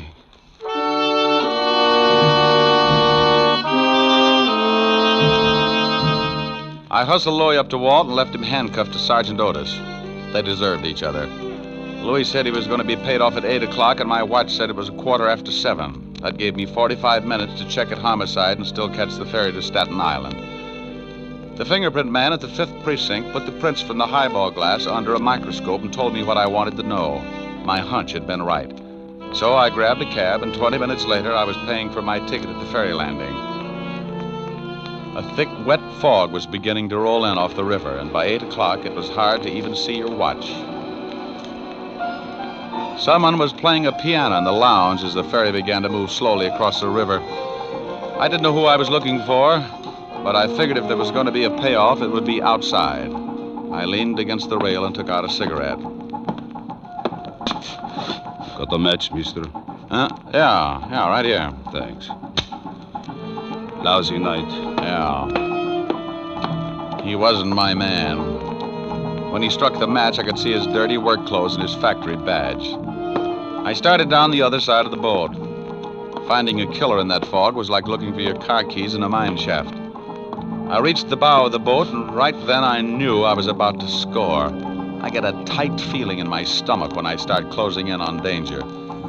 I spotted the dark outline at the rail, so I pulled my hat down and walked up beside him. He was hunched over with his arms resting on the rail. Terrible night. Mm-hmm. Be awful if you had to find someone in this fog. Not if he found you first. Uh-huh. Yeah. I like the name Louis Osgood. Ever hear of it? I like the name Moran, Huh? William Moran. Who are you? Just an employee. Diamond. Hey, you get a gold star. Well, what do you want? Have you found the blackmailers? Now stop playing Alice in Wonderland. I just pushed around your hired gun Louis Osgood. He had enough to say to put you away for a long time. He couldn't have. He didn't know. Didn't know your name? Who murdered your wife, you or Louis Osgood? Why do you say murder? The police said it was suicide. Well, I got news for you, Buster. Homicide just changed its mind. I checked and found out that the highball glass near her head was covered with prints from her right hand. What does that prove? It proves that to take her own life, she'd have to have fingers a foot long. The prints on the gun were also from her right hand. You're going to tell me that your wife shot herself while holding a highball glass in the same hand? That's not my problem, Mr. Diamond. Well, I think it is. If Louis Osgood didn't shoot her, that leaves just one suspect, you. Now, let's take a walk back to the cabin. I want to keep an eye on you for homicide. All right. This is where I leave you, Mr. Diamond. Hey, come here! I hadn't thought he'd make a break, but as long as he had a gun and knew how to use it, I could understand why he did. I got my gun out and took off after him. I expected him to go over the side and in the fog, and he'd have a good chance. But when a guy gets cornered, he does funny things. I never would have spotted him, but he threw open a door and framed himself in the light from the inside. I must have caught him because I saw him start to fold and stagger through the door. I took my time getting there. A wounded man with a gun can get pretty mean sometimes. The door swung back and forth with the motion of the boat, and I could hear the sound of the engines. He'd gone down in the engine room, so I dropped to my knees and went in after him. A long, polished ladder led down to the big diesels below, and I knew I'd hit him with the first shot because there was a bright red trail of blood leading down the ladder and behind the churning machinery. Moran! Oh, Moran, come on out! You can't get out of here. Come and get me, Diamond. I don't like being slapped around, and I'm going to see that you get yours. He was somewhere off to my left and keeping himself hidden. A catwalk circled the engine room, so I pulled an old stunt. I took a wrench off the wall and tossed it down the metal ladder. I watched for his gun flashes, and when I spotted his position, I got down on my stomach and crawled along the catwalk until I was directly over his head. He was sitting in a lot of blood, and he didn't look like he had long to go. Come on, Diamond. I know you're down here. Surprise. Look at the birdie. What? Don't try it.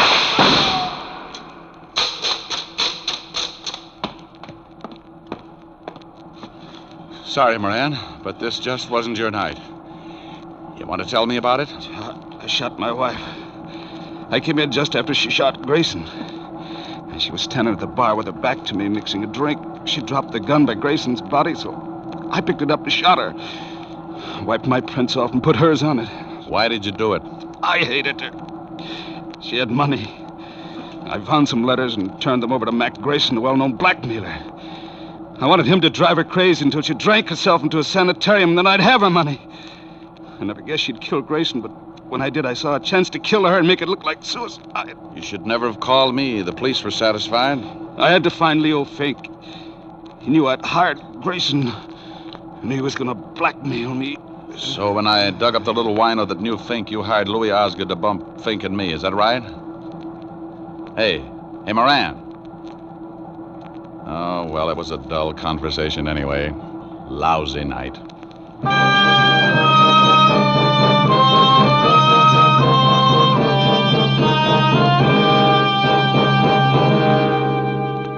The captain came and helped me carry him up to the deck. Back at the ferry landing, I called Walt Levinson and told him the whole story. I didn't wait around. I just hung up in the middle of his lecture on good behavior and started walking. A stiff breeze was kicking up and pushing the fog back where it came from. After a good round of murder, a guy likes to relax. And I knew just the place to curl up and get my fur brushed. I grabbed a cab and headed for 975 Park Avenue, and the only girl in the world who looked better than her $10 million bank account. Oh, good evening, Mr. Diamond. Hello, Francis. Is Miss Asher in? Yes, sir. She's in the library. Thanks. Get me a glass of milk, will you, Francis? Milk? Oh, yes, sir. Right away. Hey, that's a B flat. Rick, where have you been? Sailing, sailing over the bounding main. Move over. You were supposed to have been here at 8 o'clock. Oh, what's an hour if you tack it on to the end of the evening? Well, I'm glad you've been keeping out of trouble. I can't stand it when you wander in all beat up. You smell nice. What kind of cologne is that? Gunpowder, 38. What? Oh, nothing. What's this you were playing? Oh, a new song. Again. You were just dandy. Well, you know I don't play well. I just pick.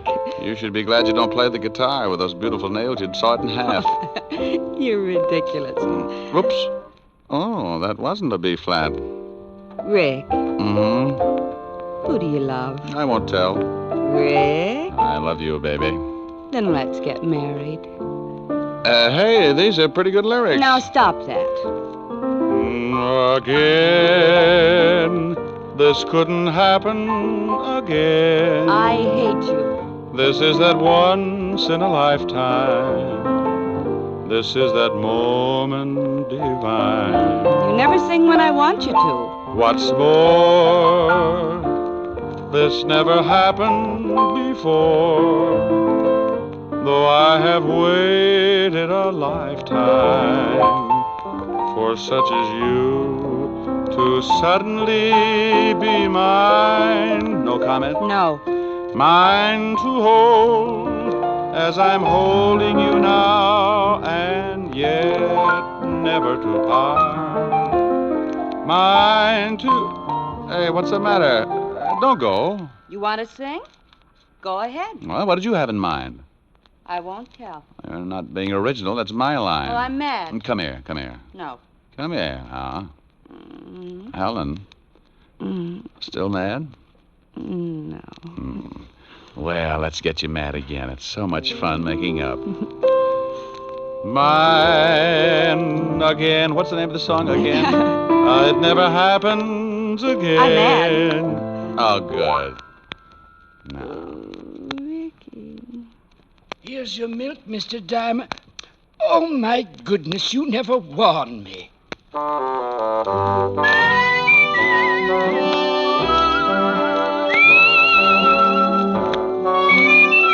have just heard Richard Diamond, Private Detective, starring Dick Powell. Helen was played by Virginia Gregg, Lieutenant Levinson by Ed Begley. Also in our cast were Wilms Herbert, Tal Avery, Herbert Butterfield, and Jack Petruzzi. Music was under the direction of David Baskerville. Richard Diamond is written by Blake Edwards and directed by William P. Rousseau. Now, this is Eddie King inviting you to be with us again at the same time next week, when we will again bring you Dick Powell as Richard Diamond, Private Detective. This program has come to you from Hollywood.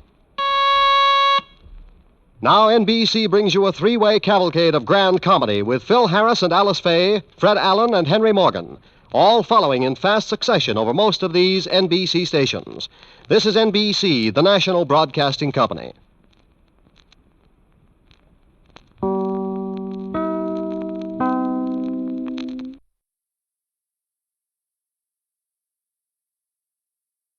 Thank you for listening to Golden Age Radio. We invite you to return tomorrow for an all-new set of episodes that will take you on even more unforgettable adventures. My grandmother used to make the best ice cream. Now you can find their recipes online. That's el4e.com. Don't turn your dial, because the next installment of timeless tales and captivating narratives is just around the corner.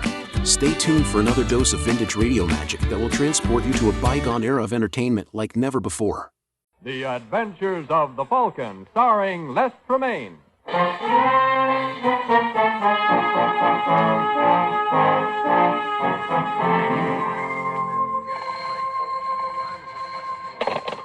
Hello. Yes, this is the Falcon speaking. Oh, Marcia. I'm glad you called. But I don't see how I can make it tonight, Angel. I have to locate a girl. Is she attractive? Well, I know one guy who fell for her. Did he fall hard? They're burying him tomorrow.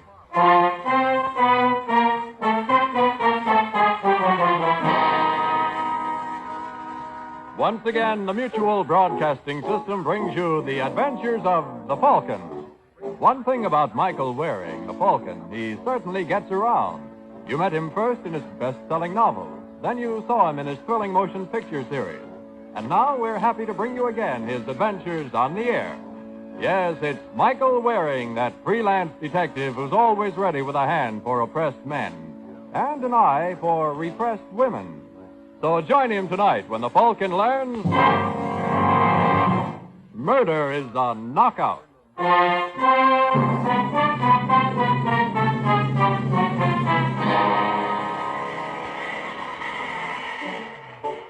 It's 10:30 at night in New York, and in Madison Square Garden, the 6th round of the main event is underway.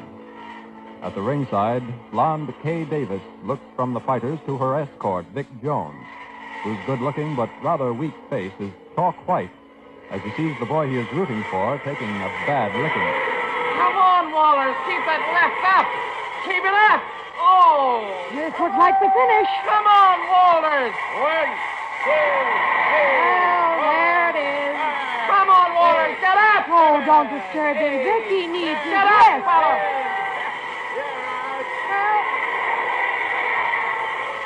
That does it. Yeah. Well, I'm afraid you're going to have to let me have 5 bills. What gave you that idea? I was on Walters. I wasn't. Oh, now, don't be like that, baby. Come on, now on, Vic. That's exactly how I'm going to be. I've played sucker long enough. I got to have that dough, Kay. What's the matter? You got a broken leg? You want money? Work for it. I'm going to have plenty, but it'll take a little time. I have a lot of irons in the fire. You have one iron in the fire. Me. And I'm tired of getting burned. Okay, baby, you figure you got burned. So now you want to chill? Well, that's just what you're going to get. Anyway, it was nice knowing. Now, wait a minute, Vic. I'm not asking for a sign-off. That's what you think. And I was right. About what? You were only using me for what you could get out of me. If there weren't people around here, I'd kick your teeth in for that. Because I'm right. Oh, what are we fighting for, kid? You know it's you and me no matter what. We can't help ourselves. It's Wait a just minute. Huh? Oh, what's the matter? Let's get out of here quick. What is it? Come on. Well, the aisle's jammed. Well, we can push our way through. Excuse me, please. Hurry up, Vic. Well, what goes? You see that character over there, the one on the gray hat? He's looking this way. Oh, well, what about him? He works for Alexo. Oh. You think he saw you? I know he did. That's why he's here. Alexo knows I like to fight. Yeah. We'll have to shake him, Vic. He'll want to trail me and find out where I live. Is he following? I don't know. I can't see him now. Good. And that means he can't see us either. No. Well, we can only keep it that way. We'll be all right.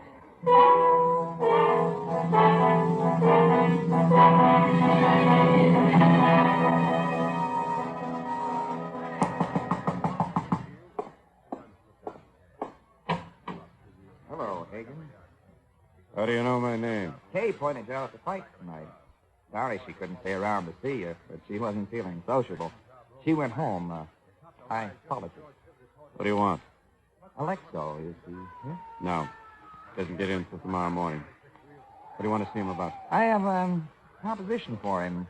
He's looking for Kay. I know where he can find her. Come on in. I'm handling things for Alexo. You can talk to me. Right. What's your name? Jones. Vic Jones. And what's your proposition? 500 on the line. That's kind of steep. Oh, I wouldn't say so. When Kay pulled out of L.A., she took $75,000 of Alexo's money with her. 5 C's isn't much to get it back. I'll find her sooner or later, whether you help or not. Yeah, sure, but while you're looking, she'll be dipping into 75 grand. She could burn up a lot more than 5 bills before you reach him. Got a point. Well, do we do business or don't? All right, Jones. The deal.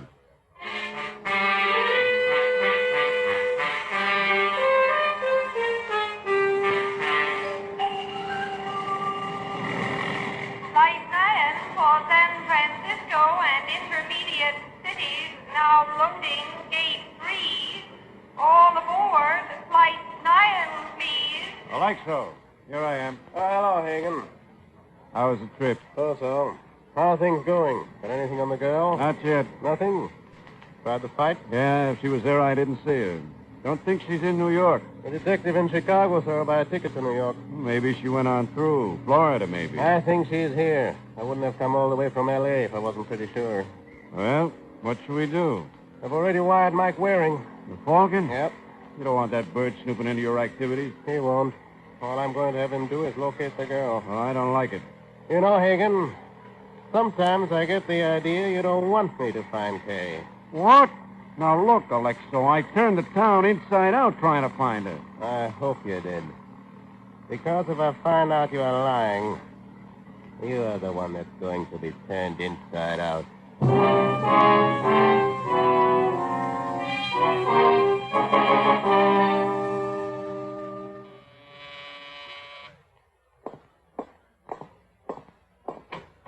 How do you do, Mr. Waring? Hello. You must be Alexo. That's right. Come in. A nice trip. Not bad. Well, what can I do for you? I want you to find my sister. So you said in your wire. What can you give me on her? Here's a picture. When did you last see her? In Los Angeles 2 weeks ago. And she disappeared without any warning. Yes. You have any reason to run away? Not that I know of. What makes you think she's in New York? Well, I thought she might have gone to Chicago. Why? She used to live there, so I sent her picture to a Chicago detective. He located her, but before I could get there, she bought a ticket to New York and paid it again. Have you notified the police? No, I don't want her to get the idea I think she's done anything wrong. Why are you smiling, Mr. Wayne? I didn't realize I was. So, you have a detective looking for her in Chicago and me in New York. Anybody else? Well, some of my boys are looking for her. Boys? Those fellows who work for me. Doing what? They work for me in my business. What is your business? What's that got to do with this? You never know. Look, Waring, I didn't come here for a third degree. You came here to get me to find someone for you, so I have to know things about her. And you. What do you want to know? Why you been lying to me? You say you haven't any idea why she disappeared, but still you're sure right away it's a long-distance fade-out. You don't want the police in it. You burn when I ask what business you're in. I don't like the way it adds up. All right, Waring. You don't want the job. Sorry I bothered you. Who says I don't want the job? You just said... I said you were lying. But if that picture does the girl justice, I still could be persuaded to look for her. You know something, Waring? Somehow I don't think I'll try to persuade you. You know something, Alexo? Somehow I didn't think you would.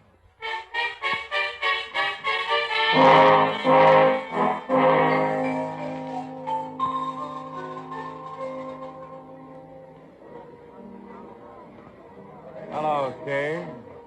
Higgins. How come a girl with your looks is eating alone? Maybe I like it that way. Nobody likes to eat alone. I'll join you. How did you know where to find me? Maybe I followed you last night and found out where you stand.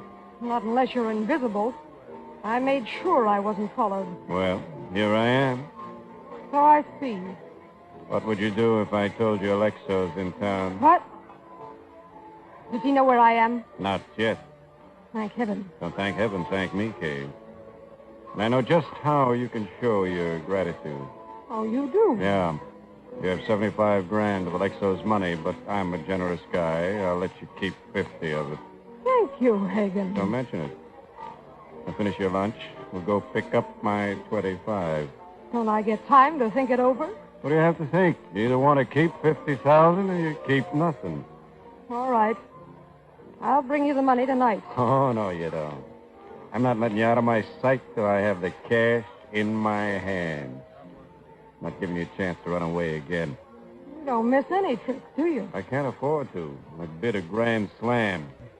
Believe me, Kay, I'm going to make it.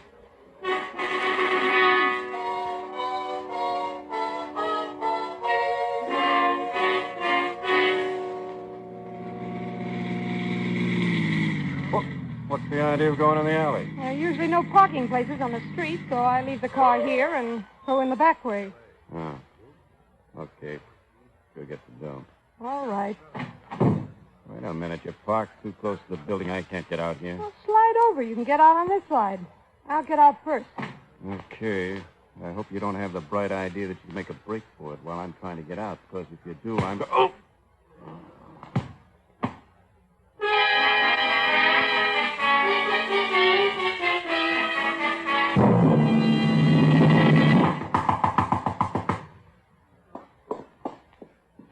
What?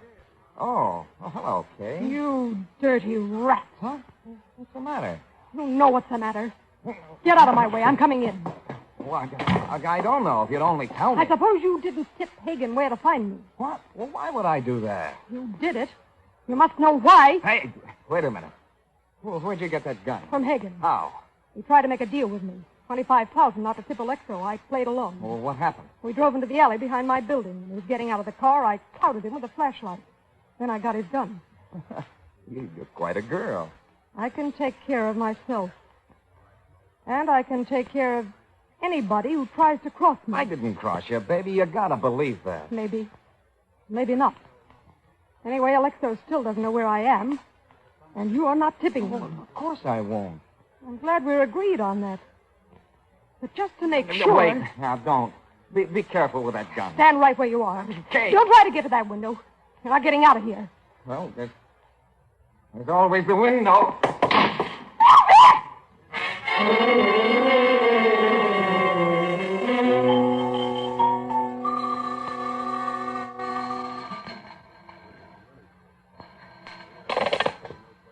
Hello? Hello, Kay.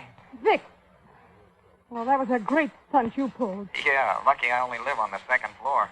Anyway, it was better than getting shot. I wasn't going to shoot you. Well, it looked like it. All I wanted Never was... mind that now. All right. What do you want? I've been looking for Hagen. Finally found him. You did? Yeah, he's still in the alley where you left him. He was sure pack a wallop. I gave him everything I could. Sure did. Well, why are you calling? Thought I ought to tip you off, even if you do think I double-crossed you. Tip me off for what? Police have already found Hagen. If you're going to blow, you'll have to hurry. Why should I blow? Well, you have a story ready in case they call on you? You're not calling on me. Hagen won't tell them anything about me. I know too much about him and Alexo. You're right, Hagen won't tell the police anything. But the reason he won't tell them isn't that he's afraid. It's that he's dead.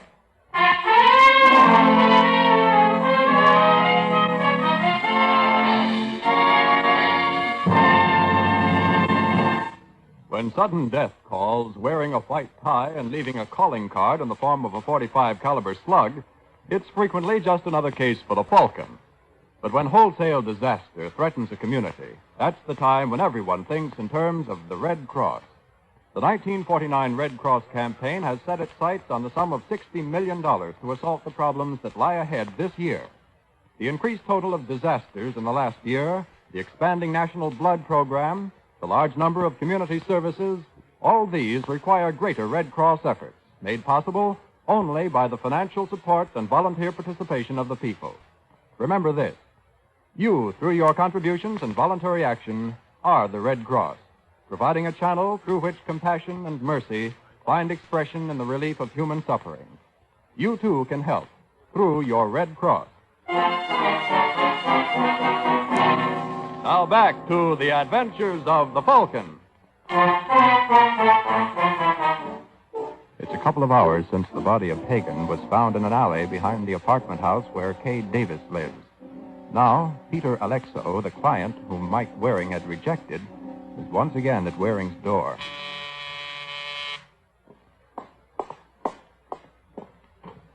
Oh, it's you again, Alexo. Yes, may I come in? I want to talk to you. Okay. All right, what is it? Waring, I don't suppose I could persuade you to forget my visit to you this morning. Persuade me how? Money. Why? I have my reasons. What would it cost for you to forget that you ever saw me? Sorry, Alexo. My memory's too good. Yeah. I was afraid you'd take this attitude. Well, then, Waring, there's just one thing to do. That'll be cards on the table. Well, it's about time. Waring, that girl I wanted you to find. Yes? She is not my sister. Surprise. She was my girlfriend. Ran away with another man. I want her back. Mm-hmm. But I don't intend to risk a murder rap to get her. Where does murder come in? I had one of my boys, Joey Hagen, looking for Kay. Seems he found her. According to the paper, he's been murdered. And you figure she did it? I don't know, Waring. How about her boyfriend? A possibility. I want you to look into it. All right. As long as you don't start acting coy again. I can't now. The police are bound to find out Hagen was on my payroll. You figure the police will think you killed him. If we don't find the girl, I'm the only person in New York who had any connection with him. Uh-huh. What I'd like would be to hop a plane back to the coast and make like I've never been here. But that would require your cooperation. I haven't been able to buy that. So your next best bet is to get me to crack the case for you. Or at least find Kay. Only now, whatever I find out, I turn over to the police instead of to you. Whatever you say. All right, Alexo. I'll do what I can. Good. I wish you luck. Thanks. And considering what happened to the last fellow who tracked down your girl for you, I'm going to need it.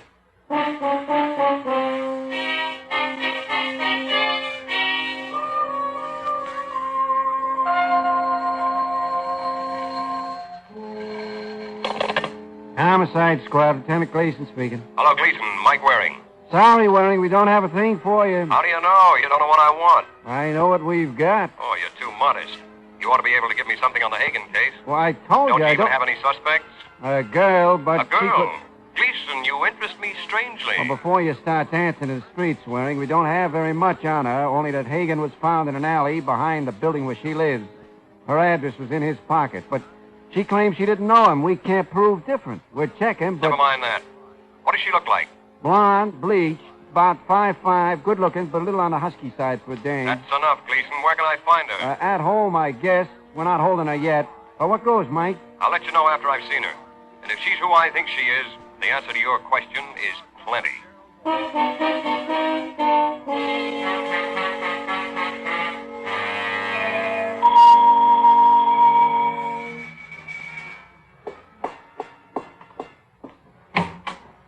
What do you want?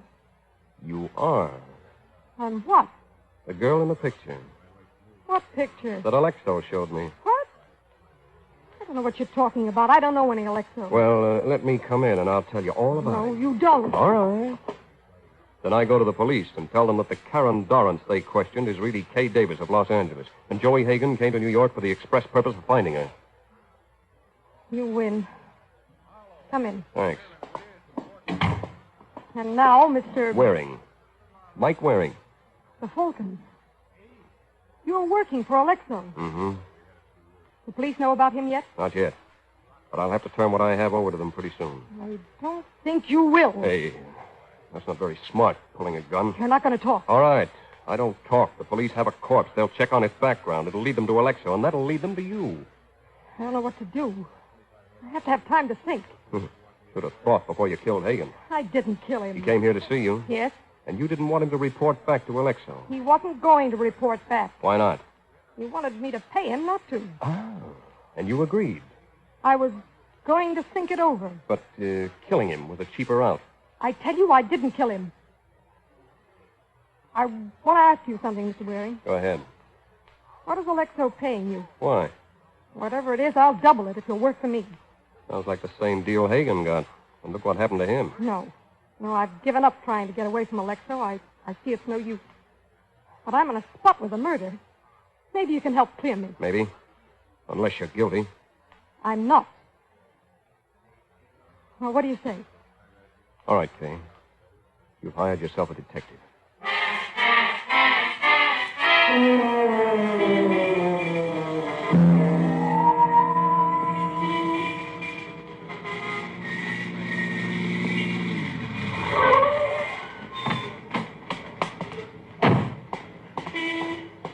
Hello?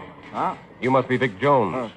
Who are you? Mike Waring. What do you want? You. If you are Jones, you fit Kay's description. I've been waiting in front of the building for you to come home. Kay sent you? I'm working for her. Why did she send you here? As a matter of fact, she didn't. That was my idea. She wants me to work on the Hagen case. I thought you might know something. What would I know? Plenty. If you're the murderer. What? Why would I want to kill Hagen? You wanted Kay for yourself. Alexo wanted her back. Hagen found her for him. You could have killed Hagen to keep him from reporting. There's only one trouble with that, Waring. Yeah, what? Kay and I had already split up last night. So why should I care if Alexo found her? Well, it looks like my client has been holding back on me. Unless you're lying. If you don't believe me, ask Kay. I may do that. But first, I'd like to ask you a few more questions. Yeah, sure. But let's not stand out here in the street. We can go inside. All right. I don't understand, Waring. If you're working for Kay, how come you thought I killed Hagen? Why shouldn't I? I didn't know you and she had split up. But didn't she tell you what happened with Hagen? What did happen? Oh, well, if you don't know, I'm not saying. Why? I've had enough trouble with Kay. She thought I tipped Hagen off about her. I think I've convinced her. I didn't by now, but I'm not going to give her any other reason to blow up. Oh, yeah. She blew up, huh? Yeah. Well, why did she care if Hagen found her? Since she'd already split with you. On account of the $75,000. What? What $75,000? Well, didn't she tell you that either? No. Didn't tell you much. Seems not. Well, in that case, there's not much I can do for you either. But if you know anything... Here we are. No use, Waring. I'm not talking. So you might as well run along. Oh, no, not yet. Well, I tell you, I'm not going... What's the matter? Somebody in the bedroom. I'm going to go see. Who's there? I don't hear anything, Jones. Hey, the window's open. The fire escape. See anyone, Jones? I don't know. It's dark out there. Wait a minute.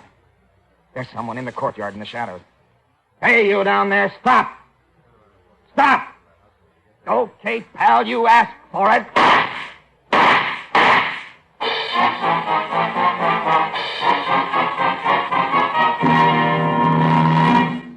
There's high Western action adventure for you on Mutual's thrilling new radio program, Straight Arrow.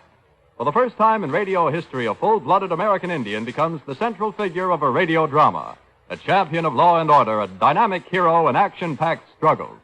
The incomparable Straight Arrow presents the vanishing American in his true light. You'll find swift-paced entertainment when you hear the bold and daring Straight Arrow on Mutual. Now back to the adventures of the Falcon. 20 minutes have passed since Mike Waring and Vic Jones surprised an intruder in Jones's apartment. Now, in another part of town, Kay Davis stands outside the door of a hotel room.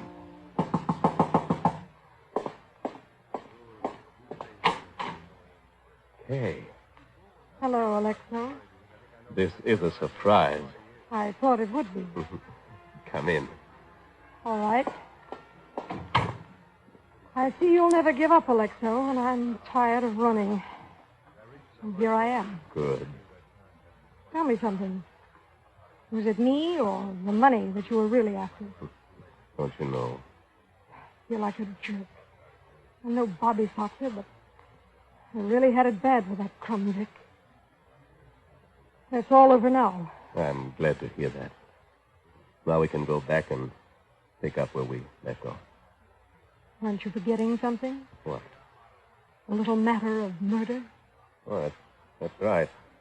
But I think I know how we can take care of that. How? If we play it right, stick together, we ought to be able to pin this on Vic. Jones?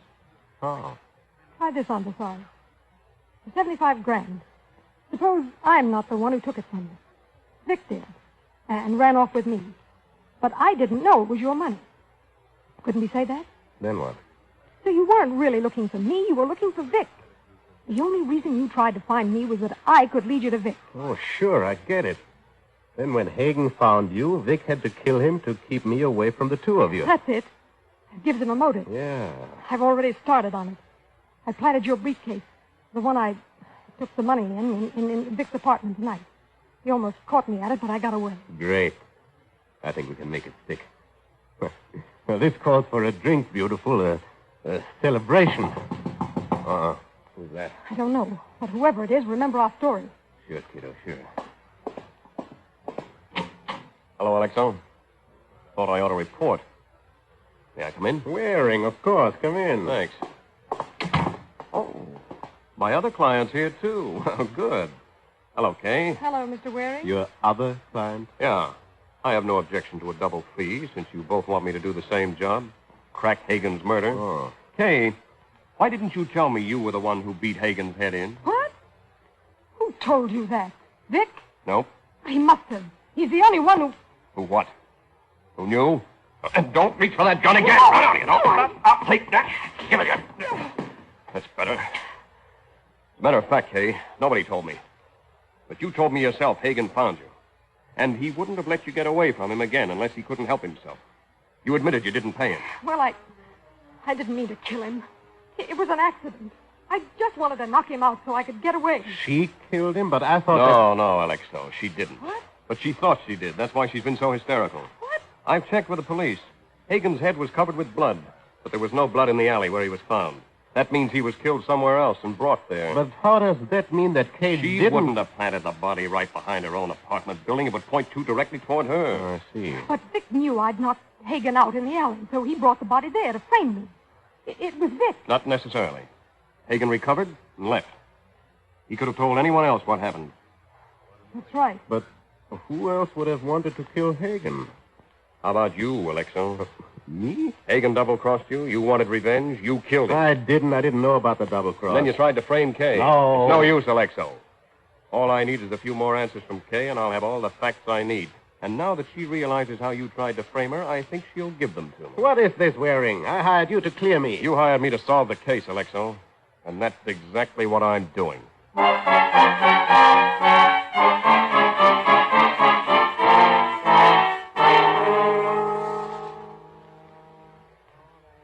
Up a plan to frame me, huh, Waring? Oh, that's right, Jones. Oh, I'm sure glad you saw through it. How did you know Alexa was the murderer? Well, I didn't. I was just feeling my way. First, I eliminated Kay. The body being planted in the alley cleared her. Yeah, you told me. But then there was one fact I had to get straight. Yeah, what was that? How Alexo and Kay got together. Kay could tell me, but I had to make sure she was telling the truth. And that's why I accused Alexo. What? Yeah. Because if she thought Alexo was the murderer and that he had tried to frame her, then she wouldn't try to protect him. So I accused him.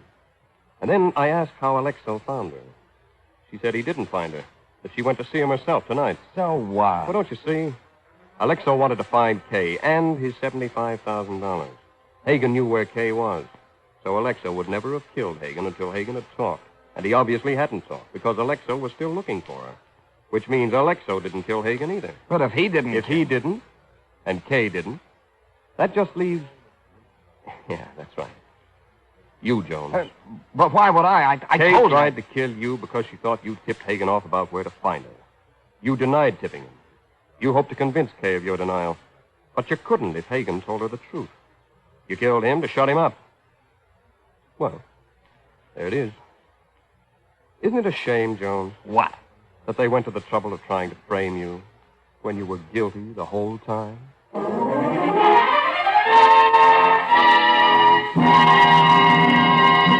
Death is a one-armed bandit. Death is a one-armed bandit. That's the title of next week's adventure of the Falcon, when Mike Waring learns that when it comes to slot machines, there's more than one way to make a killing. So be sure to listen next week at this time to another exciting adventure of the Falcon.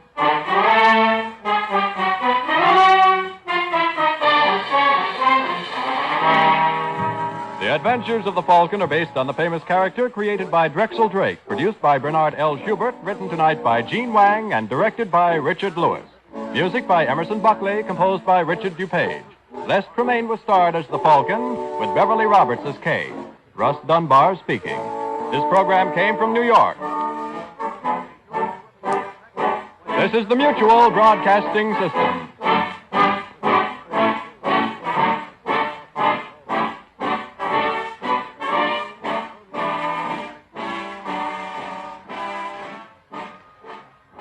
I would like to extend my sincere gratitude to Old Time Radio Research Group for their remarkable efforts in preserving and archiving the captivating world of old time radio programs.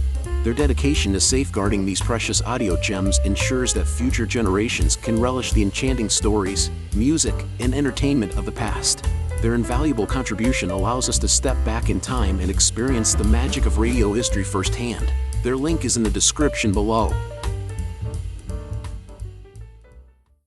Ladies and gentlemen, the secret word tonight is chair. C-H-A-I-R. Really? You bet your life.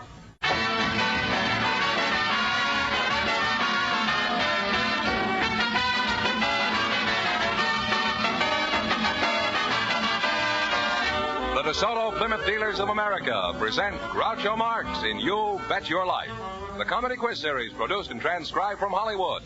And here he is, the one, the only... What a ham that guy is. Oh, that's me, Groucho Marx.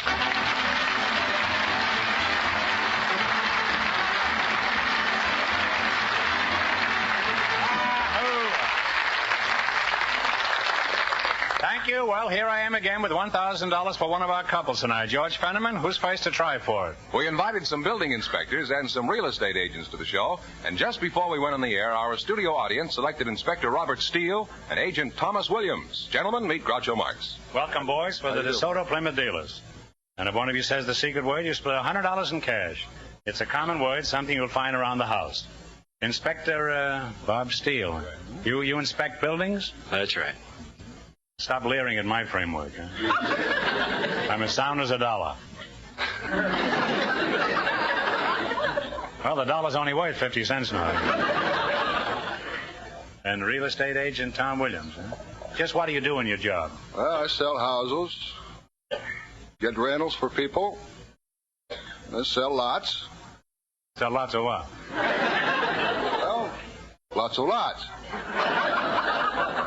Look, you're not up before a Senate committee now. You can speak freely. Come clean now. You sell lots of what?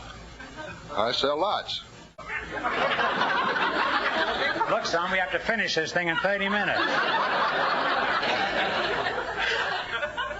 Now, out with it. What do you do in your job? Well, I sell houses, find rentals, and over the weekend I sit on a house.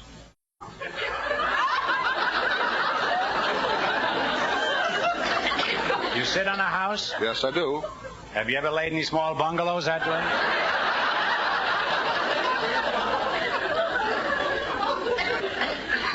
Over the weekend, you just sit on a house. How do you mean you sit on a house? I don't Well, by understand. sitting on a house, Is that a real estate time? we hold a house open for inspection over Saturday and Sunday, and we are there when anybody comes. I see, huh? How's business, real estate, man? Rather slow, but I did manage to turn over a couple of houses this week. You turned... What did you do, lose a nickel under one of them? What do you mean you turned over a couple of houses? I sold some houses. Must be a pretty slick salesman to sell a house that's been turned over, huh? Well, that's one way to keep the roof from leaking. Well, what do you do on your job, Inspector Steele? Well, I inspect houses per the Los Angeles Building Code. Oh, I see. Well, why do you do that? Well, so they're safe for occupancy. What if the building is only half safe? Do you use an air wick?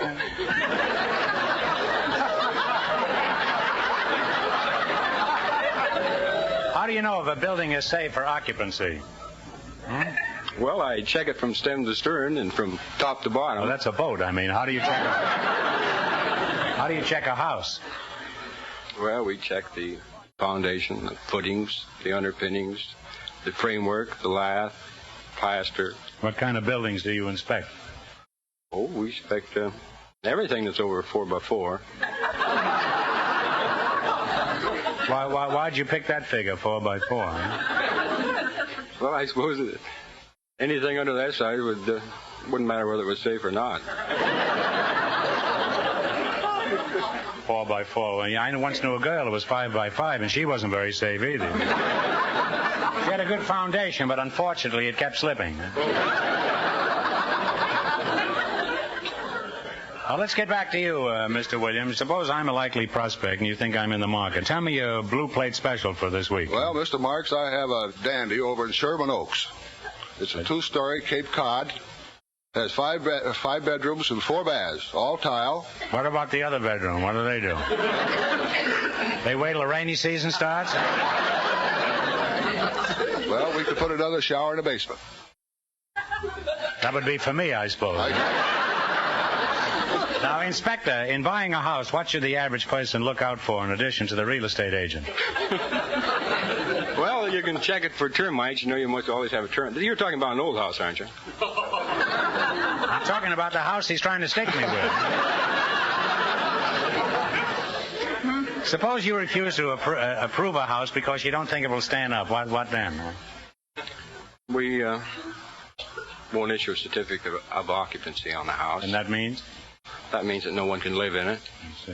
You mean the house just stands there empty? How long does this go on? Well, it doesn't make any difference for 100 years or so. Well, if the house will stand it that long, you should have approved it in the first place. Well, now that I know all about real estate and building inspection, let's see if you two are going to be the ones who get the chance at the $1,000 question. Now, in just 1 minute, you're going to play You Bet Your Life.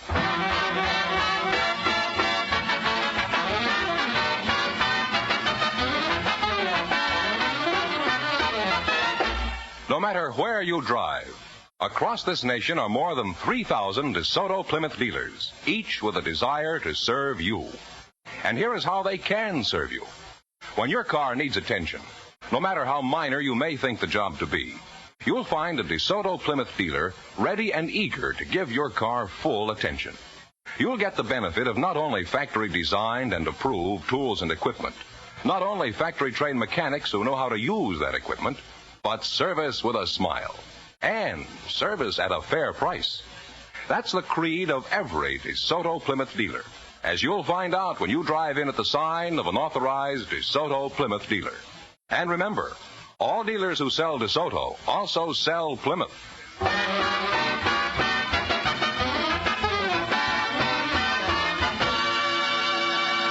Now, let's see if you two will get a chance at $1,000. Fenneman, bring them up to date on the rules. Each of our three couples has $20. They bet as much of that 20 as they want on each of 4 questions. The couple that earns the most money gets a chance at the DeSoto Plymouth $1,000 question at the end of the show. Our other 2 couples are in a waiting room off stage, so they don't know what's happening out here. Here we go. Let's see how high I can build you $20. You selected famous structures as your category. Is that right? That's right. Now, you have $20. How much do you want to bet? And talk right up into the mic. $10. Okay, now here's your first question. In what country is the Arch of Triumph? France. Vive la France. And they're on their way with $30. Now, how much of the $30 will you try? 25. $25, huh? In what country is the Taj Mahal? It's in India. India. They're climbing. They have $55. 50. In what country is the Alhambra? Spain. Spain is correct. Now they have $105. You're taking my money too swiftly here. You've got $105. Here's your last chance to beat the other couples. How much of it do you want to go for? The gentleman says shoot the works. The gentleman says shoot the... How do you know he's a gentleman? I haven't answered the question yet. Okay. In what country is the famous Bastille? France. That's right, is the best... And they wind up a grand total of $210.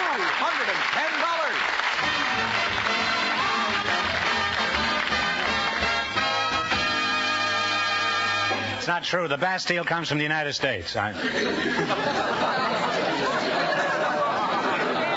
Thanks and good luck from the DeSoto Plymouth dealers. Now, stick around now. You may get a chance at the big question. You may get a chance. The secret word is still chair. Yes, George. Perhaps the next couple will say it.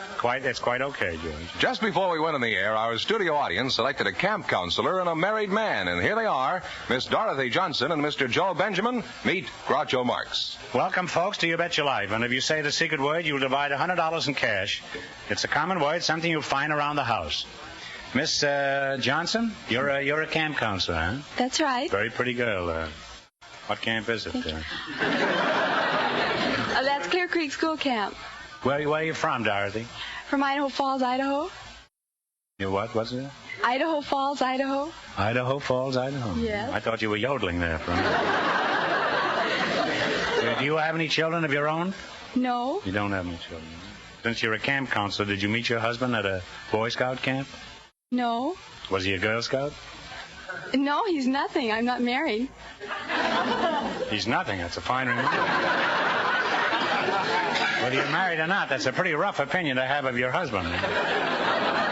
He's probably a very nice fellow, and you're just temporarily annoyed with him. Mr. Joe Benjamin, huh? That's right. He used to be a prize fighter by that name. He was one of Dempsey's sparring partners. I boxed for quite a while myself. Did you? That's right. Why didn't you box with somebody else, huh? Pretty punchy when they start boxing with themselves. Well, you're not at all marred up, Joe. Huh? You're the married man, is that? Yes, sir. Well, while we're on the subject, why is your wife annoyed with you? She's not annoyed with me. She isn't, eh? Well, let's see what I can do about it, huh? How old is she? Well, she's pretty young. Well, how young? Is she about 3? No, I mean she's pretty young for her age.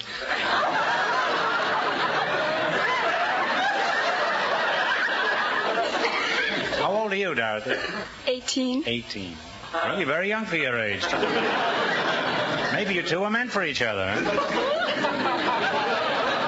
Well, I'm at it. I might as well fix this fellow up right, eh? Now, at what camp do you do your counseling, did you say? Clear Creek School Camp. Oh, Clear Creek. Where is it? It's in Lochanyata, just past Lochanyata. Where is that, in Scotland? No, it's, Where's Lochanyata? Huh?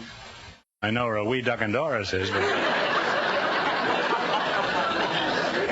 Could be a wee lock and ladder, too, you know. Or a wee hook and ladder. We had to find. Dorothy Johnson, where's Lock and Ladder, huh? You don't know where Lock and Ladder is, huh? This is your first year there? No, I've been a camper there, and now I just started being a director. Well, how did you get there when you went there last year? Did they blindfold you before? Well, we went on a bus. It's in the foothills. Let's see. I can't exactly remember the hills. Those kids are going to have a tough time finding it this year. If the counselor can't find it, there's going to be 50 tots roaming the hills all summer.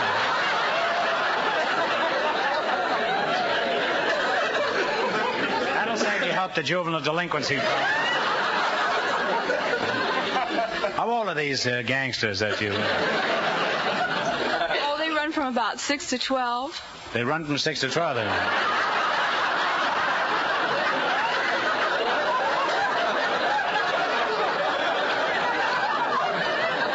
If they want to find this place.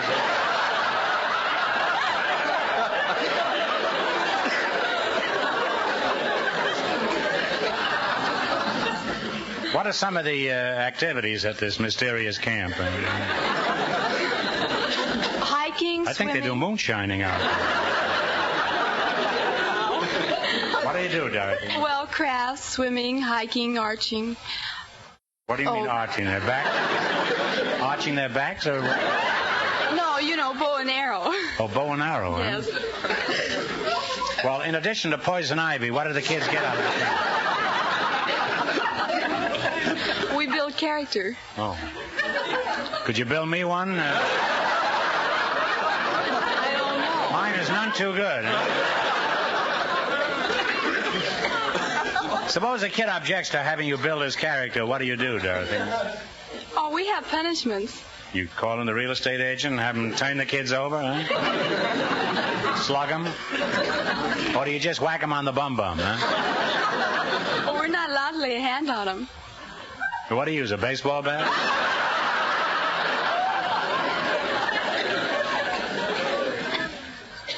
How do you discipline your children, Mr. Benjamin? Well, I talk to her for a while. If that don't work, spank them.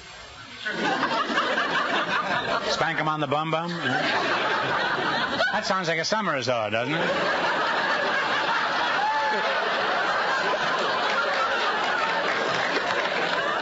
Where did you go last year, Groucho? Why, we had a lovely time. We had 2 lovely weeks at Spank 'em on the bum-bum.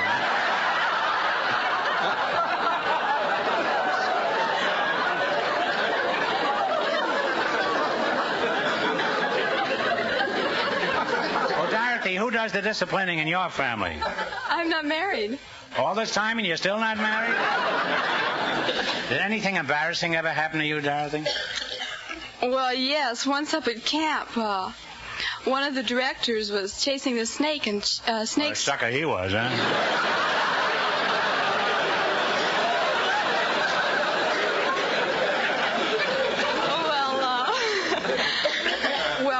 To let rattlesnakes roam around the hills. That's right. I don't blame you. With the kids, you know.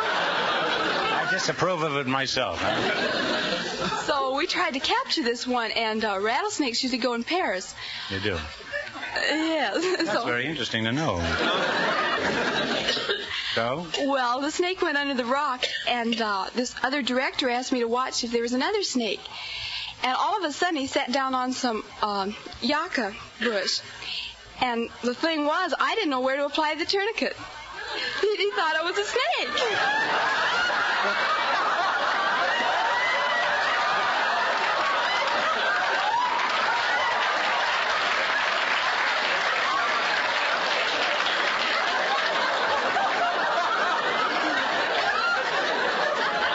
Well, one good tourniquet deserves another. Well, now that we've got that settled, let's see how you make out with some quiz questions. You want to play You Bet Your Life for the chance at $1,000. You run your $20 into more than the other couples, and you get a big chance. I can't tell you how much our first couple won, but Fenneman's off stage to remind our listeners. The real estate agent and the building inspector won $210. Here we go. Let's see how high I can build you $20. You selected famous stadiums as your category. Is that right? How much of the 20 are you going to risk? About 10. 10. In what city is Soldier Field? Chicago. Chicago is right. You're on their way with $30, Groucho. All right, you've got $30 now. Remember, you're going for $1,000 tonight. How much of the 30 will you try? 25. 25. In what city is Shibe Park? Philadelphia. Philadelphia is right. They're climbing. They have $55. All right, you got $55. Here's your third question. How much of the 55 do you want to try? 50. In what city is Franklin Field? Annapolis or Baltimore. Oh, I'm terribly sorry. It's again Philadelphia. They now have $5. Oh. That's a shame. All right, you want to bet the 5, I presume, huh? Yes. In what city is Fenway Park? That's Boston. Boston is correct. You're practically cleaned out now, but I'm going to give you one more chance to make some money. You get this one right, and I'll hand over $10 in cash. Now think hard. What city is located on San Francisco Bay? Oh, San Francisco. Brainstorm is right. Give them the money. And they end up with $10.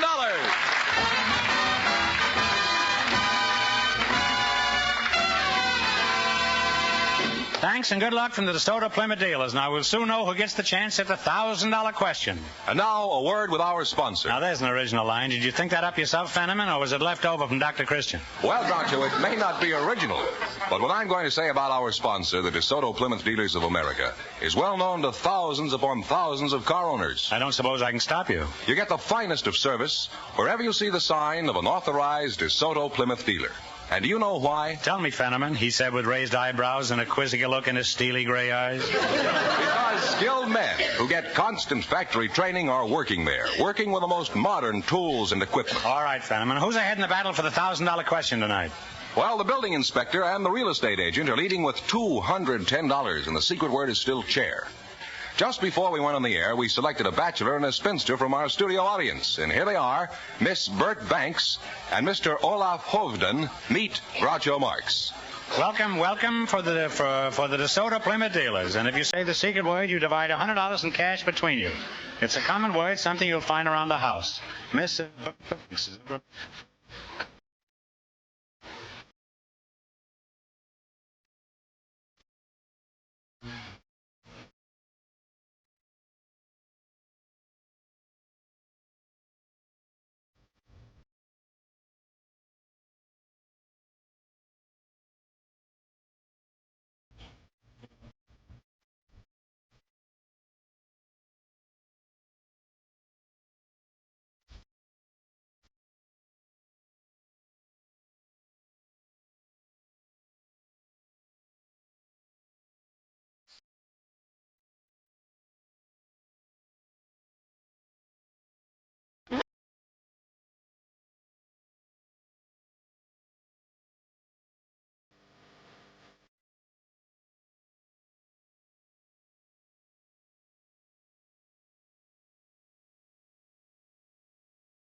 You can go to ladies' aids meeting and sewing and card and square dances and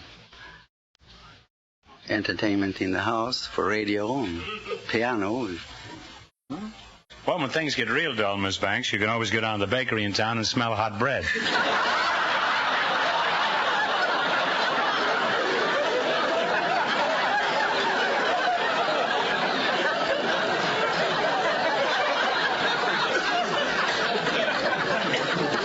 Just kind of loaf around there, you know. Now that you two are definitely going to be hitched,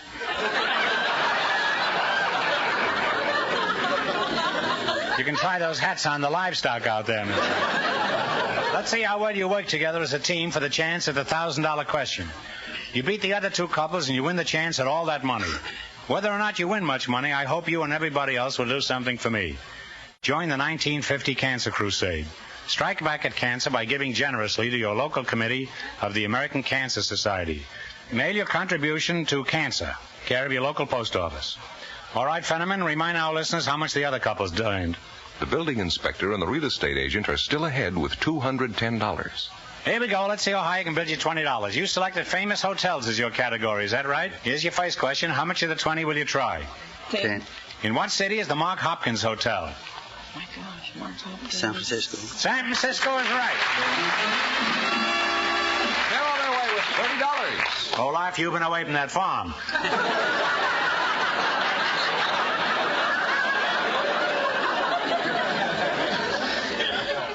Remember, you're going for $1,000 tonight. Now, how much of the 30 will you try? 20. 20. In what city is the Palmer House Hotel? Chicago. Chicago is right.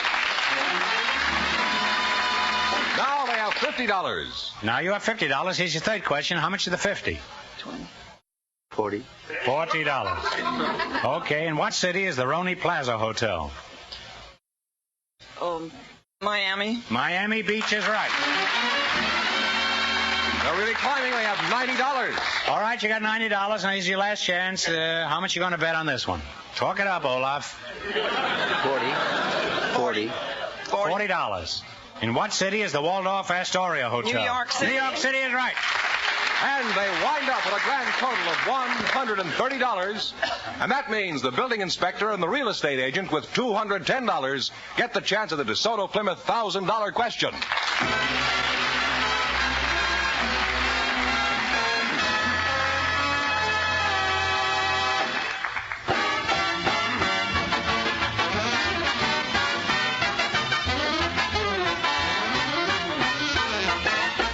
There's more to getting your car ready for warmer weather than simply changing the oil. To put it in tip-top shape for extra miles of driving, you should bring your car for a spring tune-up to a DeSoto Plymouth dealer. Expert factory-trained mechanics using factory-designed and approved tools and equipment will give your car an engine tune-up, lubricate the chassis, check your battery and your tires, flush your radiator, and perform a number of other jobs that will give you thousands of miles of trouble-free driving. First chance you get, stop in for that spring tune-up at the sign of a DeSoto Plymouth dealer. Any of the more than 3,000 authorized DeSoto Plymouth dealers of America will be happy to serve you promptly, efficiently, and at a fair price. And remember, all dealers who sell DeSoto also sell Plymouth.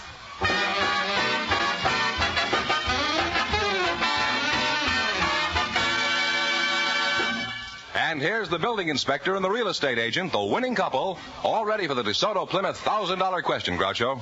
Okay, here we go for $1,000. Ready? I'll give you 15 seconds to decide on a single answer between you and think carefully and no help in the audience. Here it is. The official yacht of the President of the United States is one of the world's most beautiful pleasure crafts. For $1,000, what is the name of President Truman's official yacht?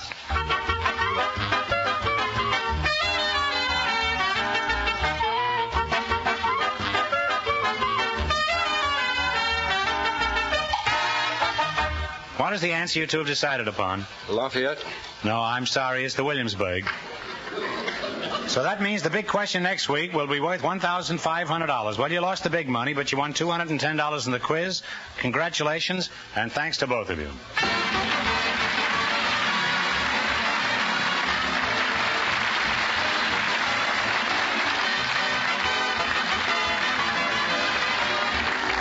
Bet Your Life is a John Goodell production. Transcribed from Hollywood, directed by Robert Dwan and Bernie Smith. Music by Jerry Fielding. Be sure to tune in again next Wednesday night at this time for the Groucho Marx Show, You Bet Your Life. Presented by the more than 3,000 DeSoto Plymouth dealers of America. And remember, all dealers who sell DeSoto also sell Plymouth. Two great cars, both products of the Chrysler Corporation. And don't forget, next week, the big question will be worth $1,500. Well, Bing Crosby's raring to go, so good night, folks. And remember, just be sure to see your DeSoto Plymouth dealer.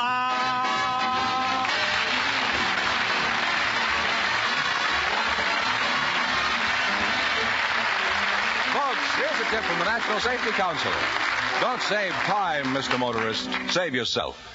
This is George Fenneman signing off for the more than 3,000 DeSoto Plymouth dealers from coast to coast.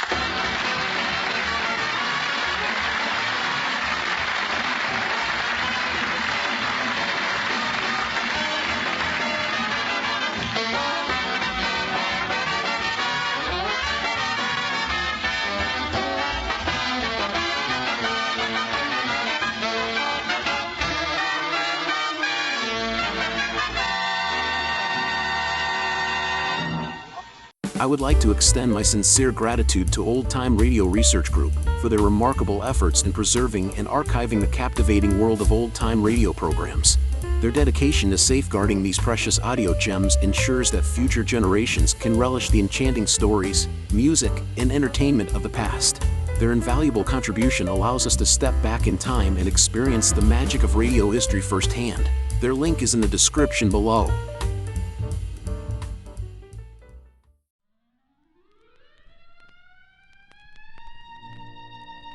Thank you all for tuning into Golden Age Radio today. We hope you enjoyed the classic tunes and captivating stories from the past. Absolutely. It's been a delightful journey through time, and we truly appreciate each and every one of you for joining us. We have a fantastic lineup prepared for tomorrow's broadcast, filled with even more nostalgic melodies and thrilling dramas from the golden era of radio. So mark your calendars and set your alarms because you won't want to miss it. Join us again tomorrow at the same time for another unforgettable session of Golden Age Radio. Invite your friends and family to come along too. Let's make it a delightful gathering filled with timeless entertainment and warm memories. Once again, thank you for being part of our wonderful audience today. We look forward to having you with us again tomorrow as we dive into the enchanting world of the past. Until then, take care and have a fantastic day ahead. See you tomorrow. See you tomorrow. Attention all business owners and aspiring database wizards. If you want to take your data management to the next level, G3PL.com is your ultimate destination for expert Microsoft Access support and training. That's right. G3PL.com believes that every successful database journey starts with a dedicated individual guiding you to success. That's why we're proud to introduce G3PL.com, a Microsoft Access expert.